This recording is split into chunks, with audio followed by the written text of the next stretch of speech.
If I can have everybody's attention. The one thing I learned when I became a coach was how to whistle. That's always the first. Dan, our commissioner of the CWPA, would like to address everybody to kind of kick this off. And so, Dan. All right. Well, thanks everybody for making the time to be here. It's a gorgeous weekend. We've got no problem with any kind of rain or any of that for today, so we're in good shape. Just so you know, we have some really great people in the world of water polo here to help out with the discussion this weekend. Pete Snyder. Pete used to coach at Santa Barbara, has been part of the national team staff, and I've known him for decades now, and he's just done a wonderful job for water polo. Andy Takata, been a world-class referee for forever, depending upon the coach's point of view. And, he's been a great guy. Helped out the CWPA, is on our technical committee for years now. Shelly Rothman, who used to coach at Queens, just did a terrific job, and we asked him to be part of the technical committee a few years ago. He provides a great insight from the coach's perspective. And Sandy Nita, who is the women's national team coach for forever, and really helped found the women's program within the United States. So we're blessed to have her here. And this is your first time second time at Villanova, or first time? First time. First time. So, and you know Ed Reed, our coordinator of officials. So we're glad to have everybody here. We'll have some coaches present a little bit later. They'll also be providing some input. Before we get into all the nuts and bolts about how to officiate and the fine kind of aspects of the game and advantage calls and everything, I think it's really important for you to step back and ask yourself why. We're going to discuss for 2 days what and how, but it's really important to think about why you're doing what you're doing. So I've used this analogy with you before, but I think it's important to kind of step back and take again another look at it. I think of you as ambassadors, specifically ambassadors for the Collegiate Water Polo Association. And when I say ambassadors, it's based on the premise that the office staff, including myself, can't be where you are all the time. We're not out meeting with the student athletes and meeting the coaches on a weekend when the competitions are taking place. That's really where you guys are the face of the Collegiate Water Polo Association. So I thought about that role, and I thought that there's certain qualities of an ambassador that really make a difference. And if I was to try to describe what an ambassador is, I think of these qualities. And I think of the first one as committed. If you're going to be an ambassador for something, you're committed to it. You're committed to a cause. You're committed to something that's larger than yourself. And I think that's what provides meaning to what you're doing. You could do anything for part-time income, but being committed to something that's larger than yourself to kind of take part of a larger group, it's really important. And that's where it gives you a lot of your meaning when it's late at night, you're on your 4th or 5th or 6th game of the day, to understand that you're committed to something to help student athletes enjoy themselves and be part of something that we know sports provides so many, incredibly positive benefits. Committed also means that you're willing to do things like sacrifice. There are plenty of times that you have families or other things to do, and you look at that schedule and you go, what was I thinking in the beginning of the year when I agreed to do 5 weekends? That part of the commitment is really important because the student athletes, they don't have an understanding of your personal lives, but they still come expecting a great job out of you. So committed is a huge part of being an ambassador for the sport.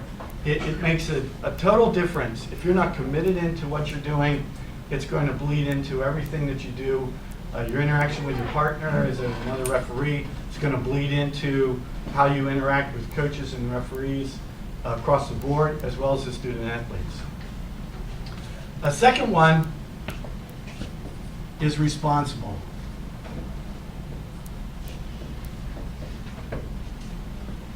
As an ambassador, if you think of an ambassador that goes overseas, there's nobody looking over their shoulder.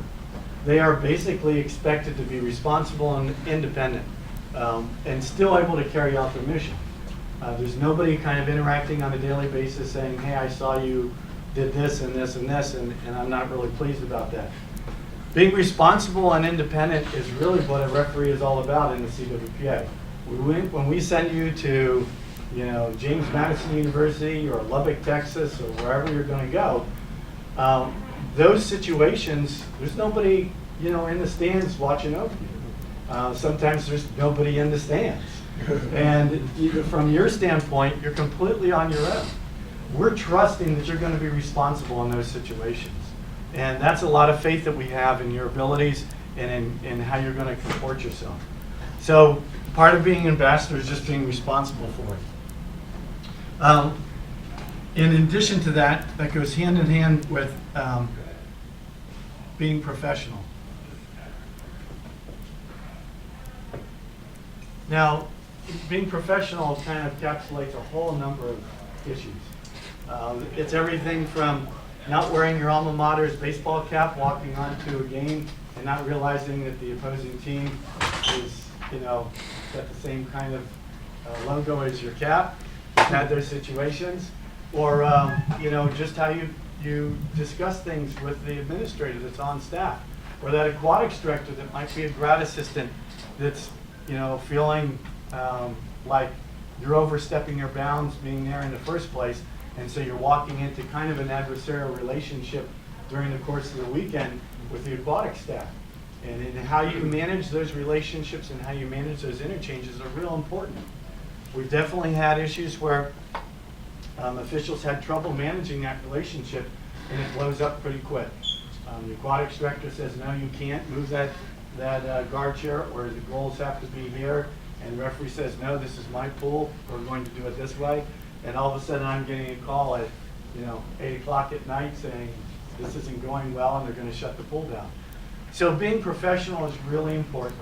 Understanding your role, understanding how to interact with other people, making sure you can manage those relationships properly, being on time.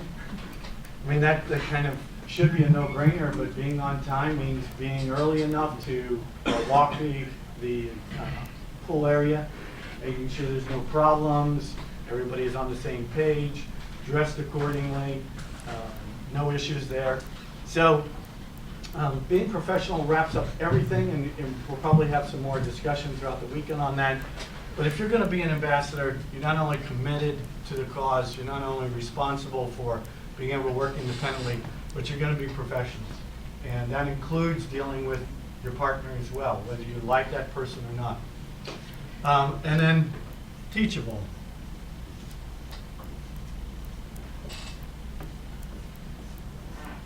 Teachable. That's why you're here. I mean, you wouldn't be here if you weren't teachable. So this is kind of self-evident with the group that we have here right now. But I'll kind of take this to the next step a little bit. Teachable means not only just saying, okay, I'm going to sign up here and be here to get some input, get to rub shoulders with other officials. Some have done the NCAAs, get to meet some of the technical committee face-to-face. That's great as far as the teachable part that's all glamorous.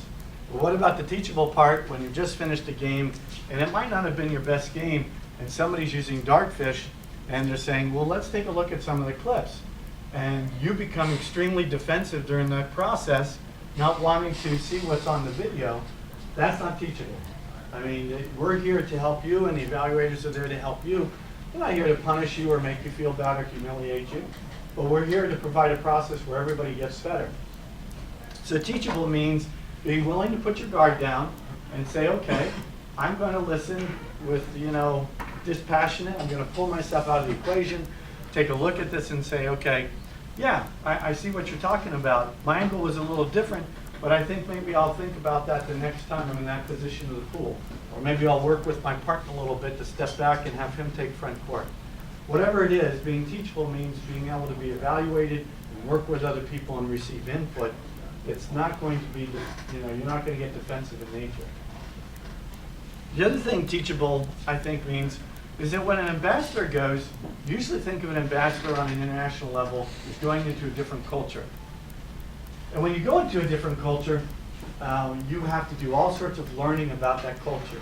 You have to learn how they operate, what kind of customs there are. In some cultures, you have to take your shoes off. Other cultures, it's you know, you have all sorts of ways that you can insult them without even understanding it. It's really important that you know ahead of time the culture you're dealing with. Well, we deal with a tremendous disparity in cultures within the world of water polo. We go from the University of Michigans and Indianas with fully funded programs and training tables and nutrition people and tutors that go with the kids on plush buses, all the way down to the recreational programs at maybe Colby College, where they are fortunate enough to have just enough money to pay for the league dues, and they're fundraising all their other expenses just to travel to another tournament. That's a huge cultural disparity when you're talking about what those student athletes are looking for out of a game. If you walk in and you treat them all the same, there's going to be some pushback with the way that you're dealing with them. Now, that doesn't mean you're not professional on every aspect, but teachable means that you're willing to learn kind of that perspective from and put yourself in those different positions. Because as a CWPA ref, you could be doing that whole gamut. And you might be a very, very experienced referee, like in Alex's case. He's one of our most experienced referees that we've had in the CWPA. Well, we'll send him into an environment where he'll be working as a mentor with other referees. Well, those environments are generally at the sport club level. So Alex, again, has to learn a different culture. Even though he might be accustomed to doing the finals of the NCAA championship, he has to learn how to do Bloomsburg, Franklin, and Marshall at the same time. And that's a very different animal. And so if you come in with this attitude of, hey, I've done the NC2As, you guys are still trying to figure out, the rules here, that's going to come across arrogant. It's going to put the kids off, and you'll lose those kids. That experience won't be as enjoyable for them as it could be. So teachable means you have to recognize the environment that you're in, and remember, we serve a wide variety of student athletes during the course of the year. Now, I looked at this and I said, CRPT, our referees are, that acronym looks like corrupt. I said, that is not the way I want to start this on weekend. And I realized there was a real missing ingredient. And realistically, I think it's loyal. Because you can be committed to a cause. ISIS is committed to a cause. You can be responsible and work independently. A lot of really bad people have learned how to work independently. You can be professional. Assassins are professional and very good at what they do. And teachable, it doesn't matter what level you're in, But we want you to be loyal to something very specific. We want you to be loyal to the kind of amateur athletics and credo that the NCAA espouses. And we want you to be loyal to what the CWPA is about. And this means loyal to the NCAA in amateur athletics. Clearly, NASO spells out pretty clearly what it means to be an official when you're an NC2A athlete or an NC2A amateur referee. You don't take money, you don't gamble, you don't, etc. on those types of things. And loyal to the CWPA. And this isn't a sales pitch to have everybody kind of get a tattoo that says CWPA on them. This means you understand what the CWPA is about and that you're willing to stand behind the organization. So let's just flesh this out briefly. What does that look like when you're at a tournament and the student athletes are complaining about the schedule? And you say, yeah, those idiots at the CWPA office don't really understand how to schedule water polo. That's not being loyal to the CWPA. We may have made a mistake. More likely, the schedule's been set up with a certain parameter that these two individuals that are discussing it on the deck have no idea about. So in those situations, you have to take the high road. You have to assume that A, there's probably a reason behind whatever they're upset about as to why we're doing it. And B, you direct them towards a solution. And that's really where you don't have to agree with everything that we do, but you direct them towards a solution. What's that solution? It sounds like you're pretty upset about this, Bob. Why don't we just give the CWPA a call and find out what this is about? pick up the phone, we'll call Dan right now. It sounds like this is a frustrating issue for you. Do you guys realize that the CWPA is completely legislative? There are no policies in the CWPA that I sit in my back office with the lights down low and figure out. Everything we do is legislatively oriented, which means that if a school doesn't like a policy, they get another school to agree with them, and then the two of them put the piece of legislation in, and everybody gets to vote on it. And majority rules in those instances. So if there's a policy that they don't like that's in place, it's real important that they take some steps. And you can help guide them as a referee in that process. You can say, hey, do you know that there's a legislative policy? They may be completely oblivious to it. So as a referee and an ambassador, can you actually think of our ambassador going crossed overseas to wherever, whatever, name a country, and being in a meeting and then start talking poorly about the United States of America? It just seems ludicrous to think about that. That's the same kind of picture I want you guys to have in your head. Are we a perfect organization? Absolutely not. We will make plenty of mistakes during the course of your time, even this season. I'm sure of it. But during that time, I can tell you one thing without any question. We don't want those mistakes to occur, and we're going to do everything we can to prevent them ahead of time. And if we find out that there's been a mistake or there's a problem, we'll do everything we can to resolve that problem. You have to be assured of that as an official and as an ambassador for our conference. And by being assured of that, then you can take the next step when you're talking or interacting with an administrator or a coach or student athlete and make sure that they know how to pursue it. Because allowing them to fester and allowing them to have all sorts of ill will towards the organization because of maybe a policy that it's completely changeable or something that it has a very good basis for, that doesn't help anybody. It just continues to separate them. And one of the major problems of an organization like ours that spans from Portland, Maine to San Diego and from Portland, Oregon to Miami Beach, people feel disengaged the further you get from the home office. That's the way it is in any organization. We work very hard to combat that. And you are the only kind of bridge in that process. As an official, when you go to those locations, you are the only people reaching out to them in those locations. And they might already feel disengaged from us because we're 2,000 or 3,000 miles away from them. We want to make sure that they understand that we care about them every bit as much as the schools in Philadelphia. And that's where you come in, and that's how you can be a huge part of this. So committed, loyal, responsible, professional, teachable. And see, it doesn't even look like corrupt anymore. You can't even pronounce it.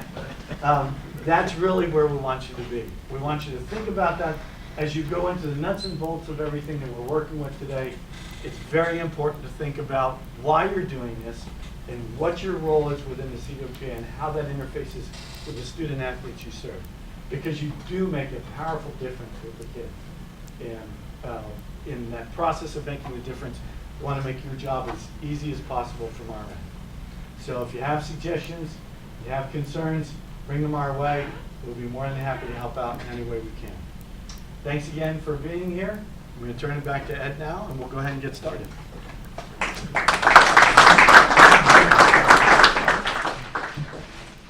First up on the agenda is a welcome video that Bob Corp put together. And this is rather, I must note that this is rather historic. I mean, normally CWPA, we have our clinic every year, but this is the first time that we have 3 clinics going at the same time, one in Santa Clara, one at Long Beach, and one here. And the agenda is basically the same. So we're trying to get the same message across to everybody so that we can get consistency and officiating throughout the country. So this is our first effort, and hopefully everything will work out just fine. Let me see if I, John?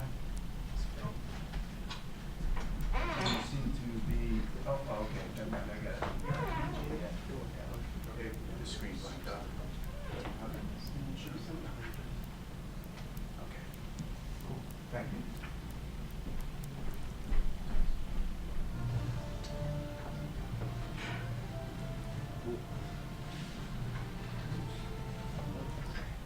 Screwed up.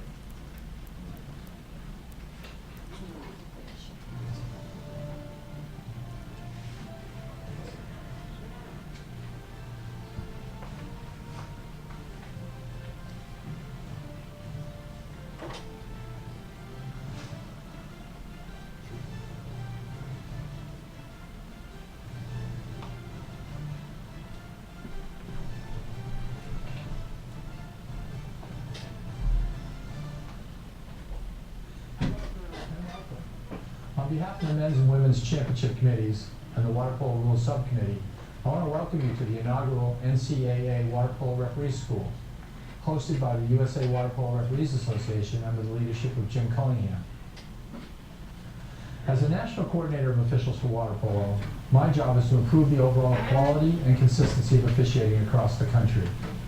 For the past few years, I've made it a priority to work with evaluators from across the country to improve the consistency of feedback they're providing to the officials that they evaluate. The eventual goal of that work was to have in place a core group of evaluators who teach the same thing as they evaluate across the country. This is now referred to as the National Evaluator Group, or NEG for short. Now that this group is on the same page, it's time to offer this school. Every referee who wishes to officiate any NCAA water polo game will have the opportunity to attend and complete an NCAA water polo referee school once every 2 years.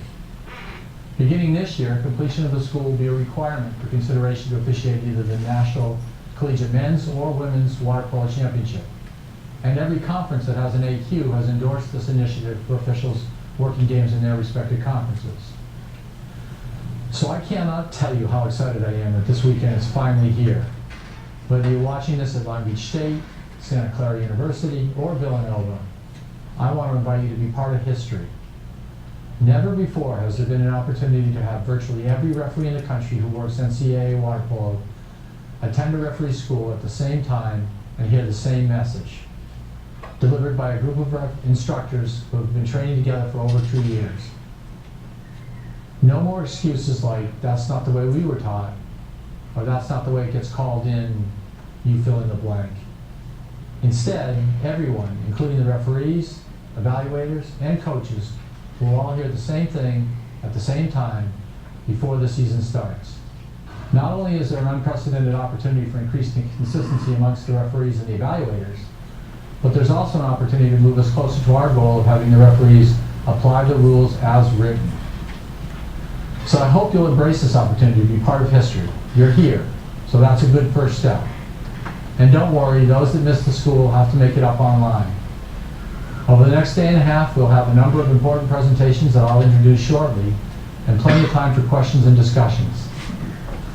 Anything that comes up that we cannot answer on the spot will be brought up to my attention and an answer provided on the Advantage website. Speaking of the Advantage website, all of you should be registered on that site already. Arbiter provides us that hub as part of the NCAA Officiating Improvement Program. That's also where the money for my position and for the school comes from. The Advantage website is also available to coaches, and it's my goal to make this site the place to find answers for all things NCAA water polo officiating related. So you might be asking yourself, just what have I gotten myself into this weekend? When you checked in, you should have received a packet with the schedule for the weekend and the outlines of most of the modules we'll be covering. You also should have received a rule book and some other nice swag. Although each site has a slightly different schedule, this morning we'll start with a session on the rules, followed by a review of the evaluation criteria used by both the NCAA and USA Water Polo. At some point, several very important and well-known coaches will provide us with an overview of what teams are trying to do in their front court offense and defense, on the counterattack and in transition, and in the 6-on-5 and 5-on-6 situations. Also on Saturday, we'll review in depth the 6 new points of emphasis, complete with video clips. And when the day's done, we'll have an opportunity to relax and socialize. And that's just Saturday. Sunday morning, we will take and then correct together an open book rules test put together by Jack Horton, a teacher and former FINA referee. 50 items, 90% is passing. We have several special topics, including getting the most out of the evaluation process, performance psychology and conflict resolution, officiating the women's game, and life after officiating. And that's all in just half a day. So let's get this party started. Key points to take away from this video are: 1, congratulations, you're part of history being made. 2, seize the opportunity, ask questions, interact with your colleagues. Help us to help you understand how the Water Polo Rules Subcommittee wants the rules to be applied as written. And 3, embrace the moment, the opportunity to be part of a movement towards greater consistency and raising the overall quality of officiating. Welcome, and thank you for being here.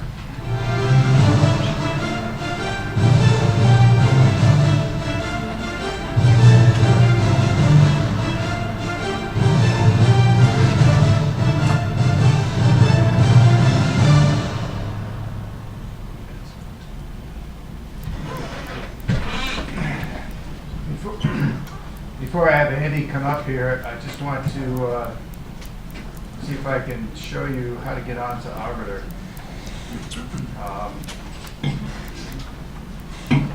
First of all, this is Dartfish TV. These are two sites that you should be very familiar with. The Dartfish TV site is CWPA's site, and we have different collections of videos on here. And some of these will be required for you to review as part of the CWPA video test. So it's pretty easy to get on there. You don't have to log in. I may require all referees to log in, that way I know if you went on the site or not, because I do have administrative abilities to kind of gauge on that and see who went when and where and how. But basically, if I just go here and I can open this up, and then this is what it looks like for the area perimeter situations. And there, you can see there are 13 video collections. All you have to do is just click on one that you want to see, and it's pretty easy to go through. You can stop it anytime you want. You can move it frame by frame. So when you're reviewing it, you can do it in nice detail. Down below, there's an explanation of what you're looking at, what you're reviewing. And basically, it's download. You will not have the capacity or the capability to download, but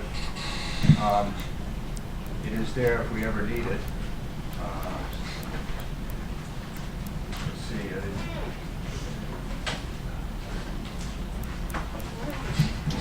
Rules.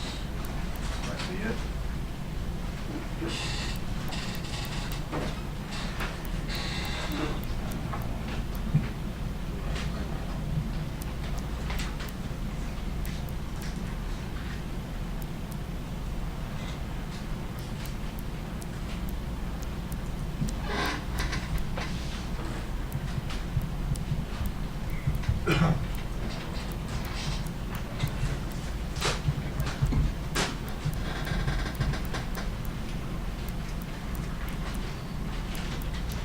Okay, not going to be able to do it. I forgot what the pin was.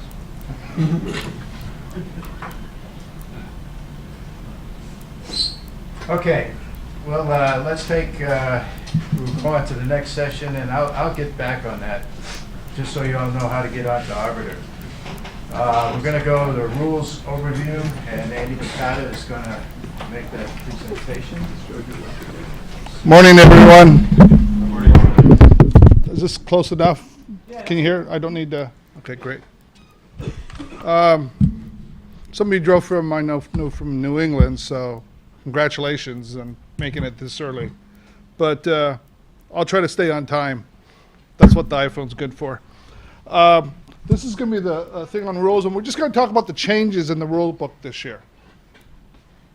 But first, before we do that, we're going to talk about a couple individuals who were instrumental to the game of water polo in the United States, both administratively as well as coaching. The first one is Monty Niskowski. There should be his picture. Monty, if you didn't know, I didn't know this actually. He actually swam in the Summer Olympics in 1952, where most of you weren't born yet, the 200 fly. So he actually swam in the Olympics, so he's an Olympian. He was the assistant coach for the Olympic team in 1952. In 1968, he was the assistant coach. 72, 80, 84, he was the head coach for the U.S. men's Olympic team. He coached at Long Beach City College for over 25 years. And let me explain a little bit about how the national team was before he became the head coach. It was usually whoever won the summer nationals that year would go and be the Olympic team. So that's when they started selecting. It was roughly in 1972. He's in the International Water Polo Hall of Fame. He's won 32 conference titles. and a member, of course, the U.S. Water Polo Hall of Fame. Monty was he was an innovator in water polo. The counterattack was Monty. He thought the United States could not win against Europeans playing their style. And he's a great tacticianer, and he was a great man even for coaches. Not only to help you referee while he was coaching, by giving you what you should call, but he was actually just a wonderful man afterwards to talk to and tell you what he thought of the game without being emotionally involved. So let's go to the next one. Most of you may know Barbara Kalbus. Barbara was the U.S. men's senior national water polo team leader, and that's the manager, which internationally, if you don't know that, around here, if you're the manager of a sport team in high school, it really doesn't mean anything. That means you carry the towels. But that's the person who politically deals with all the other team leaders, and is actually an essential part of the Olympic team. She was the team leader from 1992 to 2004, the Olympics. She's Mrs. Rules. Barbara was the one that wrote the NCAA rule book forever until I think 2012, and still wrote the NCAA rule book in high school until 2014. Of course, she's in the Hall of Fame in 1993, and she was also the vice president and president for a short-term period in Long Beach City College. So she's just, if you ever knew Barbara and you called her at 12 o'clock at night, she probably was in her office. She's either doing work for the college or doing water polo work. I think she spent most of the time doing water polo work. So if you're an administrator, you get that extra time, I guess. But she's a wonderful lady. So if I could just have a moment of silence for her, I'd appreciate it. Okay, ready? Thank you. These are going to be the differences in water, major changes, and some of the difference of FINA rules and the NCAA rules. Should I go like this to you, or what? Yeah. Okay. And if you have your rule books, you can follow along and go through it. So recommends that the field of play be adequately lighted, which is kind of a no-brainer, but they added that this year.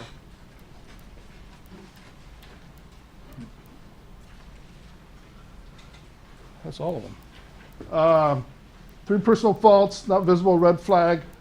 This is a little bit interesting new rule that, and I'll let you read it as a slide or follow in the book, but you do not reset the game clock. You keep all goals scored and fouls assessed during the time period, and the player with the 3 personal faults is replaced with a substitute, and the play continues from that point.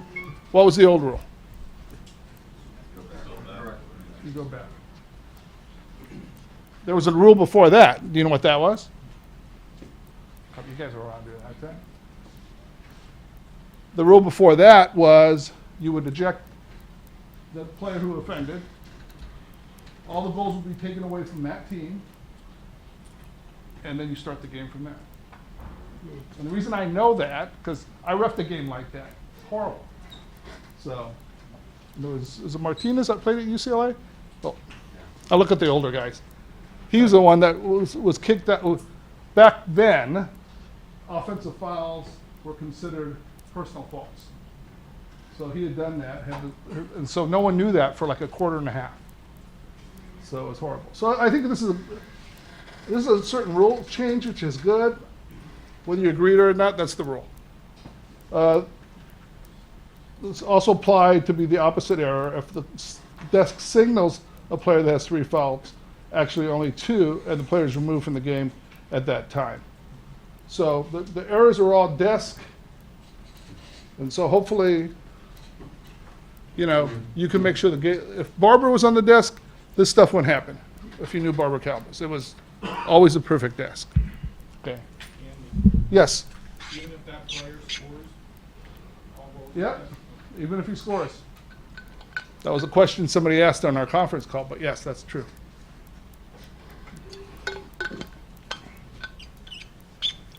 Of course, it's easy.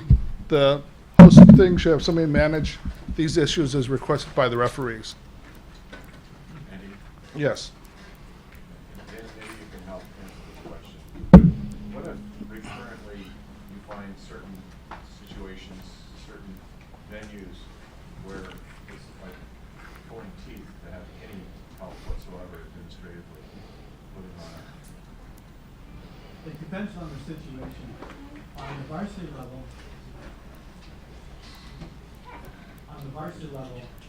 that's not really an issue for us. And if it is, you just address it with the administrator who's in charge of water polo, and it gets taken care of before the next time the tournament takes place. On the club level, they're at the bottom of the food chain, and so it really depends on the club situation. Most of our club environments, getting pool time is difficult, and so oftentimes there are not other options available. There are certain divisions where finding 3 pools to have the 3 tournaments for the league play is a challenge. And so you're kind of caught in a really tough position if one of those pools doesn't pull their own weight, because you really don't have another option. What we try to do ahead of time is we'll work with the clubs. We talk to them, we send them the equipment that they need to play, and we make sure that they understand what their commitment is. We make a phone call to them, we walk them through it. So we do as much preventive medicine as we can. But if it happens on a recurring basis, unless somebody else steps up to host, unfortunately, there's not a lot of other solutions.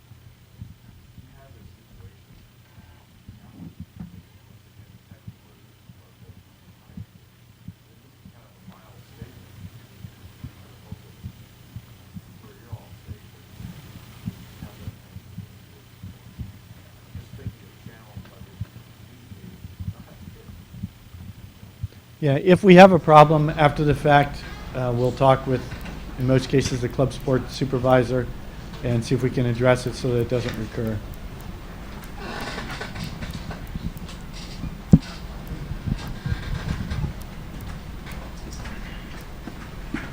Okay, thank you. The next one, time after a goal is scored is intended as an opportunity for the head coach to address the referee unless expressed grants permission. So in other words, it's not intended, means that, you know how they always like to talk to you and kind of help you referee a little bit?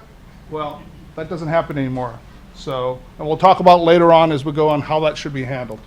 Yeah, I just wanted to add a comment to this, and I'm very happy to see that up there, because you guys have a job to do. You have things that you have to do. You may have to talk with your partner, or you just have to get the substitutes in and get everything rolling, and it definitely is not appropriate for a coach to come up at that particular point in time. However, if you grant them permission, it's okay, but just be careful about how you use that, because a lot of times referees are pretty laid back. Some referees are pretty laid back. They allow the coach up and talk, etc. So if that coach gets used to doing it with you, then the next referee, he's going to have a tendency to want to do it with that referee.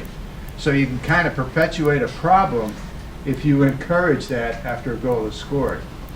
So I always like to say, when I'm evaluating referees, just say, Coach, this is not the appropriate time. Would you like to take a timeout? And then just, go about, because usually they don't want to take a timeout to discuss what just happened. So, I bring in a coach, permission, come talk to me. It's a one-off thing, or can I allow that for the rest of the game? That's a one-time thing. One-time thing. So that's really important that you guys are consistent with this one. Because if you're not consistent, then, and usually what happens, to be honest, is probably the coaches you know the best, you might let talk a little bit more. Can't do that. I mean, because it makes your partner, enforce it, and you're trying to be the nice guy, then you're inconsistent as far as how you're treating coaches. So the NCAA is really talking about being consistent in how you deal with them. Hey, sorry, I don't mean to hold you up. Sure. The second goal over in, and the 3 ejections, and the keep playing with even the goals being scored we talked about earlier. Oh, you want to go back? You don't have to go back on the slide, but I just want to. What's the reason for making that rule change? Because I think we're going to open up. People are going to start accusing us of allowing that to happen. I'm going to have to explain it to somebody at some point during a club game. Well, Basically, the NC2A thought that it was fairer because most of the time there were errors by the desk, those type of things, to allow everything to happen, even if it was a person who had, was on the team that actually scored that was the one ejected. So I mean, like, if I'm a host team and I have somebody from my team working a table that affects my Yeah. game, and somebody from my team makes a mistake It's that good. benefits my team, That's then good. now it becomes the referee's responsibility to go check the scorebook and the exclusions, right? Make sure they're being enforced. Well, you should understand. More so than before. Right? Yeah, when you're working with clubs anyway, you figure the desk isn't going to be the most professional desk in the world. So you should stay on top of the desk anyway in regard to that. Plus, usually, even in club sports, they have, their visitor scorebook too. So having both together, you can make that decision at that point in All time. right. Okay? Thanks. Anybody else from the committee? Okay.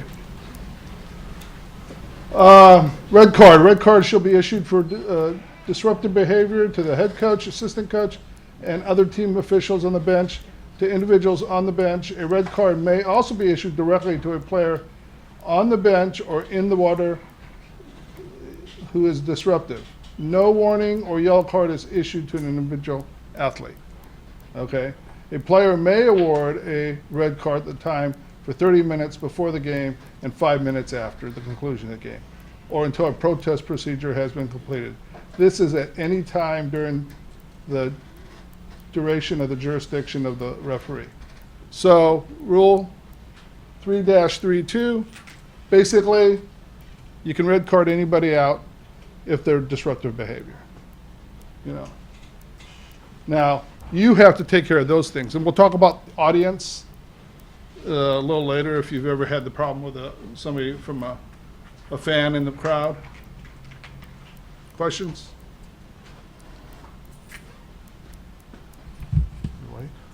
Okay. Okay, reporting responsibility. Electronically complete the file incident report. I'll let you read through that through the NC2A Water Polo Central Hub. And that's at www.ncaawaterpoloarbitrsports.com as soon as possible, no later than 24 hours after the completion of the game. I would suggest to you that as soon as you get off the deck, if you have the capability, you send the report in. And the reason for that is fresh in your mind, okay? And number two is that you don't know what's going to happen in the next 24 hours with you. There might be some emergency you have to go to. And now you've missed the reporting time. This report will go to the NC2A National Coordinator of Officials and the conference commissioner of each offending institute. Okay, he'll report the violation and appropriate assigning authority, and the commissioner shall report the violation appropriate sports administrator of the offending institute.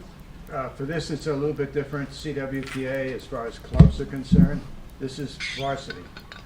So if you're doing a varsity game, this is your responsibility. If you're doing a club game, your responsibility is contact Dan Sheridan or myself, preferably Dan.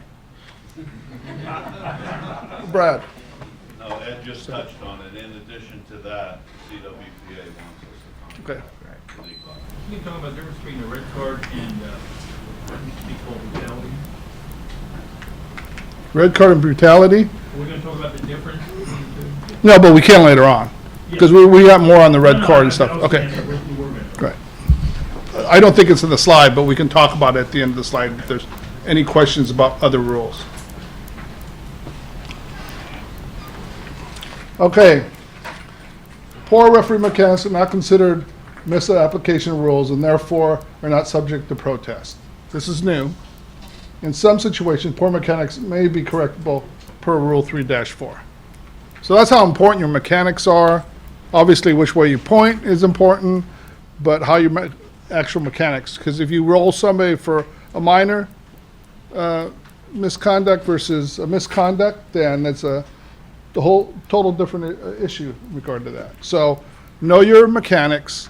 I can't stress how much knowing your mechanics mean in a game. Pete?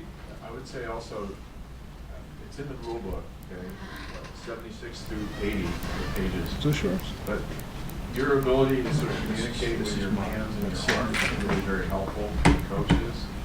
It might solve some of the issues that pop up.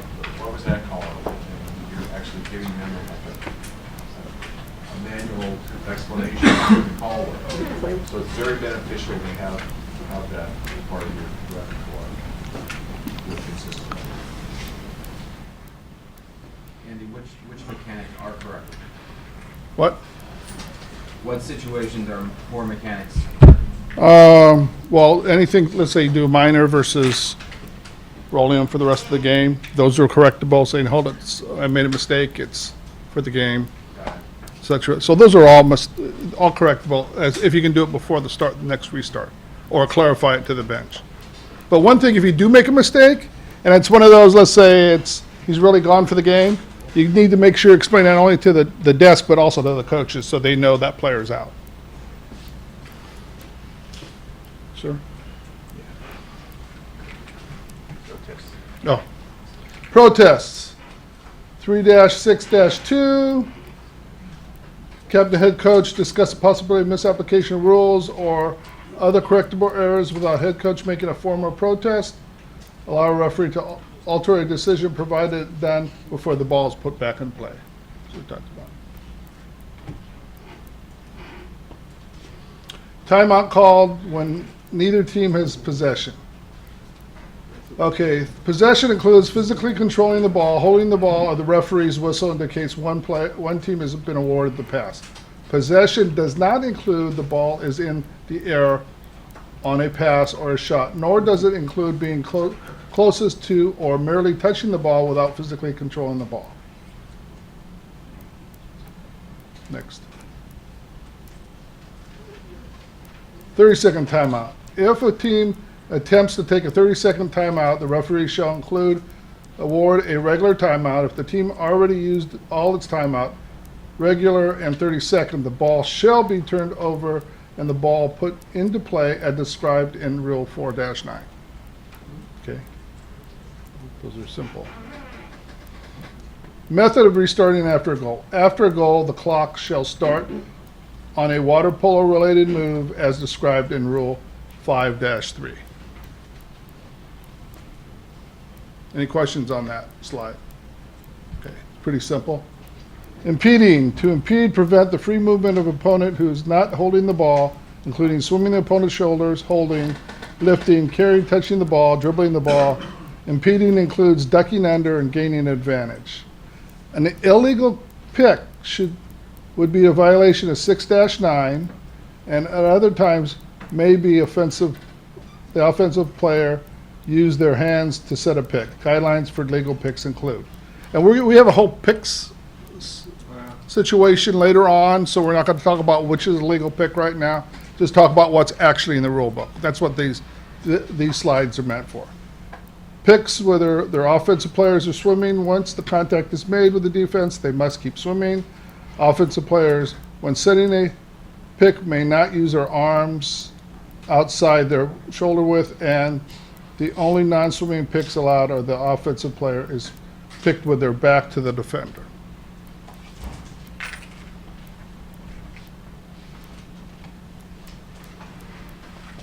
In women's competition, this is holding, sinking, pulling back. A defender shall be excluded for 20 seconds after grabbing an offensive player's suit and causing breast exposure. Likewise, when an offensive player grabs a defender and causes exposure, the player shall be excluded for 20 seconds. If a player grabs her own suit and exposes the breast, a 20-second exclusion shall be called. And that happens. Some of the best players in the world will do that, and they'll catch referees all the time. Misconduct. If a player accumulates 3 misconducts in the same season, the player should be suspended 1 game. Each subsequent misconduct shall result in additional 1 game suspension. Well, that's only 1 game. You do it again, it's another game suspension. You do it again, it's another game suspension. Okay, you don't start with 1 and all of a sudden you have 2 games off. It's 1, 1, 1, 1. Because you could read that either way. Minor act of misconduct, player receives a second minor act of misconduct in the same game, the player should be excluded for the remainder of the game. So they're saying 2 misconducts, minor active misconducts equals 1 misconduct. Okay? Andy, Yes. so those are all sort of a function of being reported, right? So you keep track of how many they have? Yes. Okay. Go back to the other slide. No, I didn't think that. I was talking to him, not you. Next. Okay, major difference between, those are the only rule changes for the NC2As this last year, and I think they might be highlighted in there. Now, if I was taking the test later, I would assume some of those questions may be on the test. Some of the major differences between NC2A rules and FINA rules. This is some, not all. Okay? So how many of you also referee either AWP or USWP rules during the summer? Or FINA? You guys, your hands aren't up? Come on.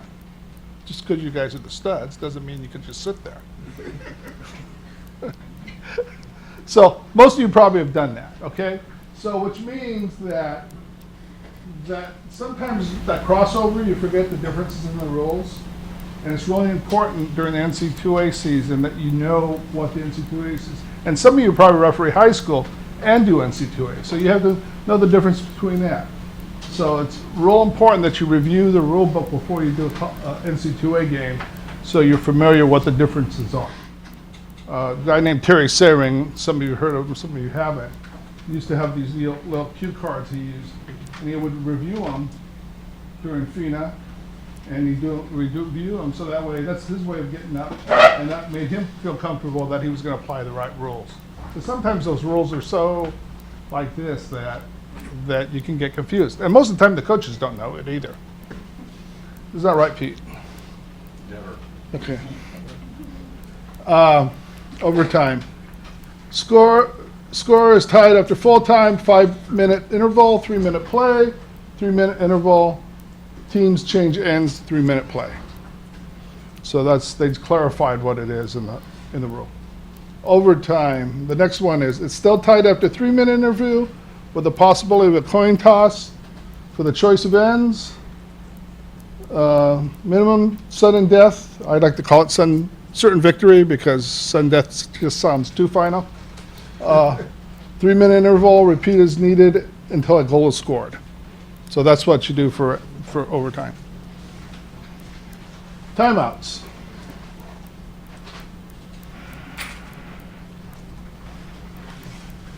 Each team has 3 regular timeouts during the first 4 periods. Then each regular timeout will be no longer than 2 minutes. I think they had some other kind of language about you could come out early if you called the timeout, et cetera, and now they're saying no longer than 2 minutes. In overtime, each timeout has a 1 regular timeout, and any 30-second clock timeout, go to the next one, I think that's what it says. And of course, they have 1 30-second timeout that may be used in either regulation or overtime. Media timeout. Since we're in today's age, electronic media timeout. Delete the description on 101. There's another one after that, I think. Yeah. 101 Appendix 5.4 may lengthen an interval between periods, 34.42, and recorded on exclusion board record, but not displayed on the exclusion board to record the form. Are recorded under progression of the game. Progress of the game, sorry. Description is this rule incorrectly references G6 and should read Appendix F4.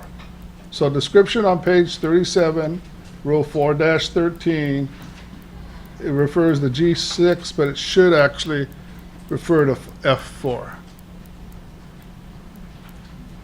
Oh, I missed the last one.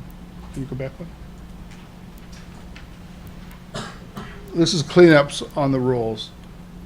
Signaling Electronic media timeouts on page 80, Appendix B, Figure 33.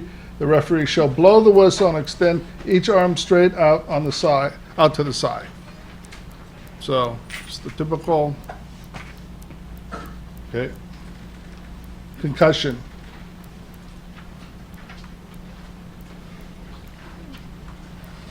Go back to that one. Okay, so they have some definitions or some protocols on concussions, Appendix E, page 86. Minor active misconduct, a very useful tool to manage decorum.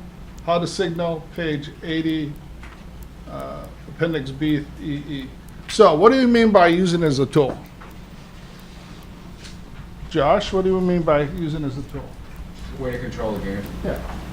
You know, misconduct, you know, you have individuals who are, getting a little rowdy, and so it's a good way to manage the game itself. So now it's, you know, now, whenever you get a game that's starting to escalate as far as physical play, it's one good way of doing it.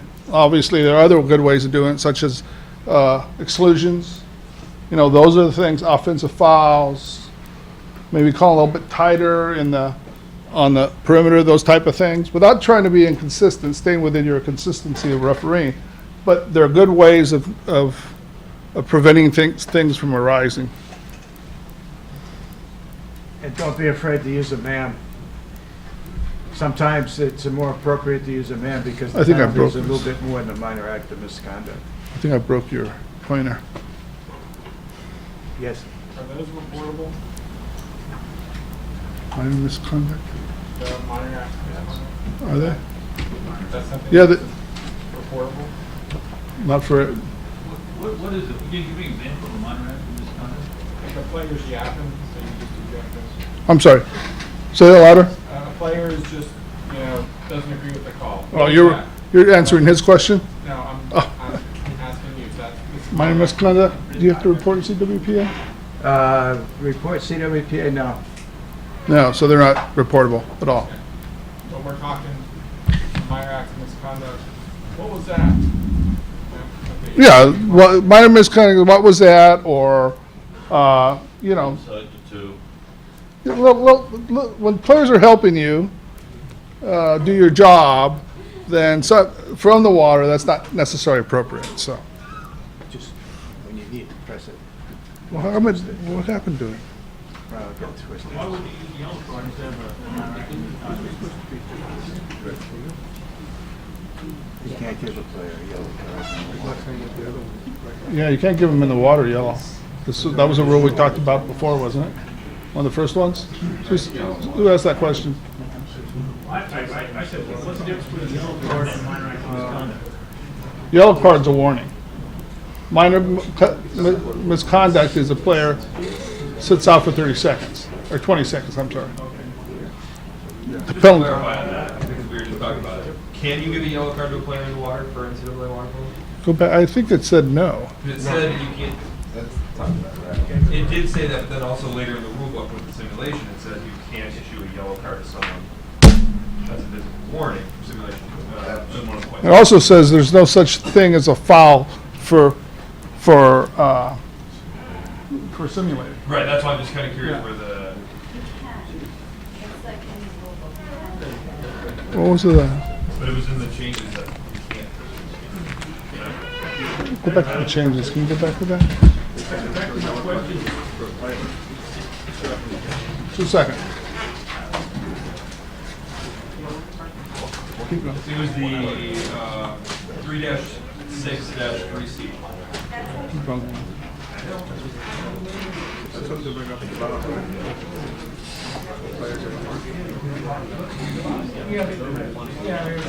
Dash C? That's a red card. Go back one.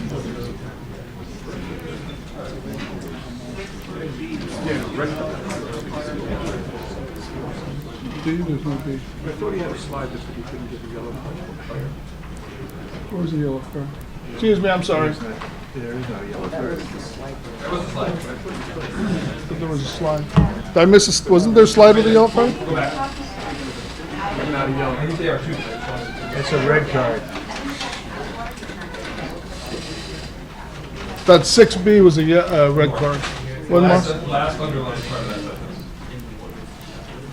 Or a yellow card could be, yeah, it can be, no warning, or a yellow card can be issued. So you're right. I'm sorry. So yellow card can be given to somebody in the water. What would you say again? So yellow card can be given to somebody in the water. Okay.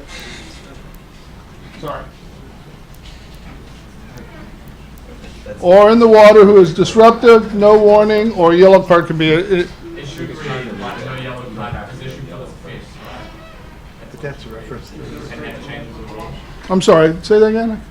Like, if that rule should read, no yellow card is issued for this offense. Because that's what it's referring to. Right? Yeah. Yeah, the way that it's been written. This is how it's written in the rule book. Yeah, which makes confusion. Yeah. If you read that as it's like written, it sounds, no, the yellow card is issued for it. Yeah. Andy, Yes. if you go back to a few paragraphs back in the rule book, Article 3, Section B, yellow card. It starts out with saying a yellow card can be issued to the head coach, to the bench, or to a player in the water. Yeah, we just said that. That's Yes. pretty unequivocal Right. right there. So when we get a little further into the rule here, this is just saying you can give a red card without having given a yellow card to begin with. Right. Right, that's what you're saying. Yes, that's what Correct. this says. Okay. But just the remember- confusion is the way that's worded. Just remember, if you have a situation and you want to control the game, et cetera, and you want to send a message to the players about what they're doing in the water, a yellow card is not going to do a heck of a lot. But a man will, because they're going to sit out for 20 seconds. Oh, man. MAM, minor act of misconduct. I've never heard that before. Okay, next. Let's go. We got to go back. Sorry. Sorry for the confusion.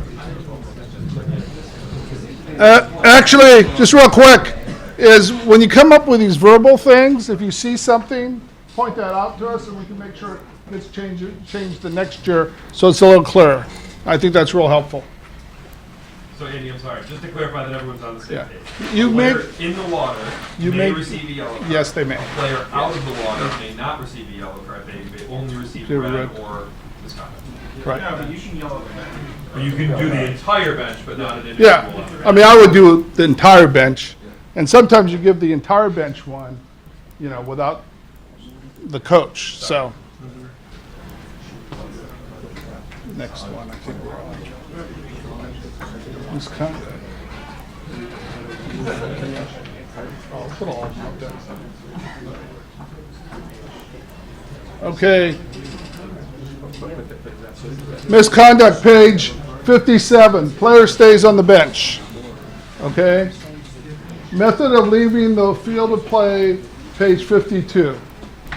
An exclude player who leaves the water, other than after the entry of a substitute, shall be excluded for the remainder of the game, not a misconduct foul. Okay? So this is the FINA differences. So, Andy, misconduct, is there any reason why NCAA keeps the player on the bench? I mean, just don't get rid of it. I think they want their players in one area so the coaches still can control them or the administrator can control them. You know, in FINA, you take off. I understand that, but that's why, I think that's one reason NCAA does that.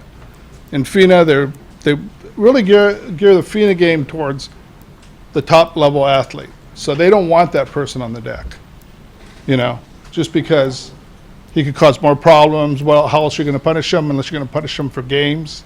That kind of stuff. So I think that they do it to avoid an issue with somebody that has a really bad attitude towards one of the referees. Does that make sense? Yeah. But you're asking me what's in NCAA minds, but that's the only thing I can think of in regard to that. Is that it? Okay, questions? Just on that last one. Yes. So the player doesn't leave the bench.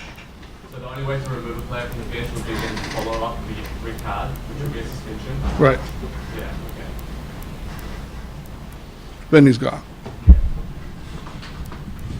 Pete? Andy, I want to mention something about concussions. The NCAA at most levels have put together a real firm protocol that testing athletes before the season even starts, and making certain that they identify athletes that do have had concussions in the past. But I think it's important for you all to realize that there's a liability situation here, and I don't know that the rules really completely spell it out, but if there's not a trainer on the deck, then you're going to have to be part of that decision-making process, whether the player can play or not, based upon your evaluation of whether they're showing signs and symptoms of a concussion.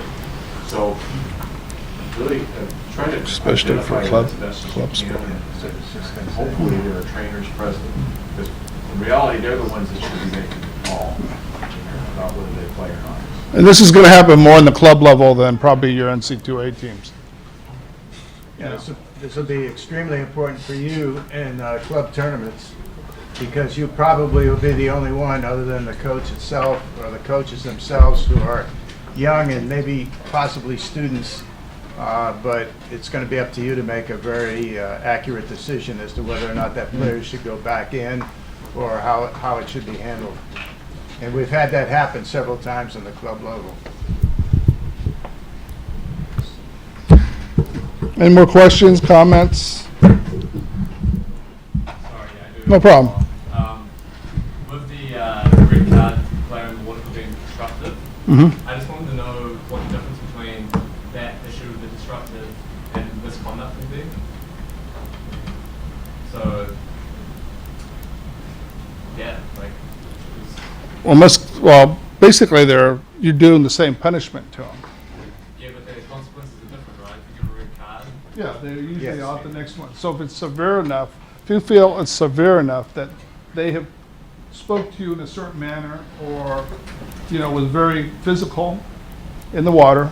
Yeah, what I'm trying to really get at is, like, what do you mean by disruptive? Like, you're overly aggressive or just walking back? That's the definition of misconduct. Yeah. Well, I think if somebody talks back to me, I'm going to give them misconduct.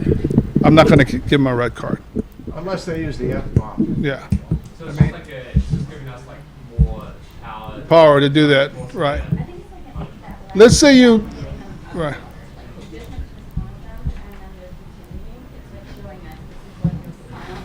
Yeah. Yeah, but you could essentially give them that. Yeah. And I Bad enough. well, the thing is, we're here for the student athlete, so I'd go to, there's a progressive misconduct, you still want to talk, boom, you're out. Yeah, like Yeah. Yeah. It's a good point, because if it's a red card, is that a man-up situation after that, or it's a 6-on-6 situation? You're going with a misconduct. You know what I'm talking about? Yeah. What do we do? Well, first of all, if I had a player that was, let's say, mouthing off, I'd give him misconduct. Okay, he's out, right? So then you red card him if he continues to talk. Yeah. The NC2A. You do have to report it. You have to report it. Nice try, Alex. But the big thing is you get him out of the water. If he wants to continue, then you red card him. He's going to be gone another game. And that's basically what's going to end up happening.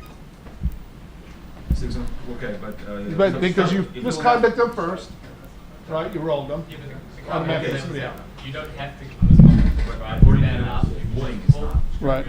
Yeah. It goes straight red, so Right. it's only 6-on-6, 6-on-5. No, 605. 605. Yeah. If you go straight red, it'd Yeah, be 6 straight and red. 5. But it's not, I just want to clarify. but if it's not, if you give them a minor and then give them a red card, it'd be different. Maybe the question is why is a red card not a 6-on-5? No, we just said, on that case, You just give both. you give him out. Yeah, he's You gone. give a red and a misconduct, right? Yep. Okay, but without giving that misconduct, there's no 6-on-5. There's a lot of things in the rules, disrespect their referee. There's a lot of things where you're allowed to kick somebody out and they don't come back in. And still have. And you know. Yes. I want to go back to concussions for a moment. Okay. I'm not sure there's any physicians in this sport. I was a New York State certified paramedic. concussion does not reveal itself at the moment it occurs, 24 to 48 hours later, and the symptoms aggravate in that period of time. So you may have a player in the water who was concussed the day before and is now beginning to exhibit symptoms, or you may have a player who had multiple concussions. We had one at Dartmouth, had 5, and the coach did not say anything until actually she was hurt in the water. And then he started screaming, you know, she's had a concussion, she actually had 5 prior concussions prior to that game.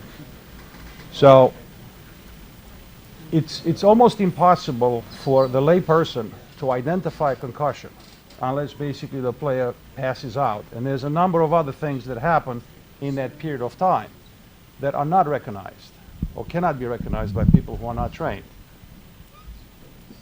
And after 24 hours I could, or as the symptoms develop. But at the moment you cannot. Right. You can suspect a concussion, but you I guess my cannot. question is, are trainers now trained to, I would think, to identify concussions? So players, trainers will establish baseline Right. for their players based on certain tests. And they look for deviations of that, and there's shuttle for evaluation. Probably actually most water polo varsity trainers don't have that. Certainly not club level.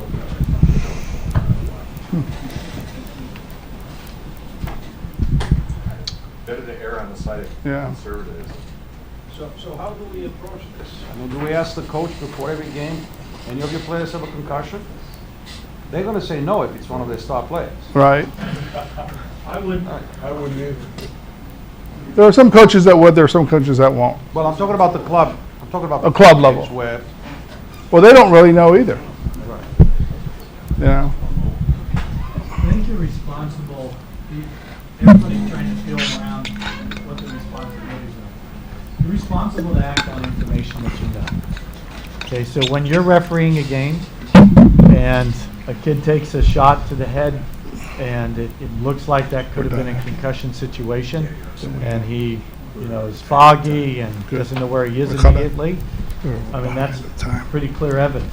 And then it's up to you at that point to make sure that the kid's removed and that he goes sees a medical professional before he can participate in the next game.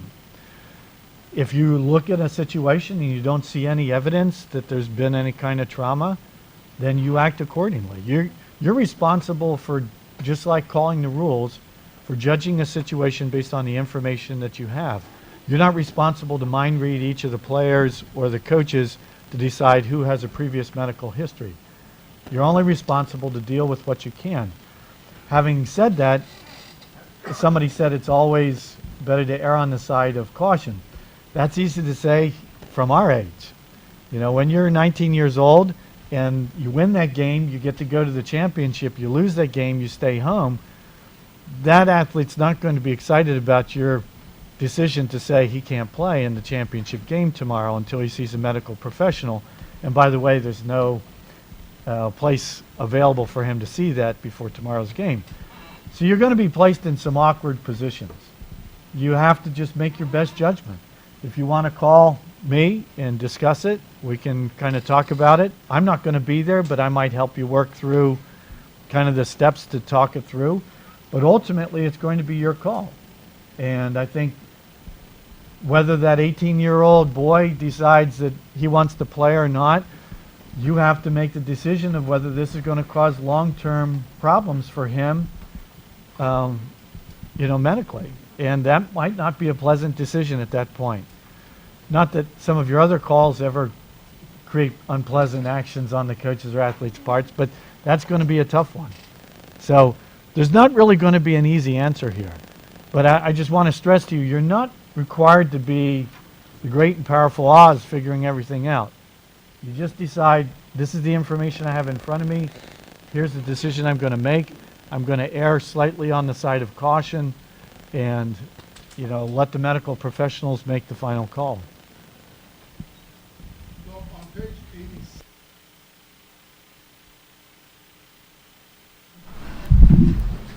And then it goes through if a concussion is suspected, it gives you some protocols to follow, 3 protocols. Andy, we have on our website a whole concussion protocol. Go to admin, go to policies, read through that, be familiar with what our expectations are for you. It's very detailed, as anything that involves medical or legal is always going to be more detailed than you want it to be. That's life. But be familiar with that before you officiate your games. So just to get this straight, we're wrapping a club tournament. Kid takes an elbow to the head. We think he's concussed. Removed from the water. Best player on the team, coach comes up and says, "Hey, I talked to Johnny. He's fine. Can he play?" I mean, are we there to say no? Your player is not allowed. I think the operative term is you think he's concussed. I mean, you said that before he was removed from the water, that you think that there's a concussion that took place. So based on that judgment, no, he shouldn't return until he sees a medical professional. He goes to the local ER, whatever, and then they clear him, then you're clean to go. But if you think that there's something that took place there, as painful as it is for the other team, you got to say, no, I'm required by CWPA to say, no, he can't play until he sees somebody. Can the coach put a protest? Rule book. No, the coach It's cannot number- protest. It's on that. page 86 and 87. Number 2 talks about, once you get him out, you determine that you feel he has a concussion, go see a medical professional, not to get in until they've been cleared by them. Sorry, my thing is, if it is a club game, and say it's championships or whatever, it's all about the player's experience. And who am I to say, oh, I think you have a concussion, you can't play. And now all of a sudden, then the poor kid can't play, and Webby doesn't have a concussion or no.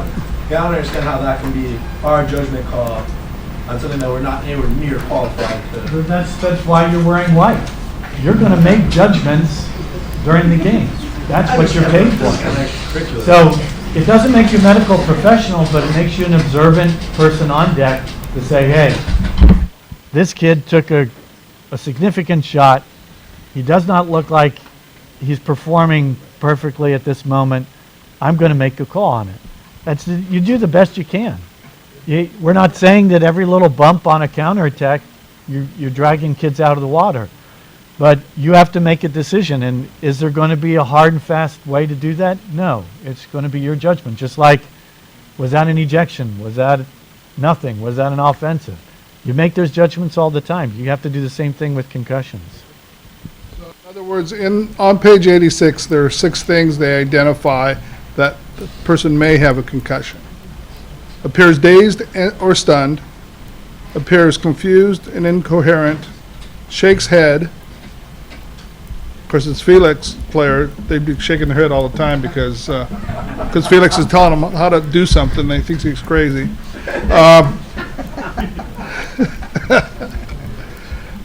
Sorry. Stumbles, has to be physically supported by teammates, moves clumsily and awkwardly. Some of those kids do anyway. And then shows behavior of personality changes, which you probably wouldn't know. So. It says that we need clearance from the healthcare provider at school. So say I pull a kid out for a suspected concussion on Saturday, and they come back Sunday, do they need to show me a letter from the school or the ER? Yes, they do. Okay. Go to an ER, doctor can clear them. Go back to So I have to be a doctor, so like if the trainer calls that? trainers and medical professionals can clear them as well. He's a healthcare professional for the school. What if, That's fine. so anybody who's got more medical experience than we do says okay? Well, more medical experience is just kind of covers the wire. Can I propose something? Felix, you don't have to leave. I was just teasing. In my eyes, in my point of view, if there's a concussion or suspected concussion, there's 3 parties that probably need to be involved in evaluation: the player, the coach, and the official, which gives you ability to do some quasi-vote.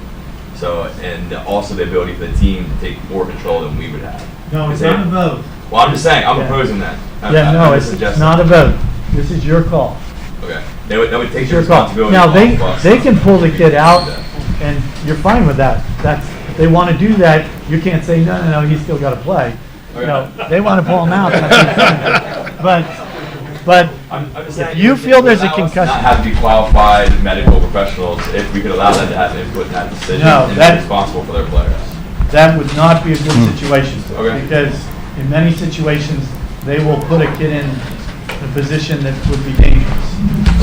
But that's your call. That's your call. In many of those situations, let me just kind of make sure we're all on the same page here. I'm going to say this, and hopefully everybody who's watching it, even on the archives, will hear this loud and clear. At no time, if anything occurs during the course of a tournament that is unusual, flagrant misconduct, red card, medical situation, team not showing up, whatever, those all need to be called immediately to me or to Ed. If I'm not available, Tom as well. At no time should those be reported on Sunday night or Monday without having called first. The last thing I want to hear on Monday is a club sports supervisor calling me saying, tell me about what happened on Sunday or Saturday with my athlete and why was he thrown out of the tournament? Or what about this medical issue where he got 6 stitches? What happened? And I'm trying to then recover saying, well, actually, this is the first I've heard of it. Let me hang up and find out. That should never happen. That goes back to being professional and responsible. If there is something that happens during the course of the tournament, you are not bothering me.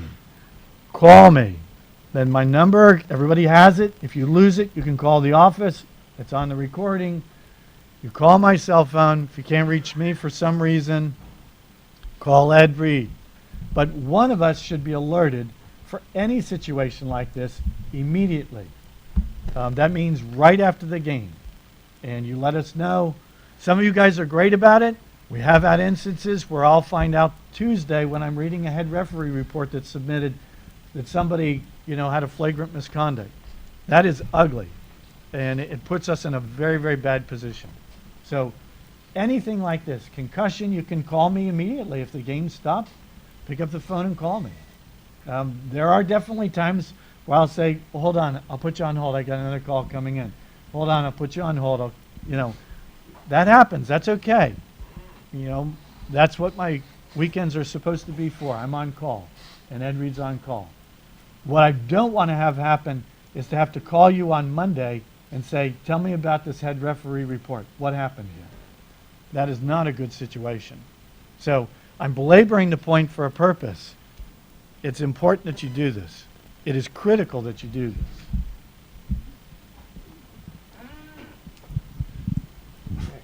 Any questions? Okay, I'll give you a. Oh, sorry. I'm just going to give you one more real quick thing. Our rules are different than the NCAA when it comes to discipline. Inevitably, at least 2 times during the course of the season, I'll have a referee and I'll be on a discussion with them and saying, okay, did you alert that the athlete had a flagrant misconduct? I see here on the score sheet that he played the final game of the tournament. Why was that? Flagrant misconduct is a 2-game suspension in the CWPA. Oh, I didn't know that. That is unacceptable. You need to know our rules inside and out. All our rules are lit.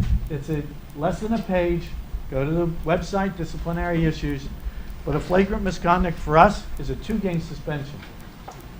All right? It's not 1. If it's fighting, you need to know what the definition of fighting is.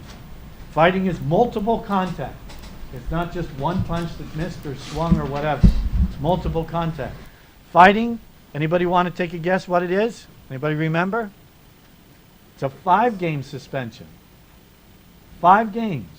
That means on a club circuit, that's half, well, definitely on the club circuit, that's half their season. Have we enforced that? Absolutely. We've had kids be involved in a fight at the national championship and have to miss half their season next year because of a fighting rule. But our rules are different than the NCAA. They're more severe. You need to make sure you do not quote somebody on deck saying, it's flagrant misconduct, yeah, NCAA rule says he's out next game. It's 2 games. Be very clear on this.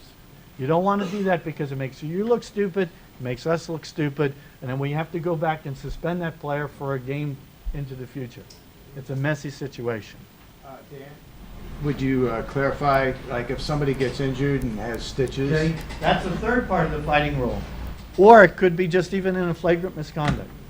Let's say I'm playing in a game and I elbow a guy deliberately and he gets stitches or he breaks his jaw.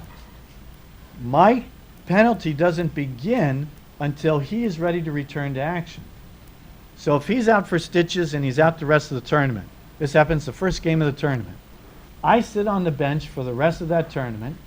We contact this athlete and find out when he can return to action. He might not be able to come until the next tournament. If he's ready to come into the next tournament, that's when my clock begins on my penalty. So if he's out for the rest of this tournament, then I'm suspended 3 games. If it's a flagrant misconduct, I got 2 more games coming to me when he returns to action. And the reason is obvious. You want his penalty to be more severe than the person he injured. So these are very important rules to be clear on. Brad.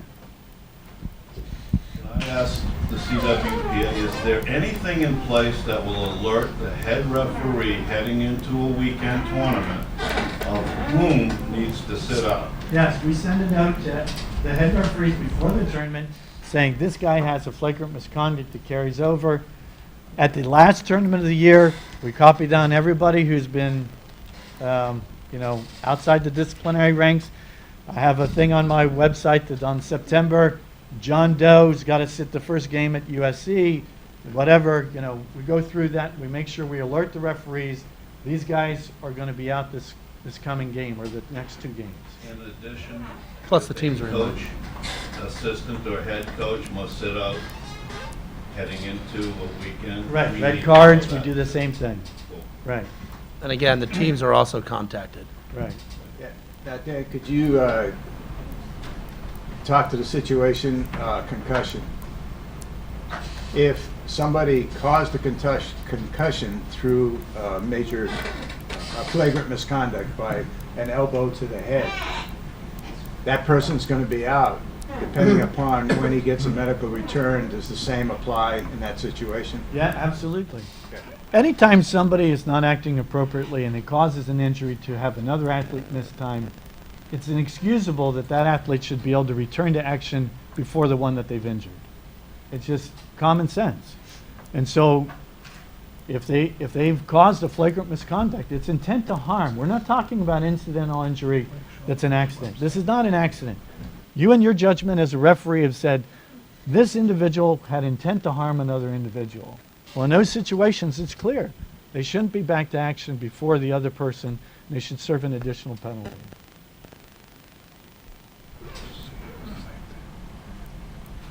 Okay, I put up the Arbiter site. It's www.ncaawaterpolo.arbiter.com. There's a sign-in procedure. For those of you that are varsity referees and are doing varsity games, CWPA reimburses you for the fee to join Arbiter. If you're club, it's voluntary, and CWPA does not reimburse. However, you can join Arbiter for a nominal fee and not have the NC2A test a part of it. But if you're a varsity referee, this is how you take the NC2A test, is by joining Arbiter. I believe now, Katie, is it, they don't have to pay because CWPA gets billed? They have to use the link that I sent, and then you shouldn't get charged at all. If you get to the page where it's asking for your credit card, and you made a mistake, then you should call me. You will have the test tomorrow. Okay, so That's right, yeah. tomorrow we're giving the test. So if you pass, then you don't have to take it online. Right. If you don't pass, then you've got to take it online. And Okay. it's going to be harder online than the test that we have. It's a different test. Different. I took it online already back in May. But that was last year's.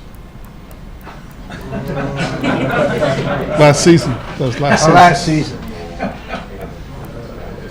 We go yearly. Fall and spring counts as a year.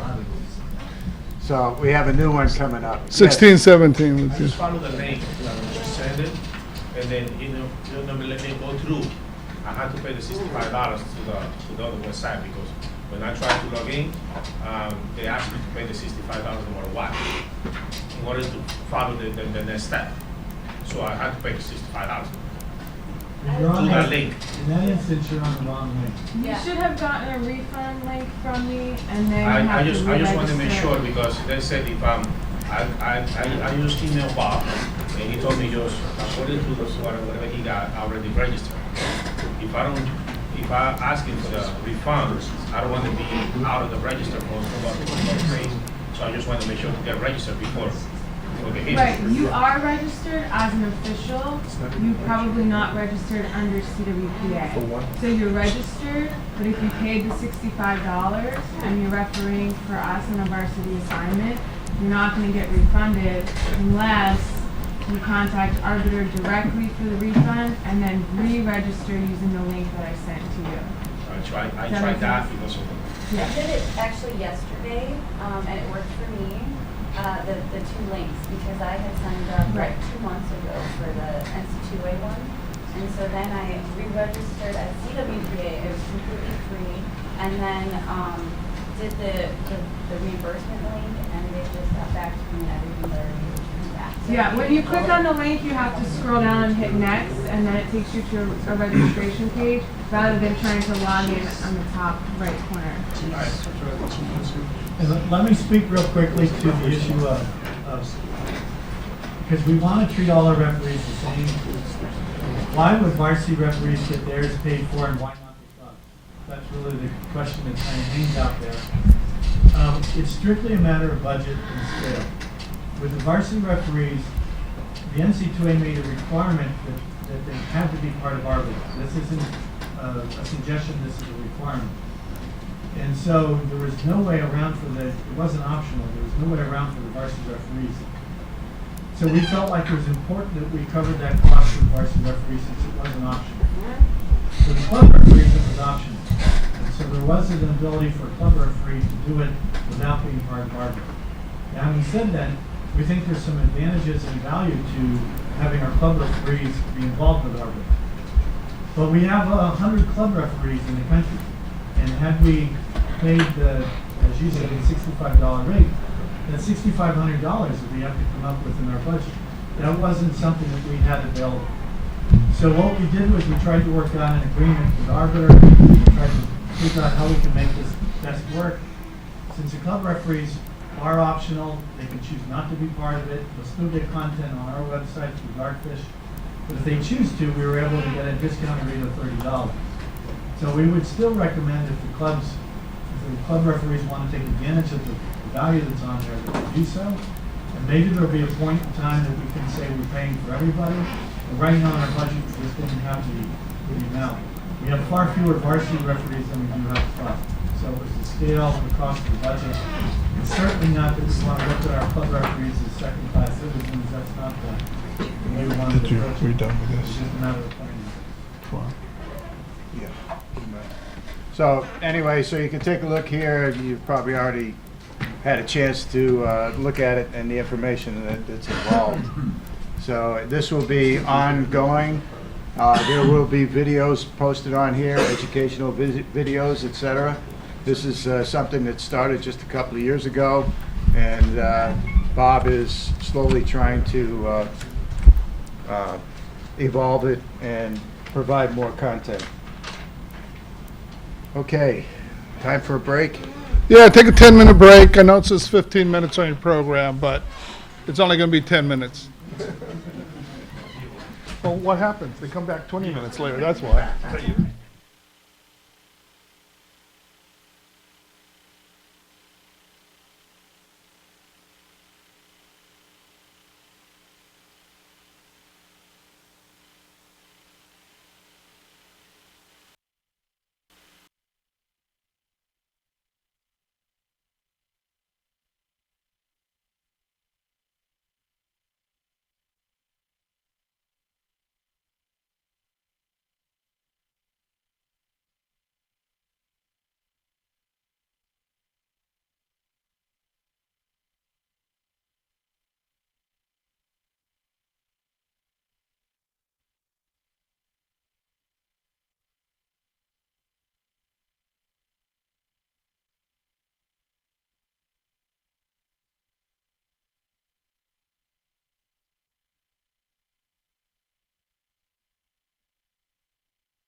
You're watching the CWPA broadcast brought to you by Cap 7. Hi, I'm Jonathan Hugo from Cap 7. This goal is great because it folds in the size of a backpack. You can take it to the beach, you can take it to the lake. If you're short on deck storage space, you can fold it up and put it in the closet. It's a great training tool. Get yours at cap7.com.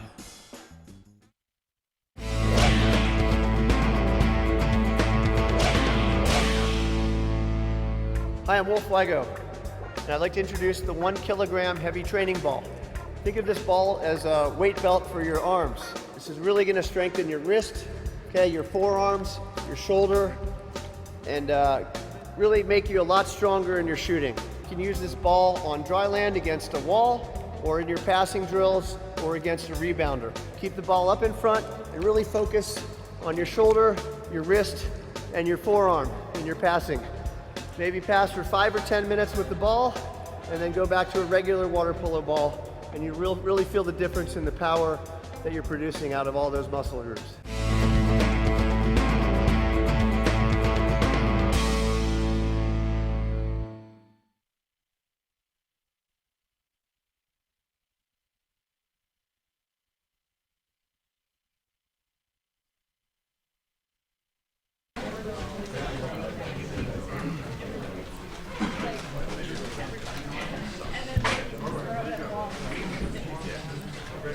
We all set?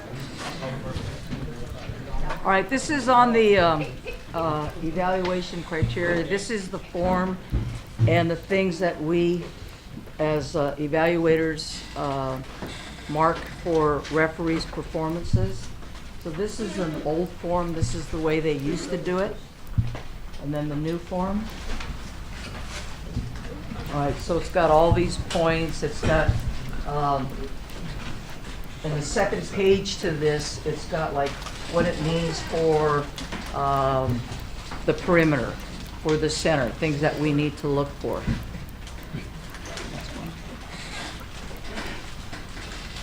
All right, so the standards are used for the NCAA and by U.S. Water Polo.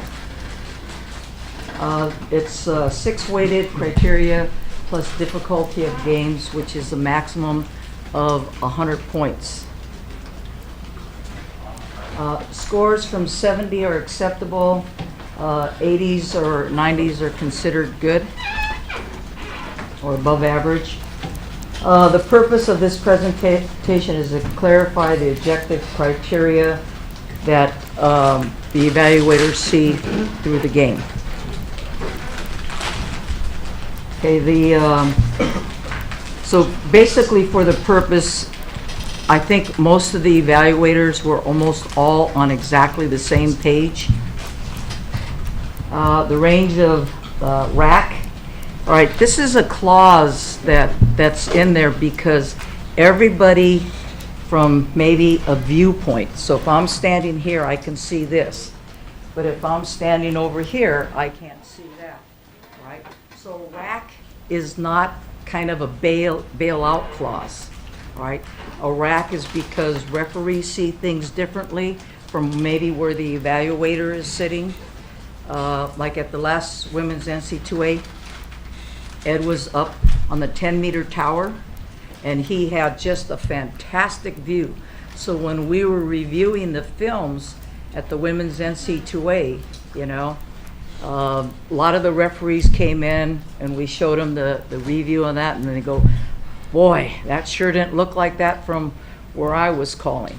But, you know, Ed had the perfect view from way up on top, and you could just, that's why referees aren't up on really tall platforms, because they see too much.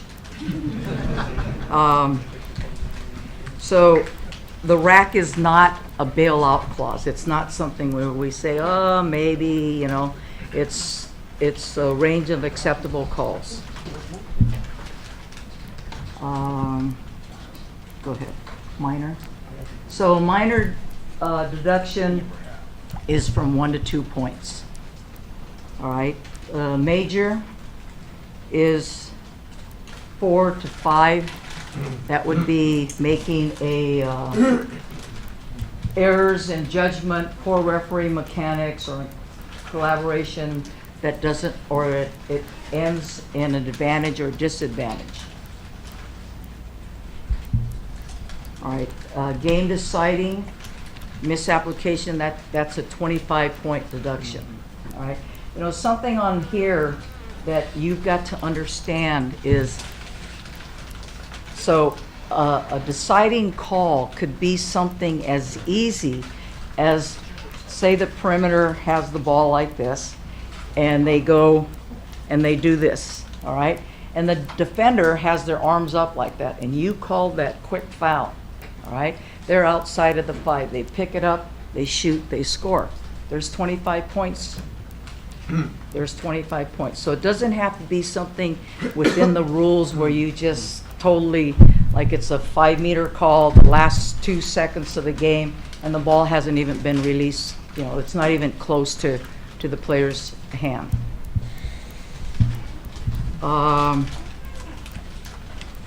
Another game deciding thing is maybe you're not on the goal line and you called it a goal when it wasn't a goal.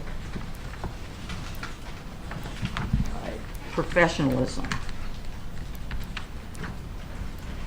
Okay, minor deductions could be hand signals, soft whistles, not in the right position. Major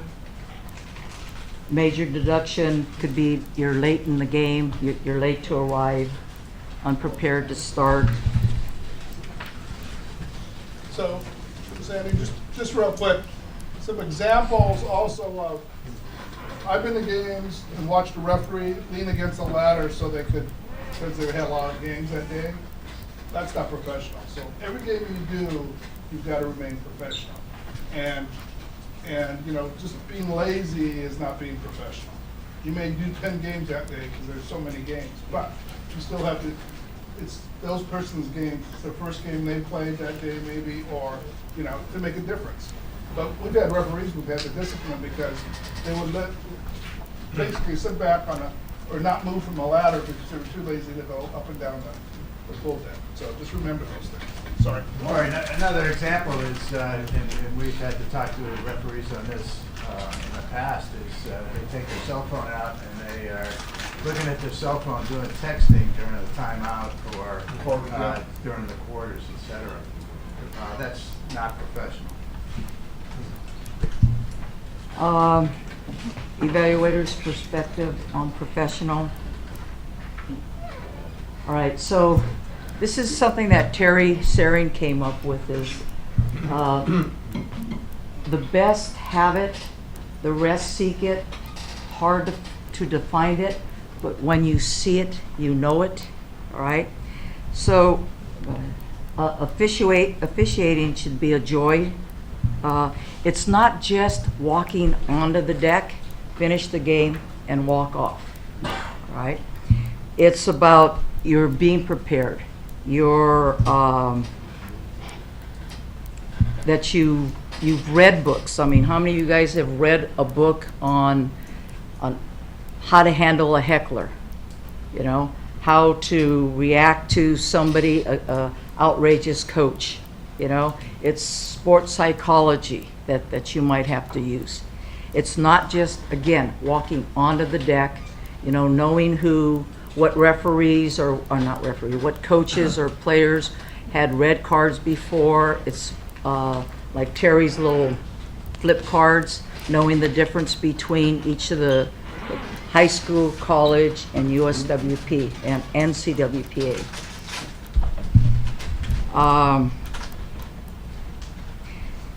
You know, another thing is, it's kind of falls under, this section here kind of falls under what Dan already said about being an ambassador. You know, if you're in this for the money, you know, for the NC2A, you got to get out and you got to just do age group water polo where you can get 20 games in one day, you know, and you can make a bundle of money. You know, I don't know everybody's financial situation, but to join Arbiter, you know, it might be $65. That's like 2 games of your, that's coming out of your pocket. You know, I think that's a good $65 well spent. So it's being professional. You know, again, it's more than just walking onto the deck. Okay, some things to consider is equipment. So when a referee walks on the deck, is their whistle broken? Do they have a whistle with a little P in it? You know, that's an old time, you know, whistle. What really bothers me is when referees come in and they're dressed in whites, but maybe their pants are like a little bit of yellow, or their top is a little bit yellow. Their pants don't fit them, they're high waters, you know, I mean, that's also being professional, is your equipment and apparel. All right, trust and self-discipline. All right, you've got to trust your partner. And then if you don't really have a good trust, you've got to continue to work with them to build that trust. So there's something in all these presentations that you're going to hear, okay? And 1 is collaboration, and 2 is anticipation, okay? So just remember those 2 things as we go along through the weekend.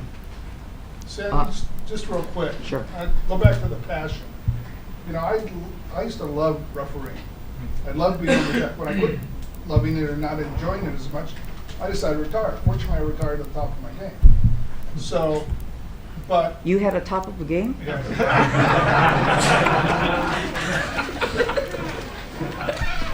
got that. So, you know, I can't express, if you're in it for the money, you should be. You know, because you're not going to make a fortune off of being you should find a profession you love and love to do.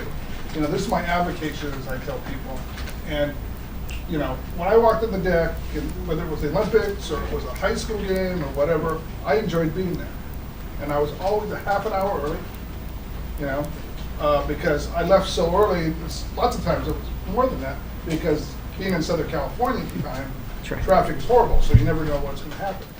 But, you know, it was always the best white shirt, the best pants I could get. I was always made sure I was presentable, because you're being paid to do something. When you're paid to do something, that makes you a professional. Okay, so think about that as you go in on your refereeing career. Is, you know, oh, I don't want to buy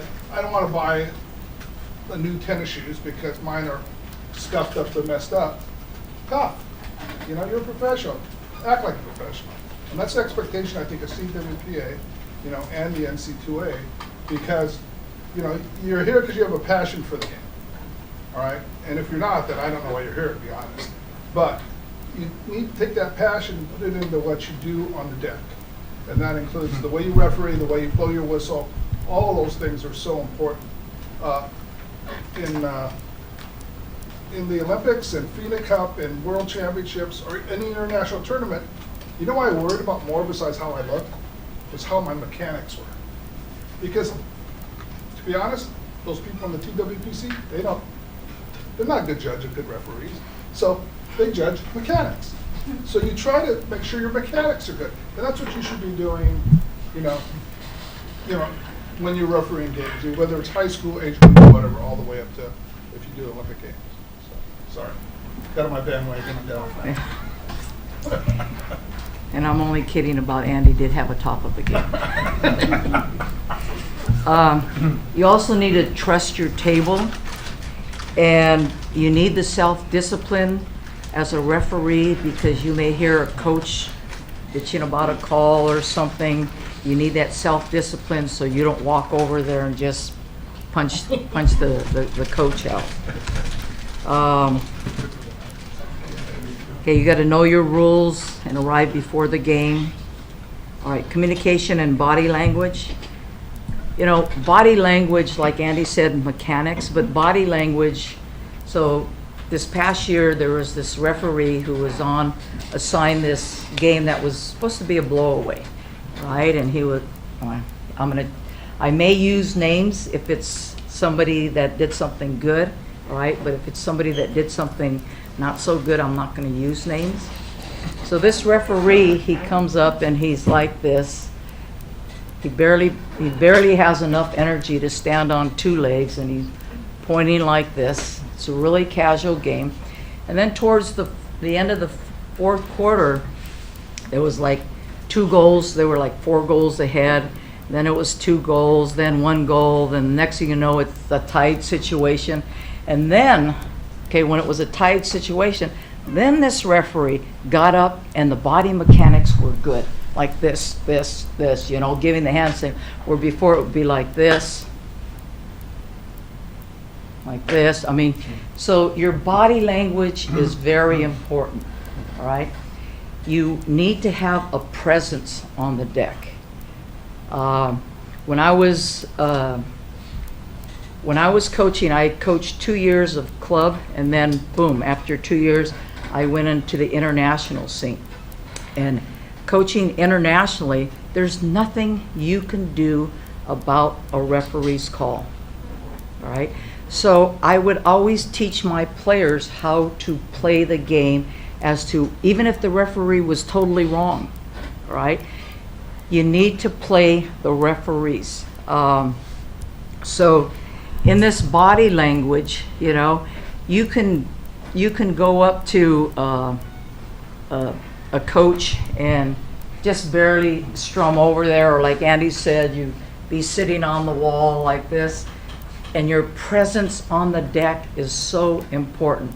There was, what was the Spaniard, Andy, what was the Spaniard's referee's name? The little guy? The guy who looked like Charlie Chaplin? Yeah. What's his, I can't remember his name. You know, he was the first referee where I saw a real presence on the deck. He was a little guy, all right? But he had such good mechanics and good presence on the deck that it just made the call that much easier.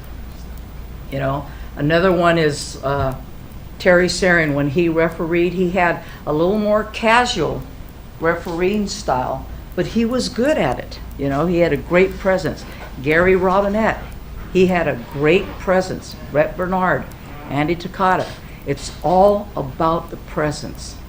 You've got to, number one, you've got to not only sell your calls, you've got to show and in your presence, okay? Instead of going like this, you know, you're going this.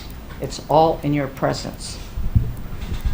And some coaches will actually read your body language and will assume that, okay, this guy's not going to give me a yellow card. This guy's not going to give me a red card. So then they start testing to see what they can get away with. And they'll push you and push you and push you. If you don't respond in a positive way, in a professional way, you make it that much worse for the other referees that have to officiate that guy's game, because he'll continue to do that. And it's not a game of, you know, am I going to push your limits? It's a game of, you have your mechanics, you have your body language, you have your presence. It's very positive, it's very professional, and you get the job done. And you don't tolerate coaches that are outside the box, so to speak. There's a time and a place, and they have to be professional as well as your response has to be professional. And if both sides are professional, we get along very well. It's when that changes that we have a lot of questions. Are we going to go over all the hand signals that referees use? Quite frankly, this has been a few I've never had to use. And I can't a good feel for what it is looking at a book. I don't think we're covering that. Yeah. Maybe next time that probably would be something good.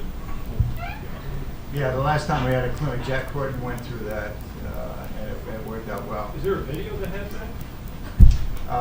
No, there's not. That might be a good idea. But that's a good idea, and I'll talk to Once in a while, a good art pops in, so. Yeah. Right there. We've already talked about it, Jack, we're putting them together. It should be helpful.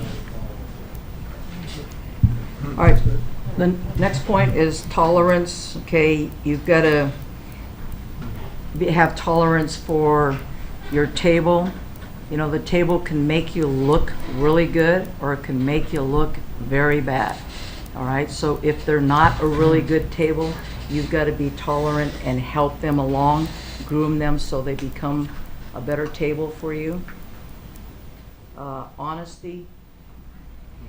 So, you know, I mean, we've got coaches out there saying, oh, I don't want this referee because 30 years ago he used to play at UCLA, so I don't want him on this UCLA game, you know?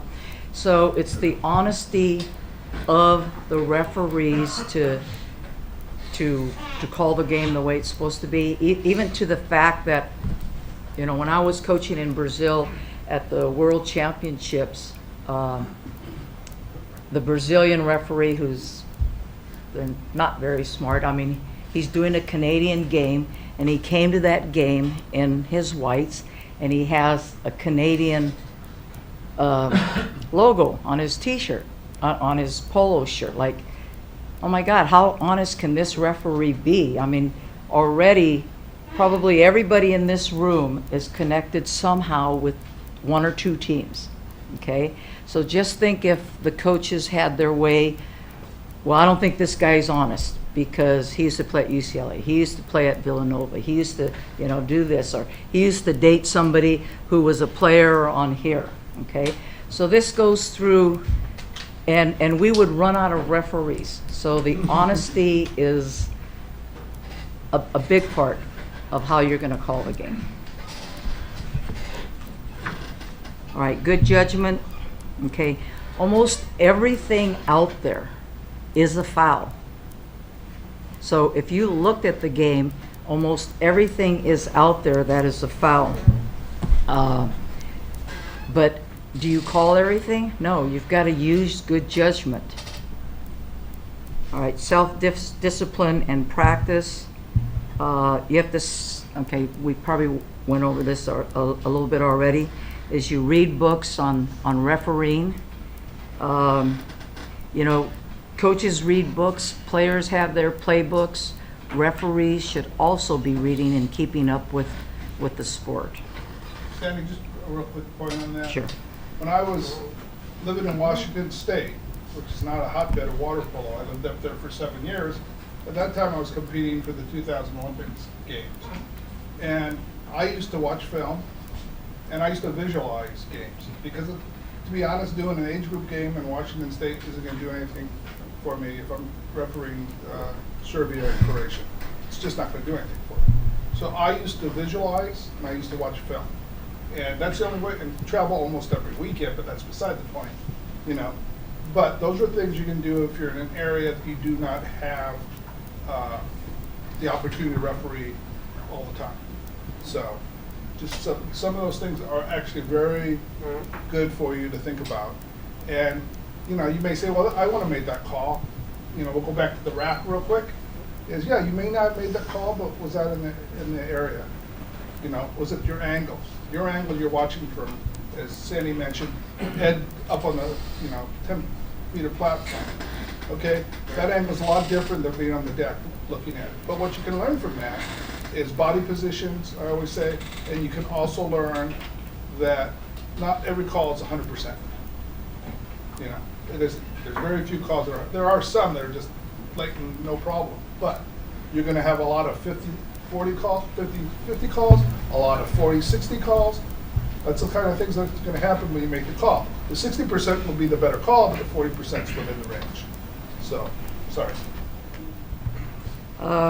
Okay, to mentor your replacement, you know, you've got to find a younger referee. or several younger referees that you need to help to come along, all right? You know, a good example is when Andy first started off, Bill Frady mentored Andy. Bill Frady took Andy under his wings, and I remember Andy following him all around at these conventions and stuff. You know, so Frady mentored Andy. Andy probably has mentored, you know, 20, 30 referees himself. So that's another thing on professionalism. Yeah, and I'd like to take this opportunity on mentoring just to indicate that we do have some senior referees that have been mentoring and working with less experienced referees. And I'd like Alex, if you would, just, Alex has done a lot for us in that respect. And could you kind of give us a perspective of what you look for and what you try to do when you're mentoring an official? Can we put you on an assignment? Professional is obviously number one thing, and then once you get that, you just deal with the game and the mechanics, knowledge of the rules and so on. A lot of times you have to figure out what level of the game it is and what level of referee it is for it to begin sometimes. Do we start with the basics or not, and go from there. Just watch the game and communicate with referees.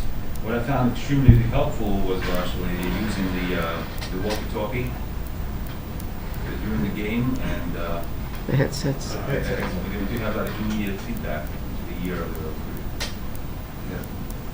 referee. And we do have those headsets, and we use them at the major tournaments. They'll be used at the Brown Invitational. They'll be used at the Princeton, and then of course the end of the year. And that has really, really helped our collaboration, because collaboration is without the headsets is a lot more difficult.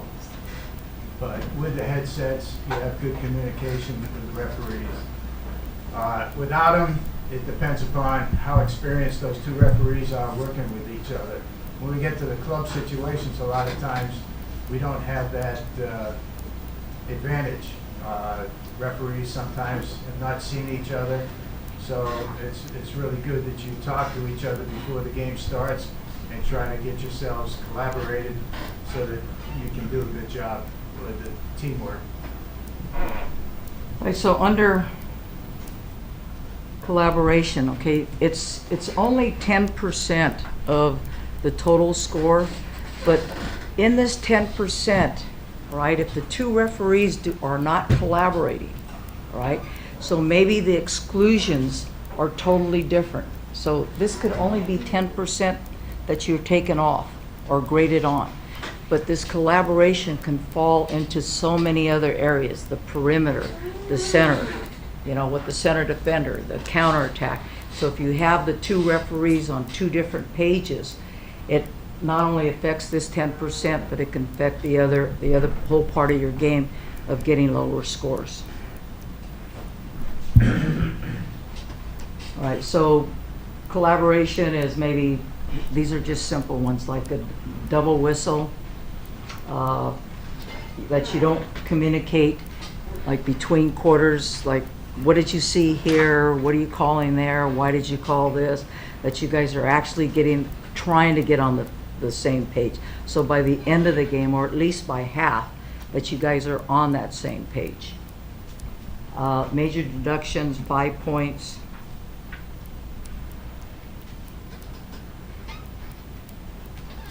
Okay, next one. A good partner. All right. So having a good partner is that you as an official, you're partners. So as soon as you walk on the deck, even if it's 30 minutes before, you are partners. So you don't want one referee to go over to one coach, put their arm around them, have a 5-minute talk before, go over to the next coach, and then have a 2-minute talk with them. Well, this coach is looking over here. Well, he spent 5 minutes. What is he talking about? And this coach over here only got 2 minutes. That you go there together, you walk the pool, you see if the cones are all laid out properly, if there's any ladders in the way. You introduce yourself to the coaches, maybe the same amount of time, like no more than 90 seconds that you should spend at one bench, and spend the same amount of time at the other bench. All right, something that I'm a little bit touchy on because I am a female is, but in the CWPA, you don't go up to a coach and assume that they are the head coach. Okay, most of you guys know who the head coaches are. And I think this year you've got a female head coach that's coaching the men. All right, don't assume that the male is the head coach. Okay, it's just a little bit touchy for me. Karen Crawford, who's coaches at San Diego State, she's like late 40s. She's got like an 18 and under male assistant coach. The referee goes over and shakes the hand of the 18-year-old saying, "Hi coach, my name is so-and-so," you know, and just brushes Karen off. So in the CWPA, I know you have one female that is the head coach, and I think you've got one female in the men's division, and you've got one female that is an assistant coach.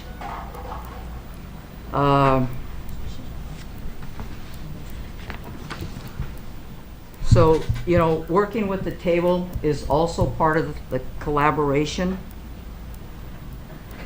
All right.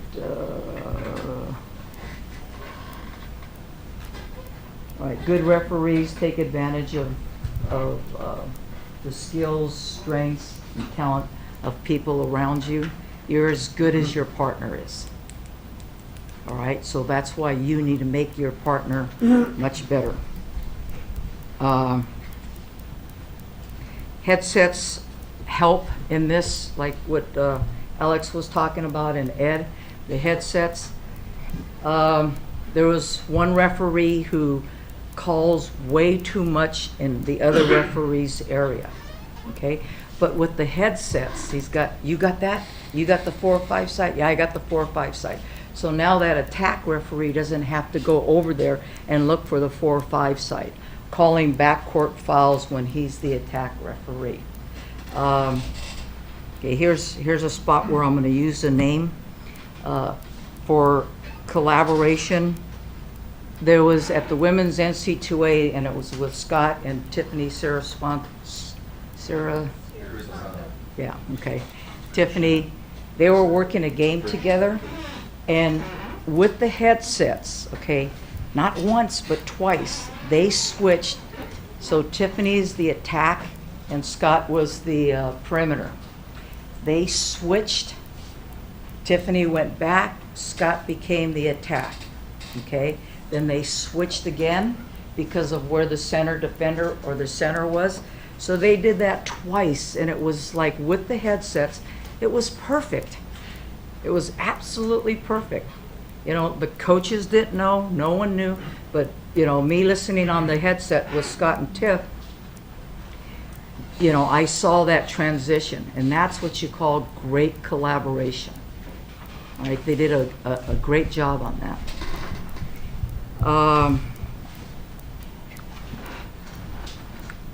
Yeah, the same token, when you're using the headsets, I get a kick out of all of a sudden I'll see an exclusion foul at 2 meters, and the other referee goes, "Oh, that was a great call." And I'm going, okay, why are you looking at 2 meters and evaluating that call when you should be looking at the perimeter? So be careful what you say over those when we're listening.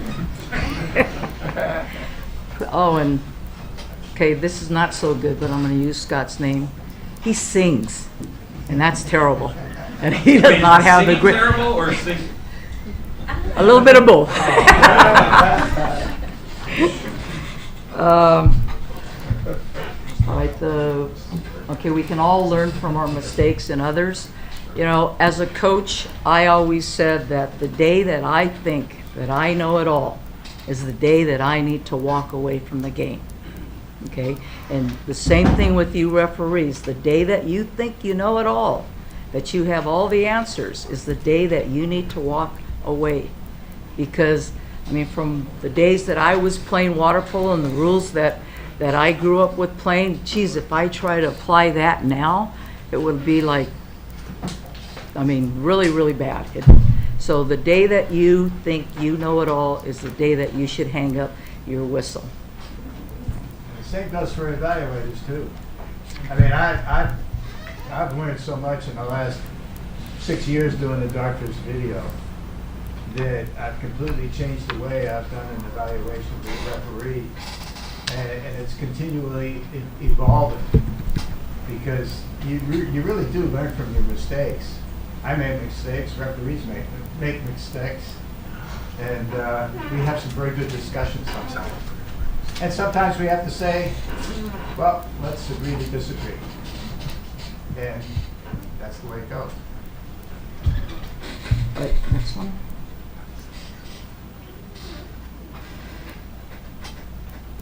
All right, so you want to facilitate this. You don't want to control it, all right?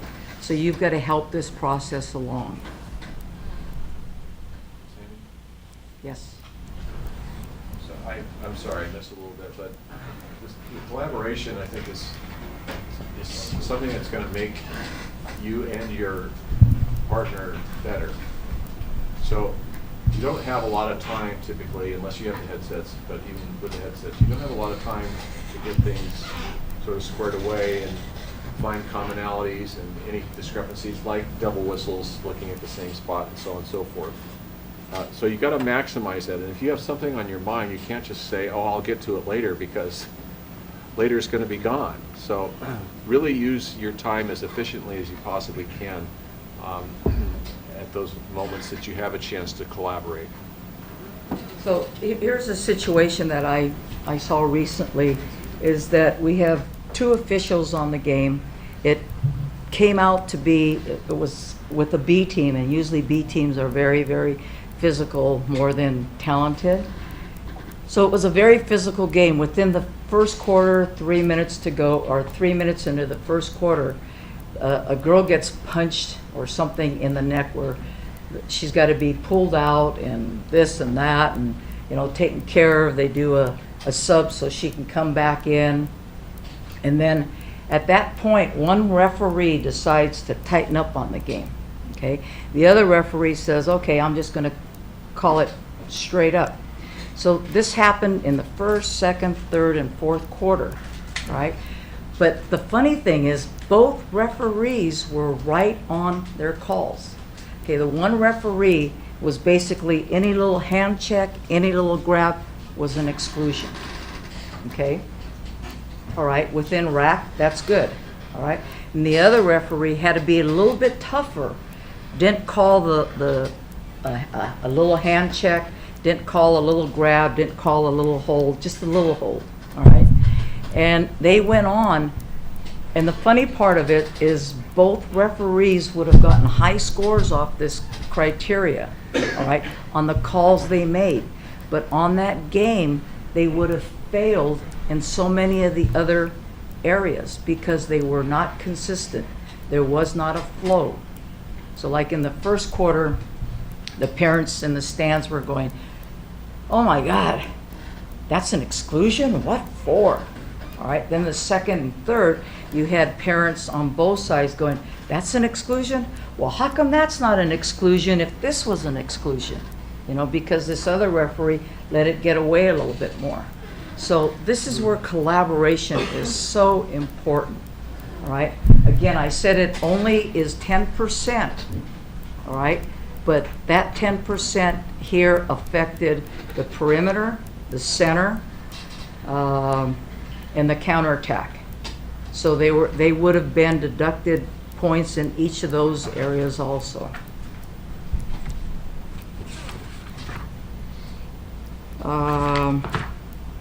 Okay, the flow of the game. Okay, that's 20%. You have the minor deductions, unnecessary whistle that confuses players, major deductions. They calls by the same official, different from the beginning to the end. Go ahead, the next page. the perspective. All right, the beauty of a natural goal. That's, you know, Terry did this presentation, and you know, it's true. Just of the natural goal that is scored where the referee does not have to get involved, it's a beautiful part of the game. The advantage of the first stroke is it by the offense or the defense.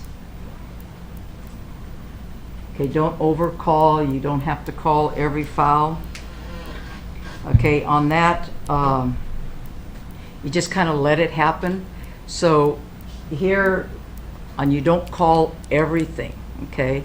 So I'm going to use Alex at the last women's NCAA. So Alex is the perimeter referee. I know, because I'm sitting almost directly behind Alex, I know Alex sees this grab of the suit, okay? A grab or a hold of the suit on his side. He doesn't call that. Why? Because on that other 4-5 side, the ball is ready, is in the air going into the center, okay?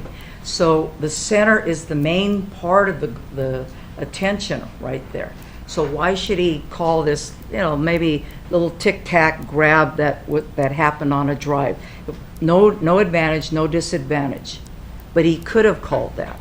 But he didn't, because he let the major part of the game go. So you just kind of let it happen. Okay, know when to, next one. Know when to blow your whistle, timing's important, and be patient. All right, the front court. So here's where the word anticipation comes. You want to anticipate what's going to happen. Don't anticipate the call. Okay? This is what I think makes between a great referee, a good referee, from an average referee to a good referee, okay, is that they can anticipate what is going to happen, not anticipate the call. All right? So it's like coaches coach these things, okay? Players know what they need to do. Well, you as referees, and this is where the coaching panel is going to, I think, help a lot of the referees come along, is you need to know what is probably going to happen. So like if I'm at 1, all right, and I'm on offense, okay, I'm at 1, and I'm on offense attacking this way. My defender at 1 is right here. What do you think is going to happen? It's going to be a counterattack, all right, because my defender is here. The goal is here. I'm at 1, my defender is here. So as soon as there's going to be a shot, this player is going to come over, cut me off, and it's probably going to maybe be an exclusion. Okay? So you've got to know that. You've got to know what's going to be important. That is going to be called. All right? So again, on the center defender, all right, if the center defender's hips are down, what do you think is going to be called? And there's no drop back, what do you think is going to be called? An exclusion. All right, so these are things that you've got to anticipate what is going to happen. Don't anticipate the call, because it may not happen.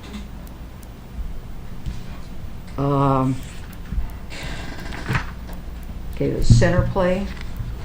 Okay, that's 20%. You've got the minor deductions for application of the advantage rule, major deduction. All right, major deduction is, go ahead.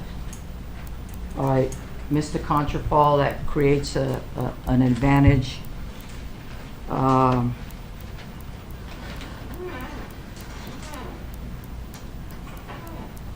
right, so you've got to know, again, anticipating what's going to happen.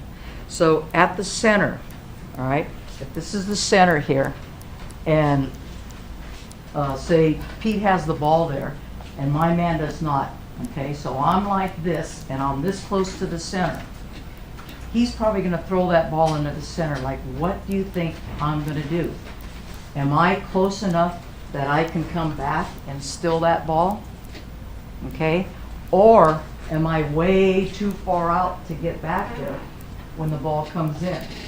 So you're anticipating that play. Okay? You're not anticipating the call because it's on its way and it looks like I'm going to be able to get there, but I'm not there yet. Don't anticipate that call. Okay. Perimeter play.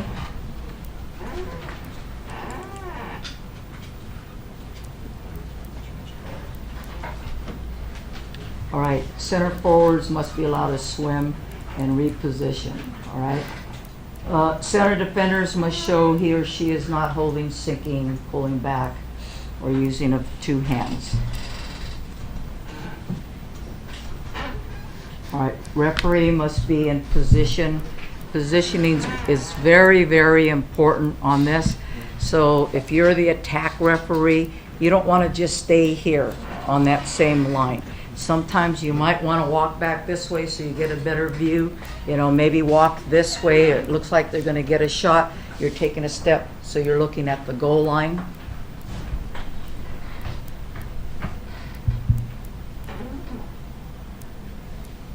All right, you want to work, and so as soon as that ball comes in, all right, you're not going to call that foul quickly, all right?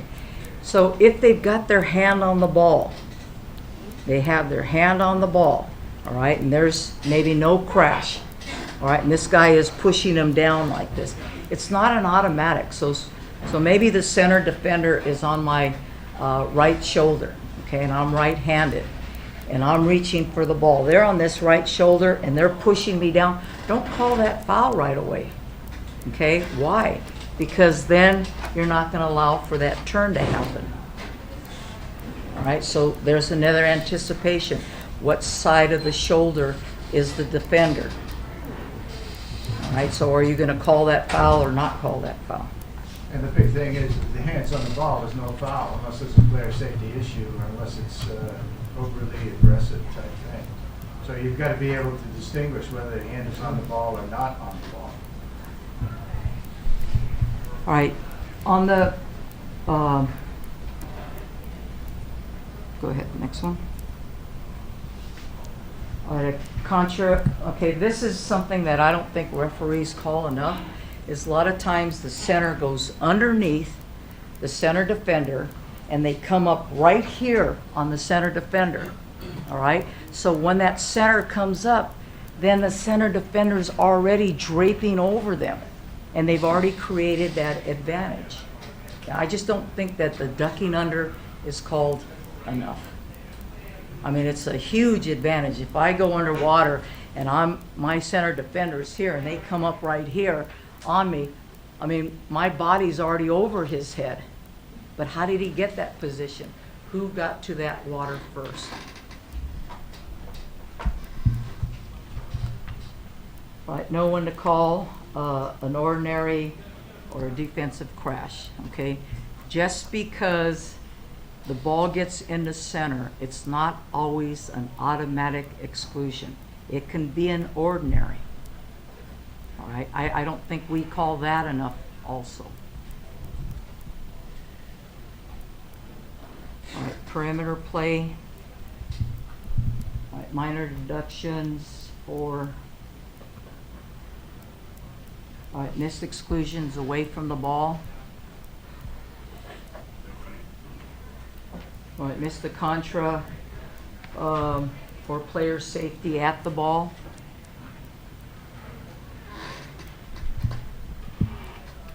Unearned outside foul. Okay, I just think this one can get you into big time trouble. There's so many players out there that just go, you know, the defender's hands are up, the coach is yelling, no foul, no foul. So their hands are up like this, and then the offensive player goes like this, and then there's an ordinary foul. Okay, then that player outside of 5 picks it up, shoots, and scores a goal. internationally, probably in every single game at the Olympics, there was always at least one breakaway by this one player on the outside trying to fake a foul. The defender comes over, swims, and counterattacks down. Okay?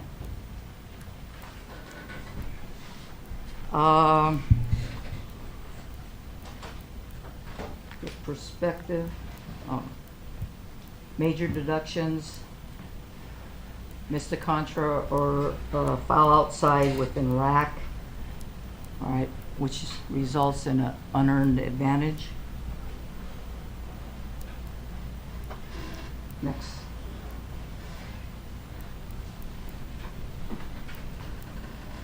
All right, two-hand foul, physical play. The women's suits, we'll get more into that. That's a whole nother subject. We'll get into that on tomorrow. Offensive player ducking under defenders.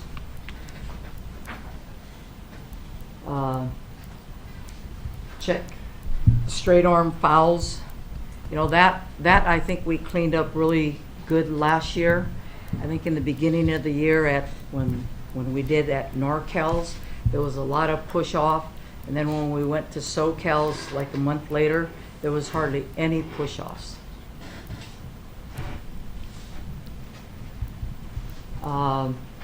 Positioning to catch the first foul, so you're always moving in position. Interference with the free throw. Okay, I'll go over a little bit with this on. So in a females game, okay, what females do is when a foul, they come over and they're reaching for you here, okay? So if I am the offensive player with the ball, they come over, they reach this way, then I turn around this way, I grab their suit, I get up, and it doesn't look like they're giving me space to take my free throw. Exclusion. Okay? You're going to be watching away from the ball. I believe that in water polo, there are becoming more drives. I think teams are driving a lot more, and I think we need to pay attention to when they drive.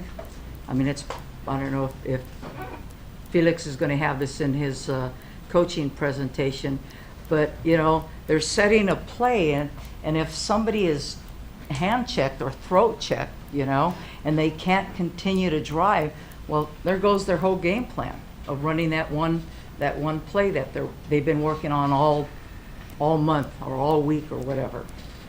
So I think we need to call more away from the ball. That's where the action is happening. It's like when you blow the whistle, that's when the action happens. And when it's dead time, that's when it happens. Okay? Same thing here on the outside. So if I have the ball on the outside and there's a drive coming down, we're not just always looking to put it into center. Coaches are trying to create more motion out there. We'll have a chance to take a look at this in more detail a little bit later, and I know in the points of emphasis there are some videos, and also on the evaluation session that I have, I've got some videos. But it shows how important collaboration is because the teams are using more driving, setting picks, etc. So the roles of the referees has to be very, very flexible in these situations. So that you can pick up on everything, because if you can't, you'll have an illegal pick that will open up somebody completely, totally wide open illegally, and you might miss it. So, but we'll get more into that later.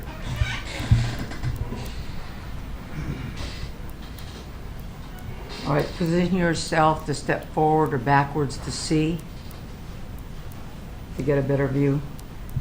All right, the counterattack, all right, minor deduction is 1 to 2 points for not applying the advantage rule, an ordinary versus an exclusion or a no call.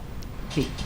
Sandy, sometimes when we do this, we sort of, at least when I'm doing an evaluation, we look at the counterattack transition, we look at those areas in terms of the flow of the game, and whether you're allowing somebody who has gotten an advantage to keep and maintain their advantage all the way through till they complete, or there's obviously something that detains them from getting a shot or making a pass.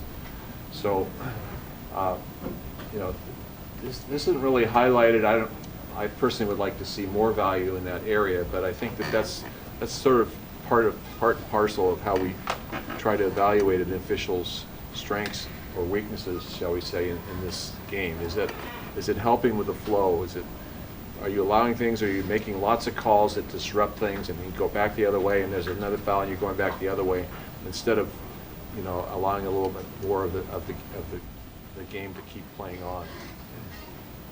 Sandy, could you say something about the counterattack? I think the hardest part is the at the center forward position. There's always some battle there, and the question is how quickly. So what to let go on. Yeah. You know, that was one of the things that I brought to Bob that I thought we should cover in the school is, years ago Jack Horton came up to me and says, yes, Andy, and this is when I wasn't really involved in U.S. water polo or done much water polo, and he's saying, yeah, we can't get this, we don't know what to do with this launch off. And I go, well, what's the launch off? He says, well, when the center or the center defender get ahead and they go off and kick and they launch off. And I said, Jack, that's easy, call it. So there was a part in the points of emphasis that has a video clip on this. And I'm not sure what the video clip said, so Bob, excuse me if I overstep my bounds, but so you have all this wrestling at center, okay, and the center defender. What I'd like to see is whoever gets in front, all right, is not able to launch off. You know, I mean, all the coaches, they always go, what's this? And the referees are going, come on, play on, play on, you know? So whether it's the offense or the defense that gets up on that counter and then they go off and they launch off, you know, call that an exclusion, call that a contra. Okay, but he may come back and say this is going to be for another subject. I didn't get to see that video clip that was explaining that. So on the counterattack, what I am saying here is if whoever gets advantage, okay, that they don't have, I mean, basically it's almost brutality, right? They get their foot as high as they can and they just launch off. So, if that helped. Yeah, I mean, I never see it called, and I don't know so much FINA, but the whole the center forward is kicked basically every single play. The center forward or the center defender. Pretty much every play. Sandy, what you just described. What? Going to require a cultural change. What? What you just described is going to require a cultural change. That's going to have to be very, very clearly stated from the top down that this is what you now want. Because otherwise, you're going to hang some referees out to dry to call that. You're going to be looked at as like slowing the game down. You know, it's going to have an influence. So again, I'm not sure what it says on the clip, okay, or what it shows on the clip. But Bob did say that he had a clip or two that referred to one of my concerns. So the other concern on that too is, and USC is infamous for this, is they will come and put the defender in front of the, another defender will come other than the center forward, will come and go in front and face the center forward and basically hold them. And I think that's been shown enough times now that referees are going to start to call that because it's impeding. I mean, it definitely is a break in the rule. And do you get an advantage from that? Of course you do. So if an advantage is gained and it's in the rule book as impeding or holding, you've got to call it because they're gaining an advantage by breaking the rules.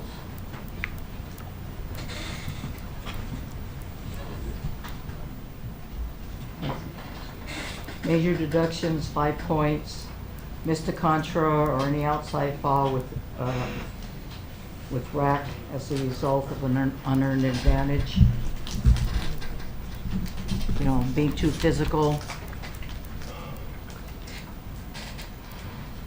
The perspective. Just before we leave the subject then, as commissioner, I'm not on deck officiating. But I am charged to try to make sure that you as the technical committee and the referees that are here aren't going to be hung out to dry. And Right. we don't want to have some people saying, okay, what we just heard, we want to call that now. And then other people going, well, I think I'm going to sit on the sidelines and see how this fleshes out. That's going to make real chaos between referees and between coaches and referees. Right. So I think what I'm asking for as commissioner is that this gets clarified very soon, before the season starts.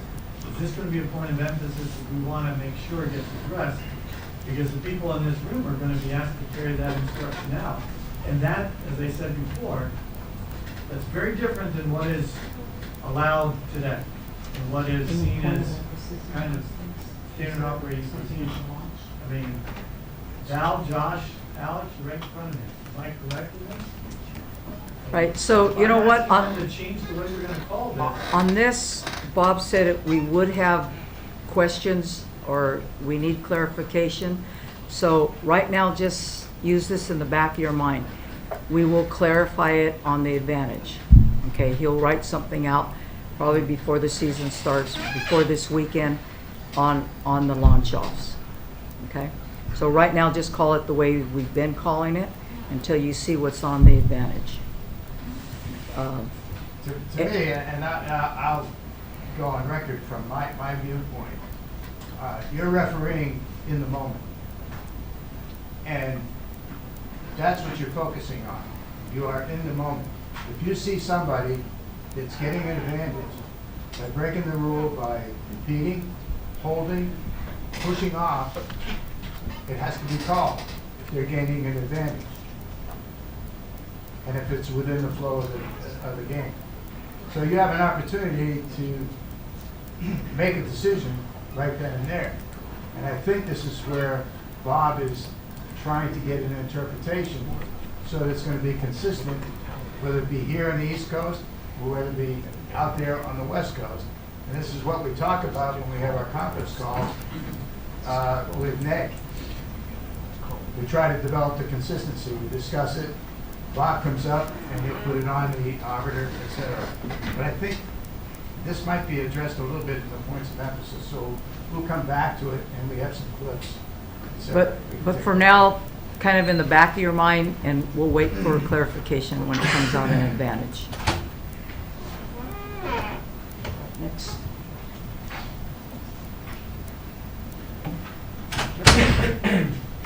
All right, positioning is very important that you don't, so if you're the perimeter referee going down, you don't want to watch the counterattack going in front of you.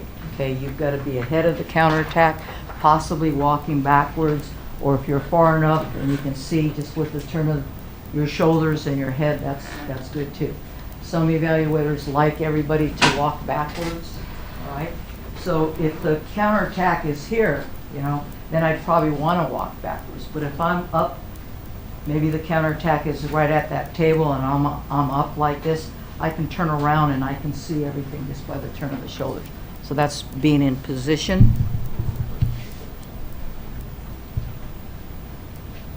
Right.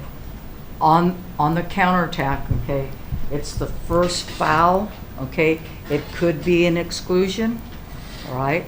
You probably don't want to call an ordinary on a counterattack, all right? Because all of that stuff is, before you call that first foul, you've got to know what is probably going to happen, all right? Say the center defender is fronting, okay? And there's a turnover, and there's a little tic-tac foul out at 1. You don't want to call that, okay? Why? Because this player can make that pass, and I'm the center defender who's fronting the center, I'm going to be up on the counterattack. So there you go again, you're anticipating. Okay, you're not anticipating the call, you're anticipating the play.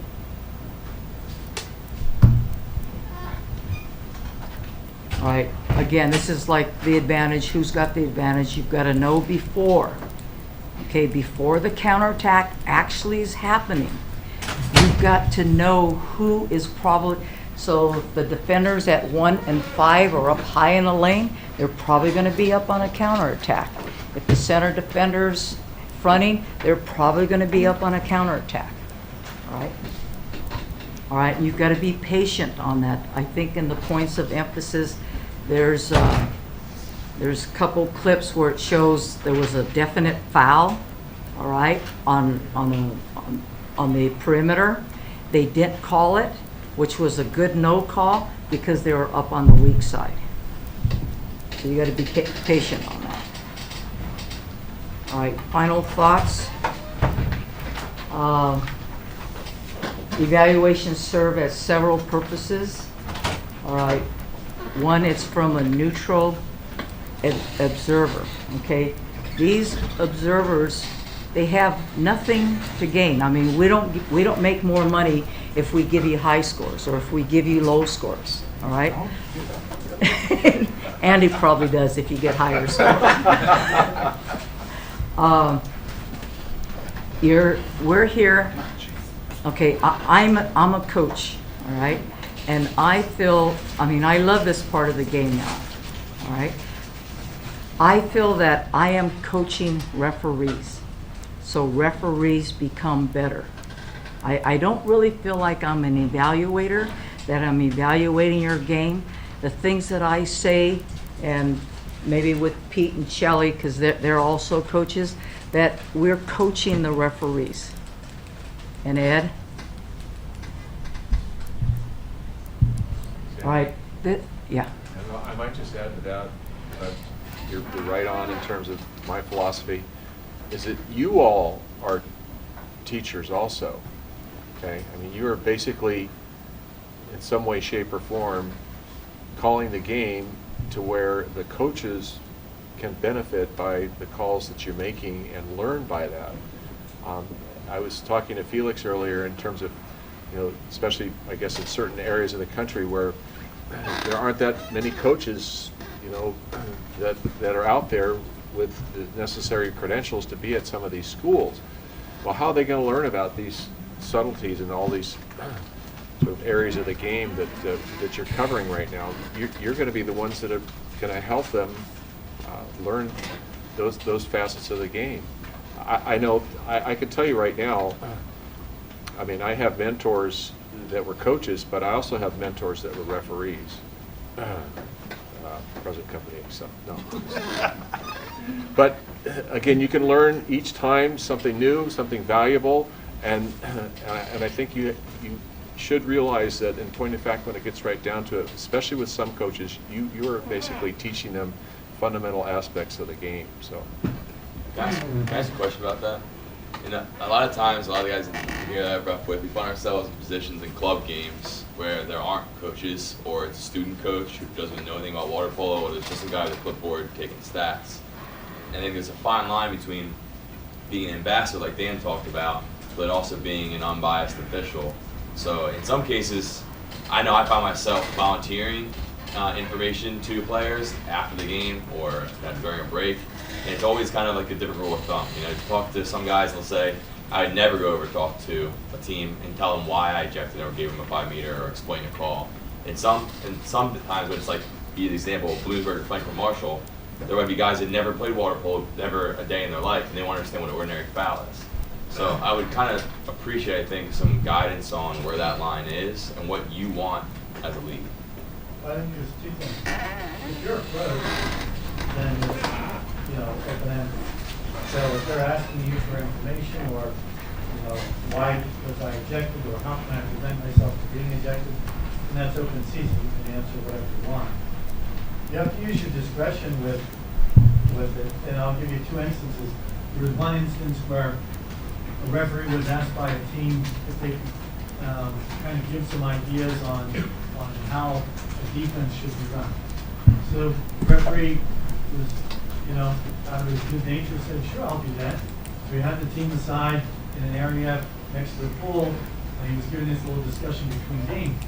Some of the other teams walked in during that process and you can understand their perception. Very good. So, you know, he was doing something out of the goodness of his heart that he thought was helping the teams, but the other people thought that he was taking a vested interest in that team's performance. That's overstepping the lines. So you have to use your judgment in that. And especially, as you said, at a very, very recreational level, there's not going to be quite that feeling of, hey, they're getting a leg up on us, as there might be in other instances. But as a general rule of thumb, if you're approached, you know, you're going to say, answer all the questions and so on. That's a little different than saying, okay, I'm going to get together and run a seminar for you. Of course, there's such a big difference between varsity and club. And this is more in line with a club situation. Varsity, you're not going to have a referee go over and tell you, hey, your defense sucks. You should be doing this, this, this, this, and this. And that's one thing that I really get on referees about when we have an evaluation process and they go, well, that's bad defense, or that's bad offense. I'm going, who are you to determine whether that's bad or good? You're not the coach, you're the referee. You're refereeing in the moment. What did you see? Was an advantage gained or lost? Make your decision. But don't be judgmental on the coaching side. Leave that to the coaches. They do a great job of that, whether they win or lose. Sometimes they do a bad job, and they lose. Shelley. Yeah, just very quickly, the evaluators are evaluating the referees for all of the things that Sandy has said. I come from a coaching background, as Dan knows. As a coach, the good referee for me was not the person that did all these things correctly. It was the referee that refereed the game in the best style for my team to win. So the coach, no, but that's true. If I have a very physical team and you're a referee that calls the game, you know, lightly, this is good. If I have a very, you know, quick finesse team, I want, no offense to anybody here, but I want Alex. He makes great calls on those kind of things. He sees everything and so on. So the coach doesn't necessarily have the criteria at all, I think, the same as the evaluator does. You know, the coach thinks you're awful if you don't call the game the way they need it called for the particular style they play. So you're really two different judgments completely, I think. Yeah, I think when you have the technical committee for CWPA as well as the NCAA, you have a combination of referees and coaches. And I've heard referees say, "It's a coach. How can he doesn't understand what we're doing." You know, you can grab. I learned more as I was moving up in the ranks from coaches than I did from other referees, because I learned things about their offense and those kind of things. And those are things that you really have to look at and take things that are good, and if you think are good, and keep them.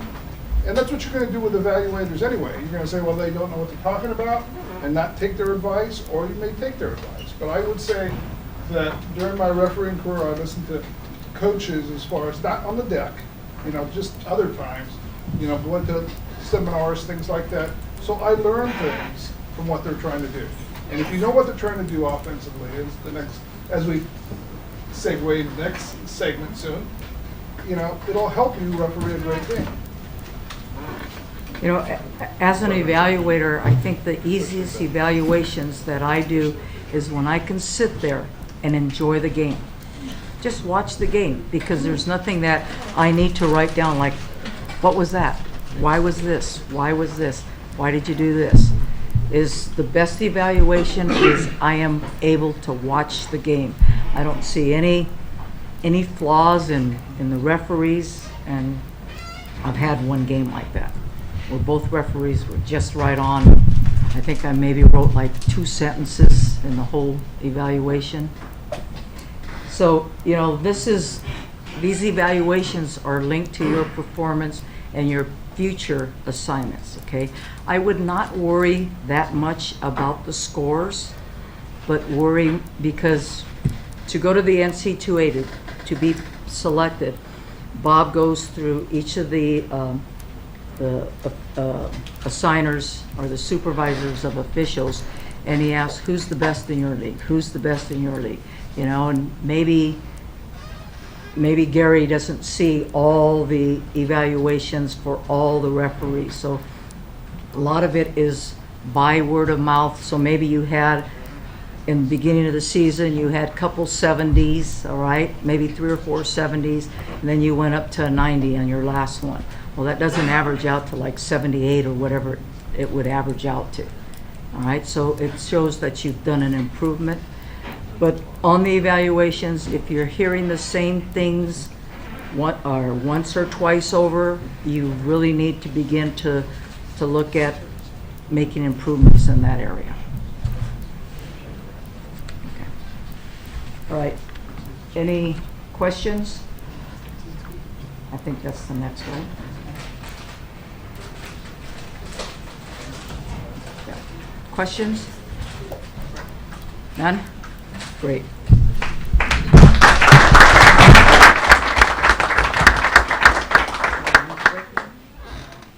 Now we get the coaches. Oh. Then the lunch break. You got a lunch break and lunch break.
This will have a short break at 1:15, and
You're watching the CWPA broadcast brought to you by Cap 7.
Felix is the coach of Brown, and John Bride is the coach of Bucknell. Great coaches. I think I've kicked them out as players and also as a referee, as a coach too. So good afternoon. Ed, before Felix gets started, I'm going to go over here to get my red card and yellow card. you won't need them. You won't need them. We're very excited, I speak for John and myself, to be here, for the first time in these referee schools. Obviously, it allows us to feel comfortable that as coaches, we know that we spend a lot of time preparing for each season, and opportunities like this for referees to stay up with everything is important because it shows us that it is an equal investment to making our sport great. So originally, Bob wanted it, well, not originally, but Bob Korb wanted us to present, and with the 3 different schools, the coaches, to present tactics. And so obviously it's always a slippery slope when coaches and referees start talking about tactics. And so the most important thing is, nothing that I'm going to discuss here or that John's going to discuss is going to be so complex. We're not going to be giving away our secrets or anything, not that we have any, but it's going to be the simple approach to the game. And what drives tactics? More than anything else, this rule book drives tactics. There's not a coach out there who's preparing their teams that doesn't take this book into account when they're setting up their offensive scheme or their defensive scheme. Because, as much as we want to kind of just be mad scientists, our tactics have to apply with the rules. So, I made a couple of notes. I'm not a public speaker, so I apologize in advance. So where do tactics come from? All tactics for the game are driven by rules and how they're applied. And this goes across for every sport. Every official is a different person. So their view of a situation could be totally different how they apply, and we as coaches understand that. I think the most important thing about tactics is when you go into it, especially I'm going to talk on the offensive end, you go in assuming all right, there could be 3 or 4 different scenarios with the same exact tactical situation, how we attack a counterattack, how we're trying to get advantage on a counterattack, when we're in our balanced offense. So as I go through this, again, I'm going to be very simple, vanilla, fundamentals wise, but I'm okay with anyone asking, because since we have this timeline, we'll break when we break, but we might be done earlier than we need to be done. So I'm okay with and Pat Beamer's here too, who's a head coach at St. Francis. Obviously, he coached at Caltech and was at Indiana and was very successful at Wagner. I'm glad he's here because I know that you might be officiating at the club level, that you might be also chime in on anything that you want to, because again, you're a coach, you're a Division I coach, and your input and your insight on this is, in my opinion, important. So if everyone's okay with us kind of like just ask questions when you want and we just flow, but at 1:15 we'll take a break. So water polo offensive tactics. I'm gonna.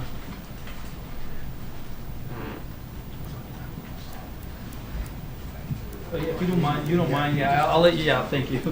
All right, so just a basic numbering system, and some coaches might use something differently, but I'm very old school, and the way the perimeter is set up on a balanced offense, 1 and 5 are the wings. Usually they're deep, not wide.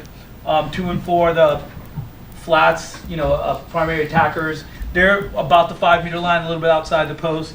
And then you have your point, the 3 spot, which can typically be a center defender, the way sometimes line up, but really the way the game flows up and down, your center could be your center could be after a counterattack, could be at the 3 and working his way down to 2 meters. So this is basically the numbering system that I think both John and I use, and I don't know Pat uses as well. So when we talk about X2 and the 2 positions, or the 1-2, we talk about picks, a 21 pick or a 1-2 pick. You know exactly, if you haven't had this type of, if you have never seen this before, this is a good opportunity to kind of, so when coaches are saying, what's going on at the 2, what's going on at the 2, you might have an idea of where they're looking. Okay, that's good. Okay, so first thing, counterattack. We all go from defense to offense, and in that progression, call the counterattack. Very basic. With the way our sport, we have a top line and a bottom line when we attack a counter. Things could be a little bit different depending on whether if you're in a shallow deep pool or you're in an all deep pool that might only be 22 yards wide, because obviously in our sport we see a lot of different pool settings, and the counterattack really doesn't change as far as whatever coach is trying to apply their tactics counterattack wise, regardless if it's a shallow deep pool. They're trying to implement the same thing. They're trying to push the counter, but also try to establish some type of advantage. So who gets the ball? Like, again, every coach is different. Maybe coach wants this position here, X2. Your job's to get the ball. Or whether it's the backline person, your job's to get the ball. So they're going to be someone that's their job is to get the ball. So they're obviously going to be approaching things a little bit differently. Where's my defender? So if my defender is right next to me on the inside, how am I going to get the ball?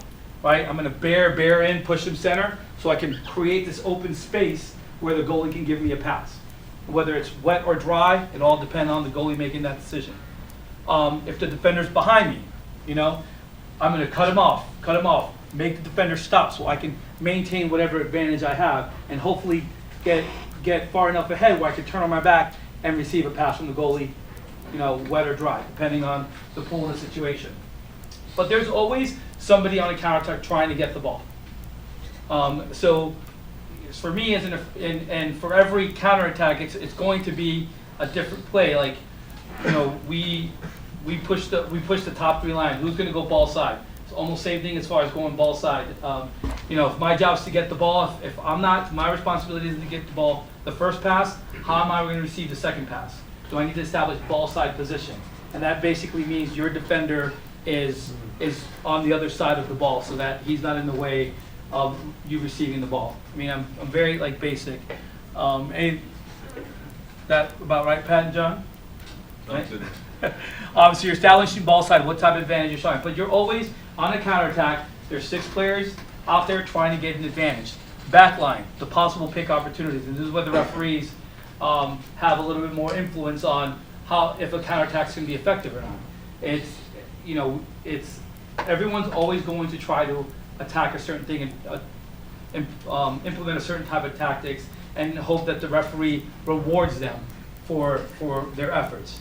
That's the mindset. But we also know that it might not always come out exactly how you want it, but how do you proceed with maintaining whatever advantage you get? So there are a lot of teams that run picks in the back line, where X5 will come over, swim directly over to where that center is, and basically just stop in front of that center, right, to allow the center defender to break loose. And again, create because if you do that, there's going to be an advantage. Even if this defender catches up with the center defender, you're going to have this advantage. The center, more than likely, is going to be the last person down the pool. All right. At any point from there to half tank, can an exclusion be called? Can an offensive be called? A lot of things can happen. But again, this is where officials have to make those decisions depending on what the rule allows you to apply during those situations. Any questions on counterattack? Good? All right. Next slide.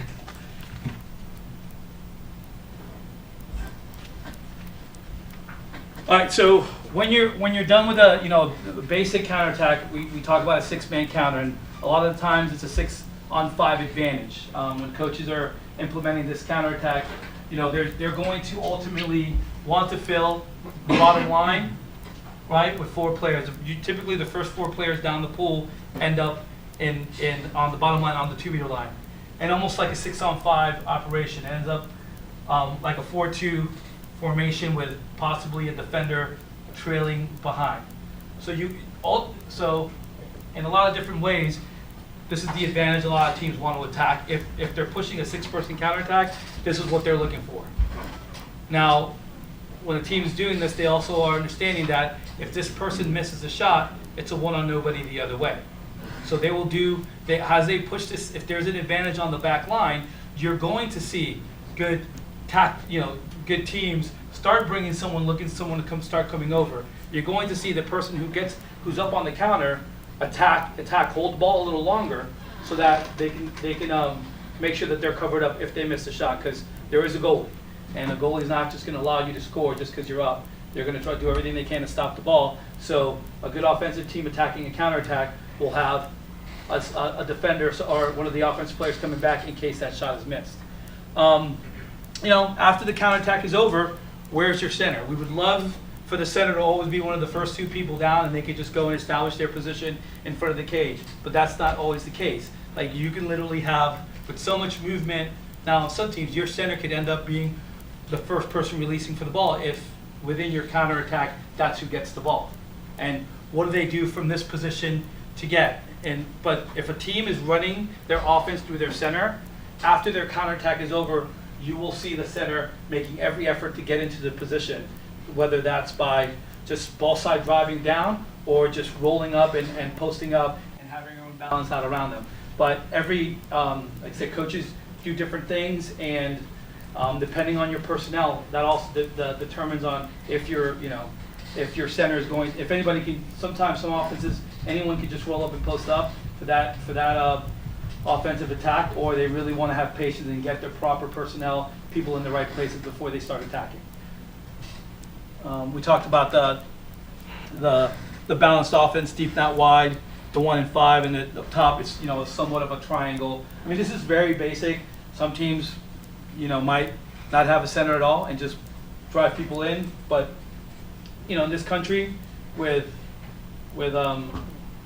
all the video games of NFL, NBA, all these tactic stuff, everyone's coaches are thinking. They're always trying to do something different. They're always trying to be that first coach that's going to come up with a special way to score. And that's a great thing about our sport, that we can be innovative when it comes to offense.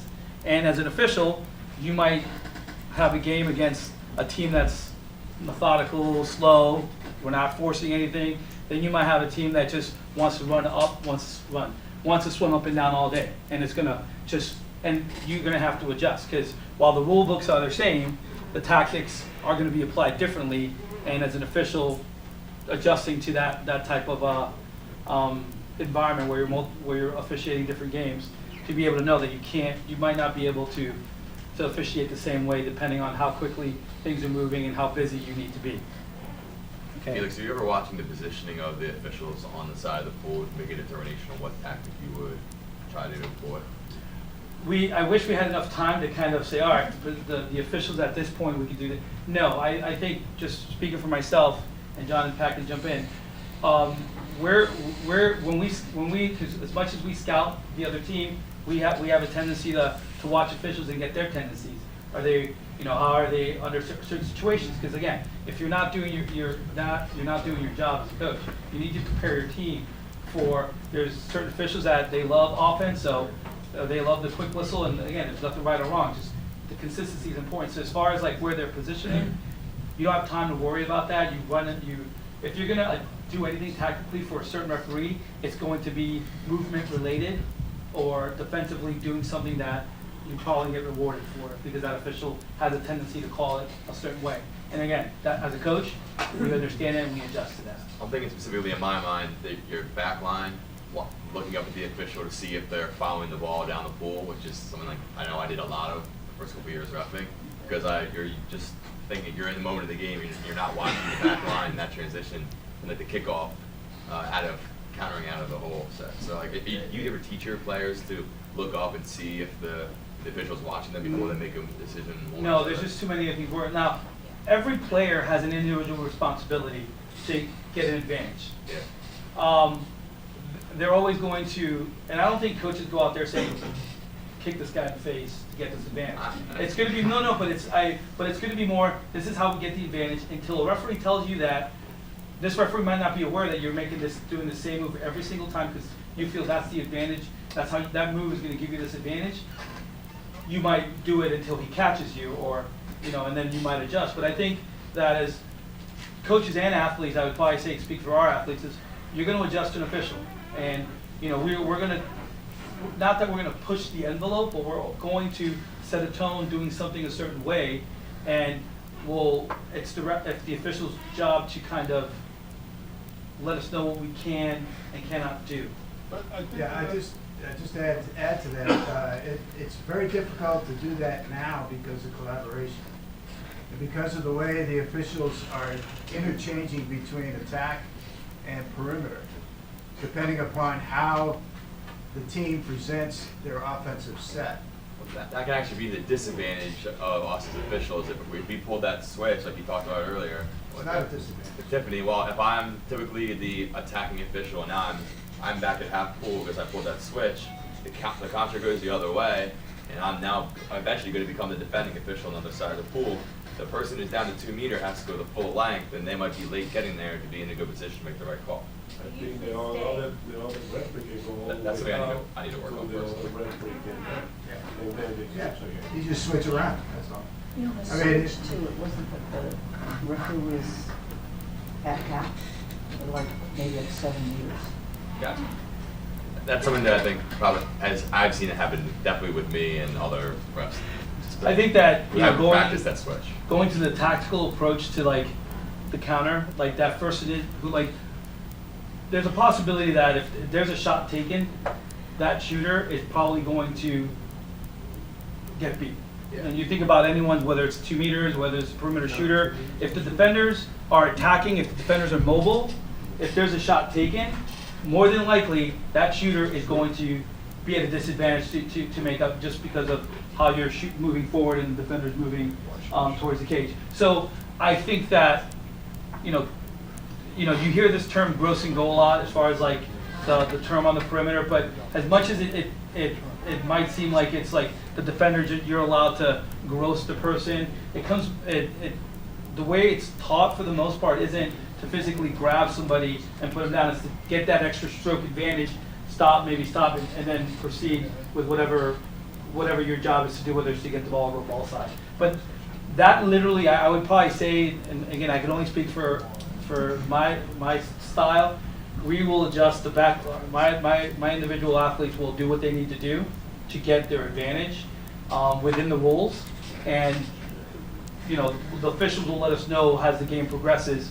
Hopefully it's consistent from the first quarter to the fourth quarter, but whatever we're using to try to get an advantage is consistent to what is trying to be applied. Okay. Thanks. Does that? I mean, it's Yeah, that dynamic of how you respond to how officials calling a game is probably the most helpful thing you could share with us today. From my So I can leave perspective. now then? All right. That's my opinion. I don't know anything else. Can I get the next slide? Yeah. Thank you so much. So, just again, talking about like tactics in general, like what, again, going back to like, how creative some coaches can be, tactical. I'm very old school. We're going to work for our center. Everyone knows that. So I'm not like, so we're always going to work for our center. How do we get the ball to our center? You have to maintain a balanced offense. And as much as, this is where the tricky part with that area on the perimeter is like, what do I need to do within the rules that's going to allow me to help get the ball to my center? And and again, without, going into our tactics, what is the referee going to allow the defender to do for us to get a release? Are they going to call quick fouls, or are they going to let us, are we going to have to like literally like draw blood, again, just using some phrases that I'm sure we've used on the bull deck to get a foul. But again, coaches will adjust to the officials, but we're always going to try to, like, within the rules, because we all coach within the rules, to try to get the ball to our center base, releasing. Like, obviously we know the space that that belongs to the defender. You can't drive into their chest and then come out. The referees, that could technically be an offensive, but it's not going to be an easy way to get a call if the defender might be holding you because you're invading their space. Again, speaking from a coach's perspective. So making sure that when we release, that we're taking a stroke in one direction and trying to release the other direction. If there's good defenders, if you have two equally matched teams and there's good defensive being played, you're going to see a lot more movement, drives. Like if I'm at the two position, and the ball's if I'm at the two position here, 2 meters ahead to the side. If this is a good defender and it's not going, sometimes you can't release. You need a good offensive player is going to continue their drive, and we're going to try to get a release a different way. But if our 2 meters is set to that side, we need to get the ball there, and it's not always going to be there because sometimes there are good defenders out there that are not going to allow you to release. They says the only way you're going to get this ball is if it goes over me, and then that's when you can, again, if it's within your tactics, you just drive that person down and wrap somebody else up, and hopefully the ball can get there. How are the, we do go into a game, because we're centered, we work for our centers, we need to adjust, and we make this point, like, what are the referees calling on the perimeter? If it's going to be easy for us to, if they're going to call the foul when they're holding us, great. If they're not, we're not going to, as much as coaches might complain here and there, we got to coach. So we need to adjust. Okay, it doesn't seem like we're doing a good enough job for the official to reward us on the perimeter, so what are we going to do instead? And coaches and athletes adjust. If we get consistency for 4 quarters, we adjust. And I really, really feel strongly about that. Give us the opportunity to adjust, especially with our tactics. And I think that it might be easier. But again, that's just my opinion. Yeah, from an evaluator standpoint, on the subject of what Felix is talking about, the perimeter is probably the most inconsistent that I've seen of all parts of the game now. I think 2 meters is a lot more consistent because we've had 3 or 4 years to kind of work on that, and we didn't start working on the perimeter until really a couple of years ago. And what happens on the perimeter makes it very difficult for the referees if they don't see it. Because if Felix is on defense and he comes out to me, puts his hand on me like this, okay, I'm going to put my hand on top of his shoulder so that I can control him. That sometimes can be bad for the defense because now I've got a little bit of leverage. And a lot of times you'll see this and then you'll see that push off to get space, that type of thing. Now basically that's a foul. But you may see this and you're in a neutral situation. You may not see it at the very beginning. You may see it when it becomes a neutral situation. And then you see the guy going back like this and 8 beat it, kicking hard to get a good release. Everything's fine.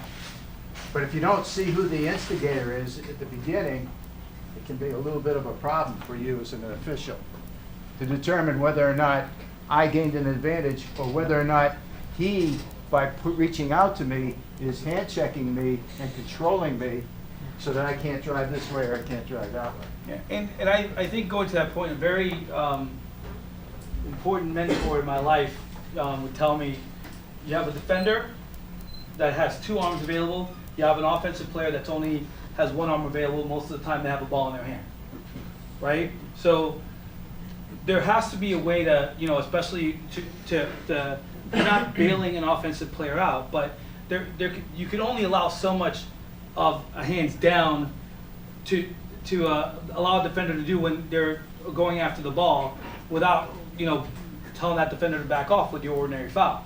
Because there's only so much, and with the inconsistent of like, well, I let go of the ball. Well, you let go of the ball. Well, I have the ball, so if I'm not letting go of the ball because I feel like if I do, you're going to allow the defender to steal. You know, there's a lot of things that go in for every official is different. As far as like that, just the perimeter is very inconsistent, and we try to adjust quarter to quarter, possession to possession, right? But it's difficult when it's probably the most inconsistent thing. And again, saying I'm going to tell you what I think. Something that we do something in the first quarter and it works exactly the way we want it to be, we might draw an exclusion and get a goal out of it. We run the same thing in the fourth, exactly the same way, same personnel in the fourth quarter with a minute left of a 1-goal game. More than likely, if we're not putting that ball in the back of that cage, there's no other way we're going to be able to. I mean, that's the mentality we go into. And as we coach our athletes tactically, we let them know, don't play for, you know, you might not get this call, so what are you going to do? And that's just that's any sport that involves a lot of movement and officials. You know, I'm sure you guys will talk about picks later. I saw that in the agenda. But picks, you know, it's Rule 6-9. You know, when I'm not going to read it out. Everyone kind of, you know, it's important to know that coaches do work on, you know, I don't think there's a coach out there that's teaching a pick that breaks the rules. They're trying to do the right thing everywhere, whether it's back to back or, you know, where they're showing their hands and allowing. And most of the time when someone's running picks is to open up an advantage. And it might not necessarily be someone wide open. If somebody has ball side position, they're open. If this table is my defender, right? If this table is a defender and I go to run a pick, right? I run the pick, I'm here, throwing my hands, my teammate throws around, the defender that's guarding me switches. I couldn't be in a better scoring opportunity. I can go to the cage and I should be able to catch the ball and score the ball. Or I can post up, receive a wet pass, ball in the water, and I can finish a shot. So if I can't get this advantage, right? If I'm doing everything right and for some reason it's not working, it's, you know, as a official, like, why isn't it working? You know, and that's something that it's easier said than done. But looking at when a team's running a pick, they're trying to create an advantage. And if they're not getting an advantage, something happened. They could have ran it wrong, right? This person has no idea what they're doing. They could have, instead of turning their back, they could have literally put their hands down and you call an offensive. But a lot of the times, if a pick is run correctly, you're going to get someone in a pretty good position. And it's the team's job to get them the ball. But I'm just saying that when we go into tactics and we do certain things, we're looking for that whistle. What's that whistle going to determine what the next step of the play is going to be? And hopefully what Bob has been trying to do is defining the picks, and we've got this new interpretation that's up there, which we'll be going through a little bit later, will help you as a coach your players on how to set an effective pick without getting yourselves into trouble. Because a lot of times beforehand, referees haven't been dealing with that and haven't really known how to deal with it because we haven't spelled it out in the rule book. But now that it's spelled out, it should help both sides. Next slide. And this is just going over, I think I wrote a couple of different things like ball side drives. We talk about ball side drives and backdoor for overpasses. Again, some teams will literally clear out a section, clear out, and have this person drive down and drive in to create this open opportunity for maybe an overpass or a scoring opportunity. You know, and if that pass is there, right, and that defender, you know, what's that defender doing to help them defend that, you know, with the team. So as far as like, again, I'm not going into detail because I really don't run these types of offense, but you know, these are the types of stuff tactically that coaches are going to try to do. They're trying to create space right, to give themselves a scoring opportunity, because what we do offensively is about scoring. We're trying to score the ball. We're trying to score the ball. And hopefully the officials will police the defenders to allow us to take advantage of our tactics, if that's the right word to use.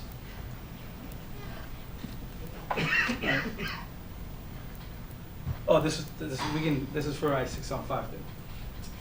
But any questions on like front court offense, or I mean, we'll have an opportunity later on as well. Tiffany?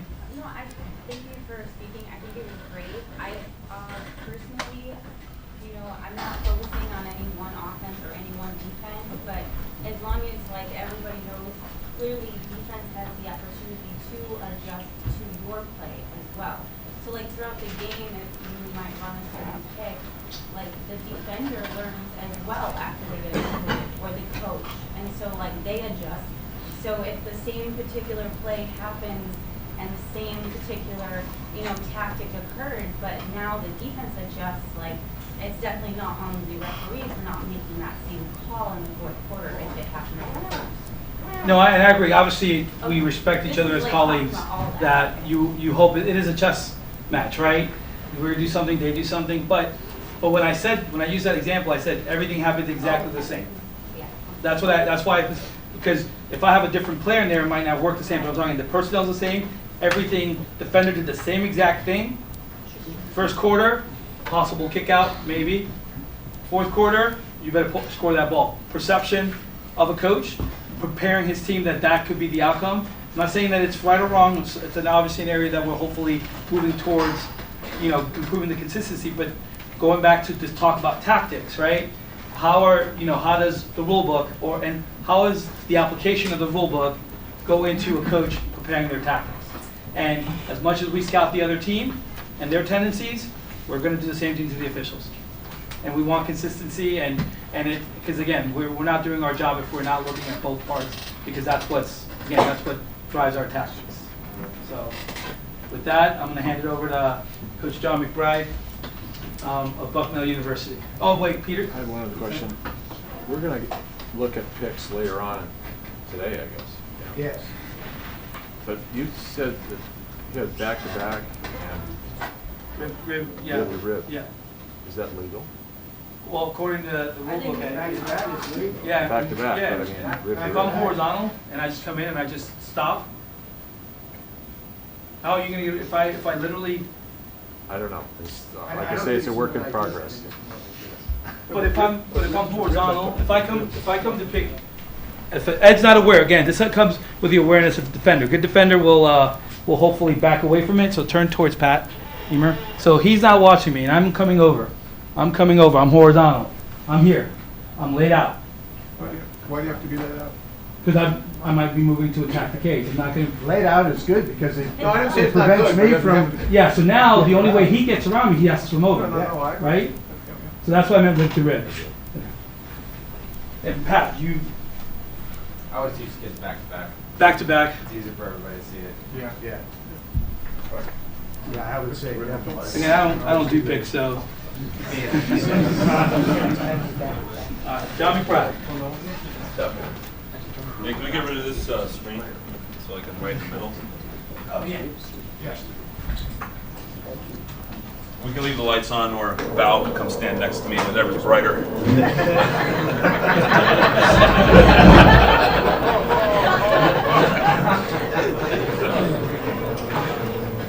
I love you. She's still only one of two guys that's ever given me a red card. So. All right.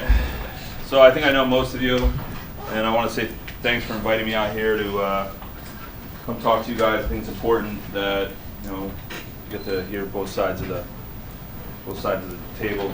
But I'm gonna talk about defense, defensive counterattack, kind of talk a little bit about what Felix talked about. Try not to make it too boring. And I love defense. I love defense more than I love offense. There used to be a time when I played for Ed where he would spread out 6 caps on the floor and use the referee flag stick on guys, the referee with that, and move the caps around the floor. So this is a new invention, Ed, that we get to use. So Felix talked about the offensive counterattack and the front line counter, the back line counter.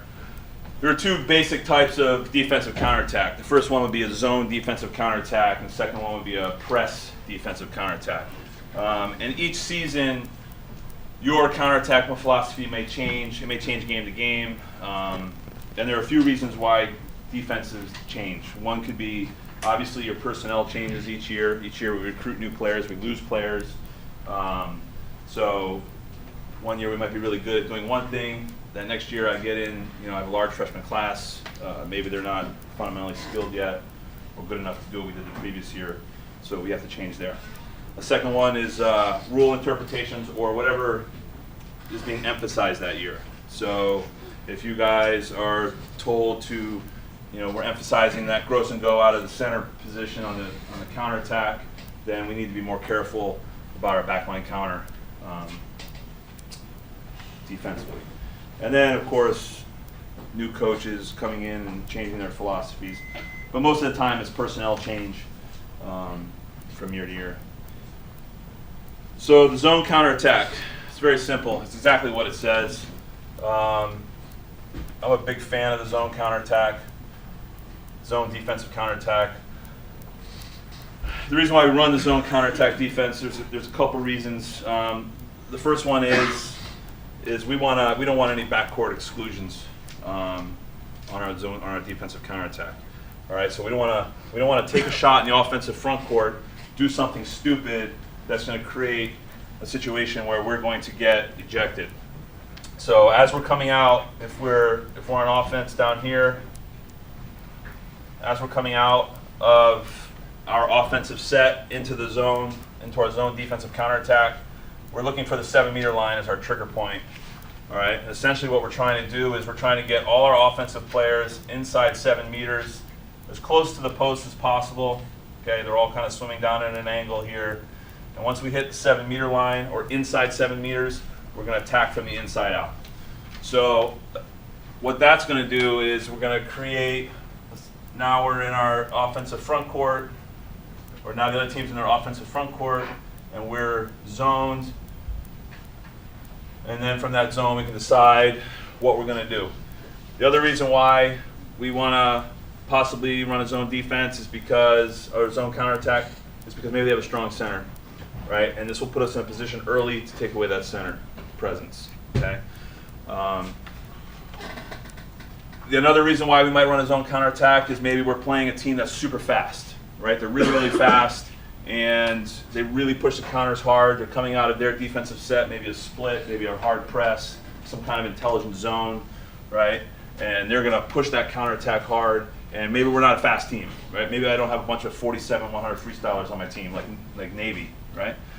I'm slow. We're a slow team. We need to get back. We need to play defense quickly. So the zone defensive counterattack is really effective. It's just a 3-line zone defensive counterattack. And if you're a zone team, if your defense is a zone philosophy, then it's great to just get down there and set up your zone, right? The cons, some of the problems with running the zone defense or running the zone counterattack is it allows the ball to move quickly down the pool for the offensive team. It also is going to give the offensive team more time on the shot clock in the front court.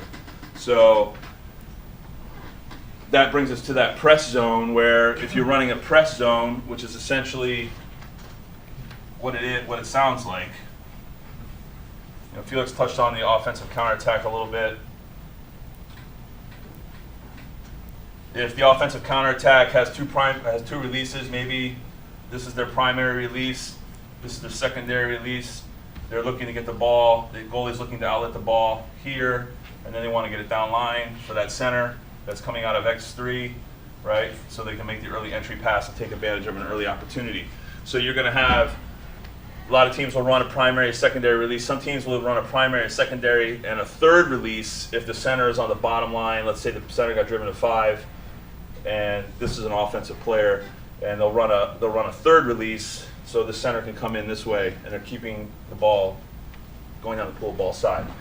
Again, defense wants to take away the ball side advantage in the press defense, but we also want to do on the press counterattack. And I talk really fast, by the way, so My players hate it, but you get bored quickly, so I don't want you guys to get bored. In the press counterattack, on those releases, maybe I press the primary release, right?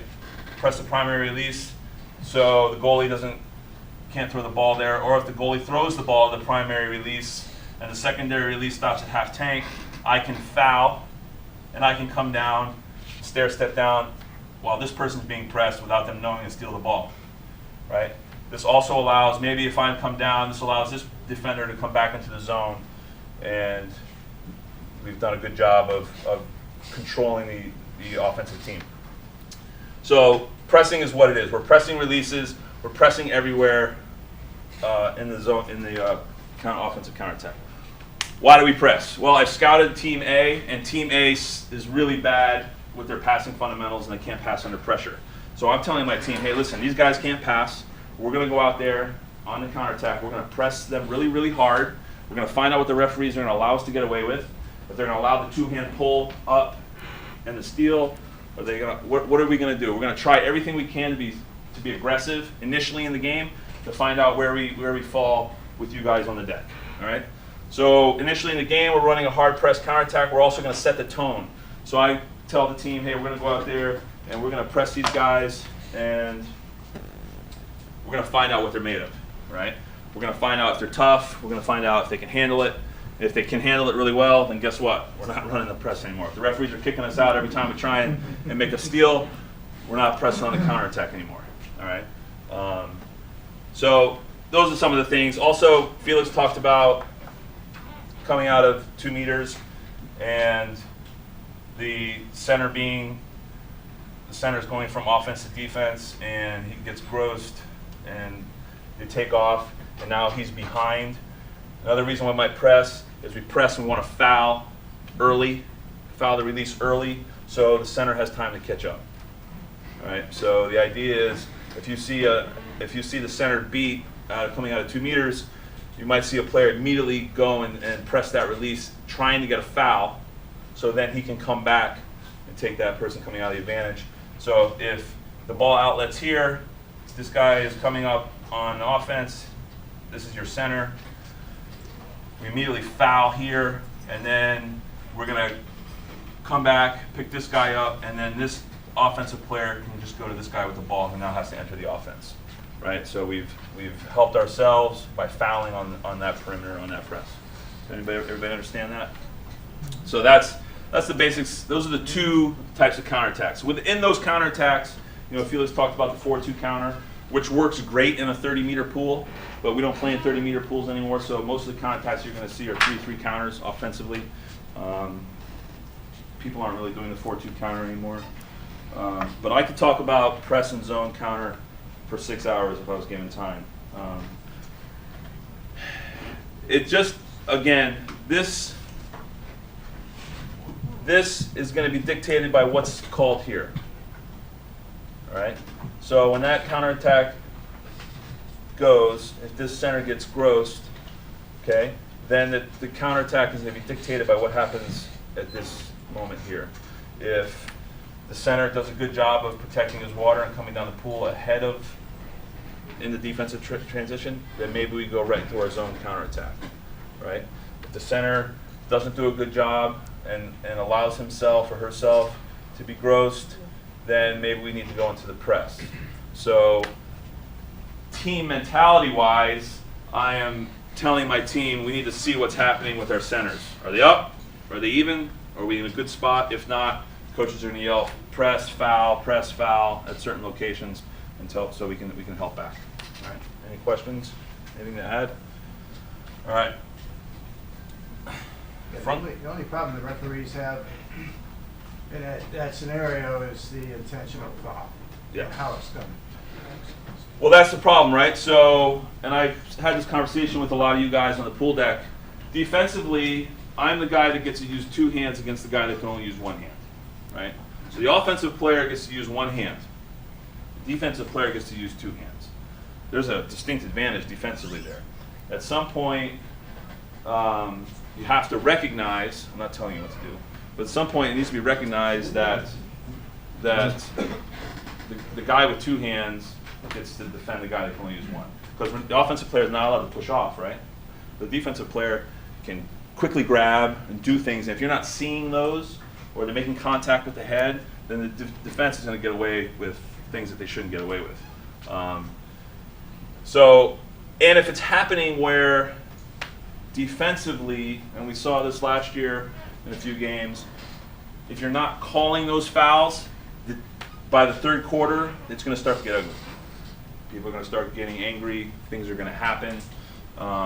So it's imperative, in my opinion, and I probably Felix's opinion, that as sooner you guys get control of the game early in that physical aggression, even with my team. So if you're kicking a guy out on my team for being over-aggressive, it's easier for me to tell him to stop being over-aggressive because you keep getting kicked out for the same thing. Then the first time he does it, he doesn't get kicked out for it. And the second time he does it, he does, and it just becomes back and forth. Kick him out early or make the calls early so we as coaches can tell our players, you need to adjust. They're right, you're wrong. It just makes our lives a little easier. And then it's consistent throughout the game and consistent throughout the year. Makes it a lot better. And then there are advantage counters, right? So you have your 2-on-1 counter. Typically you see the 2-on-1. Usually the goalie is in charge of this counterattack, okay? We want to force the bad angle shot. Usually if it's a righty over here, this defender is going to stunt for as long as possible, then eventually pick up this offensive player. So there isn't a strong side pass. This guy's got to attack righty on a bad angle shot, okay? But that's the goalie's call. It's not necessarily uncommon for this player to shoot the ball. Maybe we scouted the team, and this guy or girl is a terrible shooter, lacks confidence, no fundamentals. Then we'll say, let this person shoot the ball. But usually the goalie makes this call here. 3-2 counter, defensive counter. Again, we're splitting in the middle. We want to always force the bad angle shot. If this is a righty here, that's great. We'll stunt for him. But what we're trying to do in the 3-2 counter defensively is we're looking to force bad passes. So if they're shaky fundamentally and they're not good at passing the ball, and I'm stunting towards this person and they're getting nervous and they force a bad pass, maybe I make the steal, right? Maybe I force the long overpass, so this guy makes a steal. But we're stunting for as long as possible, eventually hoping that they come in too close to be able to do anything, and they're not balanced, and we are able to attack 2-on-3 and make it easy. If they're smart, they won't come into the 2-meter line and these guys will swim away. If this guy has the ball, this guy will go this way, this guy will go this way, pulling the defense that way, and he should be wide open for a shot. Okay, that's a 3-on-2. And then the 4-on-3, again, it's the same kind of thing. Goalie's making the call. 6-on-5. Again, we talked about the 6-on-5 real quick. 6-on-5 occurs out of the gross and go at 2 meters typically. Okay. Any questions on the zone counterattack in the advantages? All right. It just requires a lot of communication. So you might hear guys and girls defensively screaming at each other, coaches screaming. So in order for it to be effective, there has to be a lot of clear communication in the defense. The great thing about our sport is, or one of the great things about our sport is that we are always coaching the defense. So we're always joysticking, playing Atari on the defensive end of the pool as coaches. Sometimes we say the wrong thing, but if it was like basketball where we got to coach offense for a half and defense for a half, we'd never lose.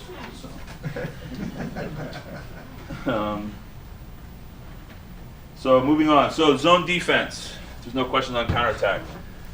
1 year I ran, 2012, I ran a 5-man zone defense. Did you ever do a 7-player zone? I did do a 7-player zone once, but it wasn't very effective.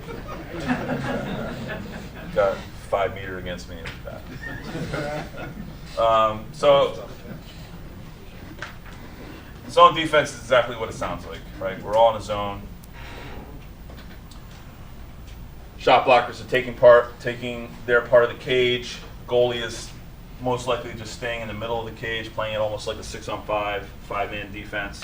And all these guys have a responsibility, or they're responsible for a part of the cage and funneling the ball at the goalie. We run zones like this because we don't want to take exclusions on the perimeter. Maybe we know that they're a terrible shooting team, but we don't want to take exclusions on the perimeter, and we don't want to take exclusions at center. In 2012, when we ran this zone that you're looking at right here, a 5-man zone, my center defender for the entire year was ejected 14 times, okay, in the zone defense. So the expectation is that we are not going to take exclusions at the center defensive position, all right? It also, the great thing about the zone defense is that it eliminates driving. So teams that want to drive a lot and run all these crazy picks that Felix was talking about, this eliminates picks. It eliminates driving, 100%. Okay? So if we're playing a team that likes to just be, you know, always in the left lane, you know, going 100 miles an hour, the zone defense is really bad for them to play against. They want us to come out and press them. All right? The reason why the zone works so well against drives is because we just pass off. We just let offensive players go wherever they want, and then they, you know, some drives include like picking a defensive player, you know, maybe like a 34 or a 34 pick, or even a 21, but a 34 pick or an up pick. There's nobody to pick because he's back in the zone. So where's the pick gonna happen? It's not gonna happen, right? Because as they're picking me, I see it's coming, and I just keep moving back. Right, but it's very important that in this zone defense, just a straight zone, that your shot blocking fundamentals are really good. Some of the cons of running the zone defense is obviously you're allowing for free ball movement. You know, they're just making passes. There's more time on the shot clock, like I said, about the zone counterattack. So the offensive team is going to have more time to freely move the ball. All right, and it doesn't lend itself well to an offensive transition counterattack. But if you're not worried about that, if you're just a normal 3-3 offensive counterattack team, and you're not trying to push the counter, this is great. All right, zone defense. And if any questions about zone defense and why drives don't work? It also makes officiating a lot easier. Yeah, so I've said it to you guys a few times. I said, listen, you see a team running a zone defense, you should be excited because you don't have to do anything. I mean, you really don't have to do anything. The only call you really have to look at making is the entry pass into 2 meters. And I've had many discussions with Ed and Alex and Val and other people in this room about that call at 2 meters. Now I'm not going to get into it too much, but essentially we run a zone because we're trying to eliminate the center. Right? If the offense does a good job of patiently moving the ball, like you guys watch soccer, everyone says soccer is boring, but you know, they pass in a triangle, they're waiting for the defense to make a mistake, and then they attack, right? So in this zone defense, what the offense should be doing is moving the ball, getting these guys going back and forth over their hips, horizontal, vertical, eventually getting tired of doing that and maybe starting to attack. And if the offense does a good job, they make that entry pass, boom, into the zone, and then something needs to happen here. And as a coach, we don't want it to be an ordinary foul, but that's up to Ed and those guys. But we run a zone to prevent this. If the offense does a good job of attacking the zone and making a good entry pass, then something needs to happen on that entry pass. That's just my philosophy. But if a defense is running a zone to take away something specific, and they do offensively do a good job of picking that defense apart for that single purpose of why that defense is run, then they should be rewarded for it. But that's just my opinion. And my opinion is Rule 7-3. All right, the next defense is the press defense. It is what it is. It's the press defense, okay? Usually we press if this guy isn't very good, okay? If their center is bad, or if our center defender is really, really good. We want to counter out of the press. We're a huge counter team. This is what we want to do. We know from scouting them that they don't pass the ball pass the ball well. I don't speak well either. Pass the ball well under pressure. So we're going to apply a lot of pressure. It's also possibly a game scenario situation where for 3.5 quarters I've run a zone defense. It's a 1-goal game. I'm down. We need the ball. We're going to go out and press, right? But press is usually dictated by how good the center is, okay, and how poor fundamentally the offensive team is at moving the ball under pressure. It also drains the shot clock as well. So they're going to have less time in the front court moving the ball freely than they would if we were in a zone. So the free movement, the amount of time for free movement, clearly the shot clock time is the same, but the amount of time for free movement of the ball is less. And if we've pressed them on the defensive counterattack, then by the time they get in the front court, they're going to have less time than they would if we run a zone defensive counterattack. So, typically if you run a zone defensive counterattack, you're going to allow for 22 seconds on the shot clock, maybe a little more once the front court gets set up. Here, if you run a press defensive counterattack into a press defense, you're probably going to have less than 20 seconds on the shot clock offensively to make something happen. So that's another good reason to press. I was just going to add a comment. You're doing a real disservice to a coach that's doing a press defense if he's doing it effectively. If he's not fouling and he's pressing, and you start calling that quick foul around the perimeter, you're defeating the whole purpose of what he's trying to do as a coach. So that's why we're focused on the perimeter and trying to get more consistency in the perimeter. Was it an advantage game? What is the situation? Are you calling a quick foul just for the sake of moving the ball around? No, you shouldn't be doing that. You should be calling a foul based upon what you see and what the defense presents to you in terms of the foul. And in that way, you're being fair and you're being consistent. Does that make sense?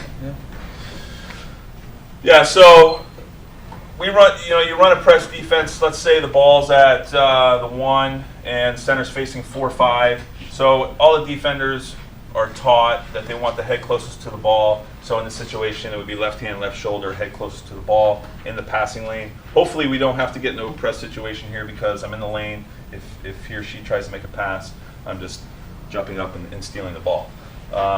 Clearly in the press, just about every pass is going to be a wet pass at some level, unless the offensive team does a great job of releasing for the ball, maybe taking 3 or 4 hard strokes, trying to come out of the release.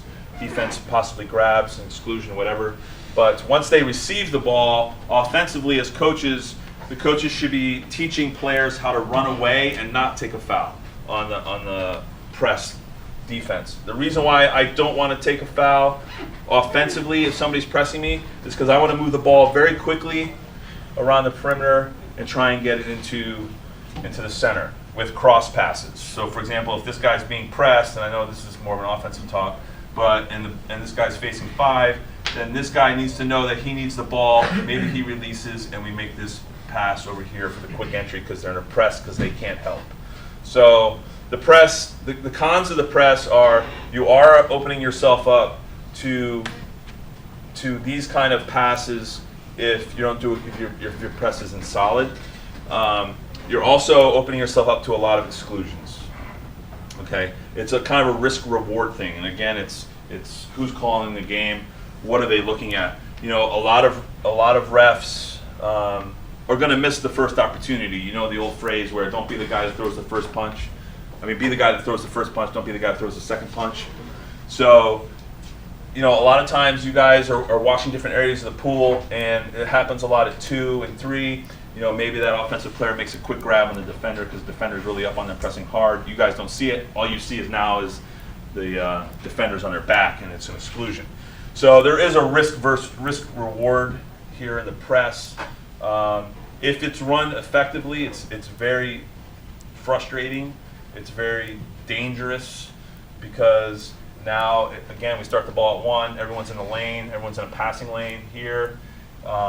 If he jumps the lane and makes a steal, maybe this guy goes on the counter, this guy cuts off here, goes on the counter, and now we have a 2-on-1 counterattack coming out of the press. All right, so bad passes will help a press out really well. Okay, but that's what it is. A press is a press. There's nothing special about it. But again, teams that move the ball well will kill the press. I mean, we saw Japan in the Olympics get murdered by teams that can move the ball well in strong centers. So you don't want to necessarily move the ball in a press or press a team when they have a strong center. So and then the next kind of defense would be an intelligent zone. Okay, so there's 4 defenses: your zone, your press, your intelligent zone, and your splits. Your intelligent zone, again, it goes basically press, like a press zone press or a zone press zone, depending on many different situations. I'm not going to go into all 500 of them, but generally, maybe ball's at 1, you're in a press, lane, head closer to the ball, pressed, you're pressed here, okay? So we started in a press. That's what we call an intelligent zone. You started in a press. They're really good at moving the ball. Maybe skips a pass to 3. 3 goes to 4. Uh-oh, it's in a position of entry. So the position of the center is going to dictate your intelligent zone. Okay, obviously an intelligent zone would be if the ball makes it to a position of entry, the X5 will come off, the X4 is going to foul, and they're going to go into some kind of rocker 4-5 zone. Okay, where they're going in and out, going in and out. At this point, they're in a rocker, taking care of their responsibilities here. Hopefully, when they attack that 4-5 zone, they make that entry pass, we have a guy that's back ready to steal that entry pass, and the center defender puts both hands up when that ball comes in and allows the zone to work. So that's just one example of an intelligent zone. There's a million intelligent zones. So again, it could be zone to press to zone. If you guys watch UOP play, UOP probably has 22 different defenses in one defensive front court. But they're really disciplined and good at being in a zone, going into a press, going back into a zone, and then even going into a split. So that's where you see your intelligent zones. And that's just one example. The 4-5 is very common, or just even a one-man zone. So you could have the X5 zone, you can have an X4 zone. But an X5 zone, if you run one man back or an X5 zone is the exact same thing as a 4-5 zone. So, that's kind of technical, but intelligent zones. Any questions? Is that going to be on the test? Yes. Yes. Oh, Alex, I missed you. All right, then of course the last one is some kind of split. So we'll talk about the most common one. We'll talk about the easiest one to use as a defense, but also the easiest one as an offense to break, and that's the M. So the M defense is the most common one. You see it used in club, high school, some colleges, even it was run a few times in the Olympics as well. It's a pretty common defense to run. Essentially, teams are running splits in zones like this because they want to counter. Okay, that's all. It's essentially what I like to call a defense that is an offense. Okay, so they're running this defense strictly to play offense. There's many different types. I mean, there's some teams that run like an almost full split all the way around. I think we know who those are. There are teams that just do all sorts of crazy things. There are teams, but you can also run, again, we talk about that intelligent zone. You can also foul, there's a thing called a 2-slide. I shouldn't bring it up, but there's call it the 2-slide. We don't run it, but teams do. They foul at 2, X2 will immediately come back, X3 will come to 2, X4 will come to 3, and this is all happening at the same time. So they're forcing the ball to the bad angle shot, and they're forcing the ball away from the center, and then the X4 will come, or this guy that was X2, his X4 is going to come out and take away the 4. That's called the 2-slide. So that's just another example of a little more complex kind of split, stunt, zone, press, all three things. All three of those basic defenses in one defense. Okay. Any questions on that?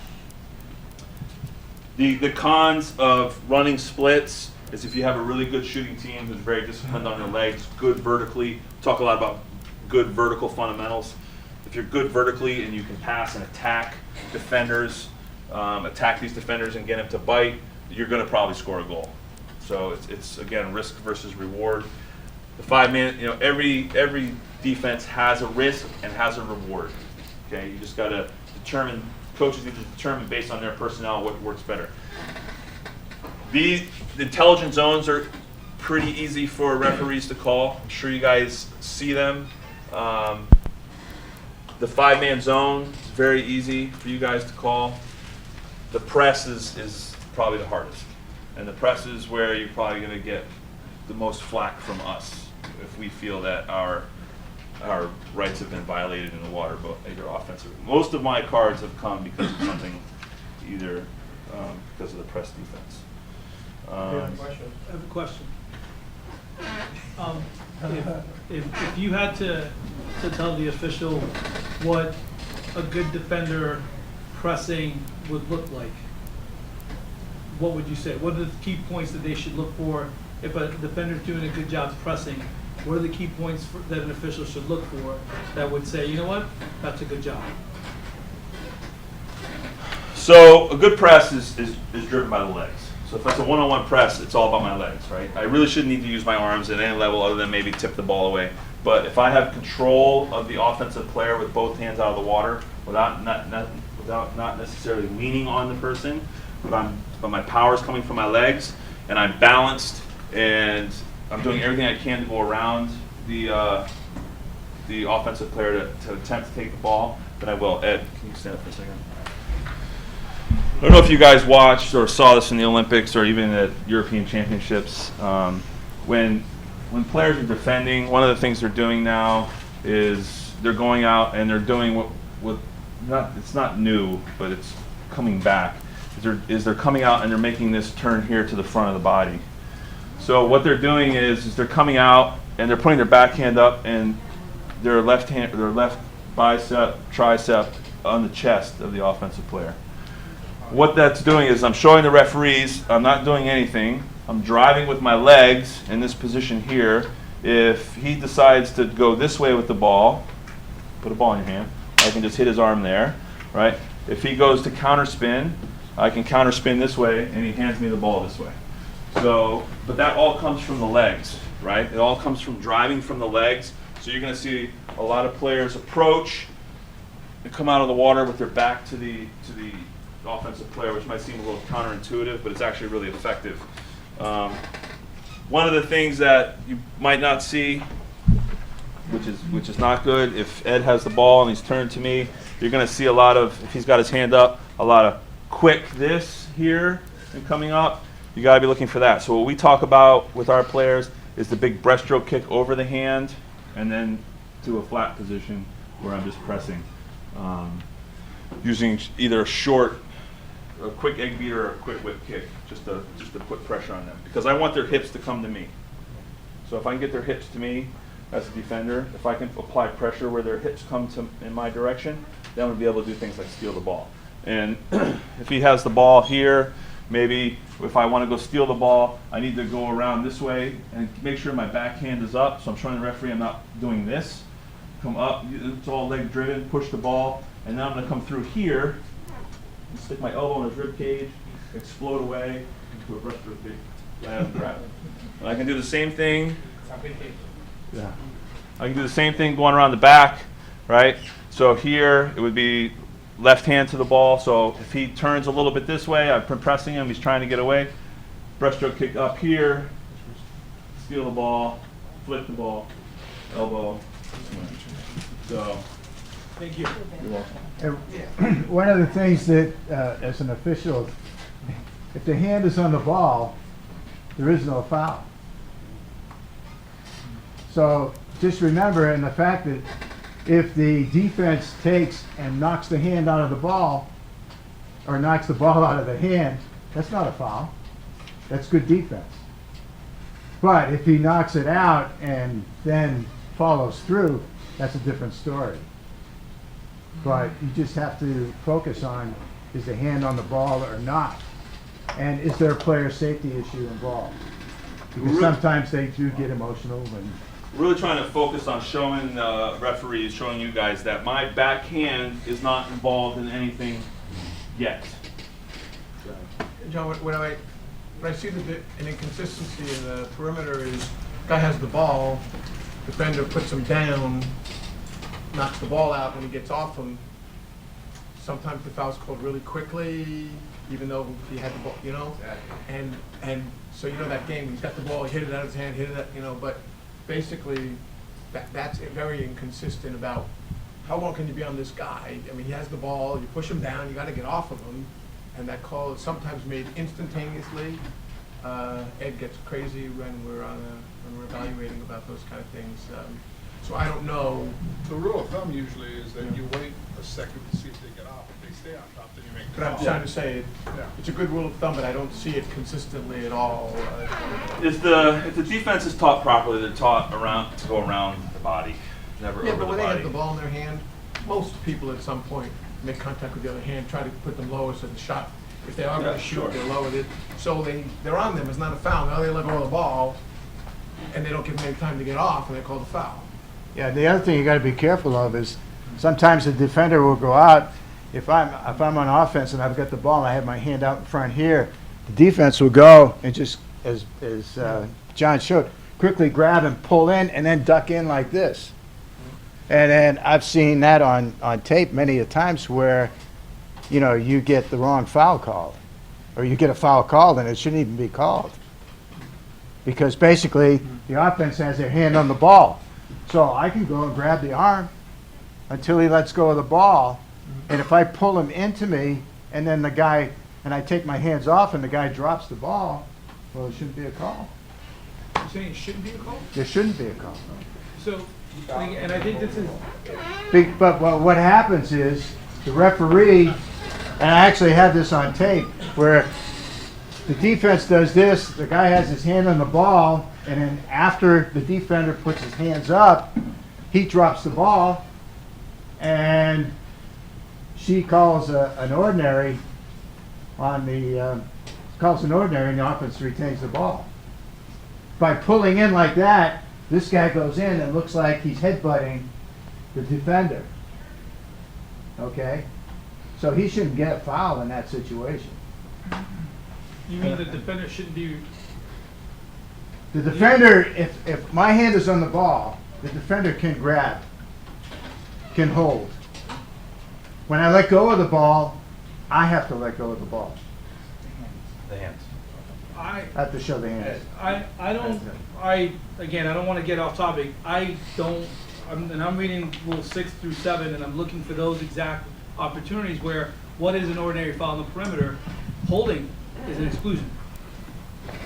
Not when the hand is on the ball. But if they let go of the ball, you're saying no call should happen, so I pulled you, I let go of the ball. Now I let go of you. That should be okay. That should be okay. Ed, 710 doesn't say anything about holding the ball, or to use two hands to hold an opponent anywhere in the field of play. Now, 7-9, holding, sinking, pulling back, yes. Yeah. But number 10 says nothing about the guy holding the ball. It says two hands. That's an exclusion. I could be wrong, but I don't know. if you're holding the ball, But I think that's going back to, without getting on topic, but that's a big thing. Is that what is a defender allowed to do on the perimeter, and it all determines will the guy have the ball in his hand or did they drop it? If he's breaking a rule, again, in my opinion, if he's breaking a rule, if he's being taught to break, if he's doing something to break a rule, he should be punished, whether it's an ordinary foul or exclusion. That's just, without getting off topic, I know. yeah, I don't disagree with you, and I'll get an interpretation on that, because I've got a collection of clips where I'm trying to go through all the different techniques that defenses and offenses are using on the perimeter so that we can better interpret the rules on that. But I'll be more than happy, and if I'm wrong, I don't think it's clear from, like you said, 710, it says to use two hands to hold an opponent anywhere in the field of play, right? Which would say that you can't grab both of them. his hand, so we need to clarify that. There was one year where we had, and one second, there was one year where that was an emphasis, where this to that was an objection. So I don't remember what you guys remember that. It was without ball. Yeah. It was without ball. That was without ball. It was a lot of times when the ball was going on the perimeter, Yeah. it was the pass, and the player, That was not the the ball holding not before in the the ball reach the dropped. player. Oh, yeah. And the defender going this and show the hands. Oh, most definitely. This is exclusion. Most definitely. But what's the difference between that, doing that motion, and getting kicked out if he doesn't have the ball, and doing that same motion and have the ball? I mean, I don't see the, when I'm trying to explain rules to my athletes, and I see that, and I'm just like, you can do this, you can break this rule when this happens. It's an advantage. According to this, you can't do Well, that's what I mean, that's what's written in the rule book. That's why we'll get an interpretation on Isn't that. that what happens at Yeah. all the time? You're holding a ball, you do what you do, and then when you leave, then you have to win. Yeah, but 710 says you can't hold them with two hands at any time. Yeah. So not in 2 meters? We're starting to run Yeah, we have across, one so question, we can one let last question in the back, and then. John finish up. If a player holds another player with two hands, he's not playing the ball, he's playing the player, right? He's trying to prevent the other player from playing. Right? If I'm holding this guy here, you're not doing anything, all you hand is out. So I'm not playing the ball, I'm playing the player. Yeah, but even So if you what's grab your question? If you grab No, one it's not a wrist, question. It's, if I'm holding somebody with two hands, irrespective of what the other person's doing, I'm trying to prevent him from being in the game. And the rule book says if you do that, Right, you should be punished. you're excluded. yeah, but Ed, if you grab the guy with one hand, you're not playing the ball either. If I grab your wrist with one hand when you're holding the ball, I'm not playing the ball either. I'm playing the man there Well, you also. still have a free hand. Doesn't matter, I'm not playing the ball. It goes So I back think you to, have to get It just goes, it goes back to, and everyone sees it all the time, right? It's very popular, it happens all the time in the women's game especially. Ball goes down to the wing, you see the defender looking back at center while they're just holding onto the offensive player who has the ball. And they're making no attempt to go to the ball. That's an ejection, even though the offensive player has a ball in their hand, because the defensive player, in my opinion, is not making any attempt to play the ball. They're just staring back at 2 meters to see what's going on. They have no interest in affecting what's going on with the ball. that's what needs to be clarified, because if It's a your hand difficult was on- call to make, and it's just whatever. But I went over time, so I'll be around if you guys have any questions. Thank you.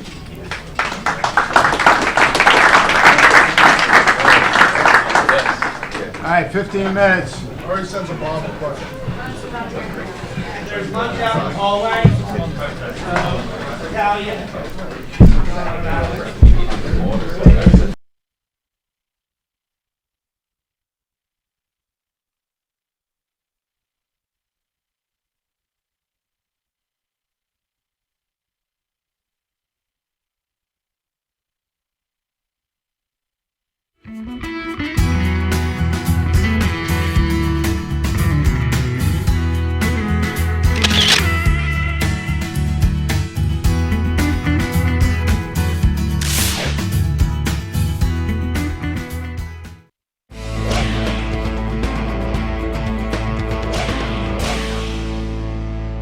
Hi, I'm Wolf Weigo, and right now I'm going to talk about a vital piece of training gear for water polo.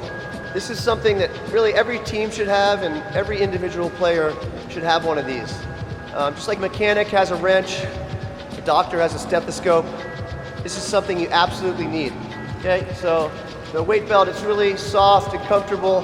You're not going to notice it too much. You will notice it on your legs, that's for sure. So there's a number of different weights that you can use. The black belt is 10 pounds. There's a purple belt that's 7.5 pounds, a red belt that's 5 pounds, and you can sort of adjust to your needs physically. For passing, shooting, working on 6-on-5. As a coach, when you belt up your team and put them through some training drills, you can really notice how relieved the players are. You can see a tangible difference in their body position. And once you take the belt off, you feel amazing. You feel like a different player. It's comfortable, wears well, and will make a huge difference in your vertical game. Check it out at cap7.com.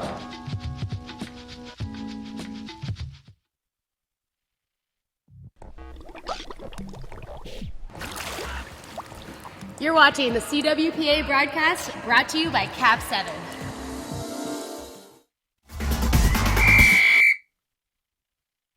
Hi, I'm Wolf Wago, three-time Olympian and co-founder of Cap 7. Today I'm going to talk about practice warm-ups and things you should be thinking about as a coach that I think can make it more effective and easier for you as well. So when a team is jumping in for practice and they're going to warm up, you want to try and think of the best way to get a total warm-up and get some conditioning and get some exercise and some fundamentals that they can do on a repetitive basis that will become second nature when it's time to use those fundamentals in the game. Let's say we have a 400 water polo IM, and that's pretty easy. You do 4 laps of each water polo specific stroke. So we'll start out with a water polo butterfly with a strong leg kick in a vertical position, keeping your head out of the water, and we'll do 4 laps of that. And we'll do the water polo backstroke, high head position, shoulders rotating, egg beater kick, staying out of the water. And we have a water polo breaststroke specific. And any of these you can switch up and make some changes. For example, on the water polo backstroke, every third stroke you can drop your hips and jump up. For breaststroke, you can do a real high breaststroke kick again in a vertical position and then move forward, or you can do a triple kick breaststroke to a max 2-hand jump, or really any variety. I think it's best for the coach to improvise and put their own stamp on any drill. And then the fourth leg would be head up freestyle, so water polo freestyle head up with a breaststroke kick every stroke. And again, any of those can be changed and substituted. So you have, okay, the team warms up, they do a 200 warm up, and then they do a 400 water polo IM. And then you're half or 2/3 of the way through your warm up, and you haven't really had to do much.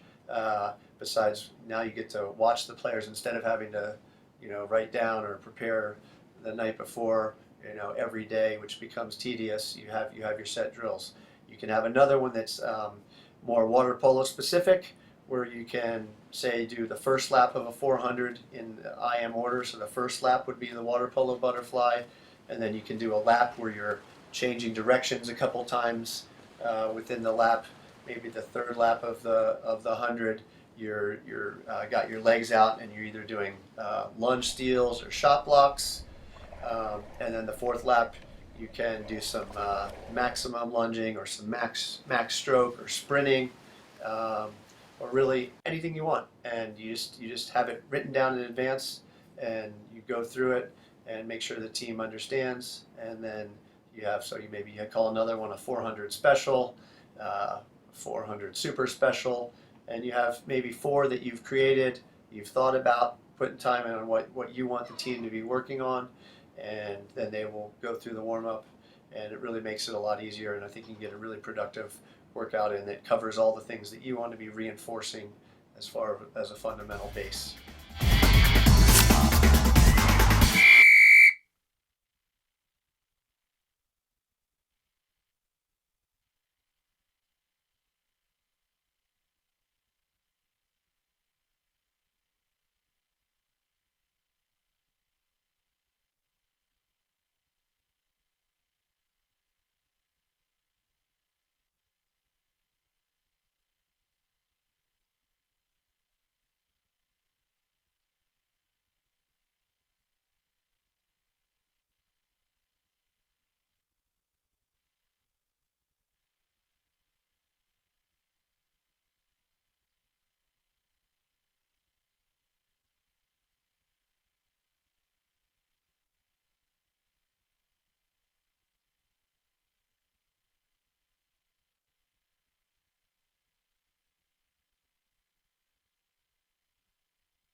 It's gonna be open book.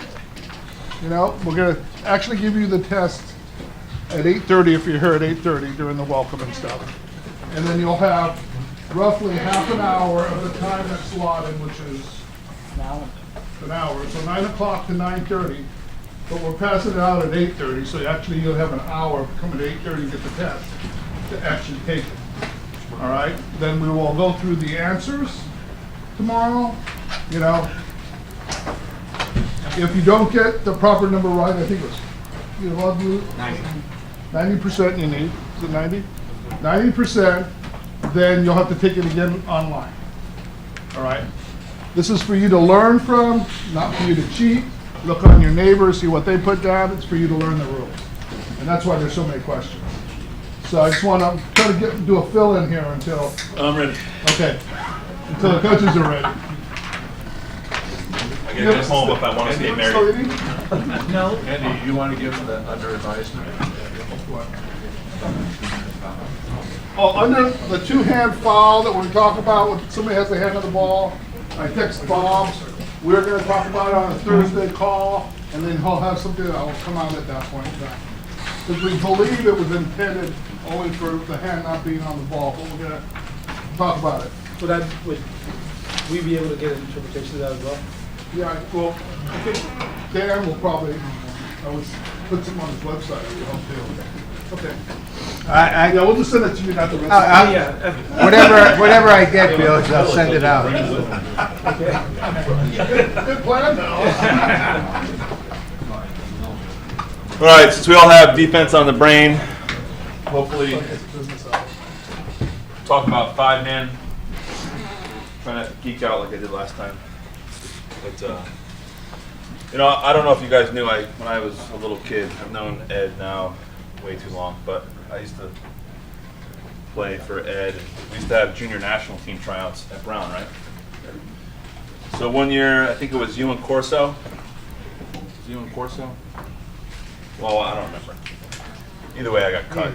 So and I'll never forget it. I'll never forget one thing that Ed did for us as kids. It totally blew my mind, and maybe some of you guys have seen this before. And if Ed doesn't remember that, he won't remember this.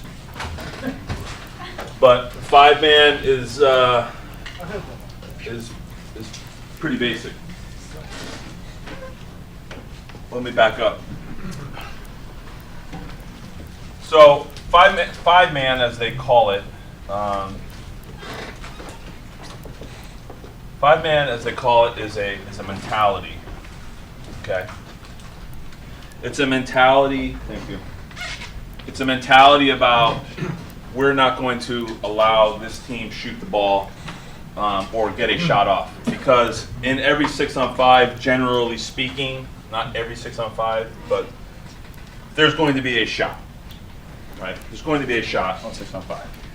However, two of the things that I learned from Coach Reed when I was a little kid was there's no such thing as 6-on-5 unless you kick out somebody on the 6-on-5. What do I mean by that? Right here in this defense, it would be considered what?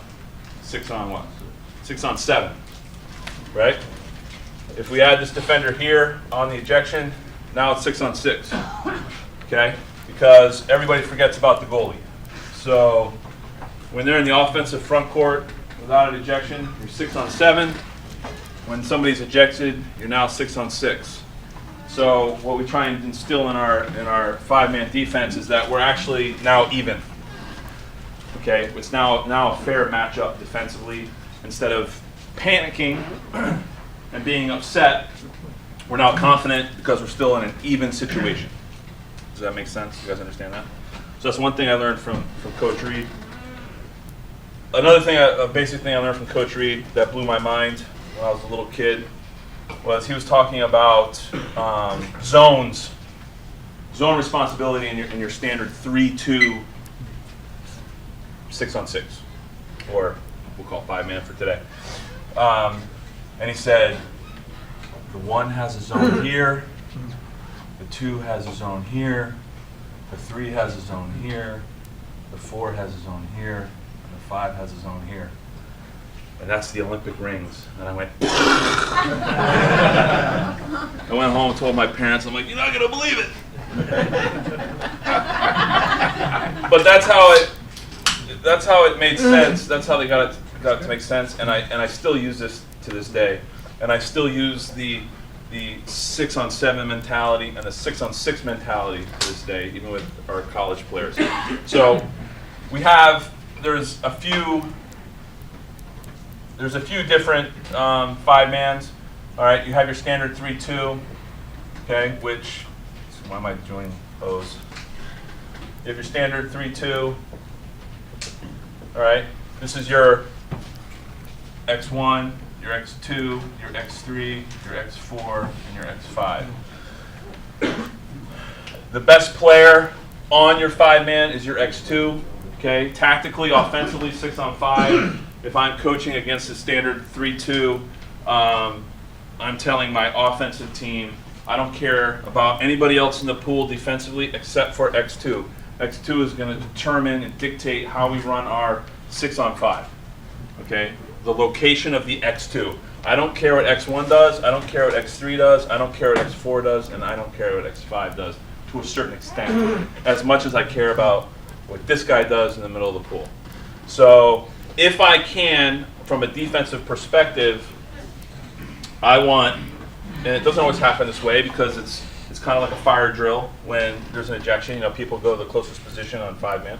But preferably, I want this guy here to be the one in the pool that has the highest polo IQ, right? The one that has the best legs, understands and reads what's going on, and is kind of quarterbacking the defense. Some coaches like their goalies to talk. I tell my goalies they're not allowed to talk at all. Their only job is to focus and block the ball on the 5-man, and I want X2 calling out the defense. All right. So this is your standard 3-2. Again, I did the Olympic rings, but there are zones. So the X1 would be responsible for this much of the cage when 1 has the ball. When 6 has the ball, the X3 is responsible for this part of the cage. X2, depending on which direction the ball comes from, the X2 is going to take the cross cage because, let's say the ball's here at 1, the goalie's facing this way, the ball goes 4, the goalie's still on this side of the cage or in this area, so the X2 wants to take away that side. Ball goes over to 5, X2 is sliding here and taking away the opposite side of the cage or the cross cage, depending on what direction the ball is coming from. All right. So you're going to see the X2. He's going to be pretty, not overly physical, but he's going to be pretty physical with the posts, not dunking them or doing anything but touching them and grabbing them and putting his hand on their shoulders. So for example, let's say the ball goes to 5, okay? X5 is in the head out or head in, feet out position. The ball goes to 5, it comes over to shot block, right? Maybe he comes out a little too far. Ball swings down to 6, okay? The most dangerous people offensively on the 6-on-5 are the 2 guys right in front of the cage, the post players, but 6 receives the ball. The X3 has to honor the 6, okay, by shot blocking this part of the cage, so he has to come over his hips and be vertical, which now we have an open guy in front of the cage. So what does X2 have to do? X2 needs to come over and check this defender. He has to check this defender or this offensive player until the X4 can get back, and then he needs to cover up maybe 2 in. Okay? But it happens really, really fast. So you might see, and he might not go all the way and make actual contact with the 3-post, but his responsibility is to get here and check, communicate until the X4 gets back, and then he needs to come down here. So he's got a lot going on, right? He's checking post players, he's coming off, he's looking at post players behind him, he's getting in passing lanes, he's dictating where X4 and X5 are going, all right? He's doing the job, or she is doing the job of telling the other people in the pool where they need to be and where they need to go. All right? And it's important that he is doing a lot of the communicating. But because he's coming over, if he comes over and checks the post, okay, he needs to get back because the 2 post is going in. So he may swim over to the 3 post, put his hand on the shoulder until the X4 gets back. X4 says, I got it. He might push the post player, which is okay. Okay. He might have use the post player as like a wall in swimming with his hand, so he can propel himself back to guard the 2 posters going in. So he's not putting them underwater. He's not doing anything other than going over, checking, putting a hand on, pushing off, and coming over here. All right. So there's a little bit of physicality with X2, but we definitely don't want to create a situation where our X2 gets ejected. So our X2 is definitely very careful about not being in a situation to get ejected. Normally, if there is a secondary ejection in the 5-man, it's going to come from these bottom line guys. So there's a little more physicality going on here on the bottom line. Some of it's created by the offensive players. What I mean by that is if 5 has the ball, for example, right, or even 5 or 4, it doesn't matter. We'll say 5 has the ball. This post player might come up and park himself right behind the X4, getting physical with the X4, right? So when the ball comes down to 3, the X2 is down here on the bottom line, possibly, and he or she will push off or kick off and come down for this pass for this shot. So there's a lot of physicality on that bottom line on the 5-man, but I think Pat and Felix, we can agree that 99% of it is not exclusion worthy. It's mostly just, I need to get from point A to point B. I'm going to use this person as leverage to get there. Okay, so I mean, keep an eye on it.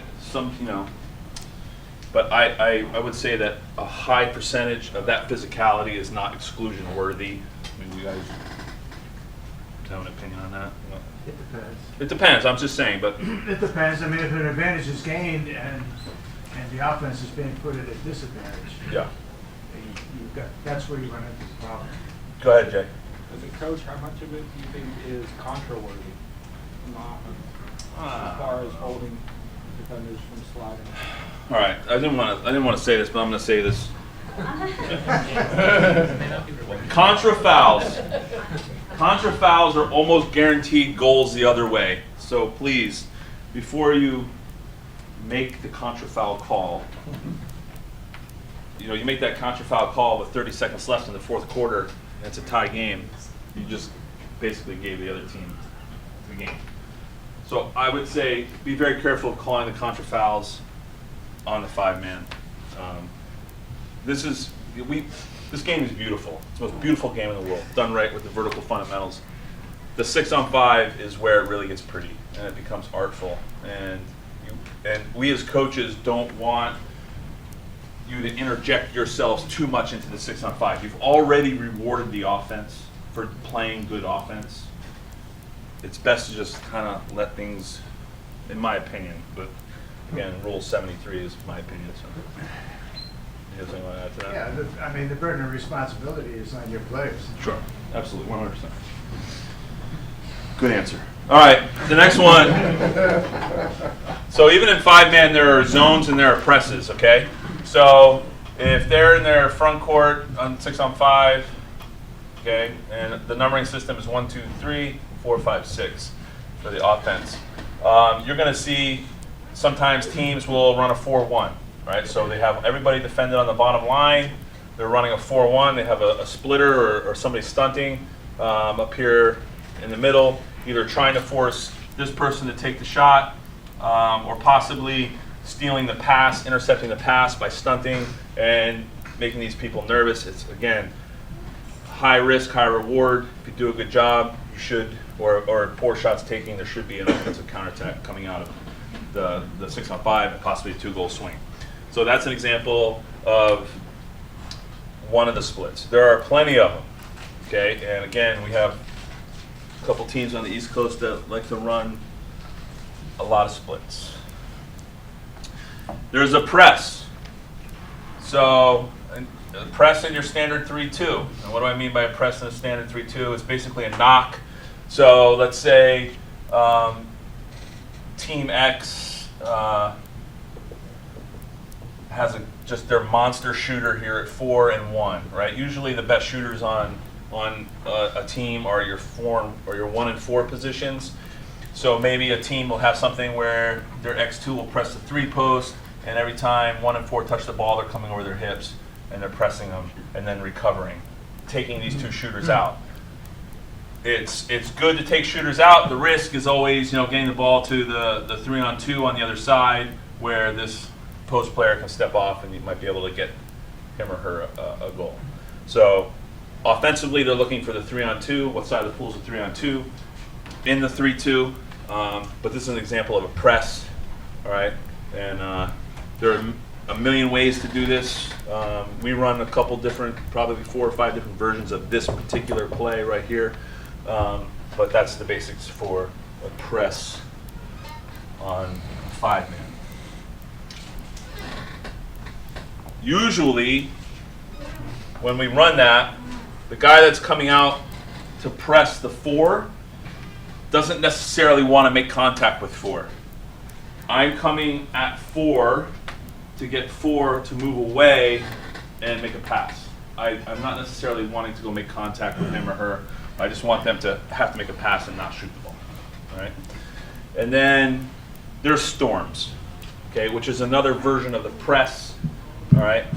Again, another high risk, high reward kind of defense. There's always going to be a trigger point on the storm. So what I mean by that is somewhere at some point during this team's offensive time in 6-on-5, the coach will say, hey, when that ball gets to the 1, the second time we're going to storm. So what's that mean? They're passing it around, ball goes to 1, the second time, boom, he goes, right? And he'll press here. He'll press this post, right? And they're trying to get everyone to throw a bad pass. These guys are trying to get up in the lanes. It's a pretty physical defense, okay? Very, very, very, very, very easy to beat if you have good vertical fundamentals and you know what to do and you don't panic when it happens.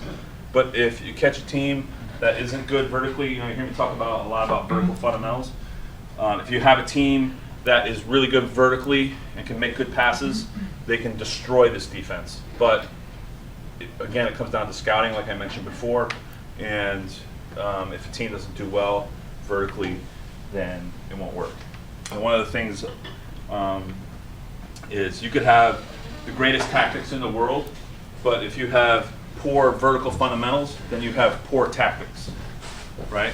So teams with poor fundamentals, it doesn't matter what tactics they run, they're just going to be as poor as their fundamentals. To quote Mike Schofield, it's kind of like a good pass to a bad player is still a bad pass. It's the same thing, right? It's, again, bad fundamentals. Good tactics with bad fundamentals are bad tactics. So when I'm scouting a team, I'm not necessarily looking for what they do offensively as much as how good are they in the vertical offensive game, which will help me dictate what I'm going to do defensively. So this is one of those things where if they're running a storm, very easy to beat if you have good vertical fundamentals, right? Let's see. And a lot of times, a lot of these are plays on timeouts. So it's really hard to go up tempo, especially on this kind of defense, and do it every time there's a 6-on-5. Also, the 4-1 is is generally a situational defense because maybe I'm down by a goal, there's a late ejection, I'm going to stick my best player with the best vertical fundamentals up between 4 and 5, and I'm going to let that person try and make a steal on a bad pass. But again, we talk a lot about it's a mentality, being aggressive, shot blocking, and taking off on counterattacks. Because there's nothing worse in water polo than a 2-goal swing from an offensive perspective. So if we can do a really good job on 5-man and force them to make bad passes and bad decisions, and we get a goal the other way, then that's a victory. The only thing that's worse is when it's off of a timeout. So the offensive team calls a timeout, and we still get a 2-goal swing up our defense. That's the worst thing ever. So, any questions on 5-man? I could talk for hours Just about one it. question. Yeah. Do you mirror, when you're protecting your corners, do you mirror the shooters, or do you? Situational, right? So the general theory is, I'm gonna match arms when I shot block, but if the ball's at 5, the ball goes 6-5, and I'm X2, and he's a right-handed player, my right hand will be up. So when my left hand would be the matching arms. So I'm You'll taking take away the corner. Yeah, I'm taking away the cross cage. So there are different scenarios. You can also, we have what we call dive shot blocks. So you'll see a lot of, hopefully if you watch Bucknell, you'll see a lot of it. If not, I have to coach better. But you'll see a lot of dive shot blocks. So you have your post players, you have your X5, let's say 4 has the ball. This guy should be in a head in, feet out position, okay? And ready, legs loaded, all right? So if he decides to shoot cross cage and the X2 misses it, he'll do almost like a goalie jump and protect on your side the dive shot block. So again, that's another time when we're not even matching anything, There are times when the hands will never be up. So if the ball's at 4, X4 and X2's hands up, he's ready to dive shot block, and X1 doesn't have any hands up. So, but he's also ready to dive shot block as well. So, but generally we're just trying to funnel at the goalie, who should be center cage. So, any other questions on 5-man? All right. Felix.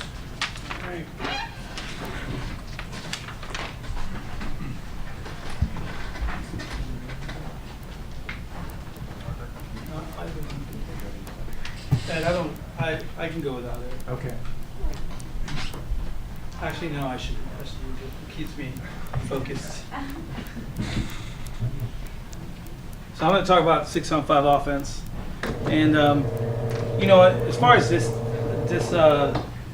these tactics, it's like I said, the referees really aren't involved as far as there isn't any critical time where, like, we're off our 6-on-6 tactics, how a referee's calling the game affects our tactics. How we're working our tactics to affect, towards how the rules are being applied. On 6-on-5 or even 5-man, like John said, it's very difficult to see a situation where a referee is going to be invested in it unless he's, looking like if there's going to be a contra foul or if there's somebody inside 2 meters before the ball gets there. Those are really the points. This should not take long because, as 6-on-5 offense. Yeah, perfect. There's two types of setups. There's a 4-2 that Coach McBride covered as far as why the numbering system is this way. I heard that back in 1970 there was we used to be a 3-3 and it was 1, 2, 3, 4, 5, 6, and they just slid 6 down, and that became our 4-2. That's why the numbering system's like that. But our standard numbering system, 2, 3 other post players, 1 and 4, typically right-handed. 5 and 6, if you have a left-hander, those are the positions they might fill. In a 3-3, again, I just found these pictures, so they might not be perfect, but you have the bottom line. It's almost like your regular set offense, like umbrella up top and a bottom line.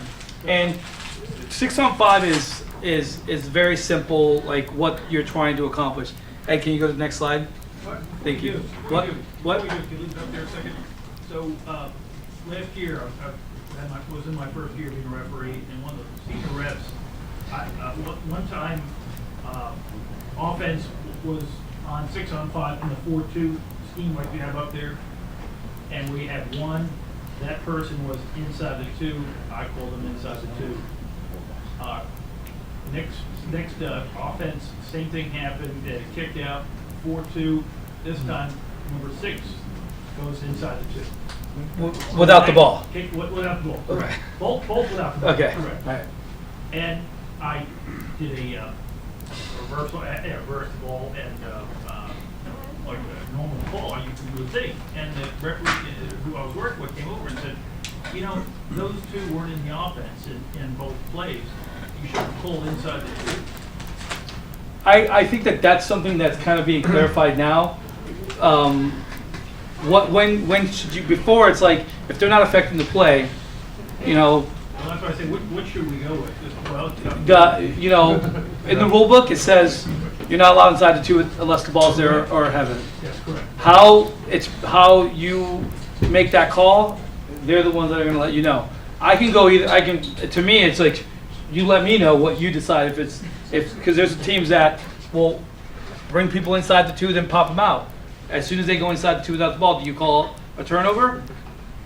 That's what's in the rule book, but if they're not affecting the play, should you call it? Again, that's what. Well, when we're in a group like this, should we have something to say with it? If you're doing CWPA games, you should do this. Well, no, not CWPA games, NCAA games.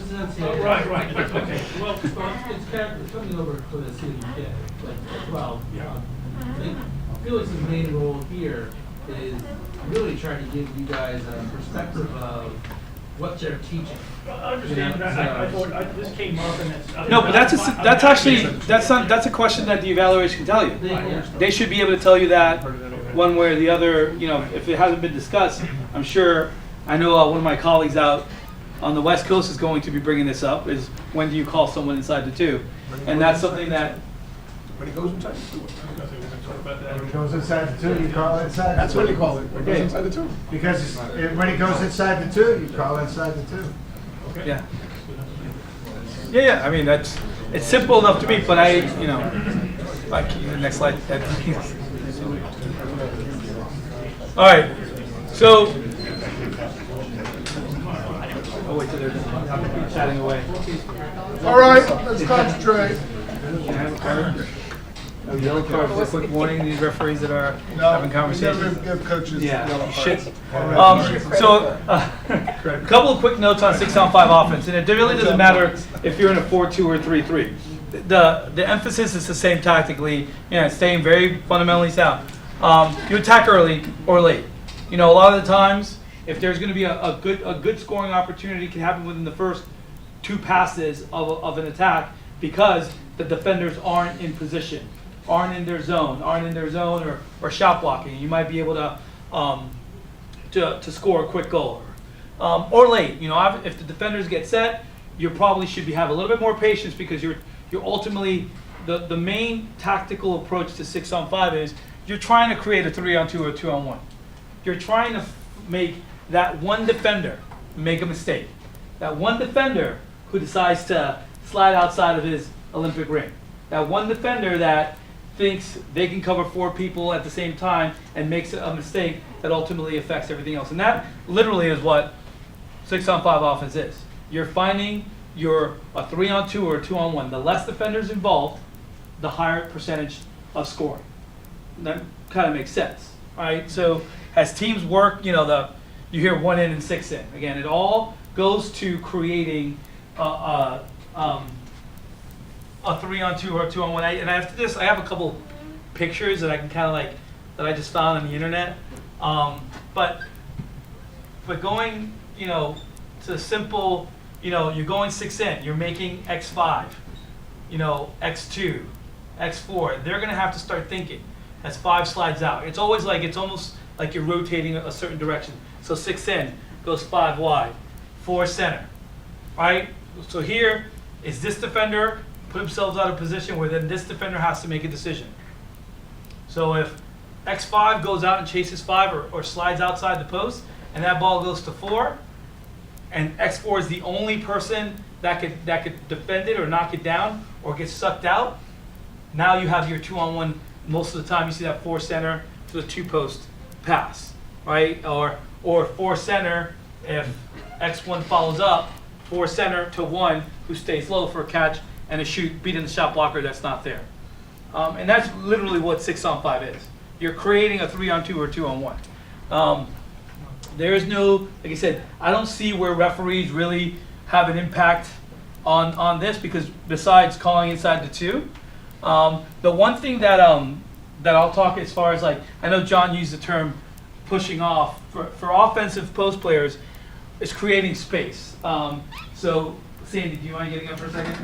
So a lot of the times you want to annoy the defenders, especially post players. Effective post players can be part of a goal with never touching the ball, because if they're occupying defenders. So if I'm the 2 post and Sandy's X4, all I have to do, and John drew this up on the board, is come up behind Sandy, egg beat her a little bit. I'm pushing her out, but not shoving her, right? So right now, without even doing anything, I've created all this open space, and all I have to do is just step, and I have the ball for the shooting, without committing anything that could be called an offensive. I didn't shove. I literally just went up behind her, and we just made contact. Now I'm annoying her without breaking any rules. I'm here, but I'm also creating space. And all I have to do is step forward, and I should be able to get the ball. And if I don't, it's because she jumped on me, and now my teammate could get closer to the cage and shoot the ball, because she's no longer shot blocking, and she's probably not going to be in her zone. Does that make sense? But literally, that's 6-on-5. You attack early or late, find that 3-on-2, that 2-on-1. Make a defender make a mistake. Make a defender think they can knock you down, and it gives you that opportunity to create the 2-on-1. And post players moving and creating space. Banging, banging. Getting up behind X2, where X2 starts figuring out what's going on behind me, and then creating a space where maybe X2 gets drawn out of a shot blocking opportunity, and we can go cross cage, because we look to beat the shot blocker. It's as much as we focus on like beating the goalie, on 6-on-5 more than anything else, you have a higher percentage chance if you're beating a shot blocker, because the goalie's trusting that they're not worried about near side or cross cage. Right? They have the center cage, and if you attack and you know how to beat a shot blocker, we work on our athletes when we attack and practice beating the shot blocker, and what are you looking for? Where is their head? Can I get around them? And sliding before you get the ball, creating a passing lane and a shooting lane. So if I'm up top and the ball's at 6, I'm not going to move. I'm not only going to move when I have the ball in my hand. I might slide into a pocket because X4 is looking at the plate, and set myself up for a 6-4 pass for a shot, because it's there. Or as I get the ball, I might attack to get this defender to jump, knowing that I just set up my teammate. But literally, like I said, officials in a 6-on-5 environment really don't have a lot of, because they did their job, like John said, they awarded the offense or punished the defense for bad defense. And then it's up to, it's still a difficult shot to make, because if 6-on-5 was, I think a good percentage of a team that does well at 6-on-5 is like 40%.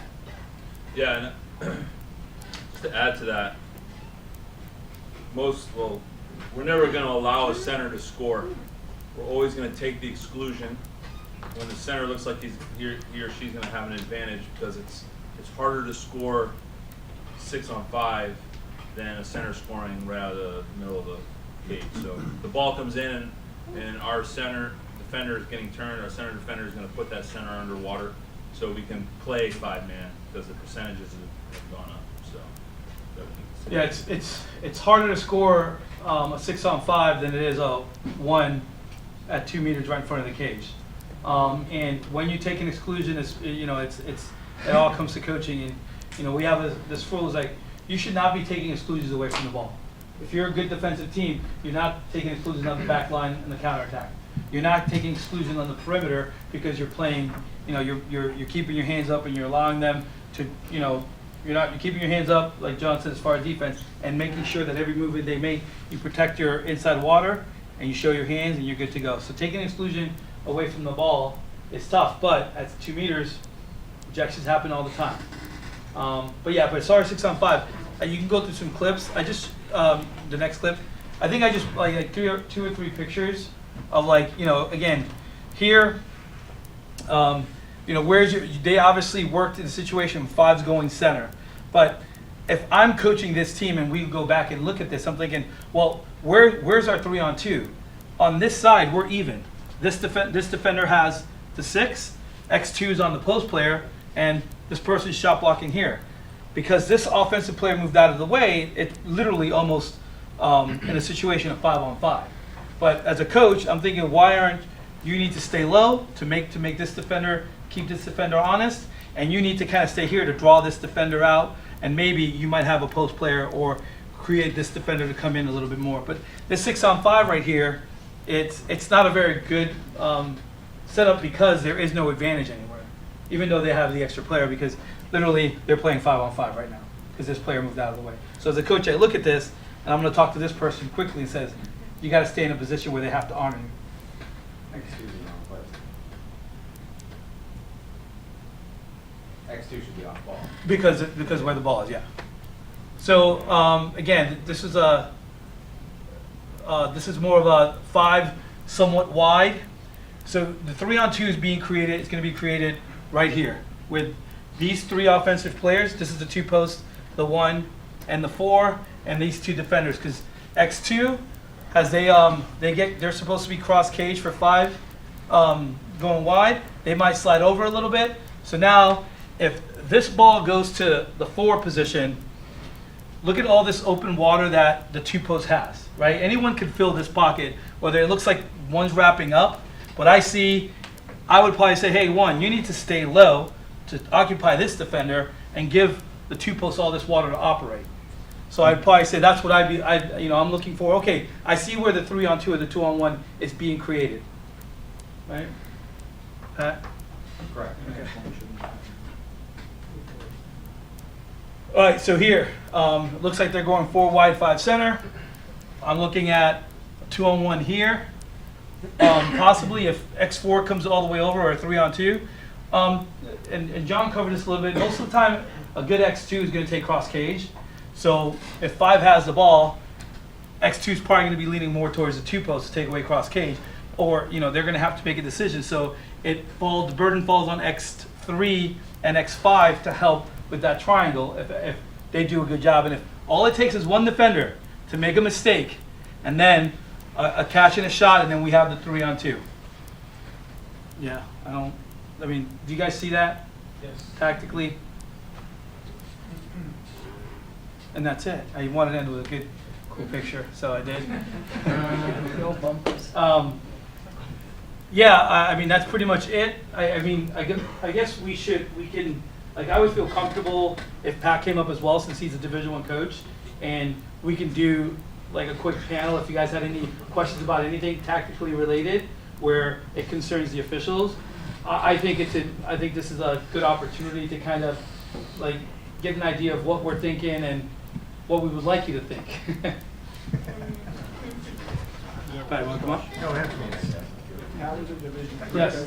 On your counterattacks, when your players cut off the other player, okay, do you teach them to stop and hold position and constantly keep cutting them off? 100%. Or what do we think as officials? How do we feel about that? Well, if the defender does a good job, You know what I'm showing saying? their hand Stopping, and not the offensive swimming. player Yeah. stops dead, so whatever starts. So everywhere you go, he's cutting you off, even to the end. What do the officials want to call on that? I think I'm talking about So- you're on counterattack in your he's head. talking about like maintaining inside water when defenders on your back, continuing cutting them off. What I would probably say if in this situation is like, I'm telling that offensive player, you continue to do it once or twice, and then at that point, if they haven't called anything, you can't keep doing it. You do it once, you do it twice. All right, either the defender's doing a good job or the referee doesn't feel you're doing a good enough job. Then you just need to go maintain your advantage. Now, if the defender has their hands down and it's leaning on them, it's an exclusion. Well, I want to know, Ed, what do you think of it? Well, it's what Felix just basically said. It depends upon how that defensive player responds.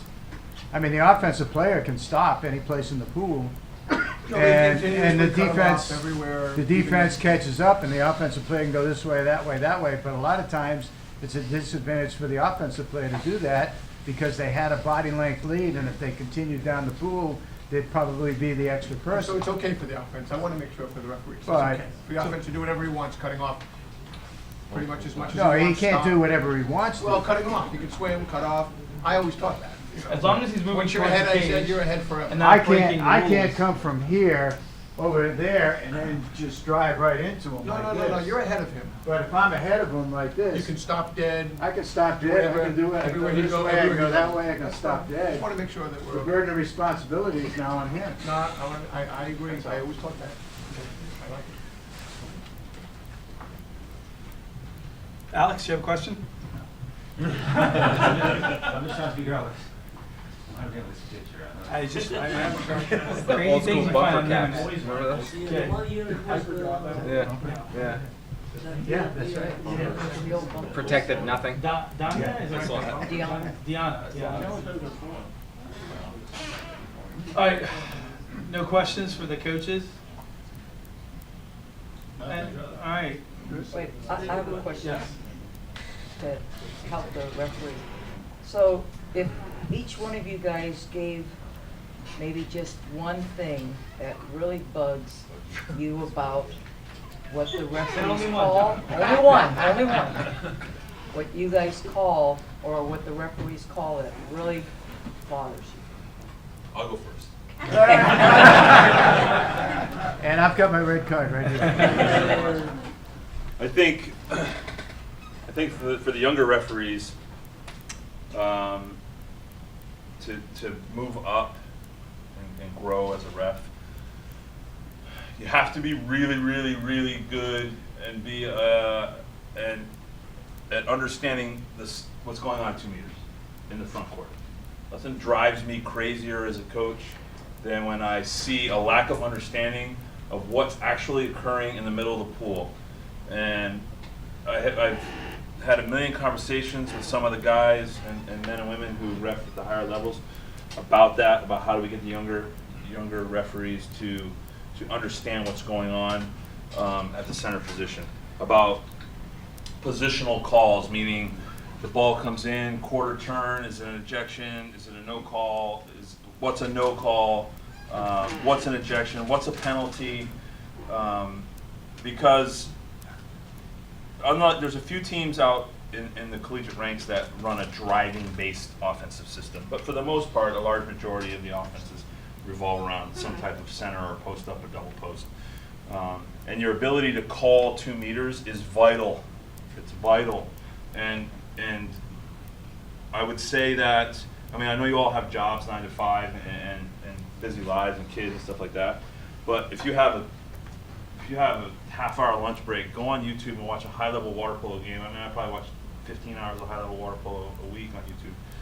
And just watch the referees and how they're calling centers and what's going on and why that call and not that call, and they may, and just check it out, because I don't want to geek out about what I think about centers, but it's just such an important part of the game with so much gray area and vagueness and inconsistency from ref to ref, game to game.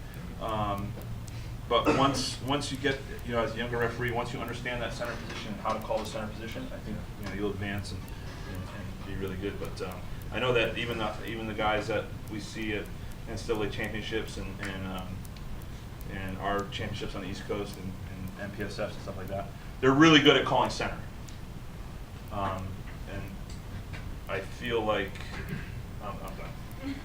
I just, center is a very vital point for me, and I could spend an entire week of locking you guys in here, chaining you to this table to keep you awake, to draw up what I mean, but I'm not gonna do that. It's for all the less experienced officials, the younger officials that are out there.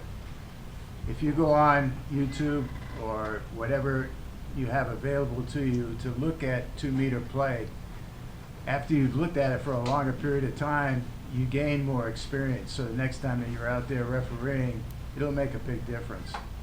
So I would back up John on that and encourage you to study that and watch and see what the 2 meter offensive player is trying to do and see how the defense responds to it. Because obviously how the defense responds to it is going to depend upon what action you're gonna have to take after you see the action. But as Sandy says, you don't anticipate the call. You don't go up there and look at 2 meters and say, okay, I'm gonna be calling an ejection, when's it gonna come?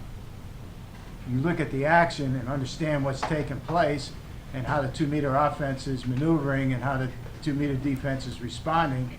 And then depending upon where the ball is and where the advantage is, then you have to make a decision. It's a dance, so I'll go ahead. Another point to that is maybe that the referees look at the position of the center defender before the ball gets in there.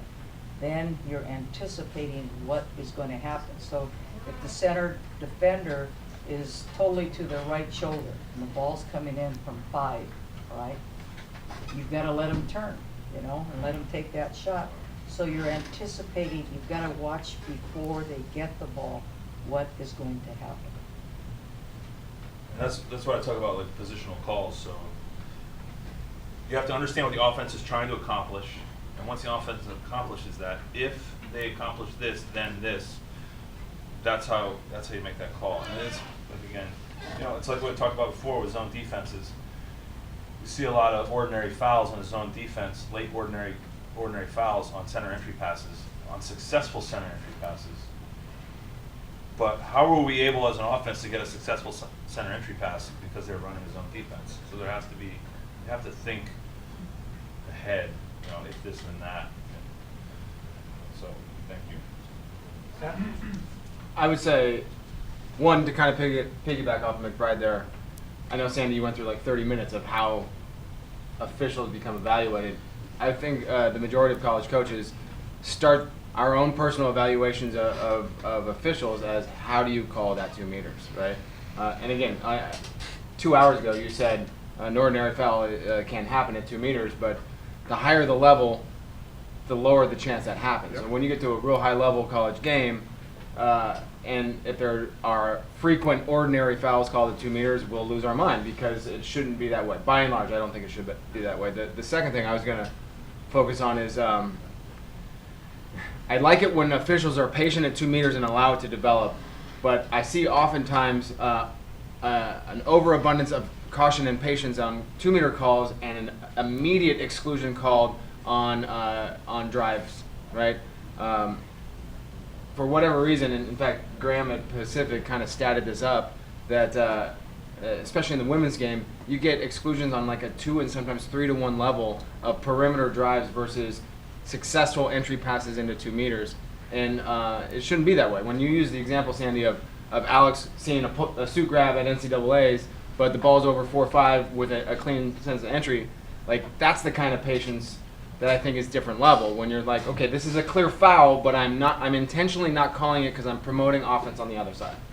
And I guess the last thing is something that maybe you even talked about a little bit, Ed, is officials understanding and recognizing what teams are trying to do defensively, right? If we're committed to a press, right, and as the ball is moving one position across, the cheap ticky-tack fouls are something that we're trying to avoid. Like in a press, I want to kill your clock. I want to push this kid out to the side and make them earn those individual passes as they go. And more often than not, maybe the official wants to look elsewhere or concentrate somewhere else, you know. But it seems to be that we get really quick perimeter fouls, and it shows to me that maybe the official isn't really recognizing what the team is trying to do tactically. My one thing is, I guess it's a 2-part thing. It's okay to be held accountable, right? Communicating with, no one's perfect, and I think that anyone who expects you to be perfect shouldn't be coaching, because we're not perfect. No one's perfect, right? So I think that as your evaluators are going to instruct you on how to call that rule book. They're telling us what they're telling you, right? We want you to be consistent, but also understand that it's okay to listen, right? And it's okay to say, my bad. And I don't think I need a make-up call to let me know that you might have missed something late. And I think that's more than anything else, because the only way we're going to continue to evolve to a great sport that we're all happy and it's here for a long time is that if we all just understand how difficult our jobs as coaches are tactically when we're like, well, is Alex having a good day today? Right? Was his flight delayed? He's in a bad mood, you know, and or if I caught 4 of my athletes doing something they shouldn't have been doing, I just kicked them off the team. I'm going to be I'm not going to be in a very happy mood. So we're all humans, right? So as far as just, it's okay to not have a perfect day, but I think it's to acknowledge that we all need to listen and read the rule book and let us know, and it has to be for 4 quarters. That's me as much as anything else. It's just, I want to know what you're doing, what you're calling, so that we can adjust. Sorry, clarification purposes. So say I blew a call, whatever, and I Standard, know that I did standard. it. All right. Yeah. So say you approach me at quarter, halftime, whatever, and you're like, "Hey man, what were you thinking here?" I go, "To be frank, I think I missed that one." Would you rather me say that, or would you rather me tell you what I saw, whatever? You know what I would say if you said, I screwed up? Yeah. Okay. All right. What would you do? I'll do the same thing. Justin, 100%. If you start making stuff up, or like, I'm like, don't pull a Trump.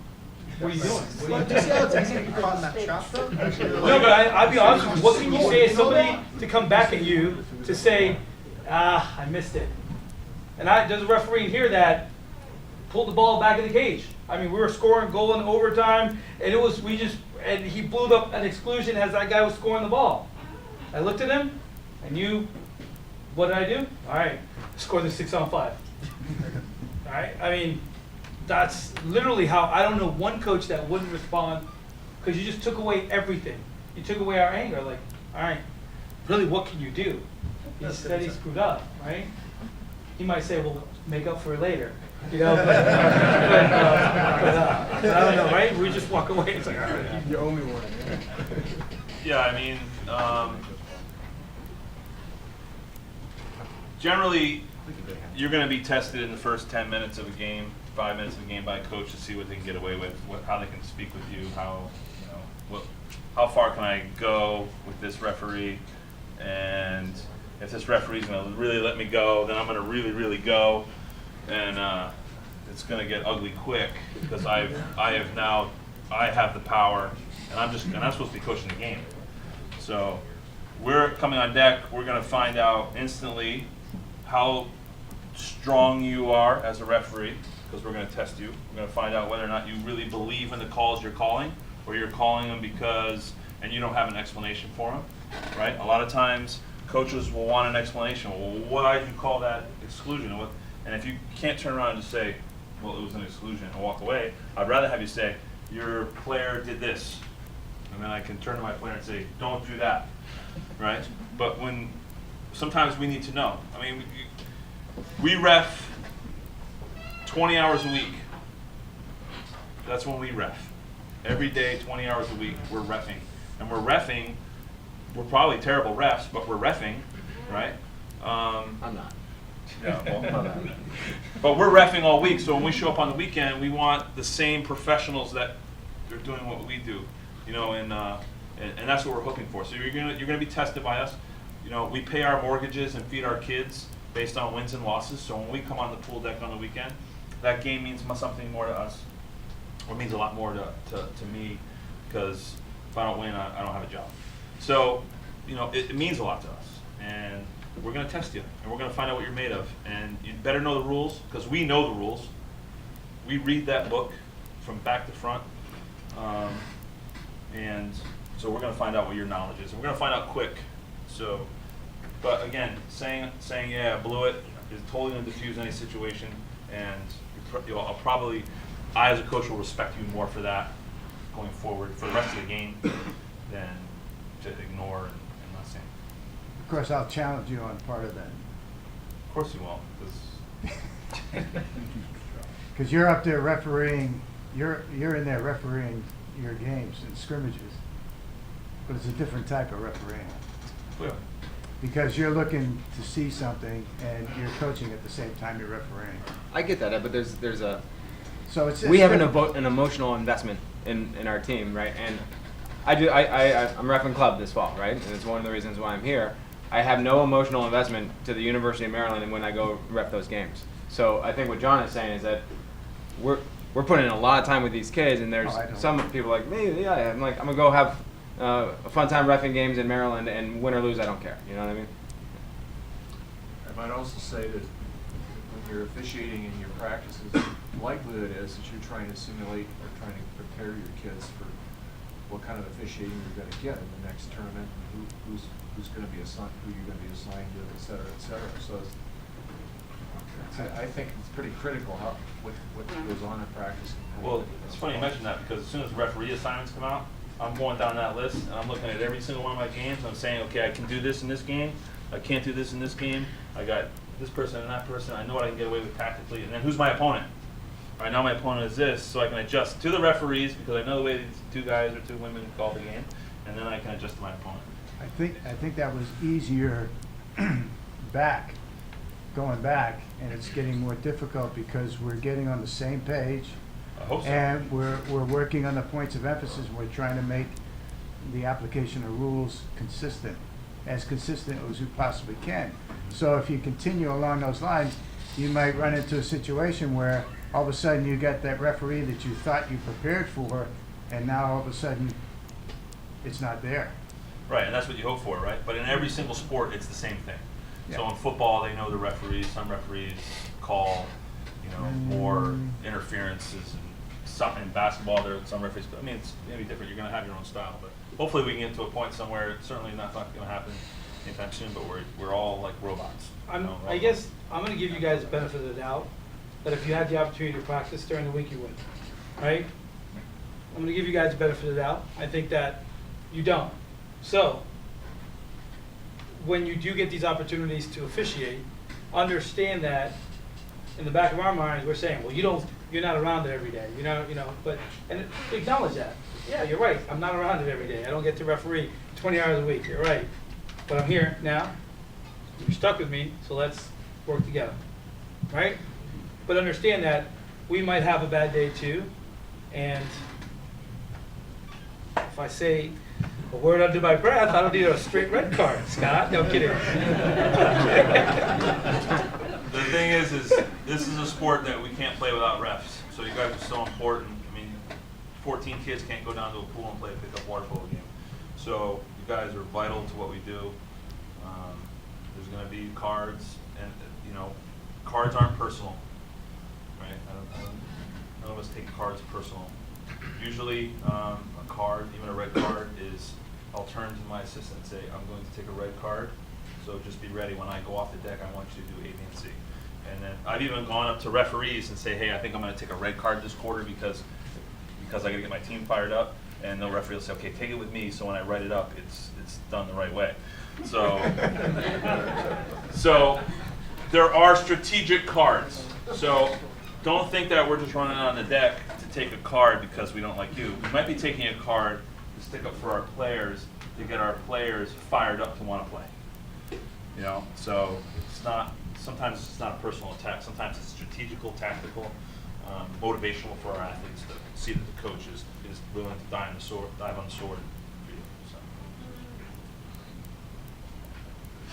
Thank you, gentlemen. I like what you said a little bit about admitting your mistakes, but as a referee, it can be very much easier to just make a call, right? Which I believe I've done before. But the right way to do it, call the ball out of the water, right? I'm the asshole, everybody say to the crowd. And you tell the coach what you did. That's why I'm changing the call and back in. At the same time, you just admit your mistake, it makes you a little bit bad. So Number one, you can't do that for every mistake you make. Yeah. You can't pull the ball out for every mistake you make. But Otherwise, you'd be pulling the ball out on game. well, yeah, but number two, I don't. To who? I mean, that statement right there makes no sense to me. To who? You made a mistake. You had an opportunity to. If you have an opportunity to correct it, yeah, awesome, do so, right? No one's going to look at you any less. I don't think coaches are going to look at you any less, right? If you can't make up for it because it's too late or there's no, because again, as much as we know that there's opportunities for, we prefer you just to stay consistent and not get in trouble with the evaluators. Just if a coach says, I don't get it, my bad, and not like, my bad, that's not, let's move on. It's like, it might not have been the right call, but what can I do about it now? You're absolutely right. There's not one coach that's going to question your intelligence or the type of person you are because you admitted a mistake. I mean, I would be very disappointed in any of my colleagues if they felt like a referee admitting a mistake meant that, you know, a sign of weakness. That's absolutely, you know, I mean, if you're admitting a mistake almost every possession, then we have a bigger problem. And that's a call that we'll make to our, you know, to our assigner and be like, you know. I agree with you. I just think as refs, we should consider that, you know? It's okay to make mistakes, it's okay to say. No, mistakes will happen every single game. I think where we come apart is where maybe coaches and officials have a difficult time having a dialogue. You know what I mean?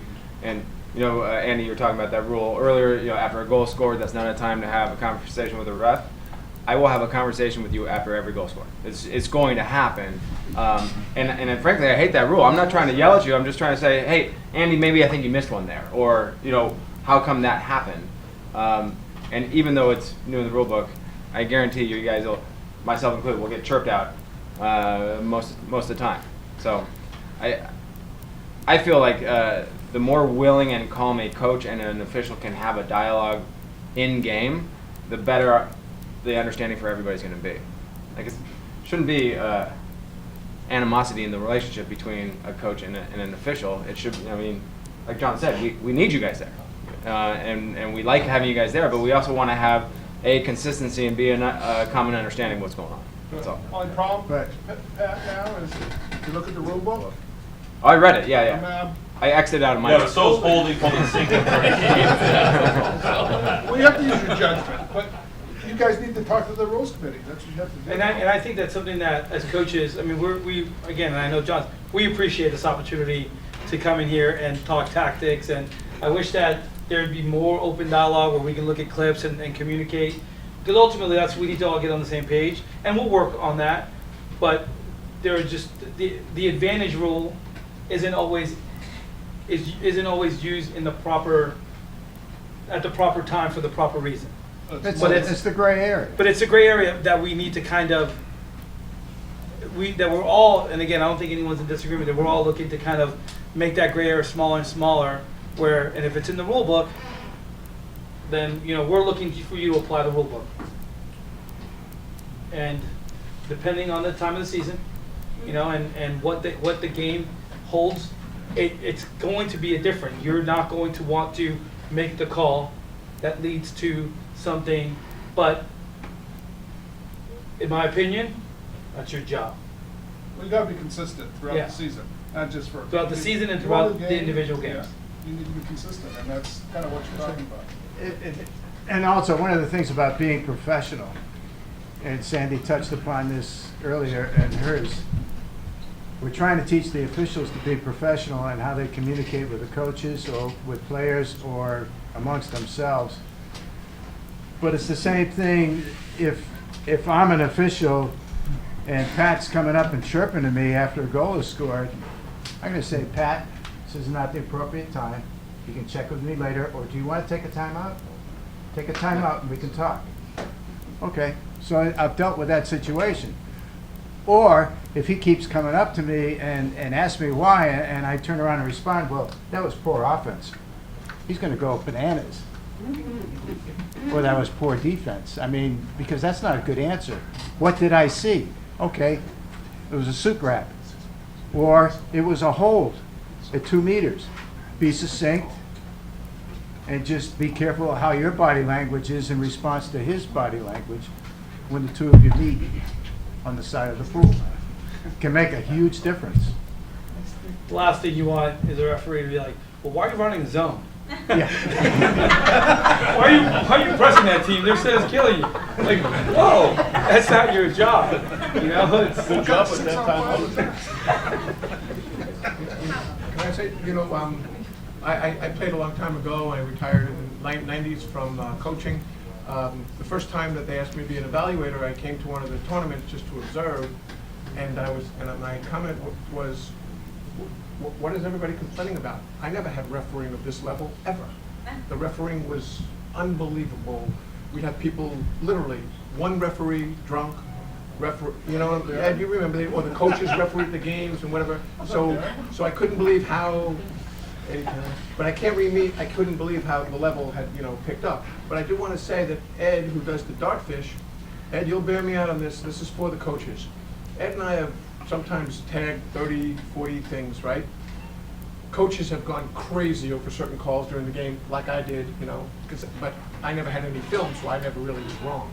But you guys, when Ed and I go over those with the referees, right, Ed? Out of the 30 that are questionable, seriously, how many are actually usually wrong? Like not a rack? Not many. 100%. But I'm saying the Not coaches many. Some go- of them are great But I'm discussions. just saying the coaches go crazy, right? Alex, you've been there, and even me, I said, I don't know, we have to see it. When you look at it out of the 30, I can tell you guys, I know the coaches are like, there's at least 10 of them, I won't mention names, but maybe coaches in New Jersey, and he goes crazy over like, how could that possibly, and then you show it on the dartfish. But There it is. I mean, it's not wrong as much as you think. is what I'm Dartfish saying. is great, and it really, And it's not really the is. same angle. But I'm looking at it from this direction. Referee's looking at it from this direction. So it's like I said, there's still, but without a doubt, Dartfish is huge, it's not and it as helps well- us at least kind of have an idea of what you saw. Not that we all don't see the same thing. But I'm just saying, Unless you this put really GoPros showed me on when I looked at the it. officials. Glad they didn't have it when I coached. But I mean, out of 30 things, you maybe got a couple wrong. Tim? Yeah, well, that's an interesting point though, right? Like, from a coach's point of view, like, what do you think is an acceptable amount of interaction with the ref? Like, there's kind of like conflicting ideas here about building sort of mutual respect, and then others have been like, I'm going to test you, and then it's very It all difficult, like, depends. I think that if you have a good relationship with your official, you're going to probably do more coaching than talking to the official. I have a lot of good relationships with guys in this room and women in this room. A lot of referees who I'll go have beers with and hang out with outside the pool. But once we walk on that pool deck, even though I call them by their first name everywhere else in the world, when I walk on that pool deck, it's, hey, Mr. Referee. It's them to me, it's, hey, coach. It's, it doesn't matter, because when we both walk on the deck, we're professionals. And I'm still going to test them, and they're still going to card me if necessary and tell me to sit down and stop being a baby. And I respect them for it. But we have a unique thing in our sport where we have a constant relationship with referees because they're sitting there watching games when they're not reffing. They're available to be spoken to. It's not like that in other sports. So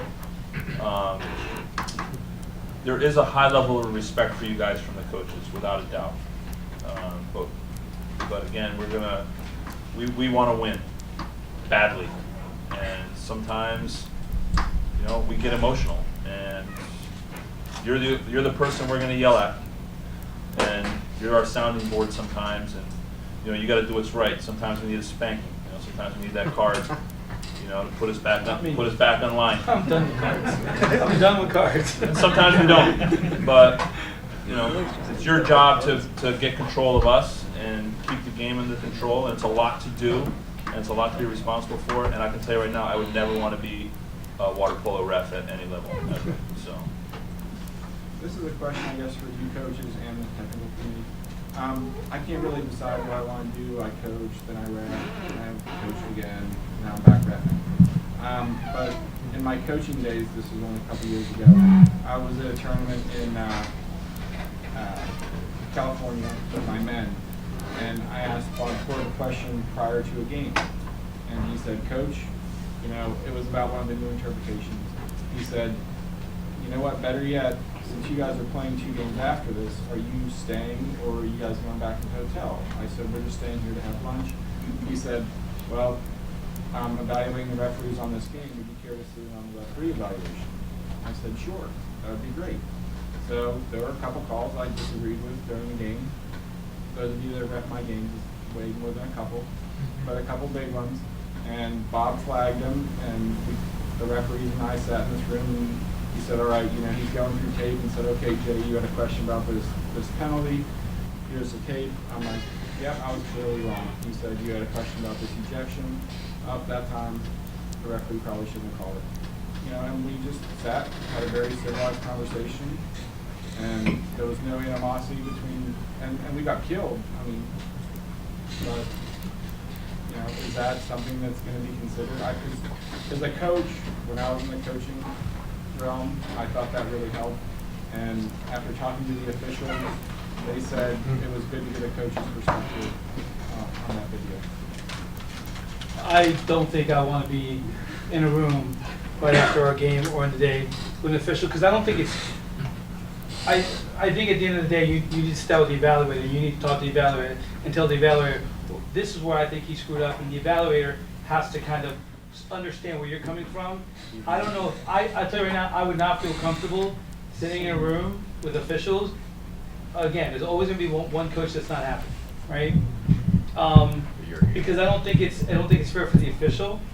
I think that's kind of like, I know they did that a couple years ago. They said, I don't need to do that. I need to have access to the evaluator and talk to the evaluator and let the evaluator know where I think the referee didn't do the best job, and he can give me his. I want evaluators not to always defend the referees. You're wrong. Well, listen to what I have to say. I want evaluators should be, you have to be the sounding board. You have to be the person that calms the situation. Relax, coach, I get it, we're good.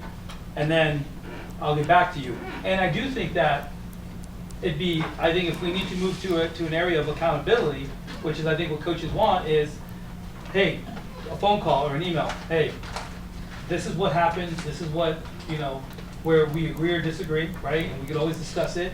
But if there's an official that does a really bad job and you know, I don't want to say affected the outcome, because as much as it's really the players and the coaching that affects, there's too many possessions for a referee to really.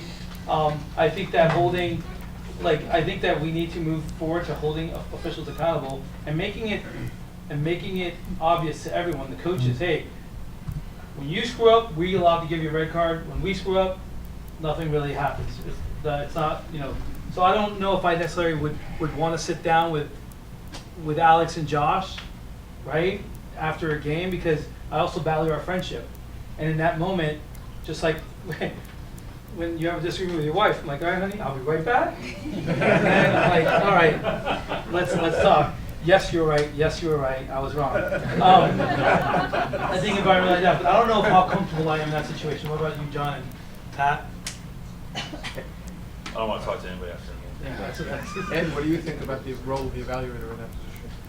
Well, I don't want the coaches after their game coming over and talking. That's a bad idea. No, but I'm saying that maybe that's But, what he's saying. but, however, I will say this.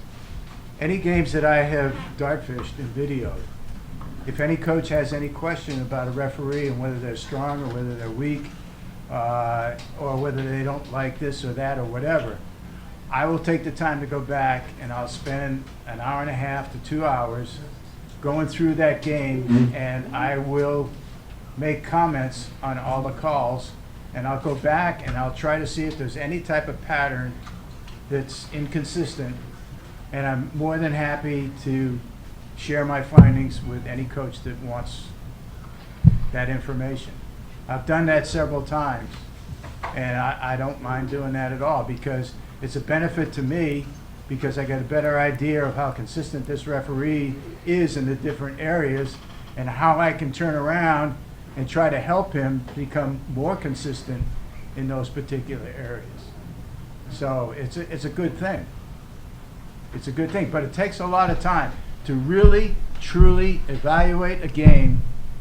You have to spend at least an hour to 2 hours and go back and review that game and then study it to try to see if you can pick out where the inconsistencies are or where the consistencies are. It's not an easy task. And the one thing that maybe I might have a short fuse from here and there is a coach coming up and saying this referee was terrible, he was awful, without even looking at a video, without even going back and reviewing the information. If they say it right after a game, I understand. They're just very emotional, and you know, they wanted to win that game. They didn't win the game, so you know, they're going to spout out, and that's their prerogative. I don't have a problem with that. because I take it for what it is. But again, I'm more than happy to go back and review any game and go over anything that any of the coaches want to do. So that's CWPA's position. Are we good with questions? Again, on behalf of the coaches, thank you so much for allowing us to be part of this.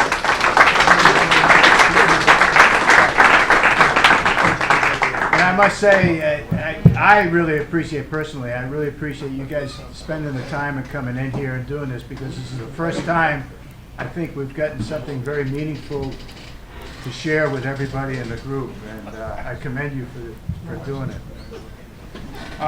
We've got a break time, and come back at 3:15 sharp, and we will start with the points of emphasis, because I think that's going to take a little bit of time.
Okay, this is Wolf Wygo. I've got a great shooting drill for you to check out. Let's get after it.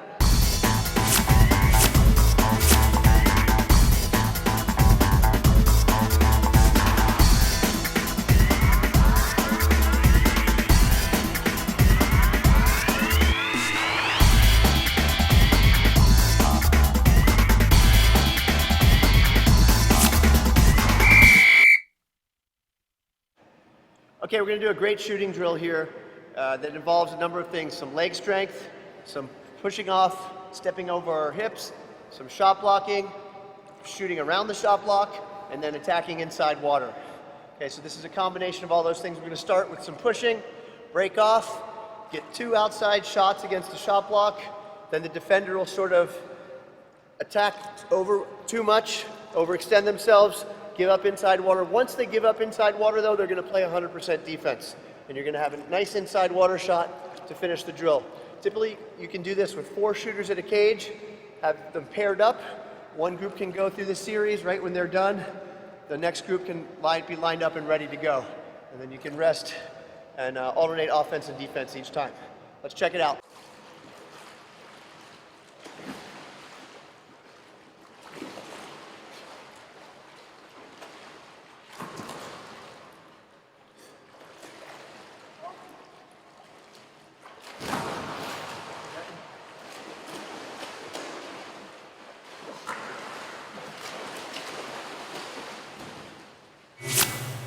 This is a great drill because you get a lot of things done It's really tiring, a good workout. It simulates how tired you might be for an inside water shot at the end of a game.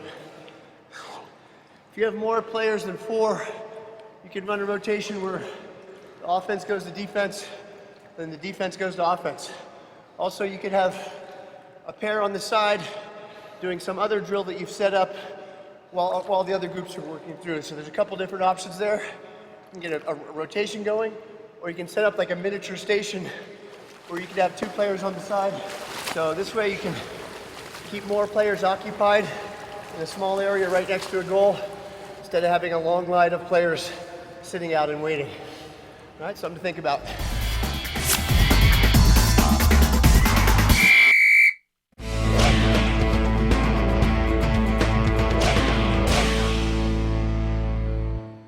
Hi, I'm Wolf Weigo. Today I'm going to talk about the Cap 7 rebounder. If you have a backyard pool, community pool that you can use, this is a must-have product. The rebounder, designed by Cap 7, is really made out of rugged material. It can take a lot of abuse. It's got padding all around the sides. Okay, the net is really firm and provides a lot of bounce back. You're never going to be disappointed. You're going to get a perfect pass right back to you every single time. To get better in water polo, you've got to practice a lot, work hard, and a lot of that involves doing stuff on your own, away from your team. And this is one thing that can really improve your legs and your passing skills and make you stand out as a player. All right, let's check it out.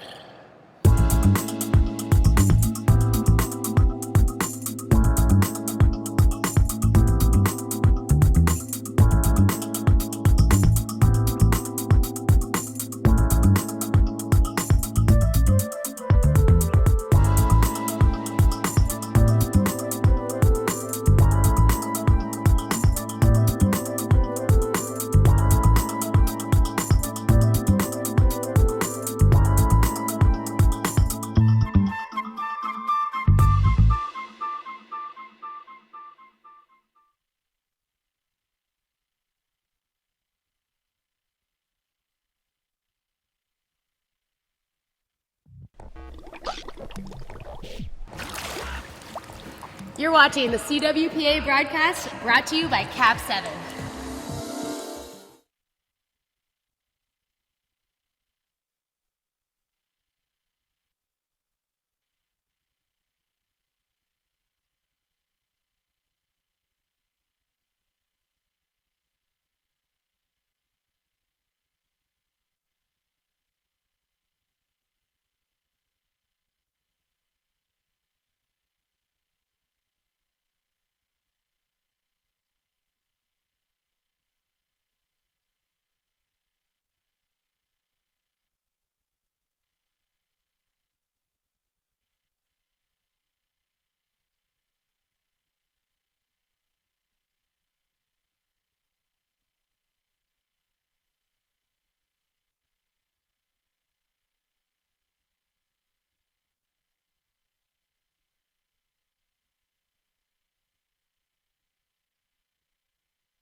but let me know. Okay. All right, the next thing's a point of emphasis, okay, and it talks about decorum, the first one. Also we have on there is simulation, collaboration between referees, calling the center position, calling the perimeter, and the transition game. So I thought I'd give you a preview on that. And we're going to talk, and this is more of a discussion we're going to be having. We'll talk about what the emphasis says, and then we want to discuss it with you. We don't want to have, questions and answers are fine, but we want to hear some input from individuals, especially those who are more senior and have had great experience. We want you to participate in this one, okay? No hint or anything. But the first one is the explicit rules is written to be applied. So they want these rules applied. Now, hey, I may agree or disagree with these rules, I'll tell you the truth. So, and you may agree or disagree, but this is how they want you to apply. So, and that goes for any coaches in the room too. They may disagree with it, but it still has to be applied. Referees and evaluators are expected to apply the rules written, focusing on the intent of the point of emphasis, commonly known as PO, as in Edgar Allan, if you have an education at all. Described throughout this presentation. Clarification provided by the National Coordinator of Officials, okay? As this is needed in a 2-year rule book, because when we get to one of the first rules of simulation, it'll be very interesting as we discuss that. Okay, the clips are high-level games, basically, and some of the best referees of the country. The most important part is the commentary is no way indicate to be a criticism of any athletes, referees, coaches, or teams. Okay, what you're going to see when you see this, it's a completely different angle than what the referees have, and so you can't always judge a referee by film. But it's a learning experience for both you as well as the senior referee who's seen this. One, I'll let you read it because it's too long. It's decorum. Was there a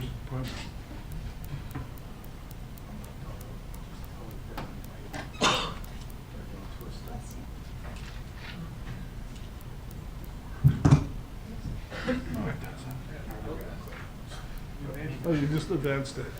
Yeah, what the hell? I'll go back. Okay, go ahead. Double click. Double click. No.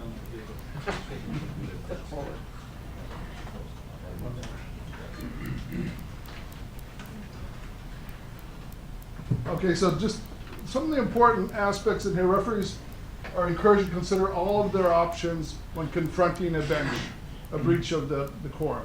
Verbal warnings, yellow cards to the bench, and or to the head coach, red cards to individuals on the bench are used to have decorum. Okay?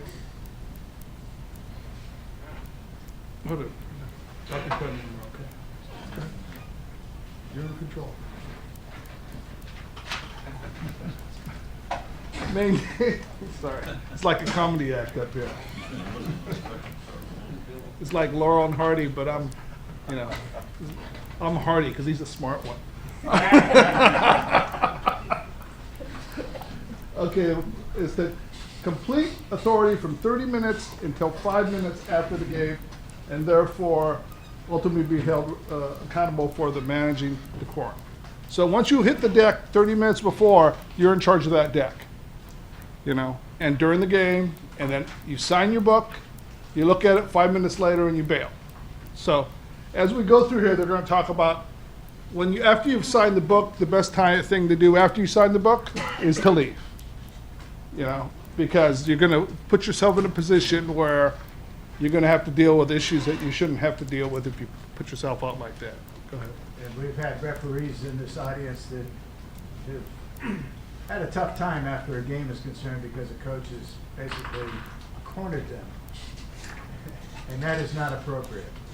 the best thing to do is just get out of there. So they think it's that important, they think that you should be evaluated and how you use your discretion on all those items. Now, what I'm not telling you right now is that you should be like that, like boom, yellow card, boom, red card. They're talking about managing the deck. There's different ways to manage a deck other than using cards.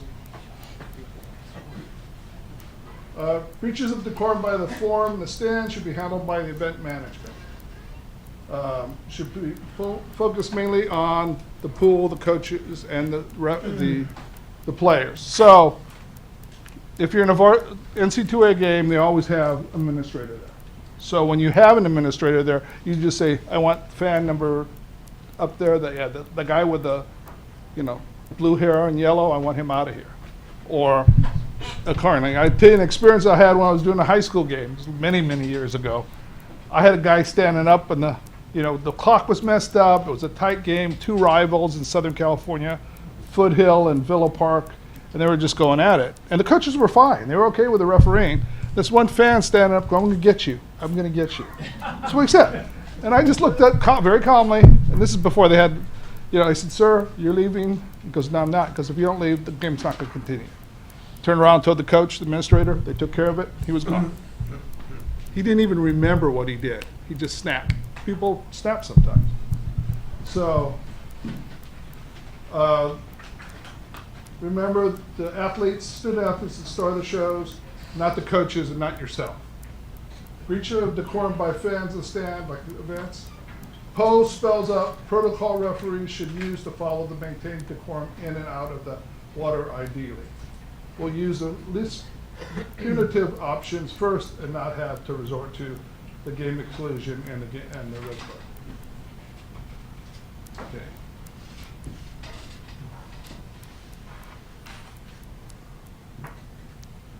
So generally referees should be interacting verbally with the players, should not interact verbally with the players that are in the water.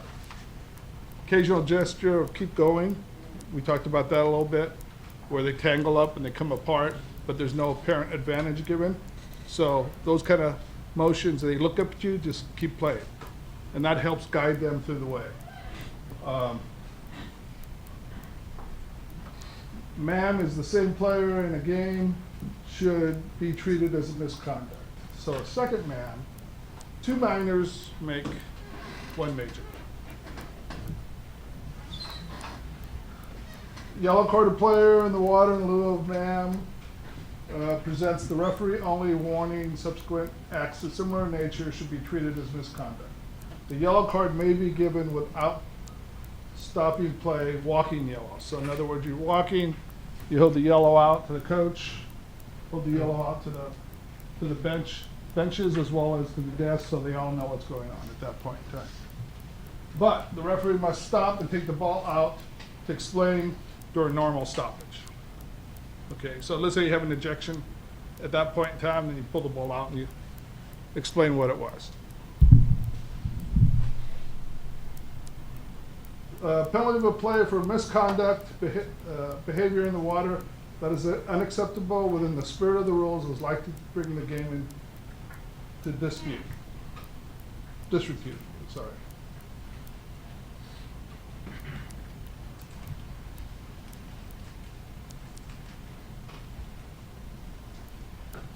So a red card should be basically saying the red card should be your last resort.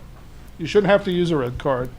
There will be players that you'll have to use a red card, but I found in my career I used red cards on players very, very few times.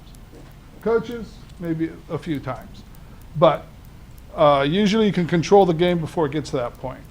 And I can tell you, probably these gentlemen here probably don't use red cards that often as they used to when they first started out. Is that true or false? What? Yeah.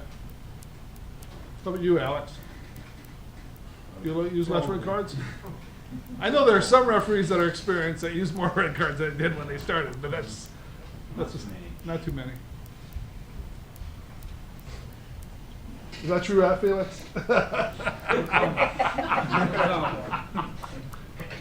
Yes. Quick question on, we're talking about the yellow cards or the red cards Right. or the misconducts. In one of your slides earlier, you said on page 57, I think I heard that when a person has a misconduct and is just rolled from the game, they go sit on the bench with a cap on. And I remember seeing that years ago in the rule book. I can't find that on page 57 or following. Is that still in the rule book? Because I see a lot of people, red card, you're out, misconduct, you sit. USA water polo is different, and I see that there's a lot of confusion about that even in games in the past summer. Well, we talked about at the beginning of the thing where the person who has misconduct has to stay on the bench. Okay, but I'm asking, it said it was on page 57. I've been trying to find it because I've had other people ask me and I can't show it. I'll look for that Okay. later on, so I'm not going to spend the time looking at 57. Maybe my colleagues here can help find it, but it is the new rule. It's under the new rule changes, obviously, and it's under the point of emphasis, so.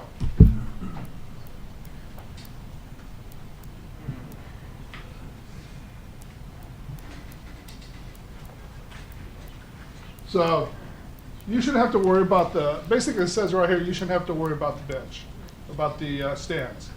You just concentrate on the pool, let event management, or any major college you do, there's going to be somebody who's responsible. If you're at a club level, it may only be the coach or the person who is a player coach. Make them responsible, take care of anybody in the stands that's being disruptive. I haven't seen that in that level, club level. Have you guys had problems like that at club level? Where you have to remove somebody or somebody's really vocal? And there's different ways to handle those things. I did I think it was UOP playing Stanford or somebody, and I was told by the referees before, this guy's really a problem, from UOP parent. And I said, okay, no big deal. So we're reffing the game, I was reffing the game, and they had a counterattack going, they had an advantage, 35 they didn't change to 35. So this guy's yelling in the stand, the guy they told me about, the 35, well, there's an advantage, I'm not gonna take it away. So it gets down and then they pull it out, and then, we call the ball out, we knew roughly how much time, and I fixed the clock, so I turned around, I looked at him and I said, sir, we had it under control, we didn't want to take the advantage away. I didn't hear a word from him the rest of the game. He did not say one thing. So there's different ways to take care of things as running yellow cards too. And I always like to tell the Schofield story. So, and this was not well, there's many stories. But this one was, we were refereeing, and this was actually a USA water polo game. And so he had been I had warned him with a yellow card, like the second quarter, because he was yelling at the other official. It was the third quarter. So I went over there for the final quarter, and I took my yellow card, my red card out, looked at him, I put my yellow card there, and put my red card in this pocket. So, quiet as a mouse, that whole quarter. So he comes up after the game, and I know Mike pretty well, and he goes, I saw you play with your red card. And I looked at him, I said, I know you did. So that was my way of controlling the coach at that point in time, because he knows I have a red card, and I purposely looked at it and changed pockets so he knew that. I knew he was watching me. So that's one way of taking care of things non-verbally, and at the same time non-confrontational. So, but everybody knows how Mike is, so you know that Mike's going to probably yell at some point in time, and he knew that I was on top of that. So there's always those different ways of managing things without having to really be confrontational. Yes, not person who's not here. Okay. Now, Pete. Well, the one comment I have to make on that, I don't think every referee can do that. Yeah, I know. Because not every coach will react. Because there's a referee that I don't know and they do that, I'm gonna look, he's taunting me. Instead of, if you did that to me, yeah. I'm like, all right, I get it, Andy. Yeah. Some referee does, I'm like, you're taunting me. Yeah. Like you really showing me that you're. I don't know if I would totally think that doesn't work. That definitely doesn't. I'm not saying it's for everybody, but there's different ways of doing it. Or warnings. Hey, coach, I've talked to you several times. The next one's the red. Run a real nice, calm voice. But what I find out, being calm and not getting excited, even though they may be the biggest jerks in the world, there's no sense in doing that back to them because it doesn't get you anything. Plus, you become emotional about the situation, and then you're really not refereeing to your ability at that point in time. Andy? Yes. So I just wanted to re-mention about the event management staff. And it is the situation that you're going into a venue that has the same chronic problems, whether it's clocks, whether it's people in the Tortillas. stands, or what markings. You have a commissioner, and I would strongly suggest, unless you have the patience of Job and want to put up with that nonsense every time, to make it known that it's documented, because sometimes that's the only way you're going to get administrators to do something, particularly in a not as visible sport as the majors. And so I would take those extra steps to try to do it, because it does finally pay off. I mean, eventually, I've been to some pools where it's just like you cringe, because you know that not the poor referees, but the referees have got the bottom line, and they're in control of all this stuff, and there's not a heck of a lot they can do about it, because there's nobody there to take care of the person in the stands, there's nobody there to make sure that clocks are proper quality, and so on and so forth. So I would say that you know, if that's happening to you, to really step up and make your presence known and communicate to your commissioner.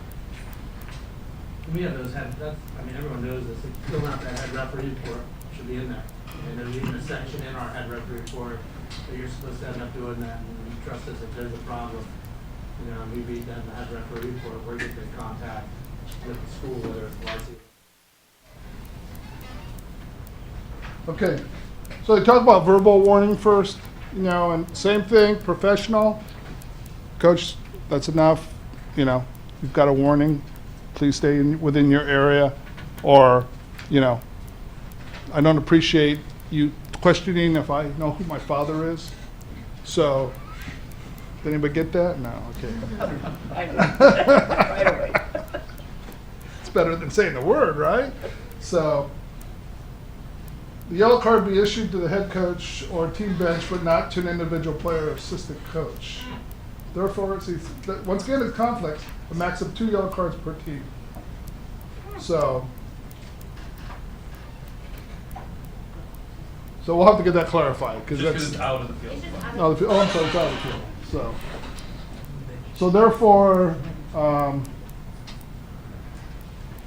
basically give yellow cards. 2 yellow cards is the most you can give per team. So you have to keep track of that. So that is out of the pool, not in the pool. Okay. Red card is reserved for repetitive, disruptive behavior which has not stopped despite less punitive measures. First active behavior that's unacceptable, you know. So, good example is Brown has a bench that keeps on talking, and you've warned them verbally, you've told the coach you better take care of that. Then you end up red carding the assistant coach or something like that, because Felix doesn't want to get kicked out to death. Well, that's what I would do. If the bench is bad, I'd kick off the assistant coach, because you don't want to kick off the head coach, unless you really don't like him. But just kidding about the not like him part. These guys are tough to that. Abandonment of the game, plan intervention, available to the referee, and would only be used in all previous efforts to maintain the quorum has failed. So, something you do not want to have happen or do is basically say, okay, game's over. You know, that's a last resort. It's in there, but I have to tell you, I would think twice about how you controlled the game to begin with if you were to do that as an evaluator. You know. And if you ask me, I would say, no, keep playing it. And, you know, if you have to red card everybody, then you red card everybody.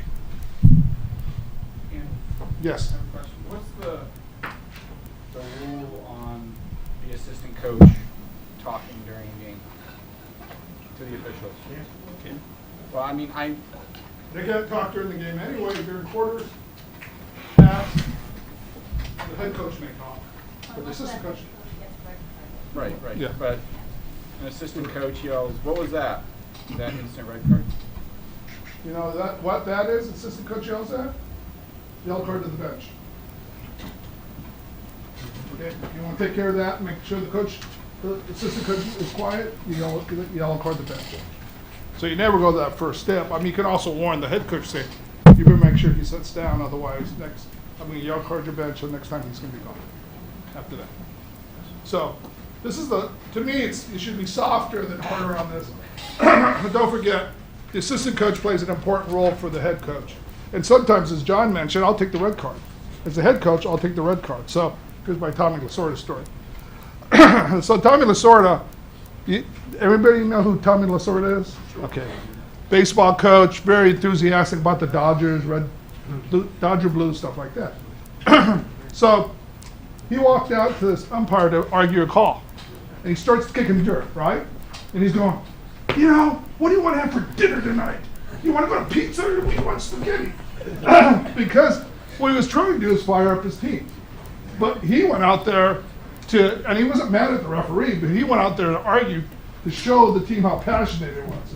So he's talking basically, asking the guy where he wants to go to dinner. How about, Angelo's in LA? I mean, that's what he actually did. And that was, I forgot who told me that story, but so that's different ways that coaches do things for their players to get them fired up.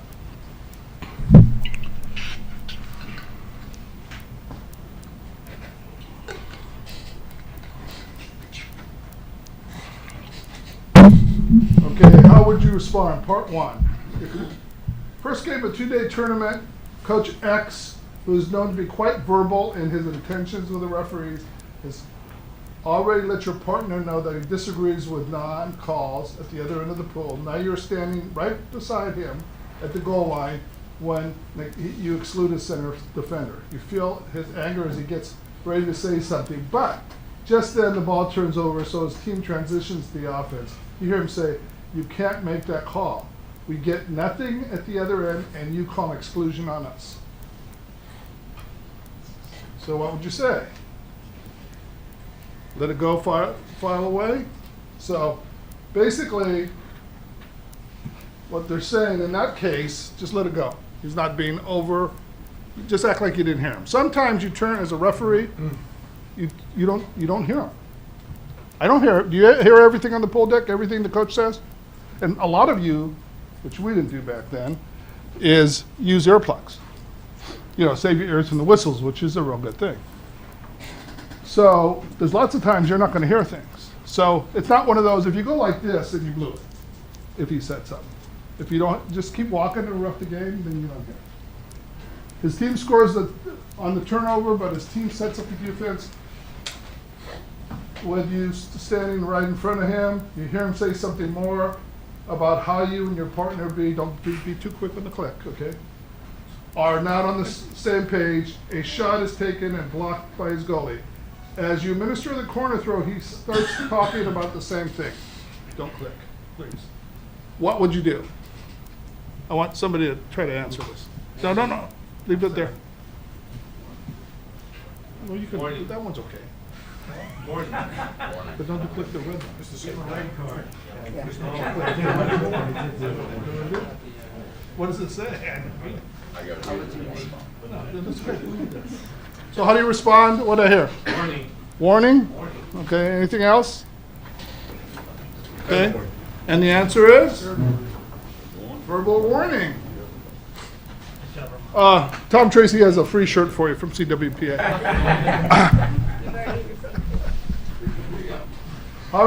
This is part 2. So you didn't think there were rewards, huh? Now I bet you guys are going to start talking. His team plays good defense and forces a turnover in the offensive end of the pool. One of his players commits an obvious offensive foul, and your partner turns the ball over. Coach X is standing on the 5-meter line, staring in disbelief, and several players on the bench stand up to see what happened. The other team has a 2-on-1, which leads to exclusion and time out by the other team. What would you do? Yellow card. You got a yellow card? Bench? Yellow card to the coach? Bench? Which one? Everybody? Okay. Answer is yellow card to the bench. So why would you do that? Because the bench stood up, everybody stood up. It's easier to give a yellow card to the bench than it is Plus you get them to be quiet if they're gonna continue to stand up and voice their opinion of your referee. Okay, coming out of timeout, other team scores their 6-on-5 as the teams are subbing. After the Coach K, I was thinking about basketball, comes out to the middle of the pool, speaks with you about the inequity of the officiating. He slows to sub and keeps criticizing the officiating just loud enough so that you and a few front row fans can hear him. Mostly his fans, by the way. What do you do? Yellow card. Yellow card? Okay. Tell them to call timeout. Any other answer? So I'm assuming the rest of you agree with that answer, okay? All right, answer is, don't allow the coach to dress you, first of all. That's your first mistake, because he's not supposed to dress you in between goals.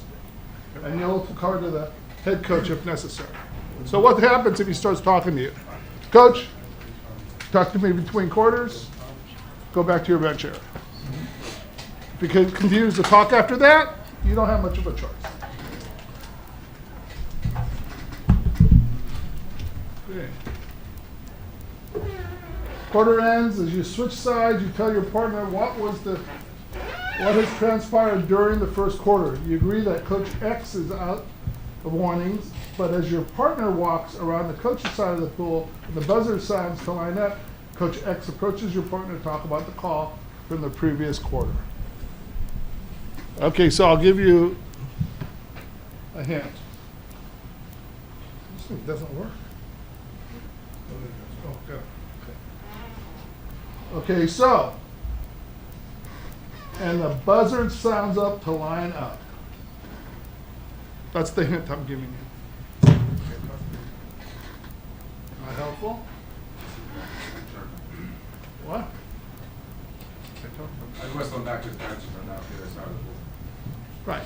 Basically, you tell them, Coach, go ahead. Remind them the quarter's about ready to begin, and don't engage with them. So you do not want to, okay, here's a red card. Probably not appropriate How is time. that not, is that, would that be considered a warning? What? Read that they're out of warning? Would that be considered a warning?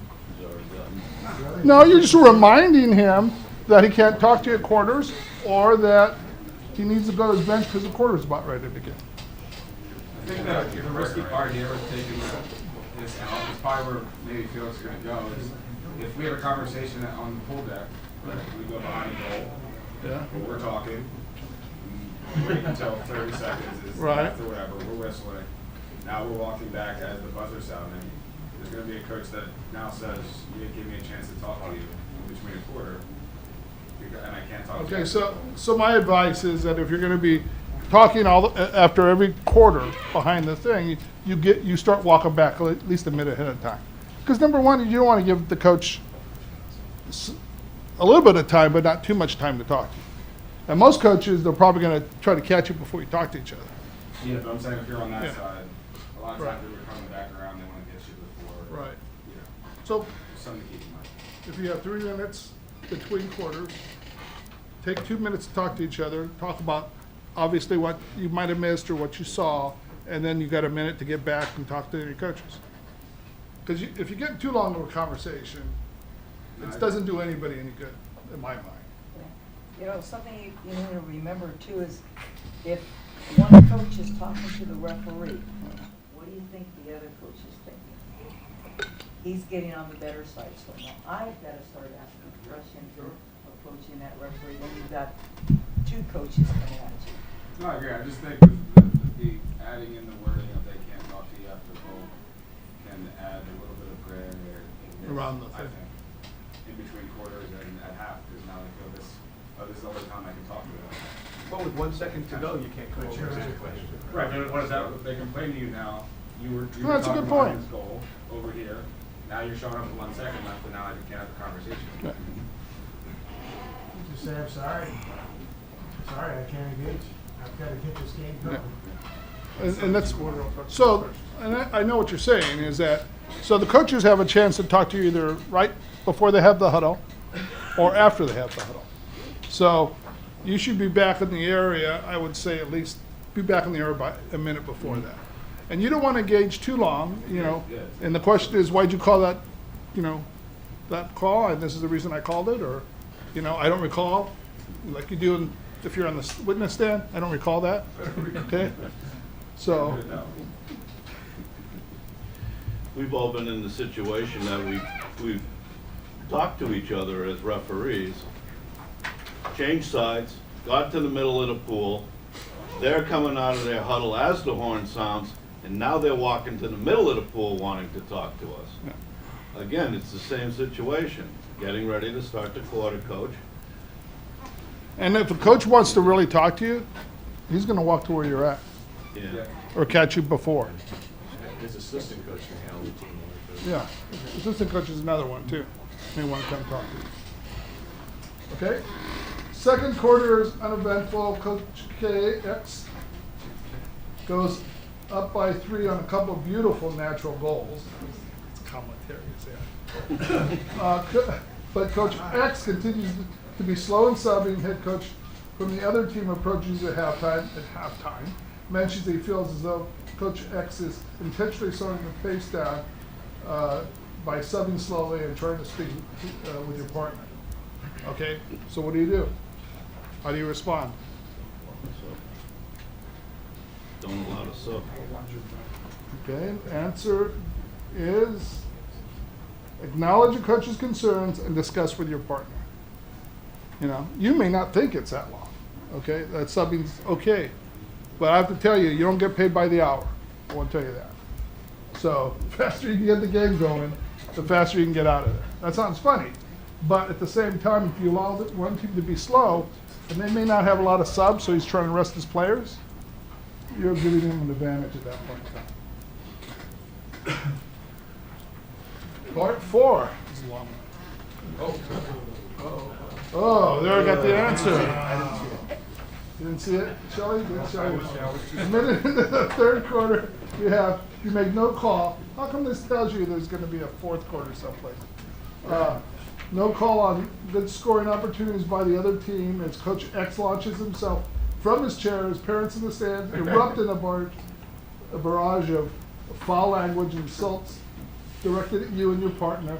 The other team loses the ball and his team transitions up the pool. Coach X keeps yelling at you and your partner, and the parents are even more ferocious. What do? Who read it? You guys didn't read it in time? I probably would have given a red even if I hadn't given a yellow before in that situation. Okay. If a yellow card is administered previously, red card now. If no yellow card yet, yellow card now. So in this case, I guess the author of this didn't think it was bad enough to red card the person. It's just a barrage of foul language. Yeah. I mean, if there's. I'm getting cursed at by a coach. Oh, you're right. Is that the fans are the ones swearing, not the coach? Never mind. Yes. Oh, the Parents are cursing at me? Parents, yeah, that's normal. It's just the parents. That's normal, as somebody said? Okay. That's why I don't want to reference. As you walk around and start the fourth quarter, the fans are being ruthless. One fan in particular is making homophobic references about you and your partner. Coach X can obviously hear the comments knowing it's coming from one of his parents, but says, I guess, and nothing, and does nothing. He says and does nothing. What would you do? What? Parentheses, a water polo partner.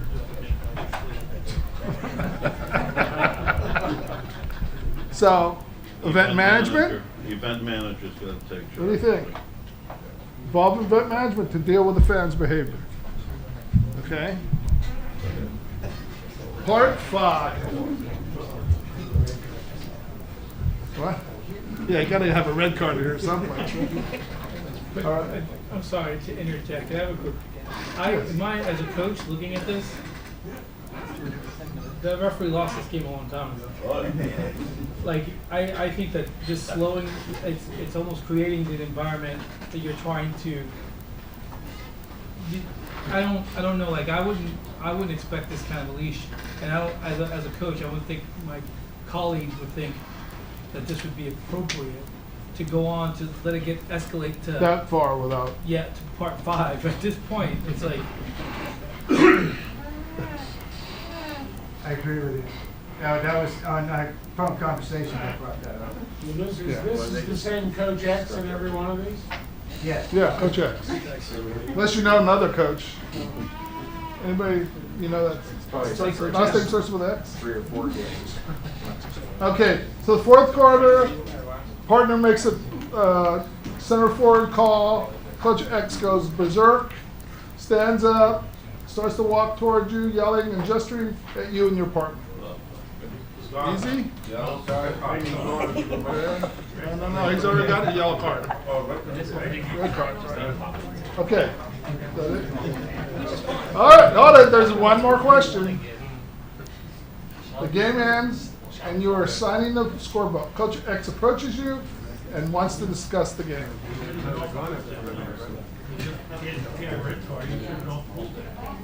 Yeah, but after the game, they come back.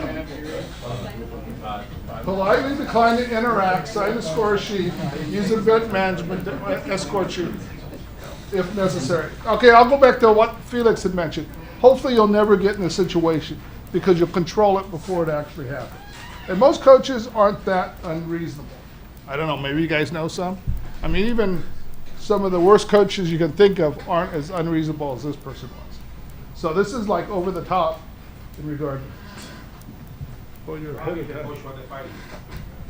What? Wants to fight? Yeah.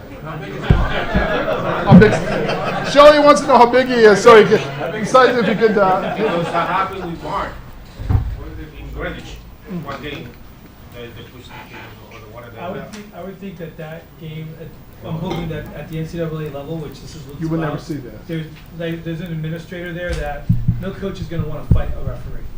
Okay. Well, you're going to get fired. Or you're going to get fired. You'll be gone. Now, in international games that's happened, where they push the referee in the water, things like that, but they usually get sanctioned too.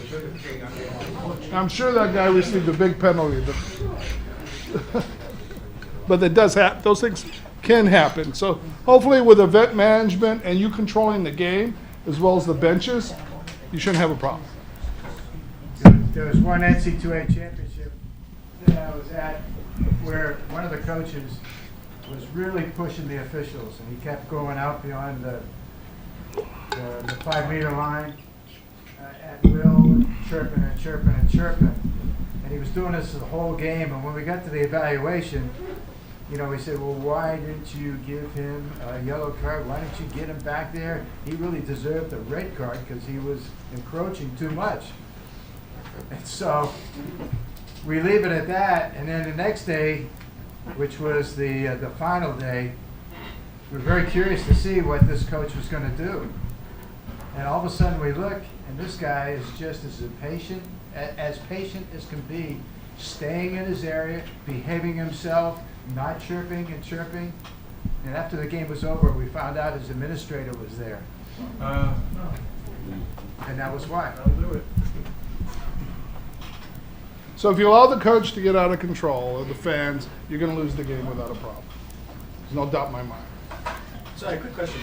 So your post-game, you yellow carded the coach in-game. You're like signing your sheets, about to get out of there, whatever. They come over, wanting to discuss the game, and then they just kind of go nuts.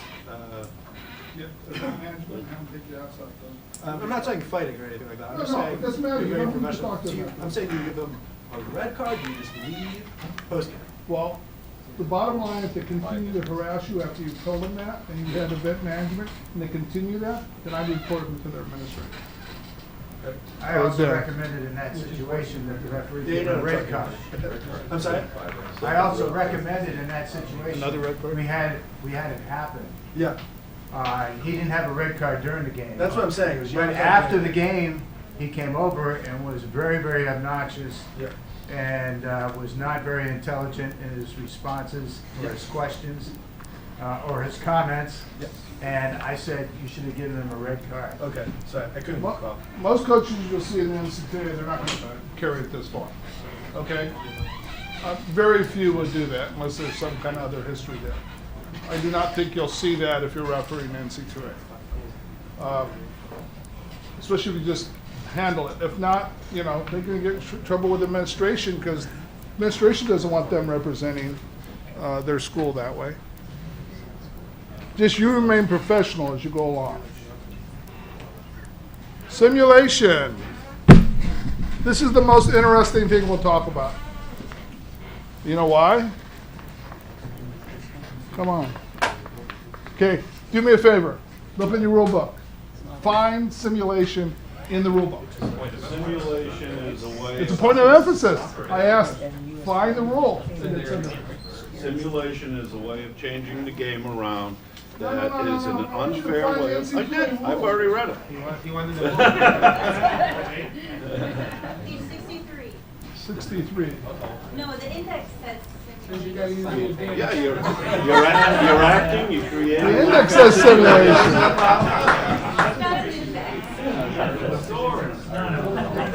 What page you say? What? There's no rule. Not in there. That's 3-5.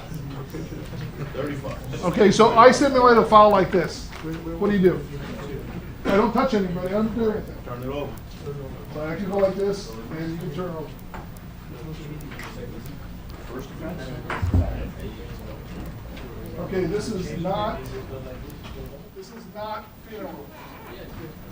FINA rules have it quite clear that simulating a foul is FINA Rule 20-17.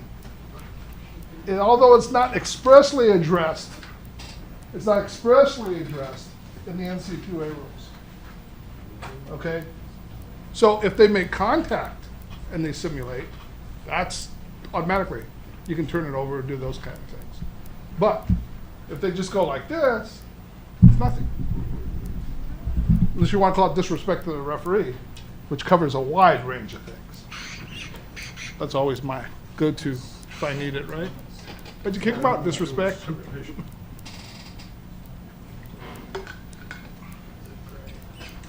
a foul is tactic and apply the applicable rule to address behavior. The problem with why people fake fouls is because lots of times referees fall for it. And sometimes it's the toughest thing and we're going to watch some video on this, some that are or some that aren't. If a player on the defensive simulates a foul, the referee may apply the advantage rule in deciding whether to award a foul or not. So, may also use a yellow card as a visible warning to players in the water when simulating a foul. Any subsequent act of simulation by any player on the team will be treated as misconduct at that point in time. So that's how you get their attention. So Andy. Yes. Let's go through this and ask questions as we go through. Okay? I need the next one. Subcommittee is very concerned about simulation, and they agree it must be addressed, but choose to be cautious about adding a new rule. Hence, the new point of emphasis.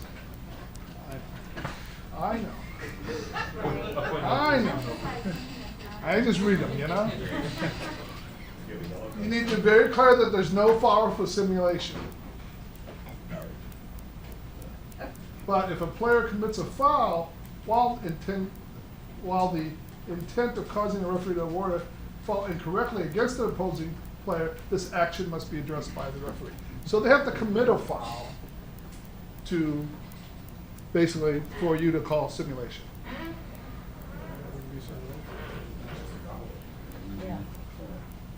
In most cases, the referee observes a player in the water committing a foul, attempting to simulate a foul. Appropriate penalty for the foul committed shall be applied.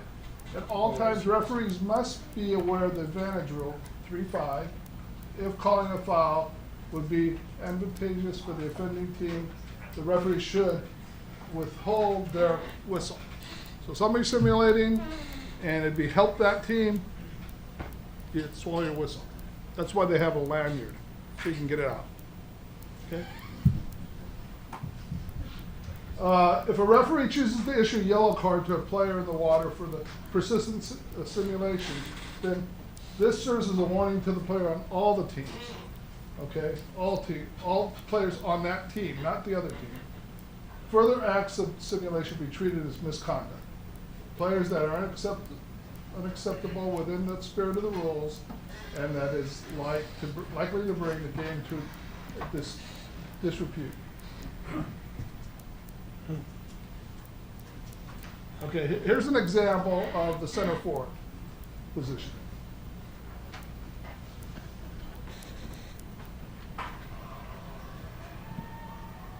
Center forward. Not very clear.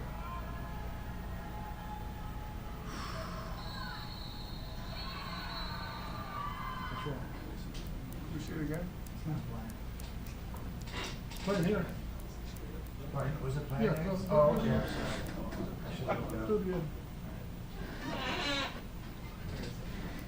Okay, we're gonna play 3 times now.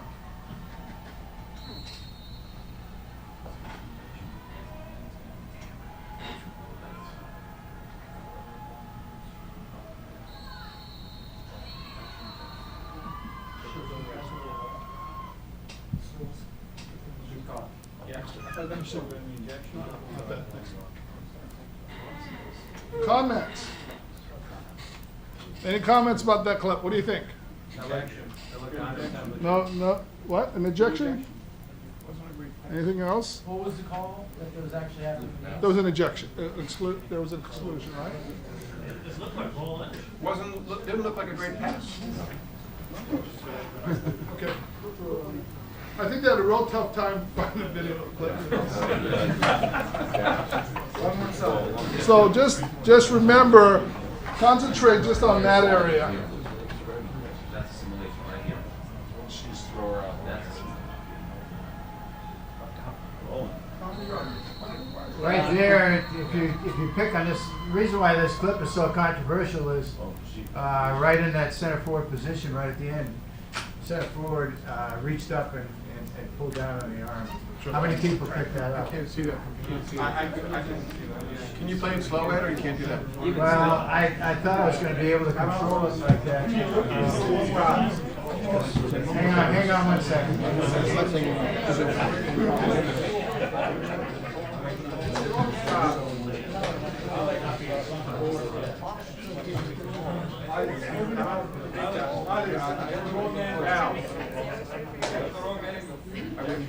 Wrong angle? You roughing that game? And this might be the first time a whole room.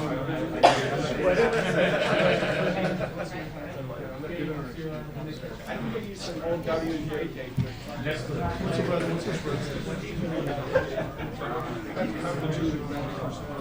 Okay, one more time. This is the one he changed out.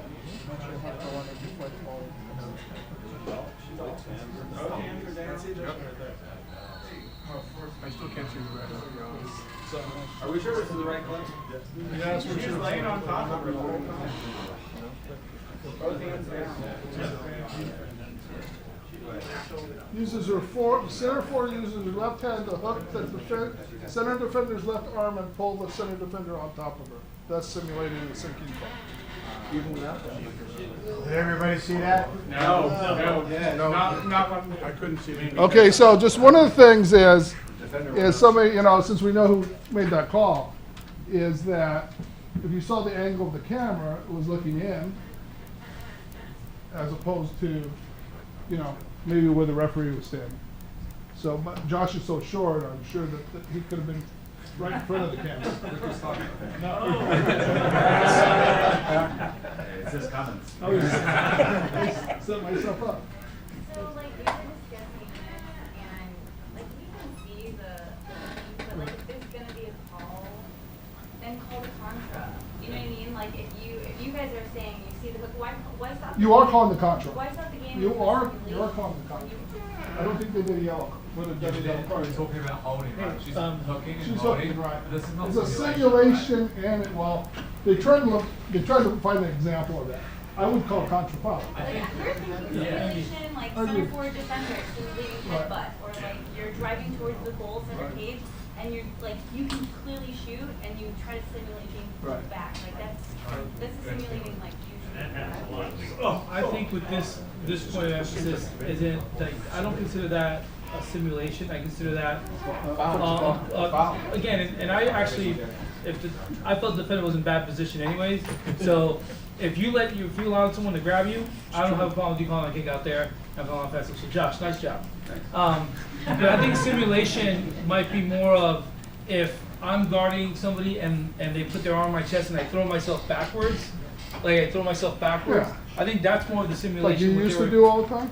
Yes, I think that's more the simulation that they're looking at, not necessarily someone It's a bad holding. clip. A simulation of like, or an offensive player gets fouled at 5 meters, comes up and goes into their body and pretends they got fouled for you to call an interference and an exclusion.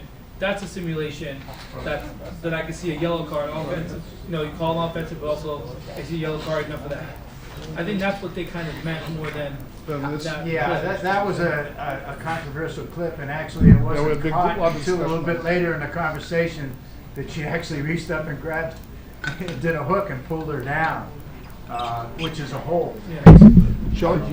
Maybe I'm the only one, but I don't care if she grabbed her arm or not. The pass is bad. Yeah, I would call that. The pass is right an inch from the front of the girl. I'm either calling nothing or eventually at the end ball under. I didn't see the grab of the arm, but I'm not calling an exclusion. Again, I know I have to, I mean, the pass is bad. It's right on top of the girl. I don't see. Sure, it was escalating there. What? Something had to be called. Yeah, something to be called, ball under or something like that, but I'm not giving the ball to the, not on that pass, I'm not giving it to What's the signal for a simulation? If I call a contra because somebody jinxed.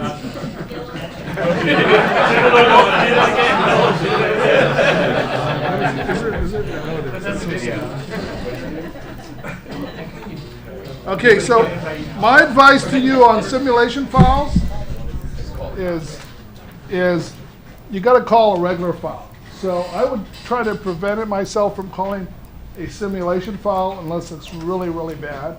To me, I don't think that was that bad. I would just call it a turnover at that point in time if I saw the arm grabbed. So. Andy, I Yes. would a better simulation foul be outside 5 meters, trying doing this 5 times, trying to get a foul called? Yeah, you mean as far as on a drive or something like that? A ball? Direct shot. Or- A direct shot, doing it umpteen times, and really essentially trying to fake a foul so you get the shot, right? Yeah, the offensive player invading the defensive player's space with their hand on the ball, ducking in, and then letting go, and the defense is just going like this. That's a simulation. That's the one that comes to my mind the most. Tracy. But and with the rule book where it is now, what do you call it? There? There has to be a contact. No, the situation you described, that a contra foul, because the contact between the shoulder. Oh, this is no foul. No foul, no call. Okay. Unless this player ducking in starts butting his head around And and starts pushing on that, then you can call a contact. Alex, how many simulation fouls have you called international? 2? It must have been pretty bad. Pretty bad. Yeah. You turn it over and they show the yellow card to the entire team. You just yellow card to you and literally do this. Mixing your portion. It wasn't just me. I saw somebody do it. I'm like, That's why you did it? That makes sense, huh? And what was the situation? 2 hands up of the whole defender, and the player was faking and screaming basically. Waiting like turnover, yellow card, and the opposite coach said, bravo. And Alex got a big smile on his face. What did the delegate say? Did he say anything? Trey? I honestly very rarely call that. I called one time this summer, and it was outcome because the other official was calling exclusions that were clearly not happening, and we talked about it, and it was like this constant headbutting, making it look like she was getting headbutted. Now you've got the whole crowd in uproar thinking that she's getting injured, and so like when it's affecting more than just the game and it's becoming bigger than the game, like I had to talk, like do this because you have Does it go like this? I didn't do that. I didn't do that, but I did just like say, okay, stop, and then the team, you know, it's not. So, I see this as a really difficult call because Yes. as a defender, I can be like this. And I, 30 years ago anyway, I was doing a whole lot under the water still. Because I have 2 legs. Yeah. And I can be mugging. And so, how do you handle that? Because I can hook.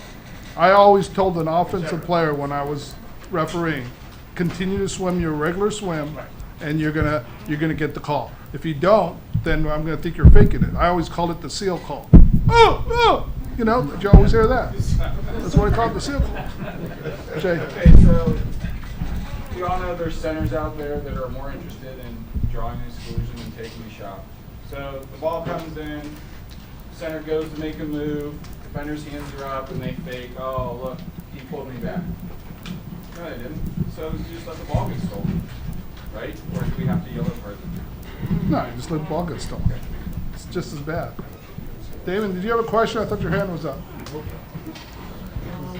Or did you forget what it was? We're discussing a rule that doesn't, you want to enforce something that doesn't actually exist. So, Exactly.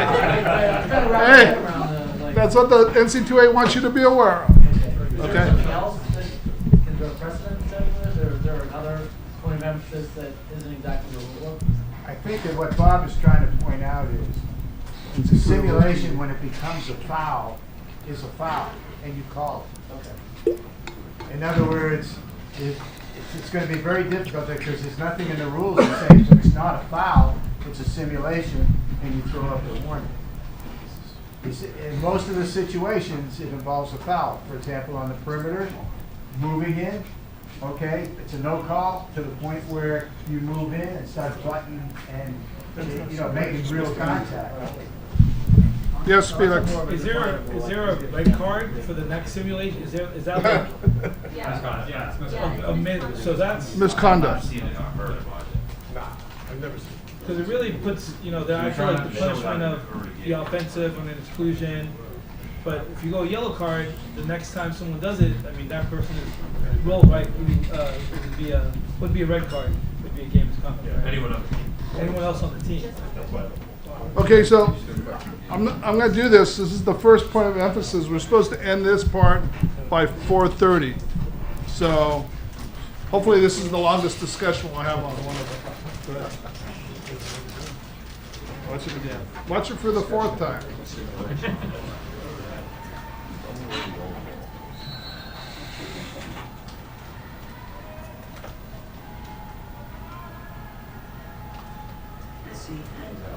I'm gonna call Josh.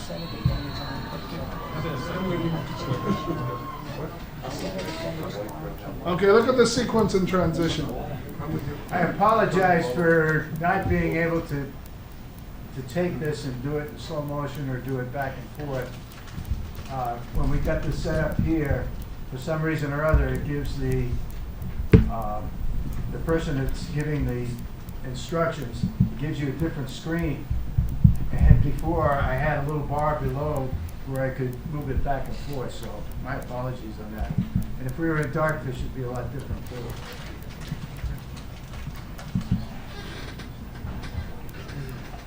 Now this one, you want to look in the backcourt over here.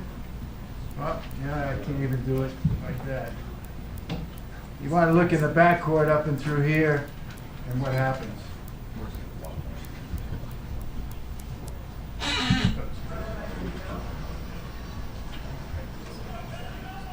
Right there.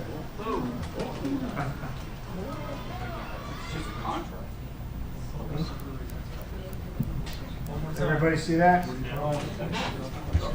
Okay, comments, click the red. Okay, this sequence of play on dark cap on offense initiates a contact with the defender white cap by impeding. Okay, so that's the rule they're applying, impeding. To impede, otherwise prevent free movement, the opponent who is not holding the ball. Impeding includes ducking under to gain advantage, is what the rule says. So, offensive player creates a contact with the defender by backing into her and ducking underwater, thus preventing free movement of her opponent. Offensive foul. Okay, just watch it again. Sorry, some of these things are too simple. Is it that bad out there? Looks much better on a regular TV, doesn't it? Okay, go to the next one.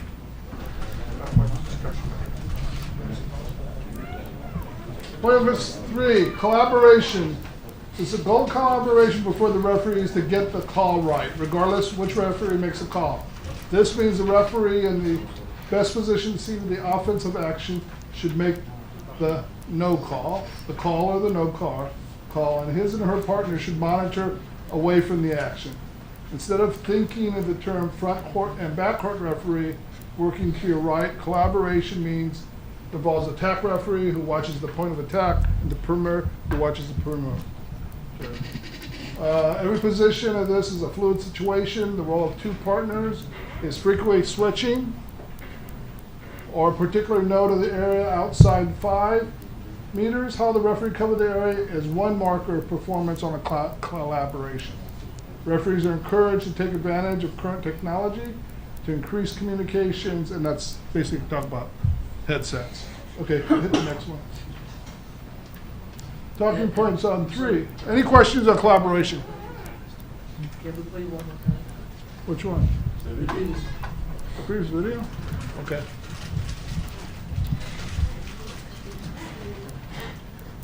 It's hard to see, actually. It's a real clear one. Yeah. No, thank you. Good. All right, okay. I call that targeting. It's like, but nothing happened, that's the whole thing, the kicker, she didn't do, I mean, nothing, it didn't. I don't know, she swam over, but it was just. She came right in and was facing. Yeah, but the white cap stopped and put her hands up and went and started swimming again. It was no. Yeah, but that's, we're getting into the Oh, area yeah, of. I'm just saying, I'm just kind of completely insane. Okay, so. Why can't you do that? Get to the next one. Okay, so let's talk about old school, new school, okay? In the old school, there was collaboration, okay, believe it or not. But the main responsibility was the front court referee basically took 2 meters, and sometimes the person on the flat and the person that was in front of him on the wing, okay? Today, it depends on where the ball's at and what angle you have. That's why communication with your partners is so important, is that the back court will become the front court if, let's say, that the 2 meter offensive player moves it. Now this person has a better angle. The once was the attack referee has now become the perimeter referee. And so, and you really need to communicate with each other as referees to decide how you're going to cover. Because that's how, in the old school, they used to tell you, we used to always talk. And we always talked about, if the guy turns, make the call if you want. Well, being in the perimeter section, trying to make that call in there is not as good as if you're actually in the lead down below. And so, so that's why it's an important aspect of refereeing, because basketball referees are constantly moving. And you know, if you know me at all, I will tell you, a referee who just stands still is not going to get the best angle for fouls. That you always need to be moving, you always have to back away from the pool to get a better angle, or moving out front, or moving out back. Because being short, you know, yes, Josh, I admitted I'm short. Being short, you don't get as good of an angle. If I was as tall as Alex, you know, I wouldn't miss anything. But, Which he doesn't. but being shorter, you can't, you're not going to be able, you need to look for angles constantly. You watch football, you watch baseball, you watch basketball. They're always looking for the best angle for the foul. Especially baseball referees, if you watch them, they're always in a different position mechanically when, what depends if it's going to be a double play ball or if it's going to be just a throw to first. You'll always see them always in a different angle because they're going to get the best angle possible. Sorry. Just one real quick comment on that. If this is the goal right here, where I've got the red pointer, we've got the one over there, we've got the two. Oh, geez, it worked. Look at he caps on the stick at it. Well, you got the 1, you got the 2, you got the 3, the 4, and the 5, right here. The place that is the biggest problem that I've found in reviewing all the videotapes is this area right here, the 4 and the 5. Who should take it? And a lot depends upon where the center forward is. If the center forward is over towards here, then you can kind of switch around, and you can be, the perimeter referee can step down and kind of take this area in here. But if the center forward is back over here, it creates a little bit of a problem for the backcourt referee, or for the attack referee, I'm sorry, for the attack referee as to how they're going to handle it, especially if the ball is over there in the 1 spot and they're starting to set a pick over here to free somebody up because the center forward is being fronted here, so there's no way they're going to get the ball into the center forward. Okay?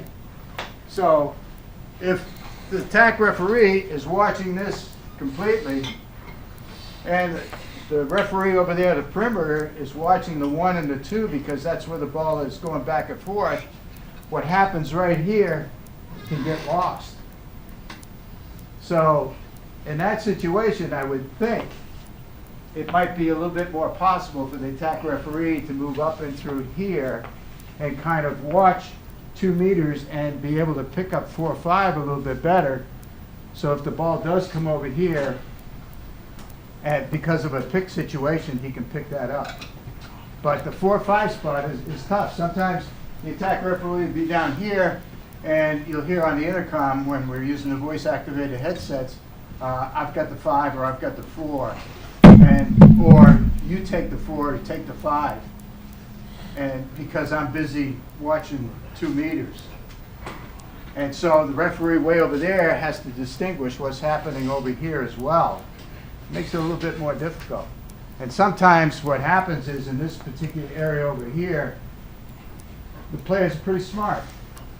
And they'll be pushing off like this, to get some space. They'll get the ball, or they'll have the ball and they'll use their hands underneath the water to push against the defenders, which obviously is illegal, but the referee on that side really can't see it. So there's a spot up for you right there. You can coach your kids accordingly. That's what I was thinking. Take advantage of this, please. So just some of the things that what this does, a couple things in here. It's not an excuse to make a call throughout the pool, anywhere in the pool you want to. It's supposed to help you work better together and see the fouls when they happen. It's 10% of your score. And biggest thing for me is remember to check your ego at the entrance of the pool. So it doesn't allow you license to blow your whistle. Okay? And if you have a bit, we all referee for different reasons. We all have somewhat of an ego when you referee. But if you have too big of an ego, you're going to be problems. There's so many referees that were could have been great referees that let their ego get in the way. And you can't let that happen. Trying to fix it. So let's look at a couple of clips.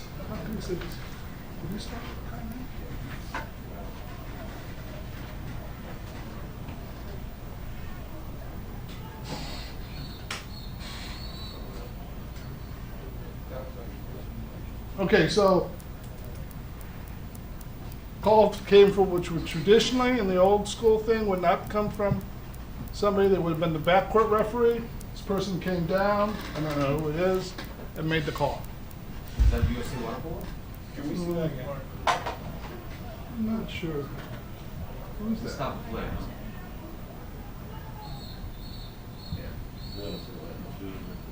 Who's that? That was one of the Smart. simulations. The other was Okay. Are you doing it again? Oh, Okay, comments about it? That was more of a simulation than the other, but projection. You grab the kid's arm. It might have been, but that's a clip we have, so. We're talking about collaboration right now. We're off the simulation part. So perimeter referee steps down to watch the center forward. So that's what the expectation is.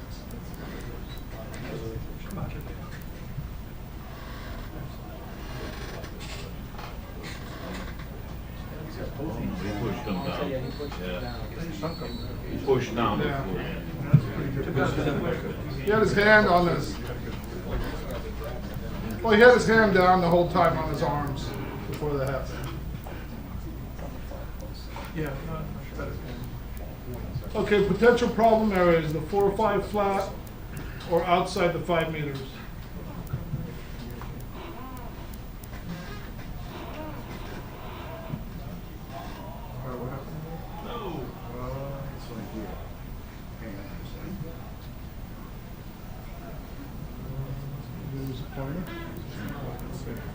I want you to check something out. It's right there.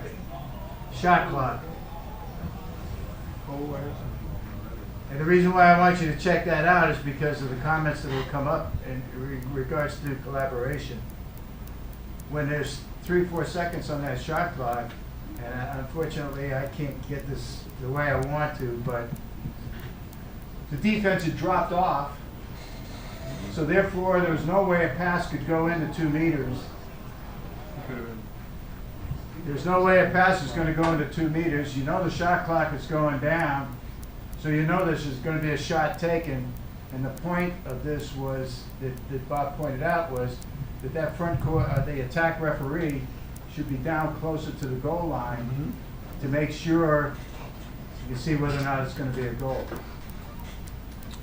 But that's a situation that if you know what the shot clock, or you know the shot clock's winding down, you see the defense dropping back, then you know that a shot's going to be taken because there's nothing else really available.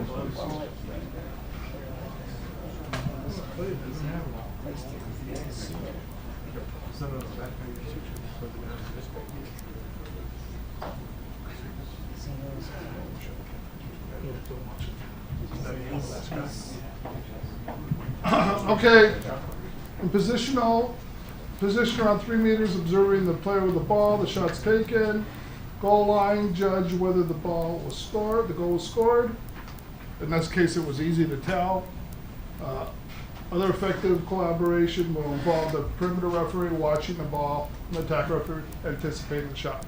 So, for those that have been around, I usually see them move before other things happen. I see you move to the goal line when you know a shot's going to happen. For those who are started out, you should always anticipate. Sandy mentioned anticipation, I don't know how many times during her presentation, but I can tell you right now, when I was refereeing on the counterattack, I was way ahead of the players because I knew the shot was going to be taken, and I would start walking backwards to make sure I stayed ahead of the action. So on offense, when you know somebody's going to shoot, then you need to start just getting down towards the goal line, because if it's one of those things that a floater, then if you're not in position, it's hard for you to make that call. And especially when the defensive coach is standing right on the goal line. Usually they're standing on the 2, but on the goal line. So you need to anticipate shots as we go along. Let's watch it again.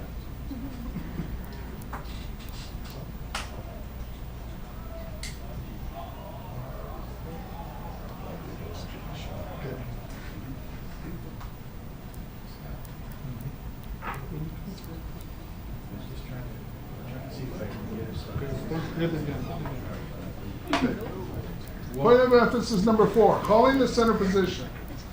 Okay, remember, it remains the most difficult area of the game to officiate. Attack referee must apply the advantage rule to allow the center forward an opportunity to work for position advantage. but also must control the level of physicality in the center of the defender. Everybody know who Terry Schroeder was? Okay. Terry Schroeder, who was the best 2-meter person we've had, I think, in the United States. Was the captain of the U.S. water polo team in '84 when we won the silver. He used to always talk about if you let them follow me constantly for advantage, eventually I'm not going to be worth anything during the third and fourth quarter. So that's why you talk about not letting it get too physical at the center forward position. If it arrives to an acceptable level, they must identify the. Sorry, that's funny to me. They need to figure out who the defender is. I mean, why would you say that? Of course, that's what you do all the time. Regardless of the location of the ball, if it becomes clear that neither player is attempting to compete for the position and the level of physicality is unacceptable, a double exclusion is appropriate. When the ball rises to center position, if the center defender commits a foul, impeding, takes away a passing opportunity, and the center forward can no longer play the ball, an ordinary foul should be called. Otherwise, no call is appropriate as the center forward works for positional advantage. Allows the referee to call the foul. It would be to the advantage of the attacking team to promote the offense. If the center forward gains positional advantage, the center defender holds, sinks, etc., of course, thus preventing shooting opportunities and exclusion. And obviously, as you go down, penalty throw, if they're facing the goal, the thing, and control the ball, but not holding the ball, a penalty foul should be assessed.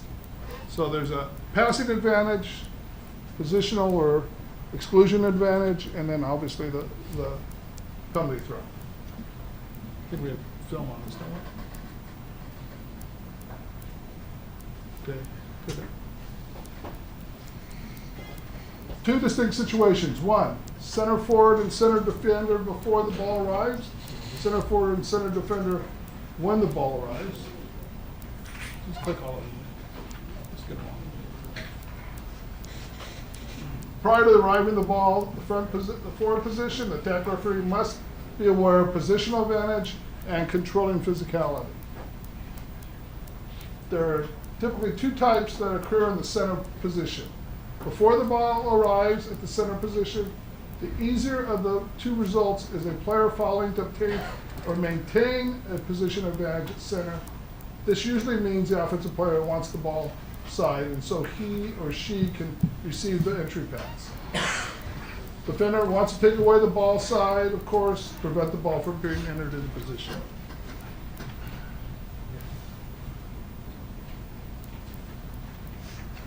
First clip is going to be center defender dark clip. Clearly commits an exclusion foul, 7-9 by rolling around and sinking the center forward to take away the ball side as the ball is being passed.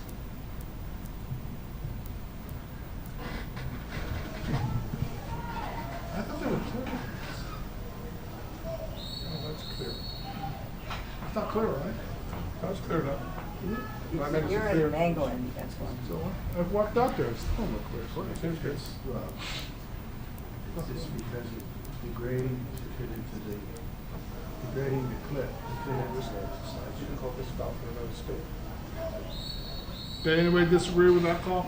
Climbing over the top. Second clip, watching the center forward in the white, initially sets up the facing half side, 1-2 side, sorry, and then attempts to regain the ball side position. The ball is moved from the point to the 4-5 side. Okay, it appears that the center forward ducks under and grabs the defender on the to obtain ball side. So if that is correct, then it should be what? An offensive foul.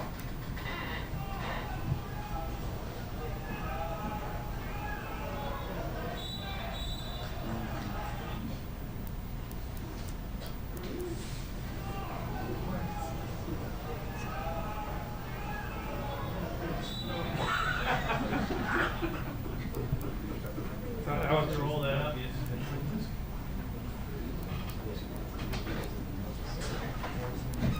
Okay, the next one's for competing for positional advantage.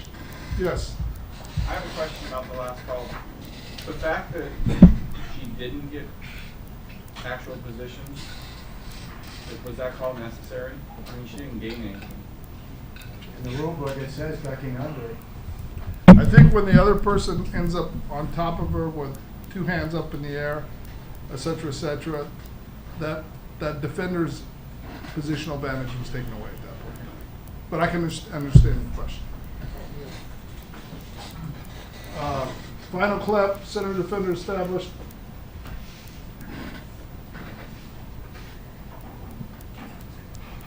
Okay, note that center defender may have had a hand around the neck with center forward. If the referee's judgment's over-aggressive, so you're going to see this first one where that some holding by the center forward appears to be content with his or her his position, is waiting for the ball to be moved to the other side. Okay, you may see this other part with the center forward with a hand around the neck. And it would, if you judge it to be an over-aggressive foul, exclusion could be made at that point.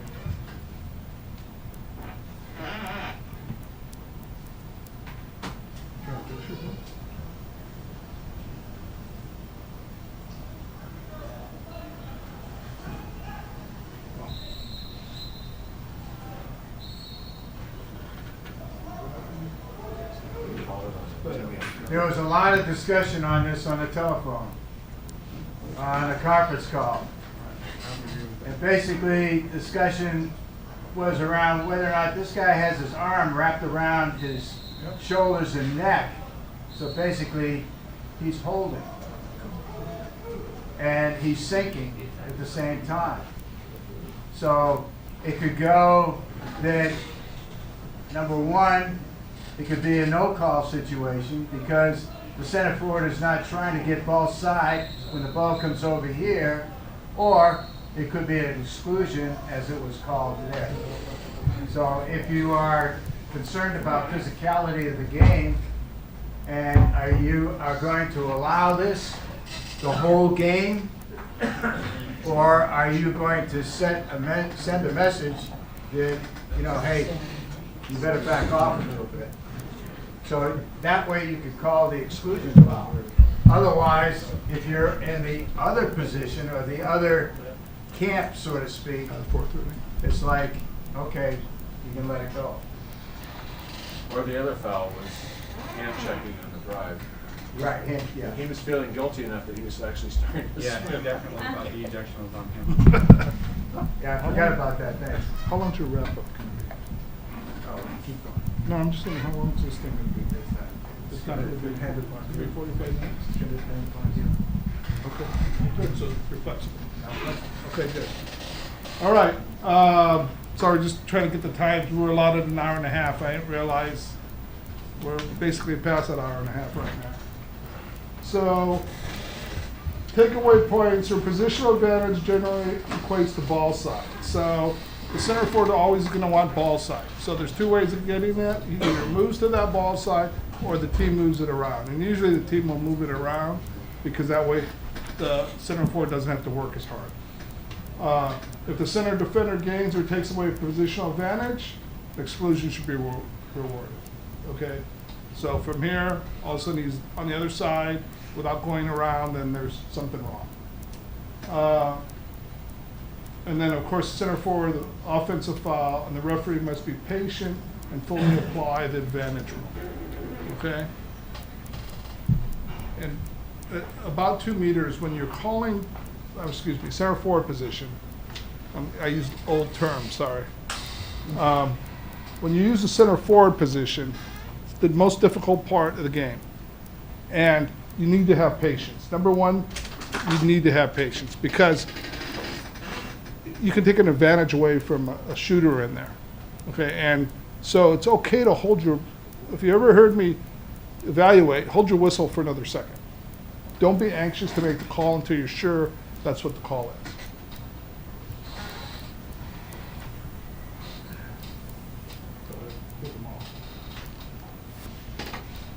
Okay, sinking is the other foul that occurs as players are competing for position. The challenge is determining whether or not the player appears to be being sunk was actually being pushed down by the opponent. So, actual initiation, the position himself or herself. The first club has a center defender in white, has both hands down as the team offense passes the ball around the perimeter looking for an entry pass. Okay, let's go and do that.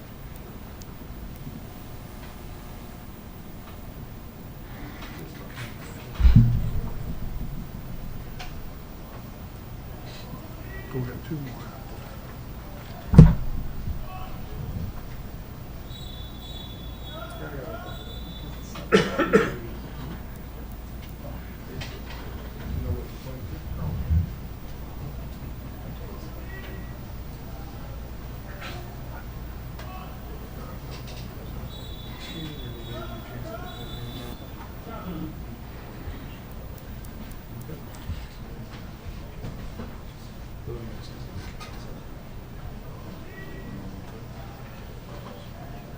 Okay. Put a lot of attention to it too, but it's not so much. So, how many people agree there should have been a call in there? How many people agreed there should have been a call in there? There was a call made, so. What? That call or a call? Well, they made a call, but let's pretend they didn't make a call. How many believe there should have been a call in there? Well, 3 evaluators believe that, so 5 evaluators. Yeah, you have to, and it's hard to tell because you don't know how the whole game was going. But that physicality was starting to raise in that, and so you need to make a call. Offense didn't do anything wrong. The defense was basically leaning on the person, pushing them down. So what's the call? It's positional advantage. He couldn't maintain his positional advantage. So an ejection. Oh. And didn't he still have positional advantage though, the center there? Yeah, he got a little bit, but at some point in time, when are you going to call it? You know, because if he had thrown the ball in that entry pass because he was down like this because he was being sunk. I saw the same thing. You know? The ball didn't go there because he was so down in the water. The ball started moving the other way. Yeah. You see it? I know, but You're if you also- let this go for 4 quarters. You're You're not also gonna- exhausting the guy. You're not going to have a center forward after a while. The game, is that an exclusion? Yeah, you have to be consistent. Yeah, the official waited. He waited quite a while. To move back. I mean, just nothing on top. But the quality of videos, yeah, it's, I don't know. Yeah, that's the problem too. Like, if you- I thought they looked horrible on my computer. They did. Okay, it's important to note that the center forward can be whistled for this foul as well as the center defender. This final clip is an example of this type of foul. To do left hand.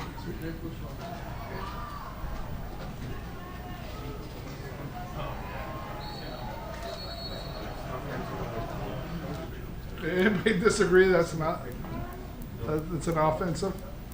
You do? You agree? Oh, yeah. Plus he's, so, something elementary, and you guys probably already heard it, but I'll say it anyway. I always like, when we talk about people in center forward, is if the head goes forward, more likely he's being pulled. If the head goes backwards, more likely he's causing an offensive foul. Okay, you know, if he hits him. So, because physically, if you get pulled, your head's going to go forward, and if you want to move back, putting your head back is the only way to do that. So physically, if you're being pulled back like this, it's almost impossible for you to, unless you're trying to flip your head at the same time.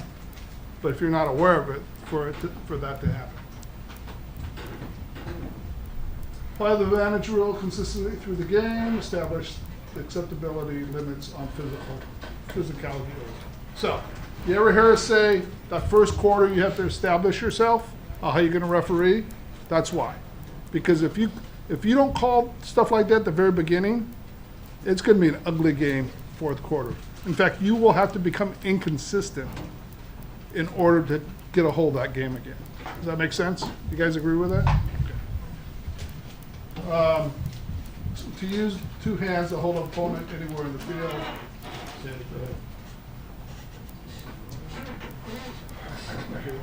If a center defender is too heavy, You know, the referee must address this issue even when the defending team is dropping or running a zone. So in other words, they don't want the person at center forward to get beat up, even if they're running the zone. So they're trying to take that away from that.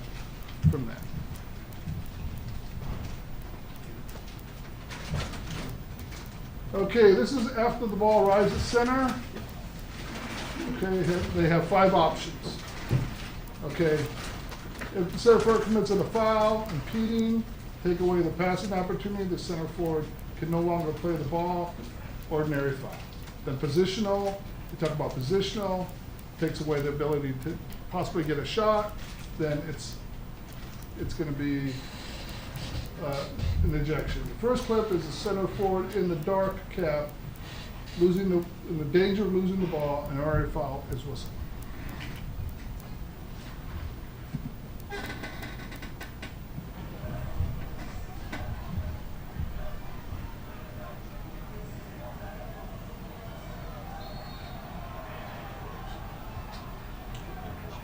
So tell me this, because you always hear about those center call, okay, center forward call.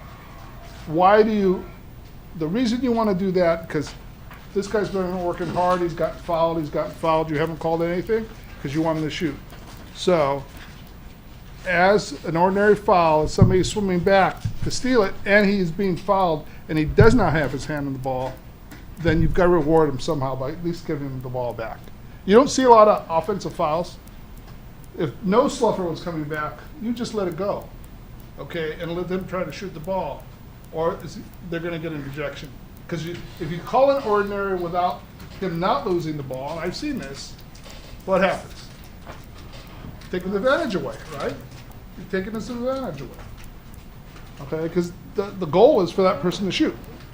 So if the center forward is going to be the person that you look at, then you got to let them do their thing by shooting. So I rarely would call, I would not call an ordinary foul unless they were about ready to lose the ball. Or an exclusion, yes. So this is where I'm confused. So, but is there an ordinary foul there at that point, or is now the defender playing clean? Well, this guy's right hand down. Go back. He did have his hand up. Okay. Hold on, we got to go through this. You started to do it. But maybe not, you know, this, right? Okay, in this case, okay, the throw man, he doesn't, let's go to the ball. He still has the right hand down. International ejection. Phoenix.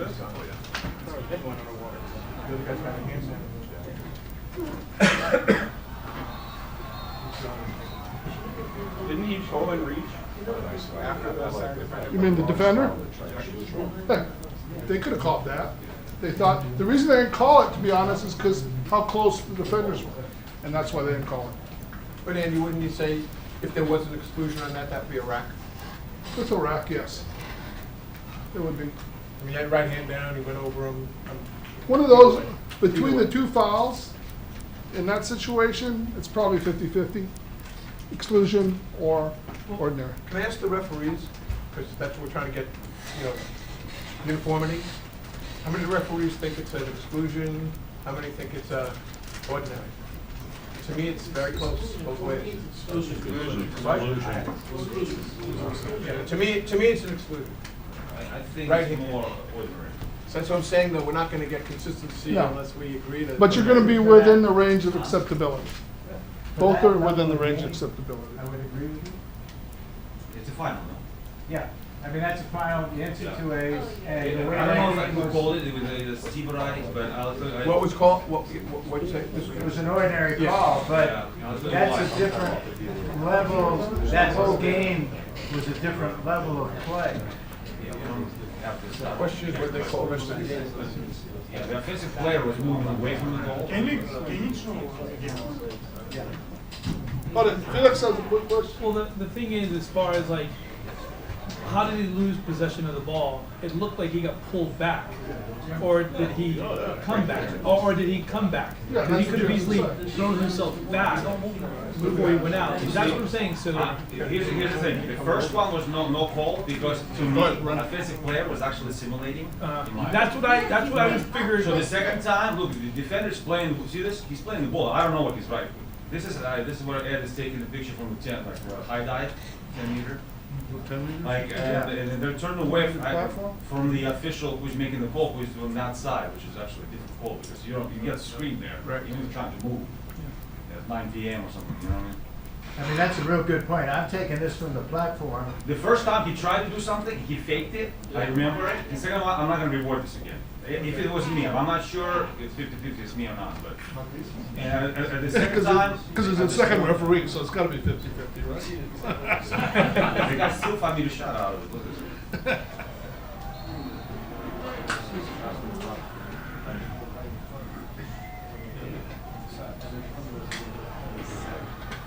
Yeah, we want to see one more time. Yeah, one more time. It's pretty good. 5 meter shot. Okay. One more shot. Andy, what would you have called it? On that one, let me see it again. It looks like offensive player is holding here too, by the way. Yeah. He is. But look at the stake. He was up vertical instead The ball's in here. I'll give him an ordinary. The reason for that is because he's had his hand on the ball. He released it at the last minute. I would have waited. I agree with your call, Alan. If it was mine, I don't know if it was. Oh, or the other 50%. Okay, so that referee needs to be patient. That shows you patience right there. You want him to work and shoot the ball. He lost it before the sluffer got there, so he gave him a foul. The video appears to show the hold by the center defender not called, and the attack referee should not see the hold. Could not see it with the angle. The angle we had on the 10-meter platform, much better than on the deck. Like I said, the taller you are, the better you can see. That's good evidence, actually. So all he did was restore what they deserved to get. The same thing. One more time. If I was 10 meters tall, I'd be awesome.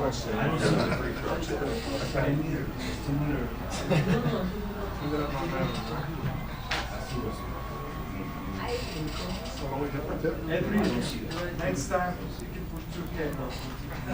Final game, one final game with 2 cameras.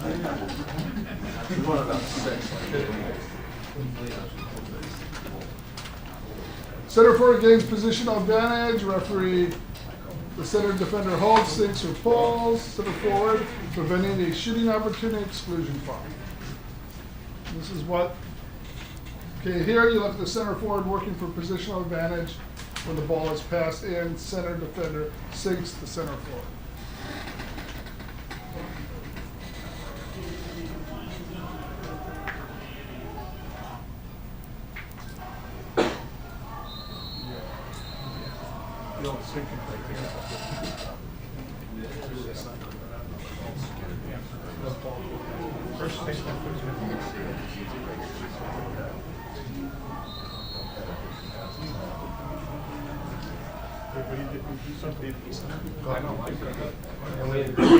We agree with this call? What do everybody think of that call? That's a good steal. No call. That's a no call, right?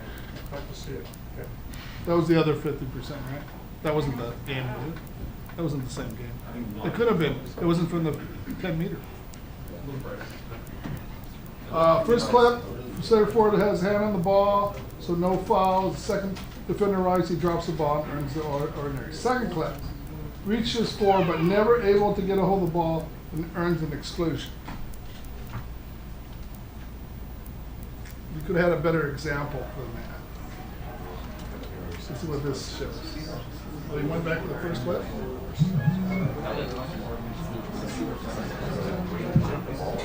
I don't know if they're blowing whistle. he throws his body back and takes away his owner's hand, that's how I find it. And I don't see that defender's hand on top of it, pulling him back in the way that's suggested.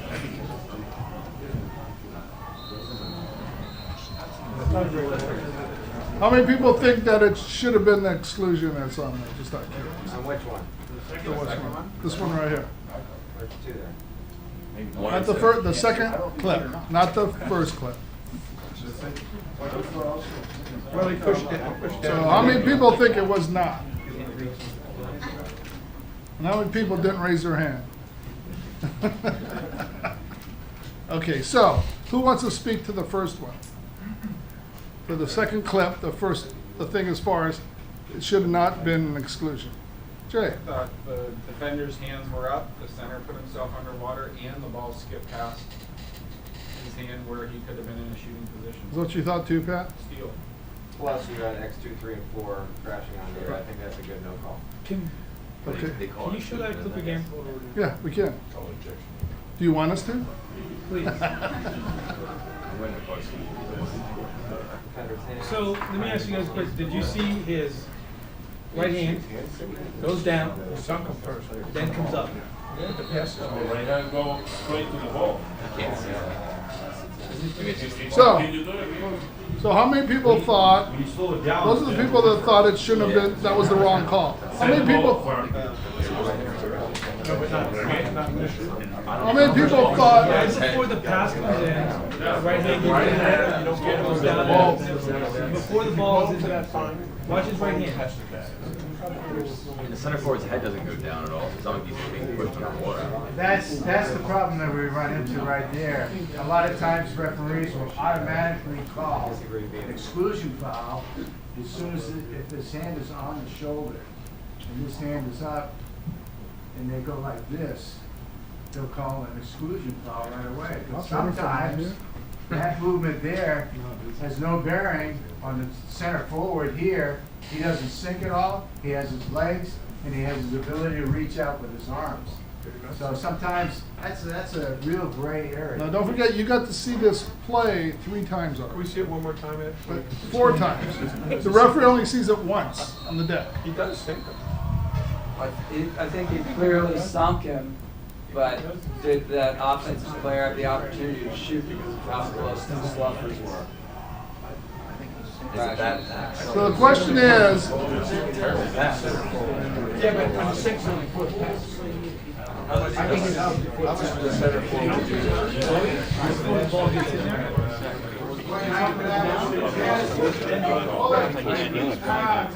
I would suggest is, you take a clip like this, you look at it about 10 times. And if you look at it about 10 times, you can see some subtleties in there which will sway you one way or the other. And when I take a look at a clip, I have to look at it 10, maybe 10 times, maybe even more, and then go in slow motion before I can determine whether or not that center forward was actually sunk, or whether he was supporting himself, and whether the defender actually pushed down, or he didn't push down and got his hands up. It's not an easy task. So now question, what do you think about that call? What do I think about that call? from that angle. Remember, that's from that angle. From that angle, I don't think he pushed down. I don't think there was any, and he got his hands up, the crash came, I think he's out, no call. I think he's. Well, plus the ball was off to his right, touched the ball with his right, he lost it, the Sluffers were there, so. But the ball was after the single. He sunk him first, then the pass. So Ed, so That's you your look at the opinion. clip 10 times, right? Right opinion. I mean, the first time I saw it, obviously I saw one thing and I'm like, I mean, I'm obviously gonna always support what I think I saw. And when you're looking at clips like this, it's kind of difficult to fault an official. Like, if there's no, the official who made this call didn't do anything wrong. It was just because at that moment, how quickly things happened. All right, it was, you could have saw the sink. How would you like go by evaluating an official when you look at a clip like this? I'll tell you tomorrow morning. Okay, no, seriously, because tomorrow morning, that's what I'm up on. And there are a lot of these little nuances that will come into play. And Alex and I are gonna go over and review the championship game with the women at the NCAAs with UCLA at Stanford. And you can get a feeling for what happens in an evaluation and how we talk with the referees. So I have another quick question. All right? Total two opposite calls, right? What we're arguing about. How many people think they're within the range? Within the range, the rack. Yeah. Because it would depend on the angle you had and how quick that ball came in. So I would say that's a rack on either one. Penalty throws, forward, inside the 5, of course facing the goal, in control, but not holding the ball. Penalty foul is assessed. Okay, keep going. I'm sorry, we're running out of time today. We want you to get to Dan's house safely. We're going to time it right up to that because that way you can't drink before you go there and get a DUI. We don't want that to happen. Afterwards, that's a whole different story.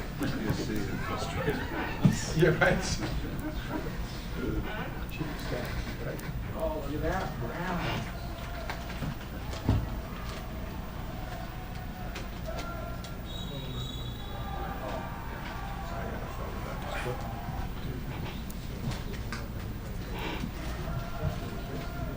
So we know where it's coming in.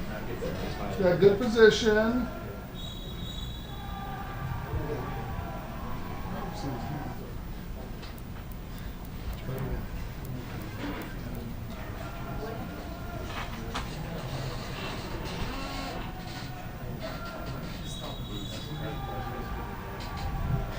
Any issues with that call? Where's the attack rep down here? They're elevated. They're elevated. They're at some pool that has elevated thing rackets for referees. I don't know where that possibly could be, but which is really great that they actually did that. It's so much better for me. I'd still be ref.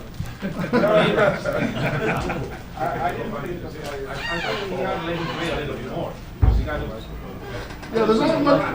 I'd say that could be correct. Except look how close the goalie is too. So you may not have had the time from the play now because of that. But he could have waited. But that goalie's so close. Offensive foul. Come on, we got 2 more sections. We're gonna go over here.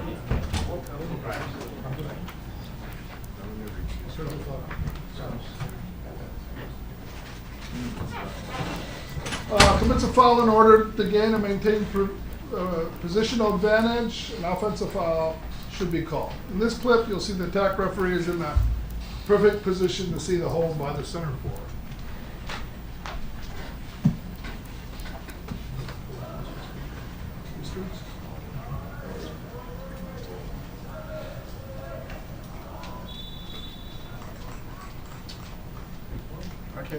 Okay, so since the attack referee is on this side, it's a lot easier for him to see that hole than it is for you, right? I can't see it. We'll do it one more time. I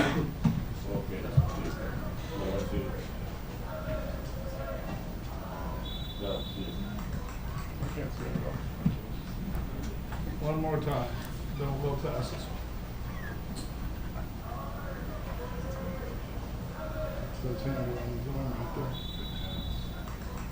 there. Did you see the hand? I can't see it. You can see it? I can't see it because we're behind, the other side.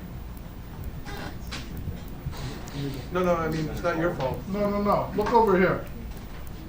The shoulder over here.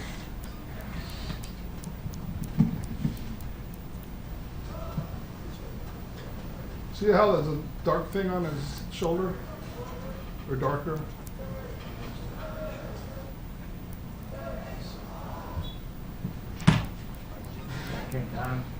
No, I understand.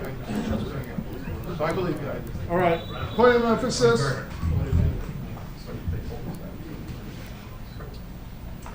Calling the perimeter should be a priority for the referees. You know, it used to be where people would call the perimeter and it was the easy part because people called the quicker fouls on the outside and that kind of stuff. You know, if you call the game right, you never do that. So it becomes just as essential because you can determine at the perimeter level the flow of the game. You can mess up the flow real easily if you don't call the perimeter. So the referee should make the call. Offensive players must have freedom to swim in order to run their offense. Okay, so they're basically talking about, as a center forward position, if the offensive player earns a foul, awarding the foul will promote the offense. So in other words, there's an old expression back when they used dead time, and that was basically when you blow the whistle, that's when everything happened. You know, and Sandy mentioned that a little bit. Okay, so.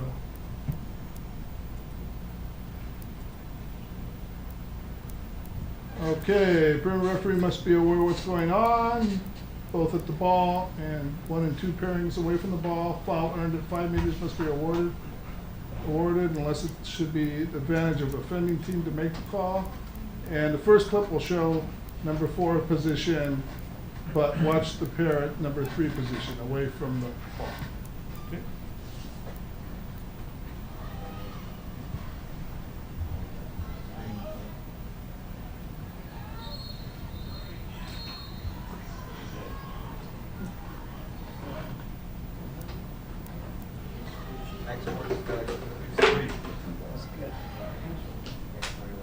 Good.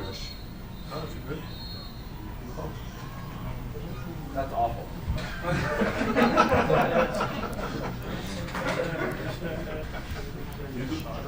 So what would you say is wrong with this call, Pat? Impeding, is that what we're trying to suggest the defender is doing? What did she try to swim? Right here.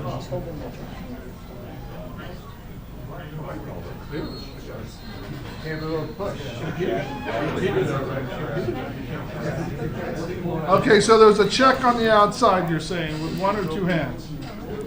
2 hands. Okay, so what could have sold that call better for the player? If she kept driving. All right, because She wanted to shoot, like. yeah, I mean, and this is the right call. That's what the rule book says. You gotta call what the rule book says. Personally, I want to see them make an effort because otherwise you're rewarding poor effort at that point in time. But that's me personally. That's why I don't referee. So because she's driving between her shoulders, Yeah, I know. the defender should hold her water. Shouldn't she have She gone just said, off? just her gone like shoulder this kept and tried to swim? yeah, she should have been all right. I think that they have come Now, down do with you agree discussion with on that? too. Me? You agree with that? Did you didn't hear what I just said? I was talking. Oh. See? I missed it, Jay. Forget it. I personally would never call it. That's me personally. Yeah. Unless she took 2 more strokes, or, you know, she drove on the outside, she grabbed her. I think that's rewarding poor offense at the same time. Poor defense and poor offense. But that's how they want you to call it. So I want you to know that. And you'll be evaluated on that. That's the way it is. Unless I'm evaluating. Watching the ball. Defender's first move is to put both hands on the, and this is the problem, I think. This is why they want you to call it. That you put both hands on the offensive player's shoulder.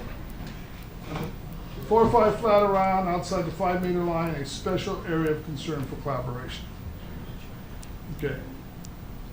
I don't know, do you guys, I should be speaking like that, what I would call, what do you guys think? We think it was clear, I think, am I speaking for this table, clear exclusion. Okay. No, All right. no rack or anything like that. That's just us, but Especially with more teams doing driving. Even with the Yeah. offense driving straight at the, I we mean, get it to looked to really, me, should we get to make any it stiff on it. looked to me. Two arms. She with did. the I think that was the key. I don't care if she did 1 or 2, I mean, she clearly did it. Alex? You're taller. We'll have to see it again, I guess. You're taller, Alex. I thought that's a. And that wasn't at the pool that has the referee thing, so. I'm not sure what the injection was for, was it hand shaking? Yeah, but I mean. 2 hand checking. Stopped her Can we see it dead. again? Sure, you can see it again.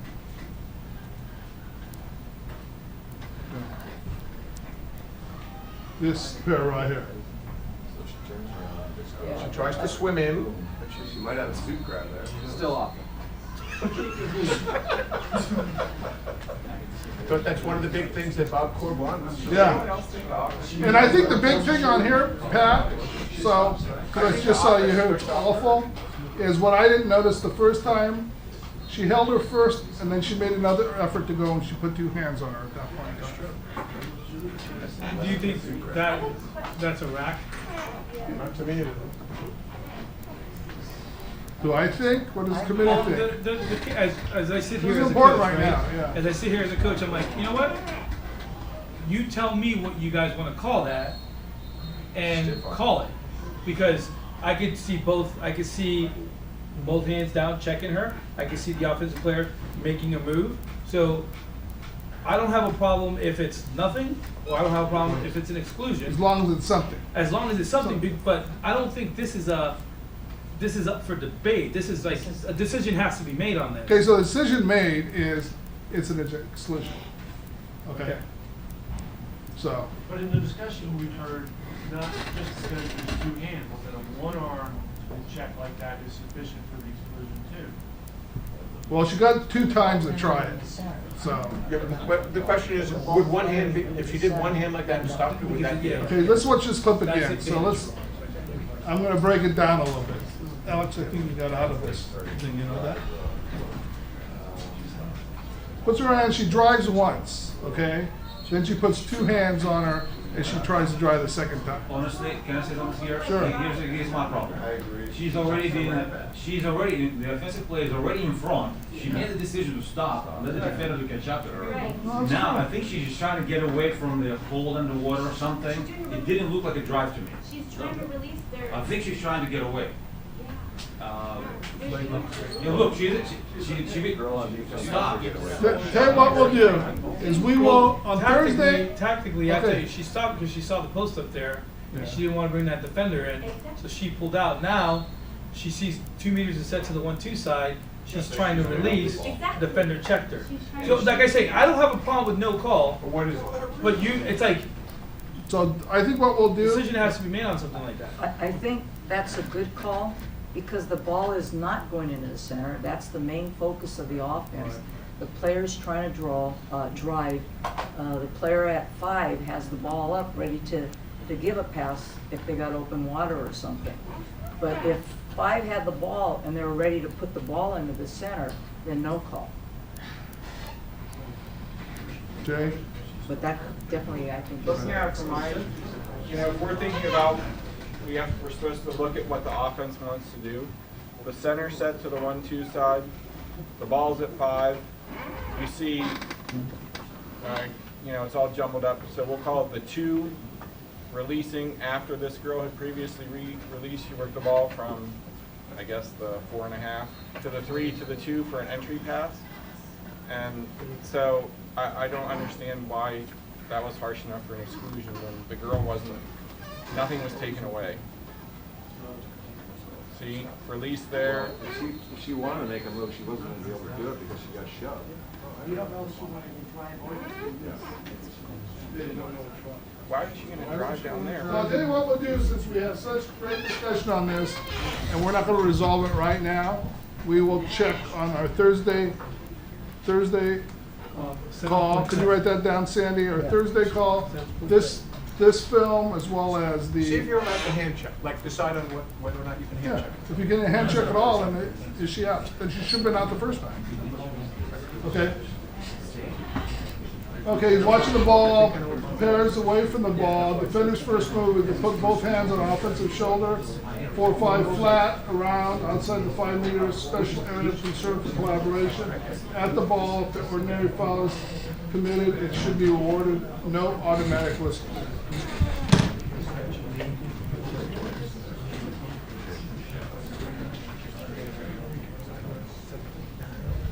Okay?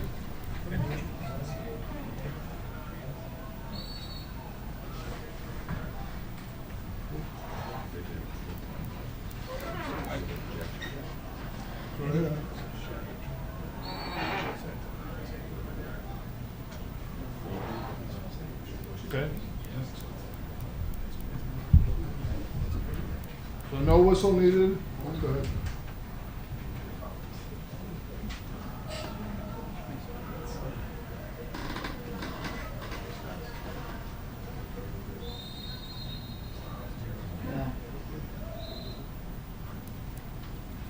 see it. So.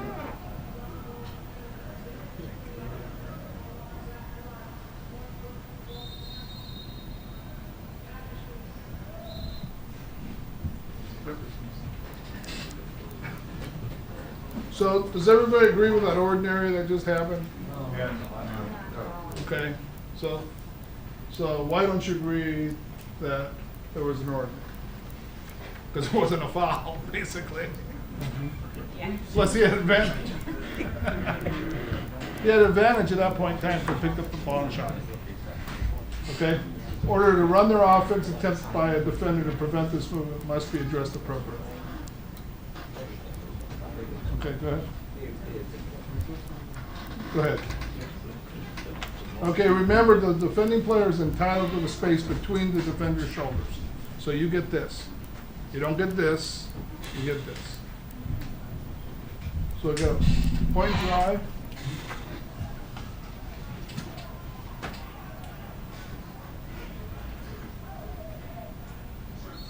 This one's tough.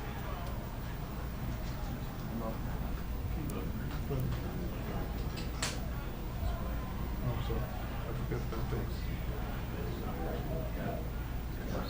But he gave up positions. He's not going to get any sympathy. He gave up position. You talking about the defender? Kind of doesn't see what's going on. That's the guy go right. Any questions? Okay. Next one's the offensive foul straight arm.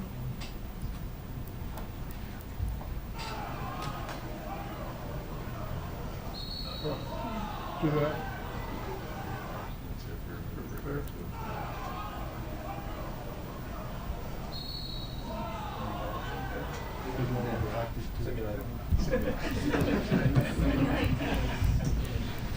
A little simulation. Andy. Yes. Now, what I see a bit is people doing mutual lockup on Yeah. perimeter, on the 2 or 4, or even on the 3. Right. If you're in a mutual lockup and receive a pass, what are you calling that?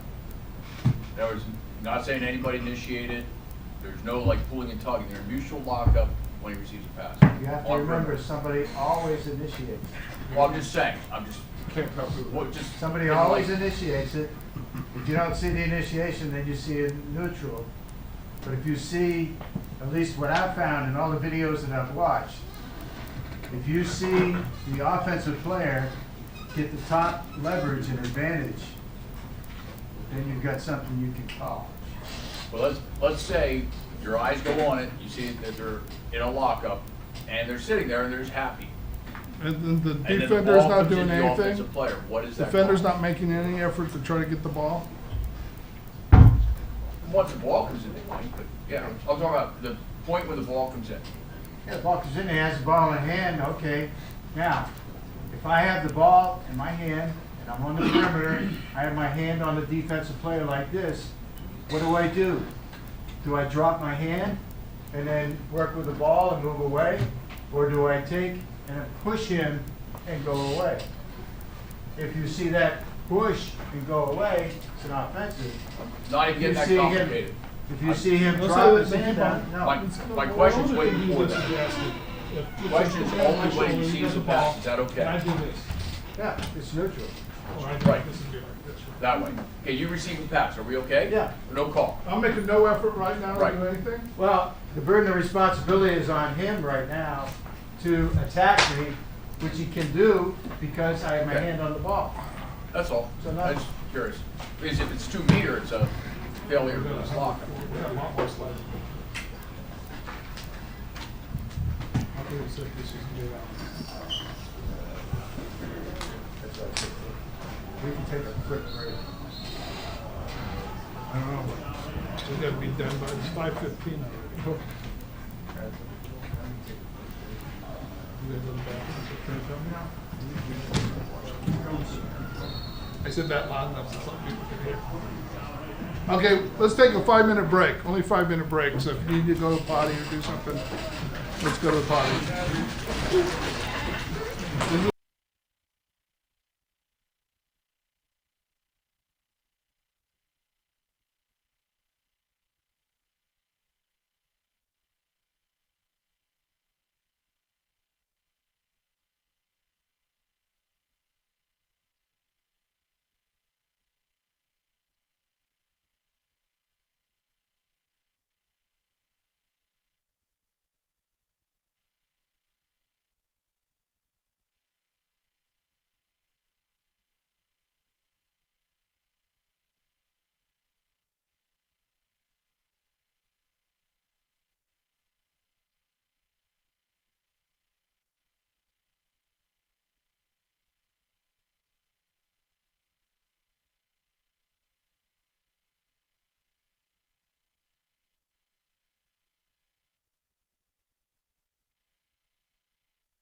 You're watching the CWPA broadcast brought to you by Cap 7.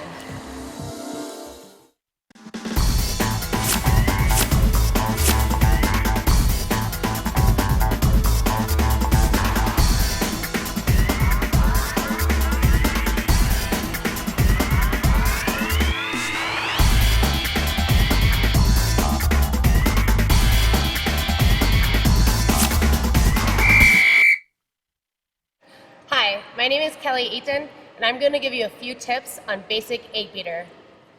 You always want to keep your hips directly under your shoulders, almost like you're sitting in a chair.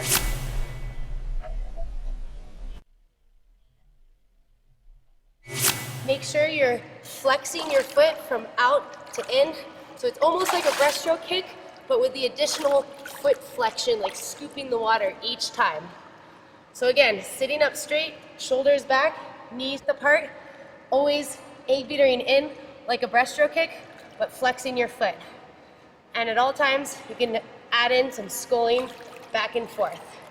And that's your basic 8-beater.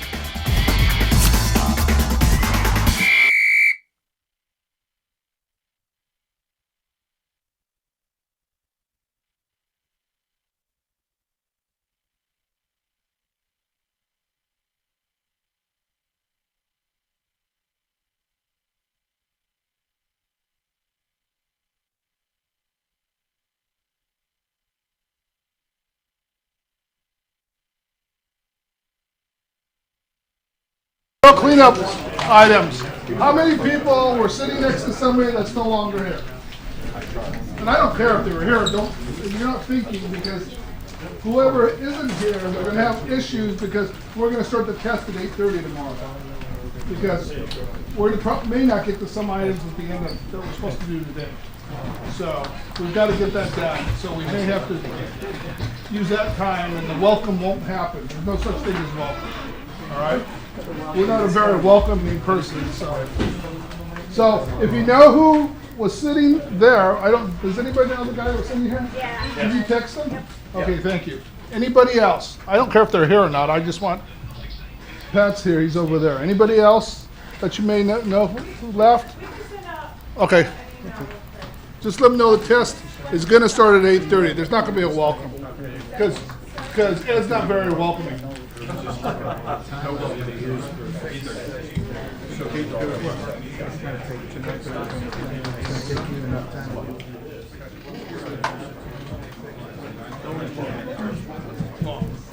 We're going to do this quick.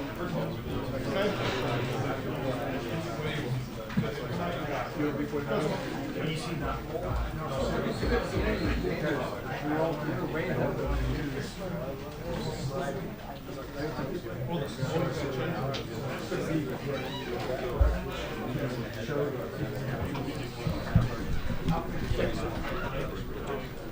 Well, one is the special situation women's suit. It's not going to take us long.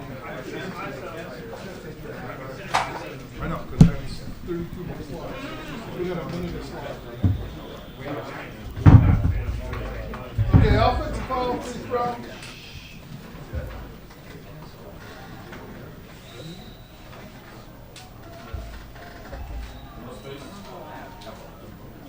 Questions? So if I think I'm rushing, because I am, we're way behind.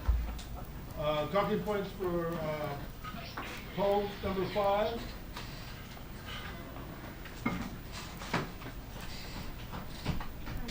Crew referee must watch the ball put and the pairs of players. 4 or 5 flat outside the 5 meters. Offense players must be able to swim. Any 2-hand foul. So that answers your question. Any 2-hand foul is considered 2 hands on the drive. But it has to be a foul. That's a foul. That is a foul.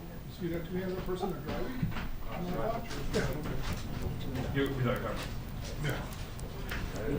Defensive players in the water between their shoulders. Offense must be whistled consistently everywhere, the perimeter.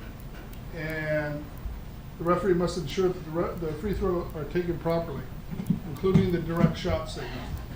What does have the right to protect themselves mean? Is that hand checking? Or does that just mean they can maintain their position? defensive players on the water between, in other words, they're here. They should be able. Yeah, I get that. So I So can't if you go come through it. over and you swim on me, then I have the right to protect my area, which is right here. But what are you saying, what does that mean? What's So I that put mean? my hands on you as you come through between my If you're legs? like this, yes, you can. But if you're like that, no. According to the rules. Calling transition. I'll let you guys read that, and then I'll give you a minute, and then I'll run into the next slide. I get about a minute a slide now to get this over with.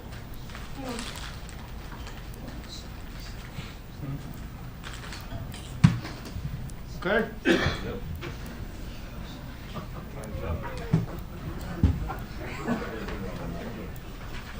It's clearer than the video.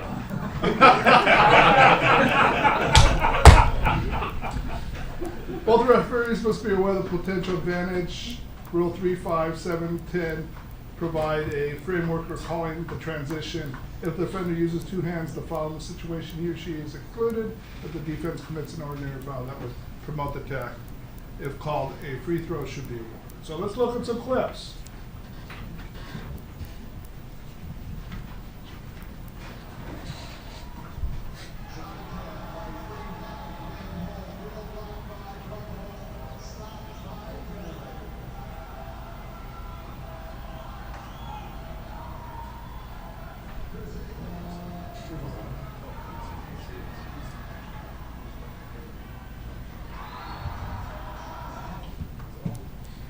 Anybody have any questions on that? Did call one whistle and transition work? Advantage lost, exclusion. Shot.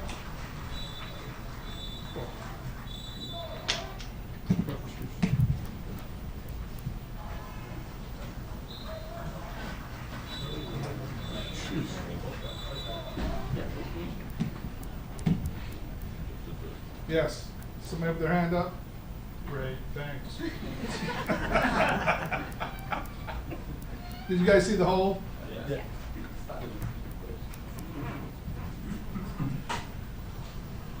This is controlling the physicalness of the counterattack. It's way up top. Yeah.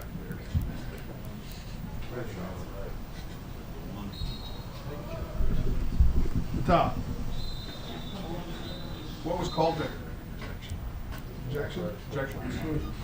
Exclusion, excuse me. It's the old language. Exclusion. So it shows how old you are. Can't teach me tricks. Okay, must control the physicality of the play in backcourt. Referee must choose not to call out foul players involved or well behind the ball, or not likely to be involved in a advantage situation. So we'll look at a couple of clips again.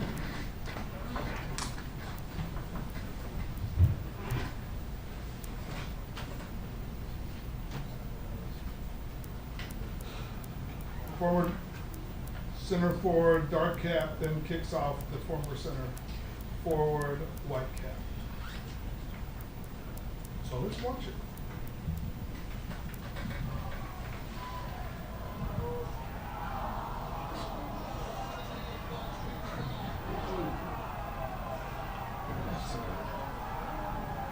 See there.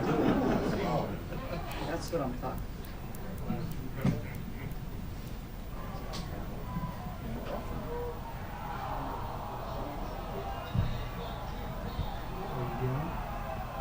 Any fixtures?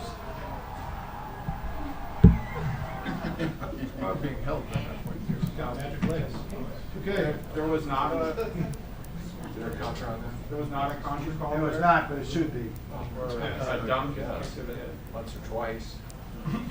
A couple. But they usually don't call that. Okay.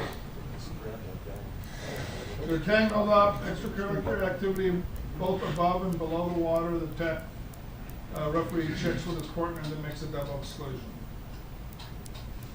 You have to watch this carefully. But watch it carefully the second time around, get a general feel.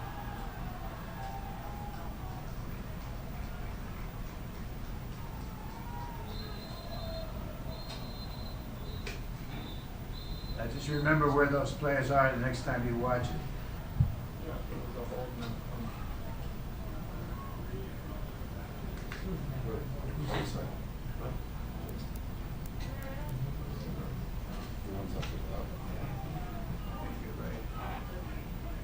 Right there.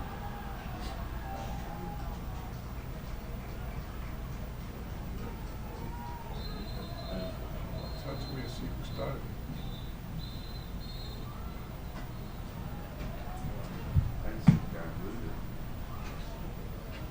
Any questions about that, discussion? I'm kidding, I do have to get through this quickly, but if you do have discussion, we should have. If I think it is a question like 1 in a million, I'll just say lifeboat to you. And if you wanna know what that means, talk to Sandy. Or Bill Frady.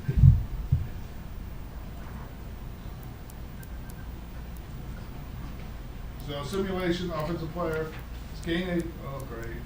Position of the worst thing I have talked about is simulation. Draws an exec. Is not a foul, a simulated foul, but if the player commits a foul, then you can call a foul with a simulation. So let's watch clips for that.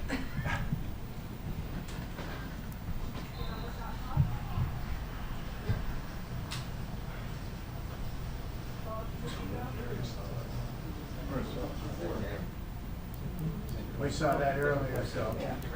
Do it the same one? Yeah. You guys remember that one?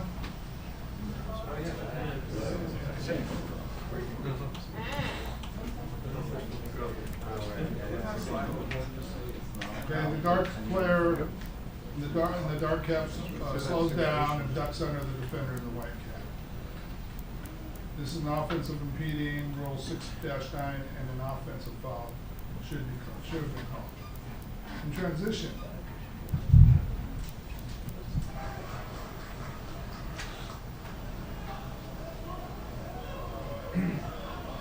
Yep.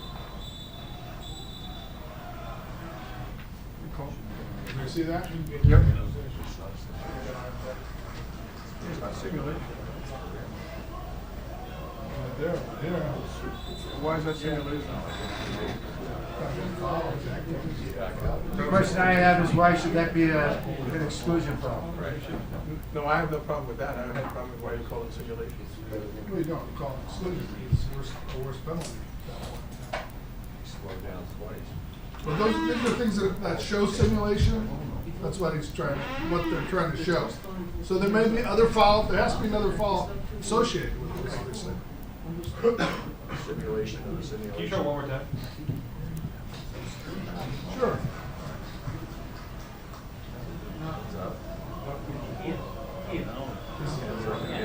No advantage this game go on.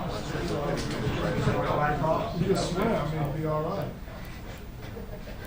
That guy could continue swimming. Okay, there's nice patience by the perimeter referee on the first move by the offensive player with no call, and then exclusion on the second engagement, but it appears that the offensive foul is simulating being held. So the call wasn't correct, but it's an example. Offensive player does not commit a foul, nor does the defender. No call. Simulation.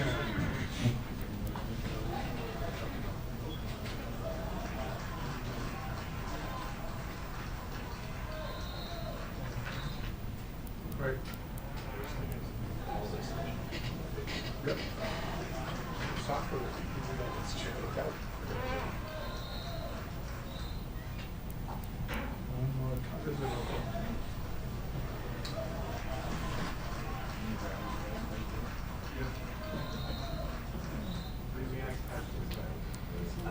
Anybody want to see it again?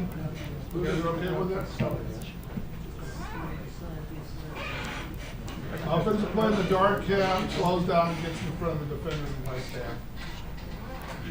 Good no call by the official as neither player committed a foul. Good.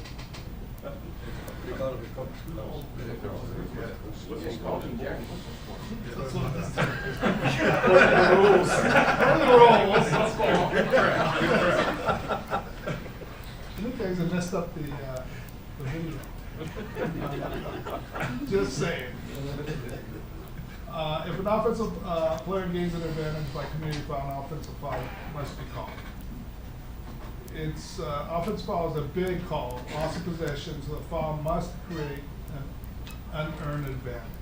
Okay, and I think you heard one of the coaches saying that an offensive foul will cost somebody a goal usually. So let's watch this clip.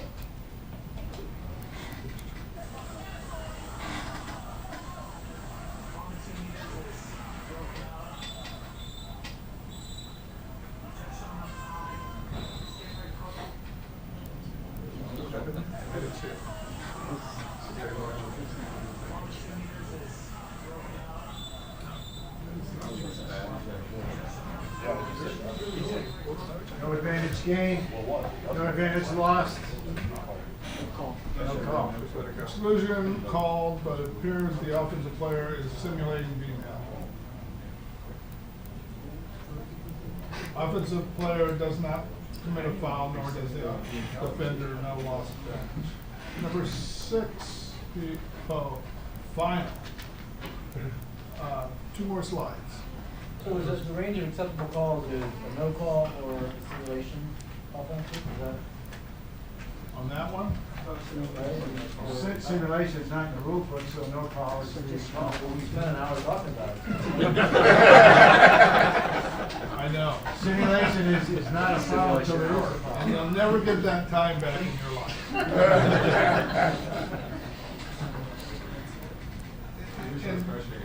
Well, see, they just finished the rule book and done all that stuff, and then they decided they've written the rules. The rules were supposed to go for 2 years.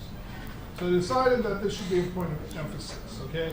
But the problem is we don't have a rule that can point it to. So that's why there has to be a That foul. was a serious question. Yeah.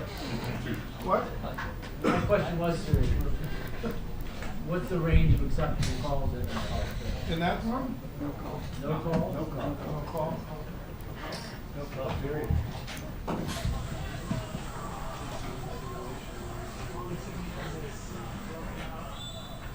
Yeah, I think, it's gotta be a no call. There wasn't enough to give the blue team a kick out or a white team. Then he made it. I went through this already. Officiating transition requires collaboration with a partner. Offense, defense, transition. For those who are doing club and maybe not that experienced, because I know we have all different levels here, if you don't always remember the rules, stay ahead or behind the action, depending if you're transitioning from the perimeter referee or the attack referee. Does everybody understand what I mean when I say that?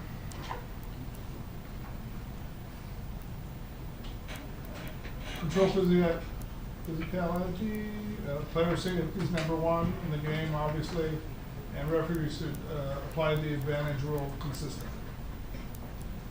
Simulation will not itself a foul must be addressed by the referee in transition. Questions? No questions. Thank you.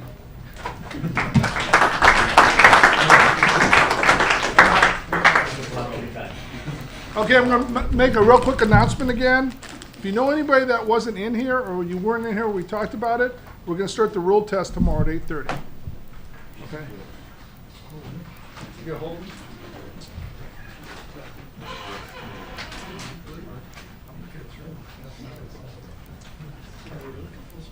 They know it was Race up. Yeah.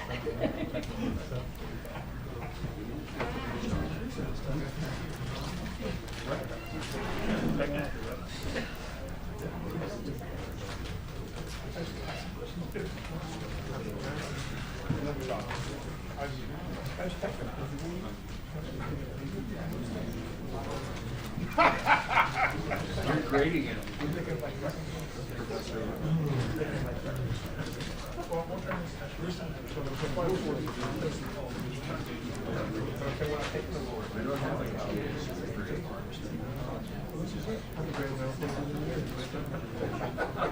So I give you. Anybody want to do something else? Is a special situation?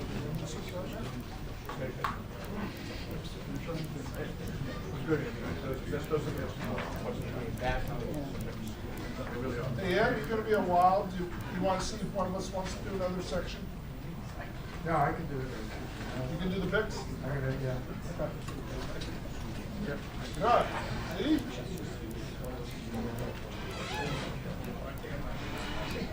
All right, I'm going to do this a little bit differently because I'm going to try to see if we can get a little bit better with the video on it. But basically, the talking points on the picks, the use of picks is an offensive tactic, which we all know. We have it discussed now in Rule 6.9, repeating. And we're trying to clarify what can be done and what can't be done. Impeding or otherwise prevent the free motion of an opponent who is not holding the ball, including swimming on the opponent's shoulders, back, or legs, holding is lifting in regards to the ball, carrying or touching the ball, but does not include dribbling. Impeding includes ducking under to gain an advantage. So that's your foundation for evaluating pick situations. Illegal pick would be a violation of Rule 6.9. At no time may an offensive player use their hands to set a pick. So when I was talking with the coaches earlier regarding picks, we were talking about, well, how do you teach a pick, etc. If you teach a pick by moving into the person, facing the person, it's going to be very, very difficult. But if you move and teach the pick by turning your back in, then you're in a much safer situation. Because if you're facing, it's very tempting to use the hands, and if you get them outside your shoulders, obviously you're impeding, you're blocking that player from being able to move. And if you're doing a swimming pick, you can come up and momentarily lay across like this.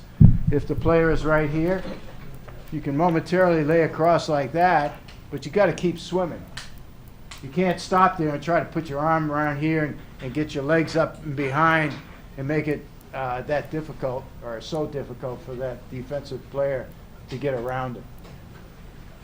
Picks can set up a great opportunity. A lot of times they can get a player into a ball side position at 2 meters when they're being locked out, if they set the pick properly. And a lot of times they'll get somebody just open enough so they can pass the ball in and get a shot off.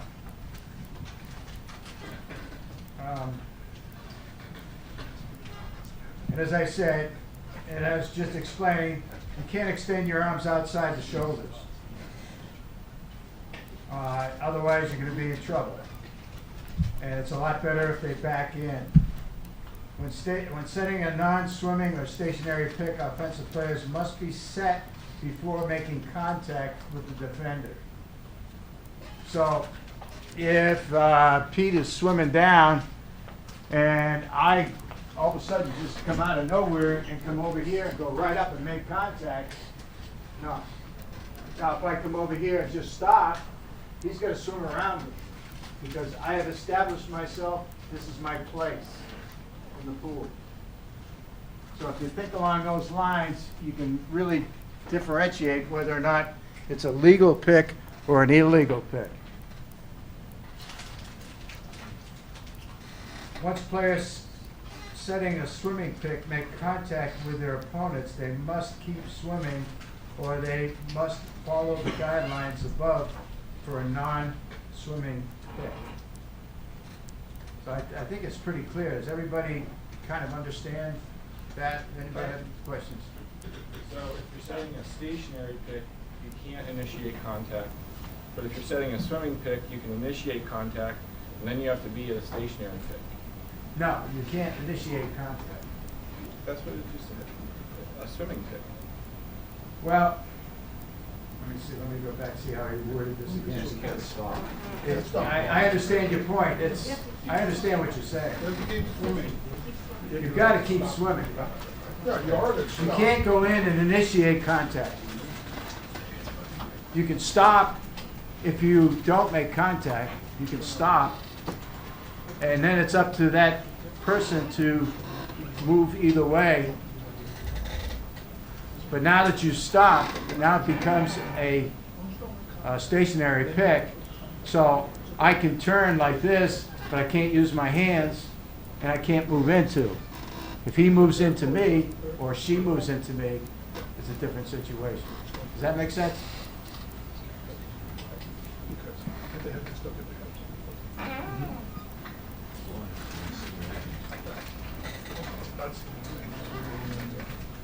How's that fit in with simulation? Thanks. I appreciate that, Aaron. Okay, I'm just going to take a look at this and make sure, and then we're just going to go and we're going to put the examples up there and talk about them. Because I can do it in Dartfish, and we can slow it down, and the quality is going to be better.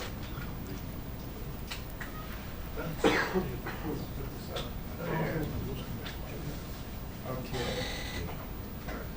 Just take me a second to load this up.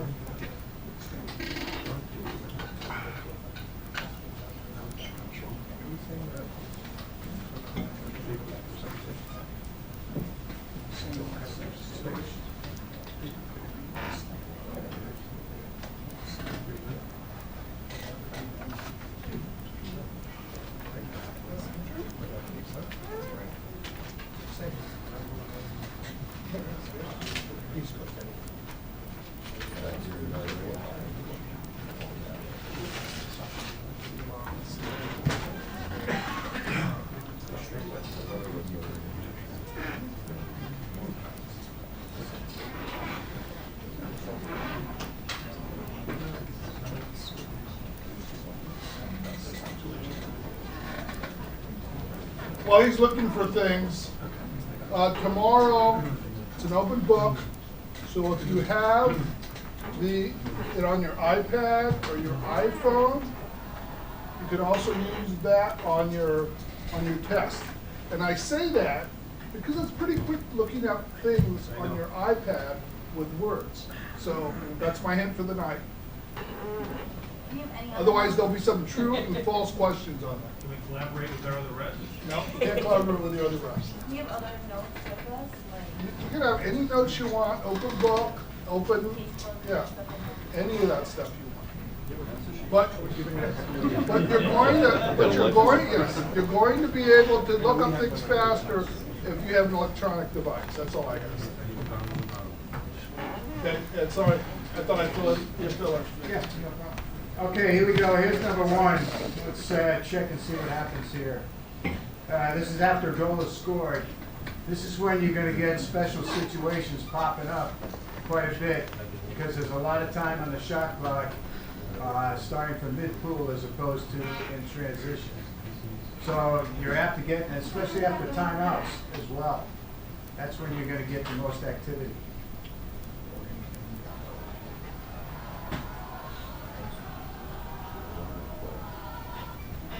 And you see up at the top here where they're starting to work a pick.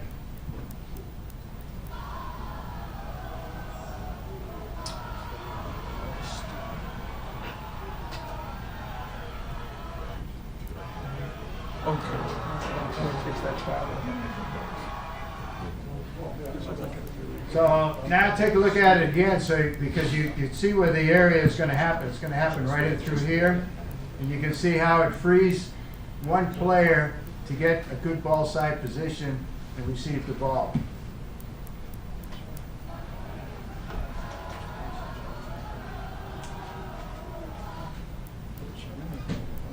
Okay, Okay, there you are, right here. Looks like he was touching.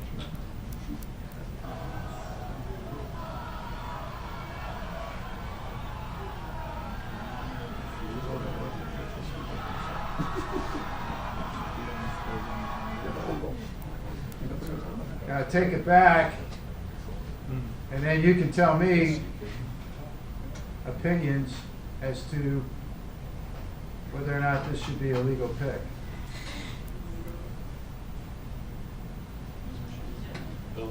Looks illegal.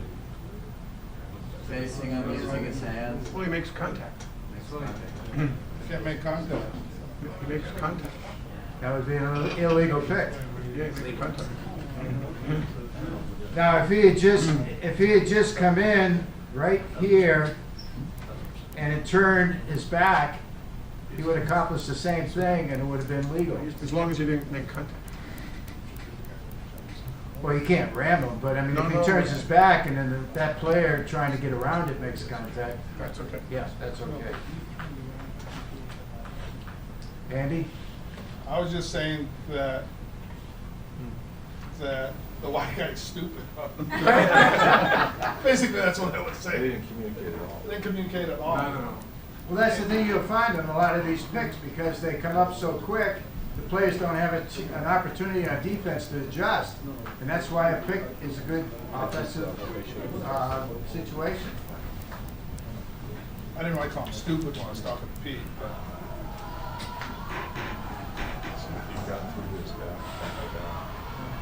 I think he went back to back. I think he only adjusted. That's hard. Good save by the goalie.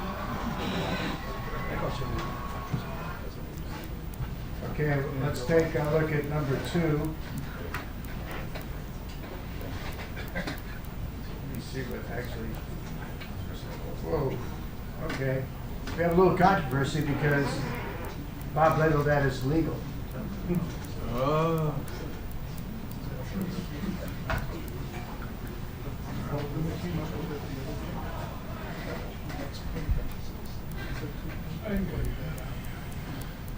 Okay, we'll take this back. All right, here we go.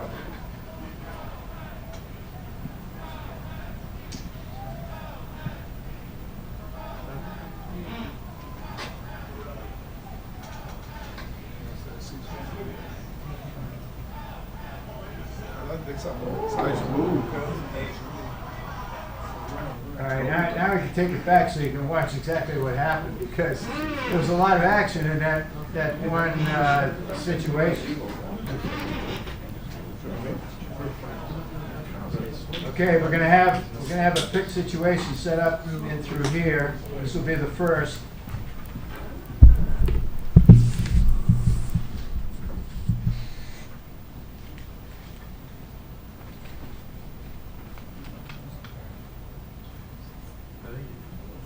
Okay, nothing really became of that other than the center forward got somewhat of a ball side position. So now you're going to see up top here, you're going to see this guy move in and he's going to cross. And so here's the one that actually opened up the offense.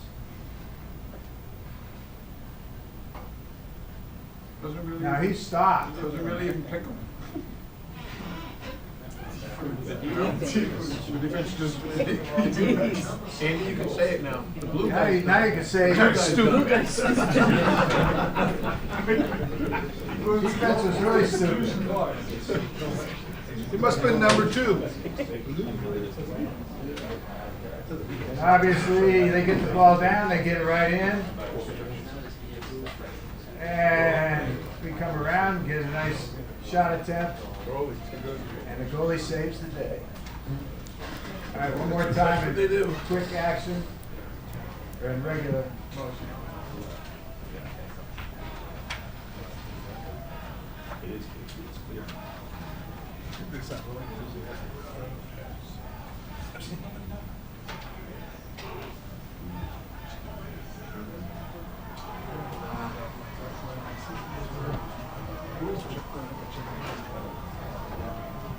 Just to confirm, that's illegal. That's legal, yeah, that's legal. Here's one that is not legal.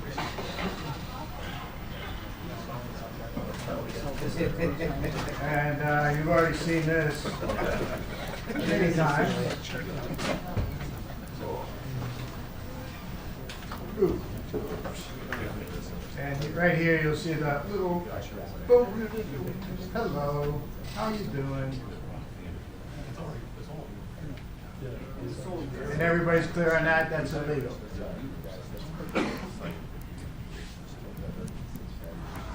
Which one do you talk about?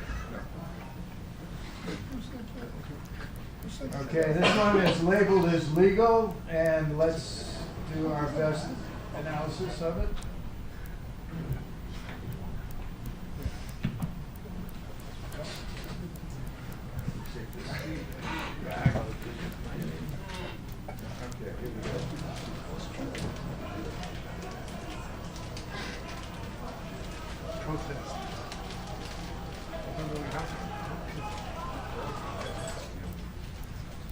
Okay, this is more of a screen than a pick.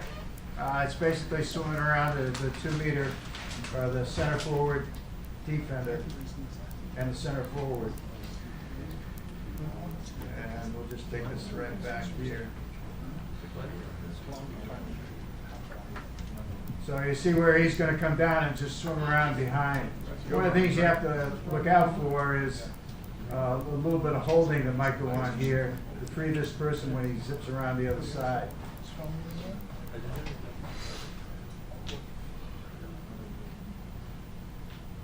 Or sometimes, and I remember, I don't know if it was Alex, somebody actually called an exclusion foul on the defense here because he reached out and tried to hold this swimmer going around the backside. That's one thing that you have to kind of look out for. But this is a perfectly legal pick.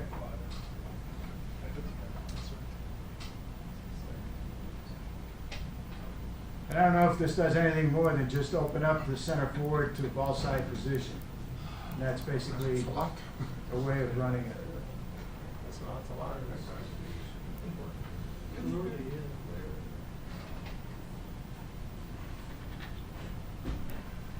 And I might just point out, if you look at the 2 meter defender here and the 2 meter offensive player, you see some action in there and you really see the defender moving back.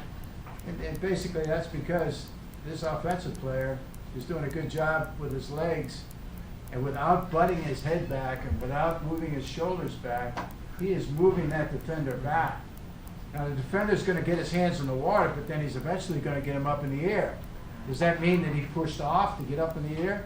No, it's probably because the offensive player had a better position, had stronger legs, and was able to move him back so that he could move forward. And most center forwards, if they use that technique to be moving back like this to move the defender back, so long as they're not butting back with their head like this, there's no problem. And then they'll all of a sudden step out and go to the ball, and they've got their offensive move.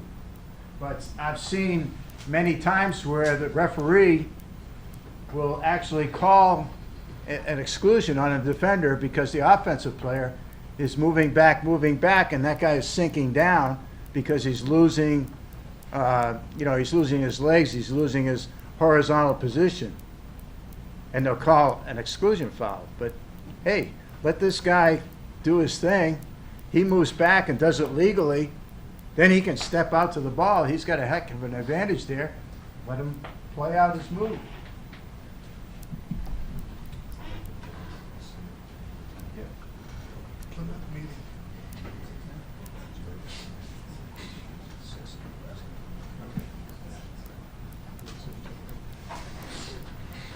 Okay, we'll take, show this one.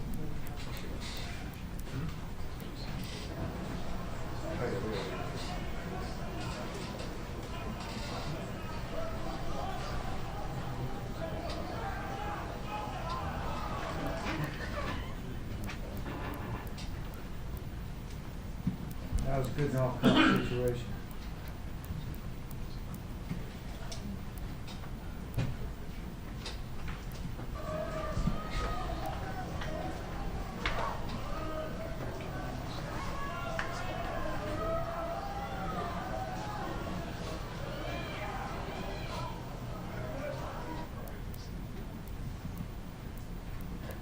sure exactly.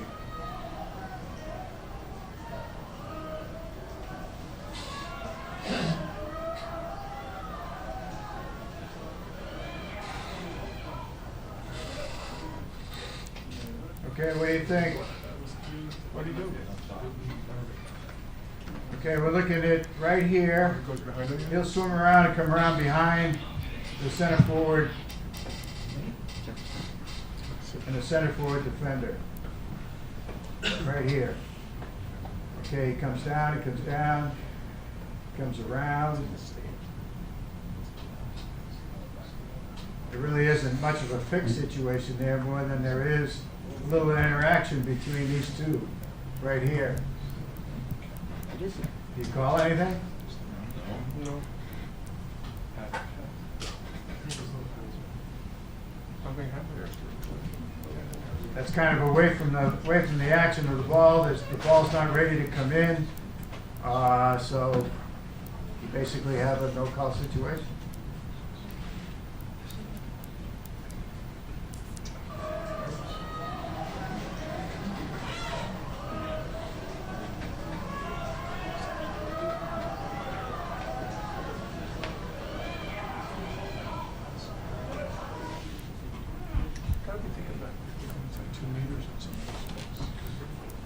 Any questions or comments on that one? Okay, we got two more. This is an example of an offensive, at least that's the way it's labeled.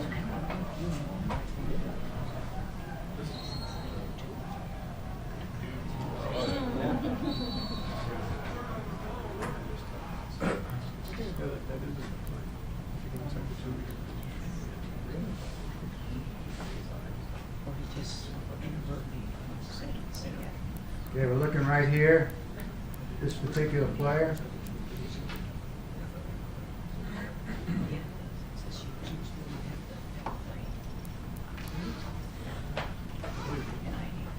That's a player safety issue. Now, is it an offensive because of the head? Because he clearly got to the water. Because of the head. I mean, that's a player safety issue right there. Had he not gotten hit in the head, That's a good question. is that legal? I mean, What do we think on that? He moves in front. Now he moves forward in front. I would look at that and say, okay, he's moving forward in front. Just stay stationary. He's got to stay. He's got to move out there and stay stationary and not be moving forward in the front. yeah, can we see it regular time? Yeah. Well, at regular time, it looks pretty late.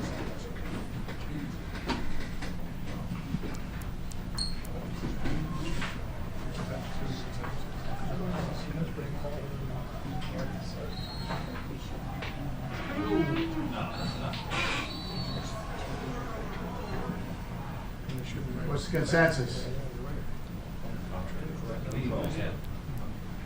Head in front. If there wasn't contact with the head, would that be legal or illegal? How many think it would be illegal? Raise your hand. I think you gotta be swimming. How many think it would be legal? Without head? We have a little bit of a divide there. A little bit of a divide. So it looks like, in that respect, it would be a 50-50. But as it is on the clip, it definitely would be an illegal pick. How about the people wearing the gray shirt? Pardon? People wearing the gray shirt.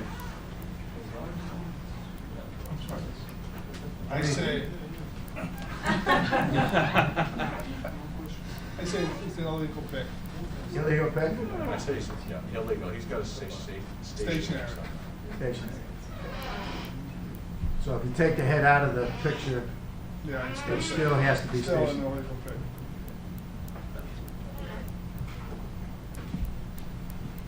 Because I just want to disagree with Scott today.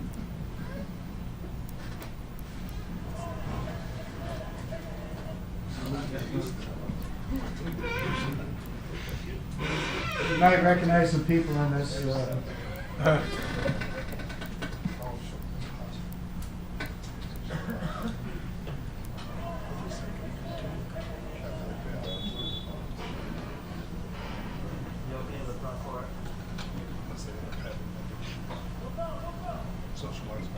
5'7", cross drive happening, ejection.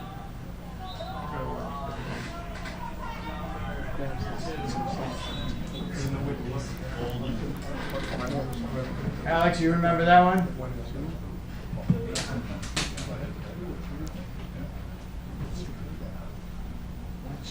this guy right here on center defender. When he comes around. Yeah, watch the center defender.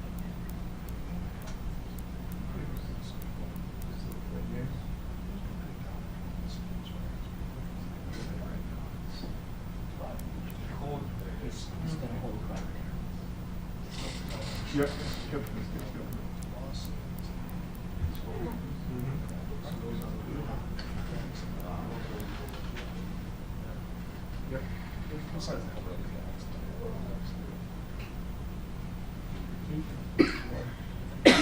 What was the exclusion for? The center defender is holding. Good call, Alex. Holding. Sure, right there. Right there, he reaches out and holds. Okay, so can we look at this from a different angle? Let's say, go back, if he doesn't hold him, the pick that the center puts on is legal or not legal? There's no hold? Right over here? Yeah. Let's say center defender All doesn't. right, let's grab take a look him. at that.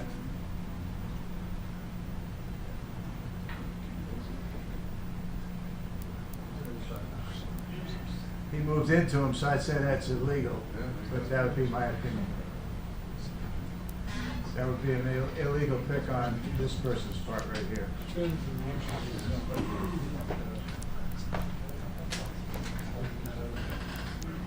That's it on the examples that I have on the picks. You can see how much this is a mistake in real time. It's hard with this.